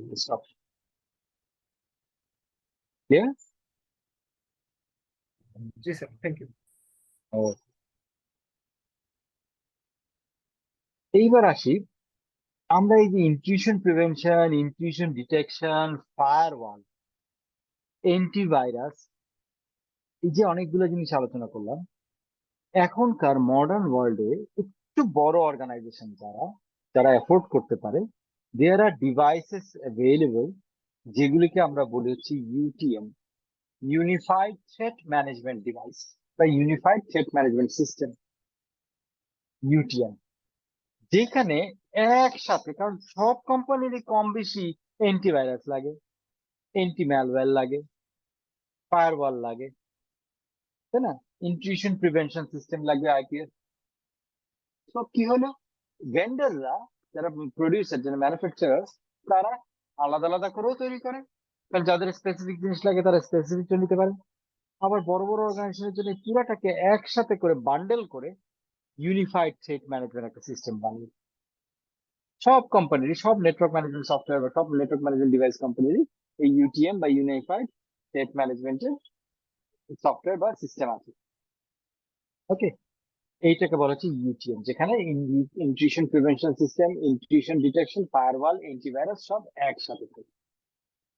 তো ট্রেডিশনালি যেটা আমরা দেখতেছি, যে ট্রেডিশনালি আমাদের ভিপিএন, ভার্চুয়াল প্রাইভেট নেটওয়ার্ককে আমরা আগে আলোচনা করেছিলাম। ভিপিএন কি জিনিস? No sir. ওকে, তাহলে ভিপিএনটা আমি আলোচনা করবো। আমরা এই যে ফায়ারওয়াল আলোচনা করছি, অ্যান্টিভাইরাস করেছি, ইন্ট্রুশন প্রিভেনশন সিস্টেম করেছি, অ্যান্টি স্প্যাম হচ্ছে গিয়ে যখন ইমেল সিস্টেম থাকে তখন ওখানে যাতে স্প্যামিং না হয়। এখন ওই স্প্যামিং ডিটেকশনও এক ধরনের ম্যালওয়্যার ডিটেকশনের মতো। স্প্যামিং ডিটেকশনও অ্যান্টি স্প্যাম কেউ কেউ আলাদা সিস্টেম ইউজ করে। একটা ট্রেডিশনাল সিকিউরিটিতে আমরা দেখি যে একটা কোম্পানি আলাদা আলাদা আলাদা আলাদা ভাবে, এই যে এন্টারপ্রাইজ নেটওয়ার্ক নিচে আলাদা আলাদা ভাবে বিভিন্ন রকমের সিস্টেম ইউজ করছে to protect their assets, information assets and system assets. But একটা ইউটিএম বেসড সিকিউরিটিতে we just put a single. কি ছিল? হ্যালো, আচ্ছা, ভিপিএন এ আসবো আমি। না, বাট এই ফার্স্ট এটা ক্লিয়ার করি যে এখানে বোঝানো হচ্ছে যে যখন ইউটিএম আমি ইউজ করি তখন we get all the solutions as a bundle together, একটা ডিভাইস, একটা সফটওয়্যার মধ্যে দিয়ে। দ্যাট ইজ দ্য বেসিক পার্থক্য। এইবার আসি what is VPN. Okay, VPN এর ফুল ফর্ম হচ্ছে ভার্চুয়াল প্রাইভেট নেটওয়ার্ক। আপনারা ভিপিএন এর সাথে পরিচিত হয়ে থাকবেন, আমি শিওর কম বেশি পরিচিত। ব্রাউজারে অনেক সময় ভিপিএন সফটওয়্যার আমরা ব্যবহার করি।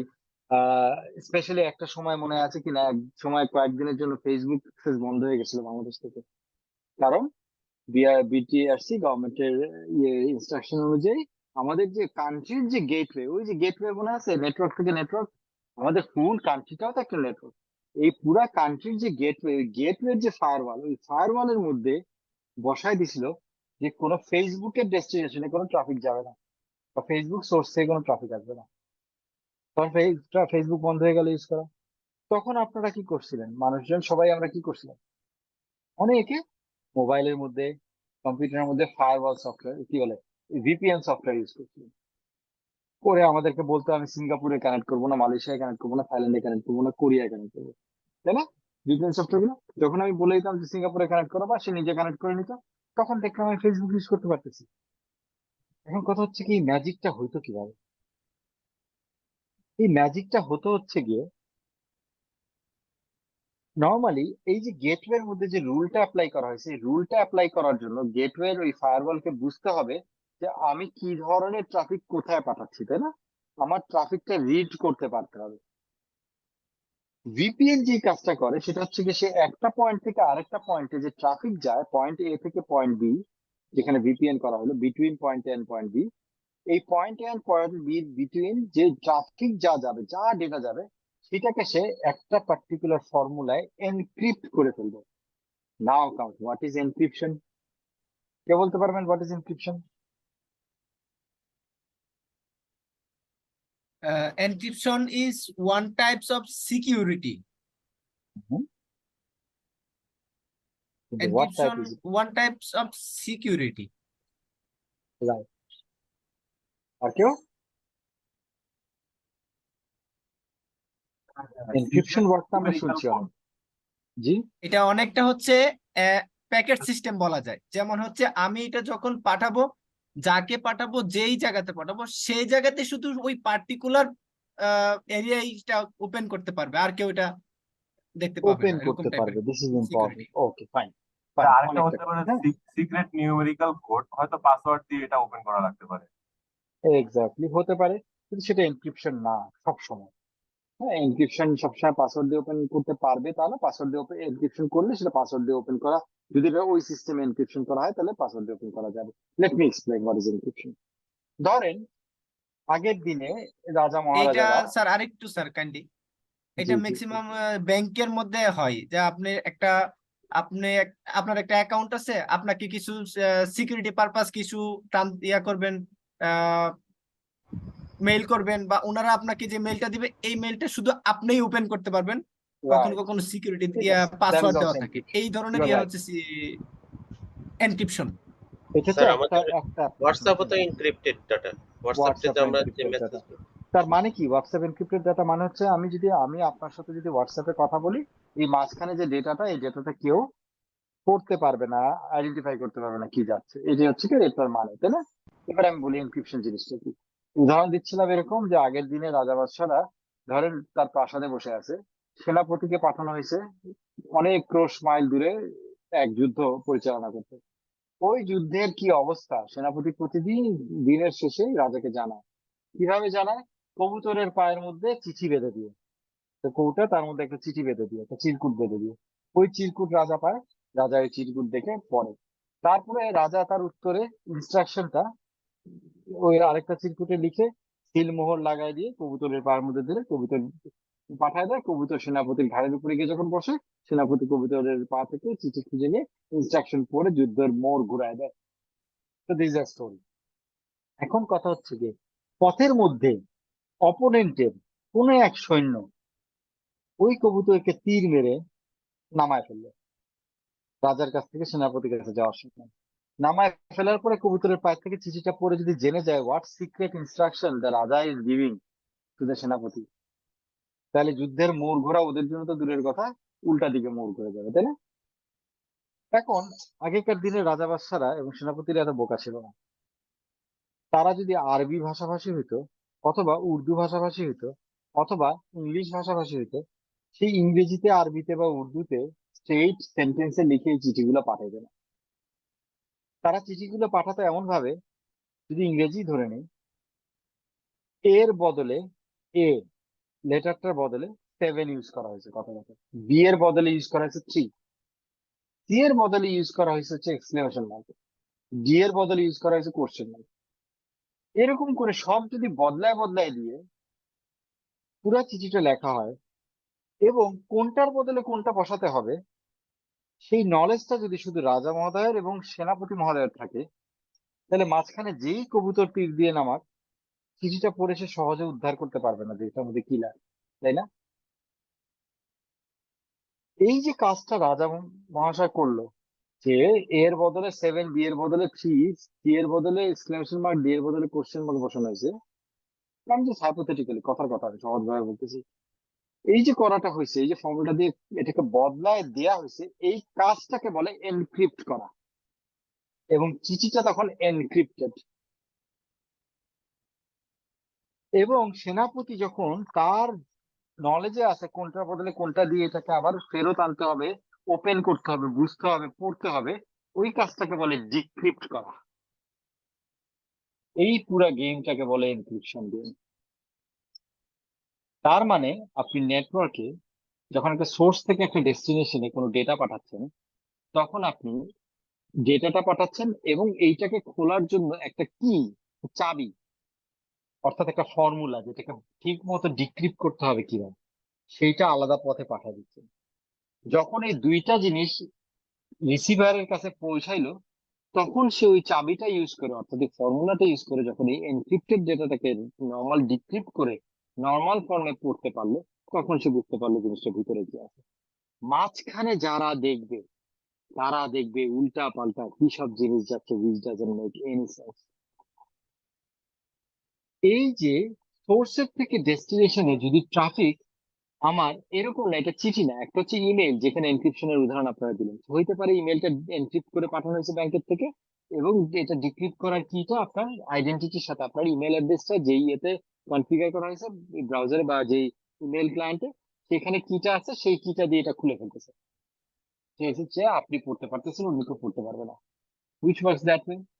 কিন্তু এমন প্রয়োজন হয় অনেক মাল্টিন্যাশনাল কোম্পানির কথা বলতে, আমি একটু উদাহরণ বলতেছিলাম না, যে একটা কোম্পানি ঢাকায় হচ্ছে হেড অফিস, তার কানেক্ট করা লাগে হচ্ছে গিয়ে ইউকে তে তার হেড অফিসের সাথে, গ্লোবাল হেড অফিসের সাথে, আবার তার চিটাগাং ওটা ব্রাঞ্চ আছে।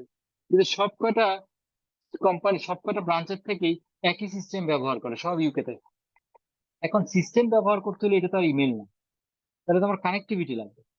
এখন এই কানেক্টিভিটি তো ইন্টারনেটের থ্রু দিয়ে যদি যায়, লোকজন তো দেখে ফেলবে যে ভিতর দিয়ে কি যাচ্ছে। আর নয়তো আমাকে সিকিউর করতে হলে একদম ডাইরেক্ট চিটাগাং থেকে এবং ঢাকা থেকে দুইটা কেবল নিয়ে সোজা সমুদ্র পার করে ইউকে পৌঁছাতে হবে, which is too expensive for any company in the world। সম্ভব না যে আমি নিজের কেবল দিয়ে ট্রান্সমিট করবো, তাহলে আমাকে ইন্টারনেটের ভিতর দিয়ে যেতে হবে, এছাড়া উপায় নেই। এখন ইন্টারনেটের ভিতর দিয়ে, পাবলিক নেটওয়ার্কের ভিতর দিয়ে আমার সিকিউর যে কমিউনিকেশন যাবে, এইটা করার জন্য আমি কি করলাম, এই মাথা থেকে ওই মাথা পর্যন্ত এনক্রিপশন চালাই দিলাম, অর্থাৎ আমার সার্ভার থেকে যা ইনফরমেশন বেরোবে তা এনক্রিপ্টেড অবস্থায় যাবে, পৌঁছাবে ইউকে তে। ইউকে তে আমার চাবি রাখা আছে, তারা জানে কিভাবে ডিক্রিপ্ট করতে হয়, ওখানে গিয়ে ডিক্রিপশন হবে। মাঝখানে যে যাই করুক, যে যাই দেখুক, যে যাই বলুক, যে যাই শুনুক, কিচ্ছু বুঝতে পারবে না। এই যে আমি একটা কানেক্টিভিটি করলাম, এই কানেক্টিভিটিটা অনেকটা একটা প্রাইভেট নেটওয়ার্কের মতো কাজ করতেছে। আমি একটা নেটওয়ার্ক চালাচ্ছি from Dhaka to UK, London, from Chittagong to London, যেটা অনেকটা আমার প্রাইভেট, অ্যাজ ইফ আমি একটা কেবল টানছি এখান থেকে লন্ডন পর্যন্ত, আমার প্রাইভেট নেটওয়ার্ক ওরকম করে কাজ করতেছে। কিন্তু দিস ইজ ভার্চুয়ালি কাজ করতেছে, this is not a real private network, this is a virtual private network. That's why this encrypted tunnel called virtual private network বা ভিপিএন, যেটা হর হামেশা আমরা বিভিন্ন পারপাসে, বিভিন্ন অ্যাসপেক্টে আমরা ভিপিএন এর সাথে কাজ করি। যেখানে আমার কানেক্টিভিটি দরকার এবং সিকিউর করা দরকার কানেক্টিভিটি থেকে এই মাথা থেকে মাথা, তখন আমরা করি। এইবার আসি সেই ফেসবুক ইউজের ঘটনায়। যখন এই ভিপিএন সফটওয়্যারটা দিয়ে আপনি ভিপিএন করতেছিলেন, তখন সে একটা ভিপিএন তৈরি করতেছিল, এরকম একটা encrypted tunnel between your mobile phone and সিঙ্গাপুরে যে সার্ভারটা দিয়ে আপনি বেরোচ্ছেন ইন্টারনেটে, সেই সার্ভার পর্যন্ত। এর মাঝখানে কি যাচ্ছে, সেটা কি ফেসবুক না লিঙ্কডইন নাকি ইউটিউব, বিআরটিসি বা কোনো ফায়ারওয়ালের বোঝার সাধ্য নাই, কারণ এটা একটা এনক্রিপ্টেড ইয়ে চলতেছে। গভর্নমেন্ট তখন, সরি আমি নট টু আন্ডারমাইন এনিবডি, হ্যাঁ, এটা কোনো একটা পারপাসে নিশ্চয়ই করা হয়েছিল, বাট সেই পারপাসের কারণে গভর্নমেন্ট যখন দেখলো মানুষজন ভিপিএন দিয়ে করতেছে, যখন বুঝে গেল যে ভিপিএন দিয়ে মানুষ ইউজ করেই যাচ্ছে, আমি তো প্রোটেক্ট করতে পারতেছি না, তখন হঠাৎ করে মাত্র একদিনের জন্য সমস্ত এনক্রিপশন ট্রাফিক বন্ধ করে দেওয়া হয়েছিল, অর্থাৎ ফায়ারওয়ালের রুল সেট করে দেওয়া হয়েছিল যে যদি কোনো কিছু এনক্রিপ্টেড অবস্থায় যায়, তার মানে এটা ভিপিএন করে যাচ্ছে, তার মানে তারা তলে তলে ফেসবুক ইউজ করছে, সঠিক দেয়। কারণ একদিনের জন্য ভিপিএনও বন্ধ হয়ে গেল। তখন শুরু হলো হইচই, কারণ বাংলাদেশে যত মাল্টিন্যাশনাল কোম্পানি অপারেট করে, প্লাস যত এফডিআই আছে, ফরেন ডাইরেক্ট ইনভেস্টমেন্ট আছে, যত এই ধরনের কোম্পানি আছে, এদের কম বেশি সবারই বাইরের সাথে ভিপিএন লাগে টু রান দেয়ার বিজনেস, সব থেমে যাবে যদি ভিপিএন বন্ধ করে দেওয়া হয়। তাই এইটাকে বন্ধ রাখা পসিবল হয়ে যাবে। So this is the story how you use Facebook in those days, and this is the story what VPN is, কিভাবে কাজ করে, কেন করে। ক্লিয়ার? স্যার আমার একটা প্রশ্ন আছে স্যার। বল। স্যার আপনি যে পার্টিকুলার এক্সাম্পলটা দিয়েছেন, can we call it a symmetric encryption or asymmetric encryption? Like একটু একটা এক্সাম্পল দিয়ে ক্লিয়ার করবেন please. I am really sorry, আমাকে অ্যাপোলোজাইজ করতে হবে নাজমুল শাহাদাত, আমার এটা জানা নেই। I'll have to search, I'll have to Google it. Well, I'm not a deep technical person. এখন অ্যাটলিস্ট টেকনোলজি প্র্যাকটিস করি না। No worry sir, thank you sir. Okay, আপনি একটু গুগল করে নিন, আমিও শুনলাম, আমিও গুগল করে জেনে নেব।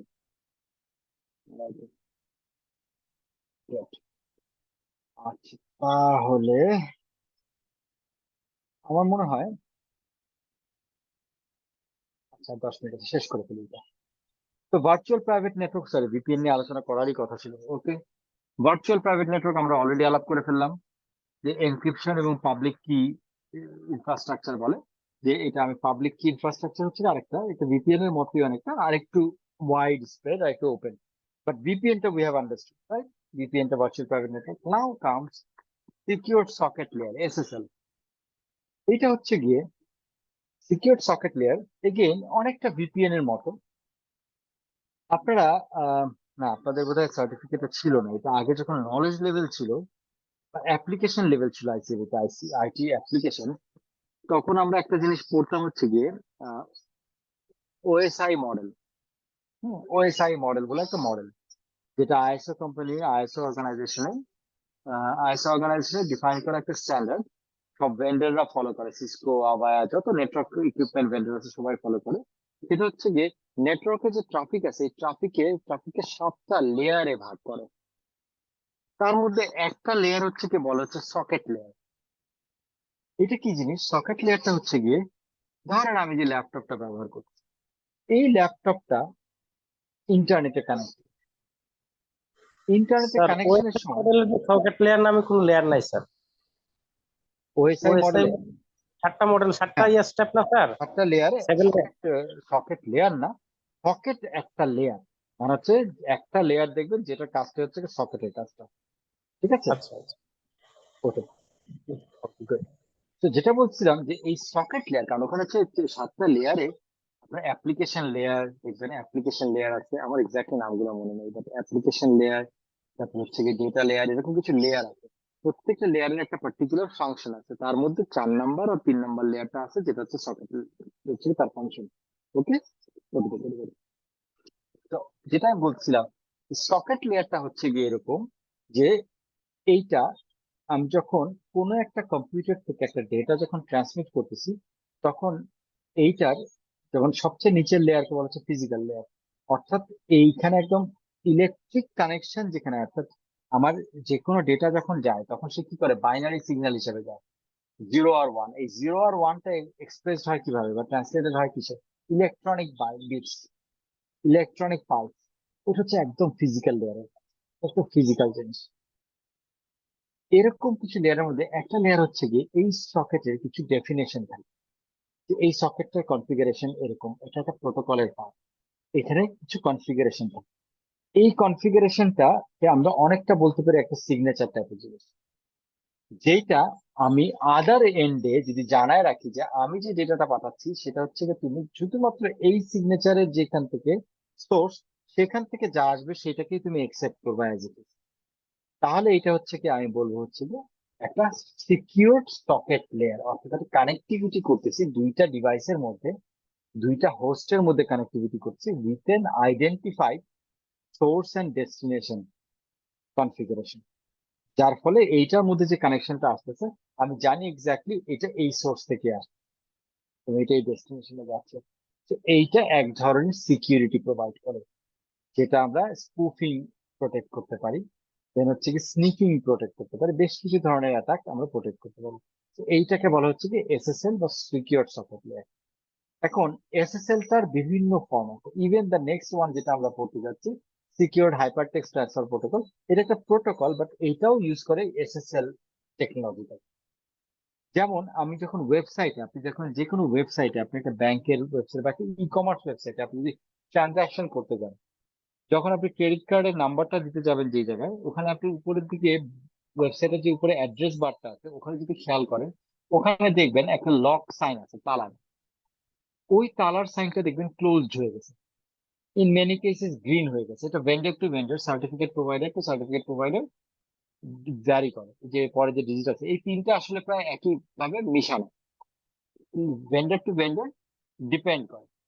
হ্যাঁ, তো ওই জায়গায় যেটা হয় যে তখন তখন ওইটা হচ্ছে তখন এসএসএল দিয়ে বা আপনার ওই সিকিউর হাইপার টেক্সট ফরম্যাট যেটা প্রোটোকল যেটা, সেটা দিয়ে এটা প্রোটেক্টেড। অর্থাৎ এর মাঝখানে, দুইটার মাঝখানে এনক্রিপশন আছে।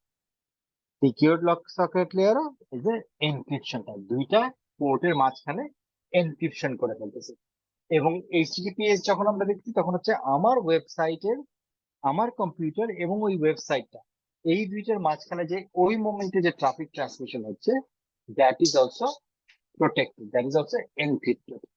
এইটা হচ্ছে গিয়ে এই এসএসএল এবং সিকিউরড হাইপার টেক্সট সকেটের মেইন কাজ, এই এনক্রিপশনটা করা। আর ডিজিটাল যেটা কি বলে ডিজিটাল সার্টিফিকেট, যেটা এই ডিজিটাল সার্টিফিকেট হচ্ছে গিয়ে, এখানে একটা জিনিস আমি একটু বলে রাখি, ভিপিএন আর সিকিউর সকেট লেয়ার এই দুইটার মধ্যে মেজর একটা পার্থক্য আছে। ভিপিএনটা হচ্ছে গিয়ে একদম একটা স্পেসিফিক অর্গানাইজেশন, স্পেসিফিক পারপাসে, স্পেসিফিক কি দিয়ে প্রাইভেট একটা নেটওয়ার্ক করছে। তখন এখানে যে ফর্মুলাটা ইউজ করা হচ্ছে বা কিটা ইউজ করা হচ্ছে, ইটস মোর প্রাইভেট। আর বাকি যেগুলো আমরা এখন আলোচনা করতেছি, যে secure socket layer, secure hyper text transfer protocol যেভাবে ইউজ করে এবং ডিজিটাল সার্টিফিকেট ইউজ করে, ইটস মোর পাবলিক। অর্থাৎ এগুলি মোর স্ট্যান্ডার্ড সার্টিফিকেট। কিগুলা খুব স্ট্যান্ডার্ড, বাট একটা কি চুজ করা হচ্ছে কথা, যে একটা কমিউনিকেশনের সময় একটা ওয়েবসাইট কি ধরনের কি চুজ করতেছে to communicate with its client computer encrypt করার জন্য, সেটা হচ্ছে কি অনেকটা একটা পাবলিক কি এর মতো, মানে নট সো প্রাইভেট, জেনারিক কি এর মতো। এটা হচ্ছে একটা বেসিক পার্থক্য with VPN and rest of the, between VPN and rest of the. তো ডিজিটাল সার্টিফিকেট হচ্ছে আরেকটা, যেটা আমরা এখানে দেখলে বুঝতে পারবো।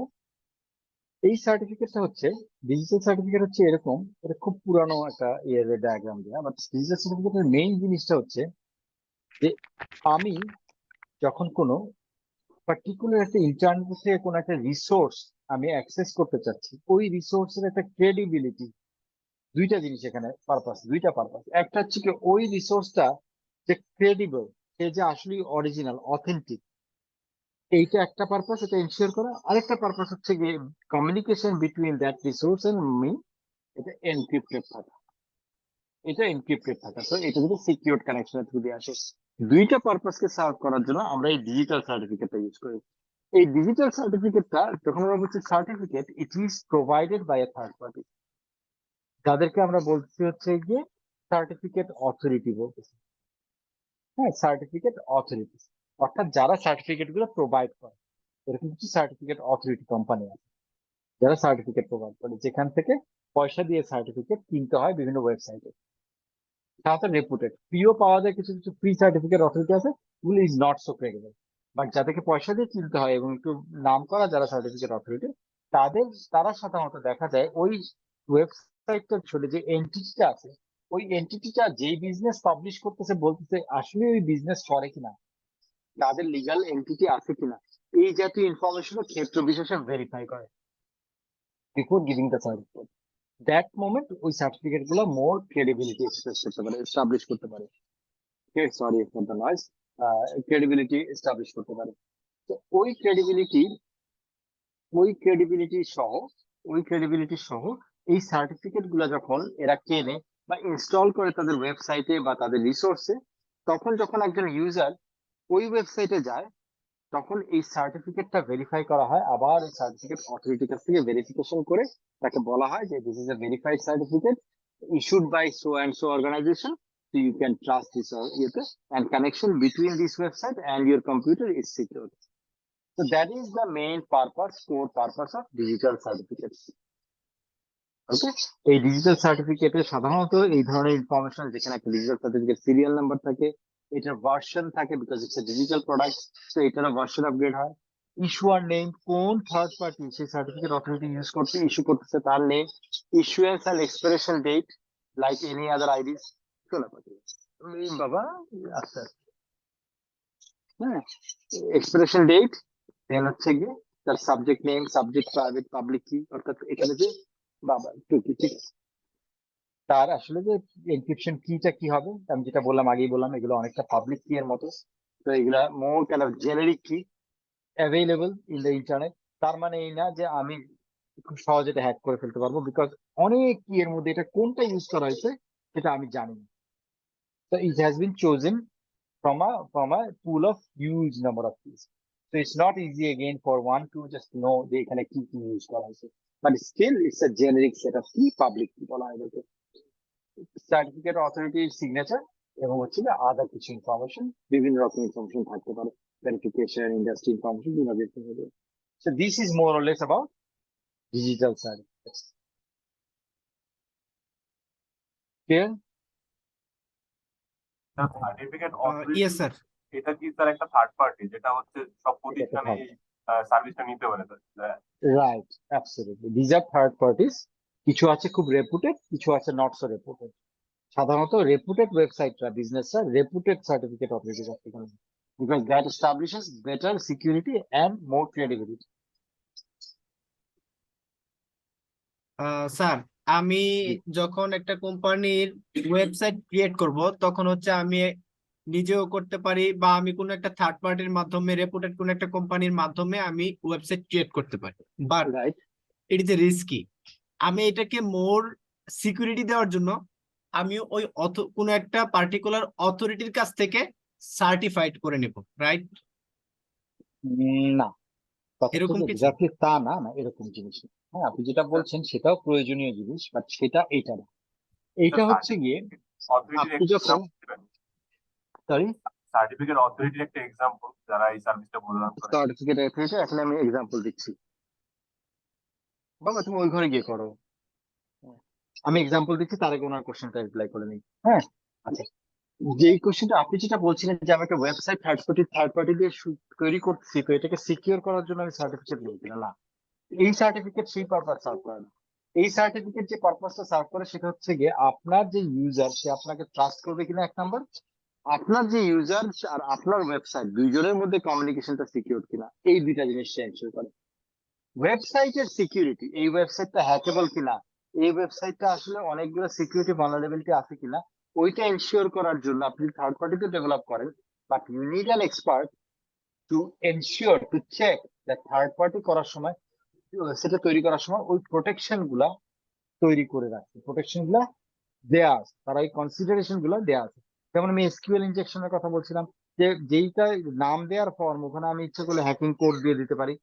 এইটা ওয়েবসাইট ডেভেলপারের কাজ টু এনশিওর যে এখানে নাম ছাড়া অন্য কিছু দেওয়া যাবে না, কোড জাতীয় কিছু দেওয়া যাবে না, কোনো অ্যালফাবেট ছাড়া অন্য কোনো সাইন বা অন্য কোনো সিম্বল দেওয়া যাবে না। এইটা এনশিওর অনেক থার্ড পার্টি করে না, অনেক ওয়েবসাইট কোম্পানি, তখন ওই ওয়েবসাইটটা insecure regardless of the fact আপনি সার্টিফিকেট নেন বা না নেন। ওকে, ইয়েস স্যার। ওকে, সো আর সৌরভ বোধহয় কোশ্চেন করছিলেন যে সার্টিফিকেট অথরিটির এক্সাম্পল, যেমন আমি সার্টিফিকেট অথরিটির এক্সাম্পল হচ্ছে GoDaddy নিজেই সার্টিফিকেট দেয়। GoDaddy has the authority to issue such certificate. GoDaddy is a very common যেখান থেকে এই সার্টিফিকেট গুলো ইস্যু হয়। GoDaddy বা যে কোনো ডোমেইন হোস্টিং যে কোম্পানিগুলো আছে, most of this domain hosting কোম্পানিগুলো সাধারণত সার্টিফিকেট অথরিটি হিসেবেও কাজ করে, দে হ্যাভ দেয়ার সার্টিফিকেশন, এই ধরনের ইয়েগুলো সার্ভিসটা আছে। আপনার ইনস্টাগ্রাম আর ফেসবুকের মধ্যে একটা যে কোলাবোরেশন দেখা যায় যে একটা আইডি থেকে আরেকটা আইডি ইজিলি সুইচ করা যায়, তো এইটা কি স্যার এই সার্ভিসটাও কি এখান থেকে আসতেছে বা এরকম? সরি আমি বুঝতে পারিনি, আবার বলেন। ফেসবুক আর ইনস্টাগ্রামের মধ্যে যে একটা কোলাবোরেশন আছে, যে একটা জায়গায় পোস্ট করতে আরেকটা জায়গায় অটোমেটিক্যালি পোস্ট হয়ে যাচ্ছে, এখানেও কি স্যার এই? না, এইটা ইট ইজ নট অ্যাবাউট দ্যাট, এটার সাথে রিলেটেড না, ওটা ডিফারেন্ট জিনিস। ওটা হচ্ছে গিয়ে ওদের নিজেদের মধ্যে পুরোপুরি কানেক্টিভিটি সেট করা আছে, যেহেতু কিনে ফেলছে ইনস্টাগ্রাম কে ফেসবুক, ওদের ভিতরে একদম কানেক্টিভিটি সেট করা আছে, এপিআই করা আছে, এবং আপনার সাথে একটা এগ্রিমেন্ট সাইন করা আছে, ইউজার এগ্রিমেন্ট সাইন করা আছে। আপনি যখন একসেপ্ট চাপছিলেন ফেসবুকে সাইন আপ করার সময়, ওই এক্সেপ্ট চাপার সময় আপনি ভিতরে লেখাটা পড়েন নাই, ভিতরের মধ্যে লেখা আছে যে ওরা আপনাকে আপনার ডেটাটা ইনস্টাগ্রামের মধ্যে একসাথে রাখবে ডেটাটা। তো এই জন্য এখানে internal connectivity technology, just connectivity দিয়ে ওরা পাবলিশ করে দিচ্ছে। That has nothing to do with the certificate. ওকে।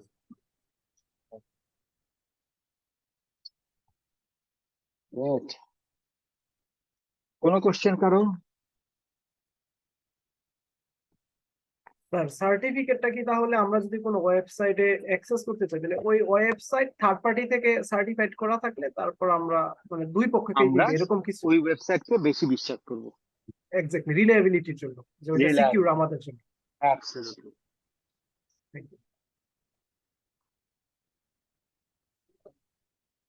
আরেকটা কোশ্চেন ছিল যে আপনি যে রেফারেন্স নাম্বার দিয়েছেন বইয়ের, ওইটা কোন বইয়ের রেফারেন্স নাম্বার?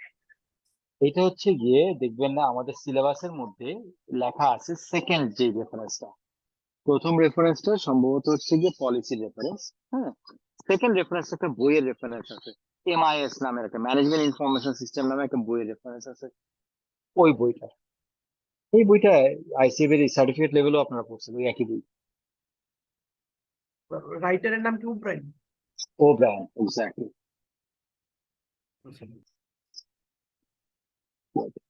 আচ্ছা, আমি এই যে স্লাইড গুলো এগুলো আমি শেয়ার করে দিচ্ছি, যে ইমেলটাতে লিংক পাঠানো হয়েছিল, হ্যাঁ, সেই লিংক ওইটাতে আমি রিপ্লাই টু অল করে আমি এই স্লাইড গুলো কপি গুলো দিয়ে দিচ্ছি, ওকে, ফর ইউর রেফারেন্সেস। জি স্যার, সিলেবাস গুলো দিলে ভালো। Okay sir, thank you sir. ঠিক আছে, ওকে, তাহলে আজকে তাহলে শেষ করি ক্লাস। থ্যাংক জি বলেন বলেন। You sir for your Okay. Dedicated Bye. Presentation to us.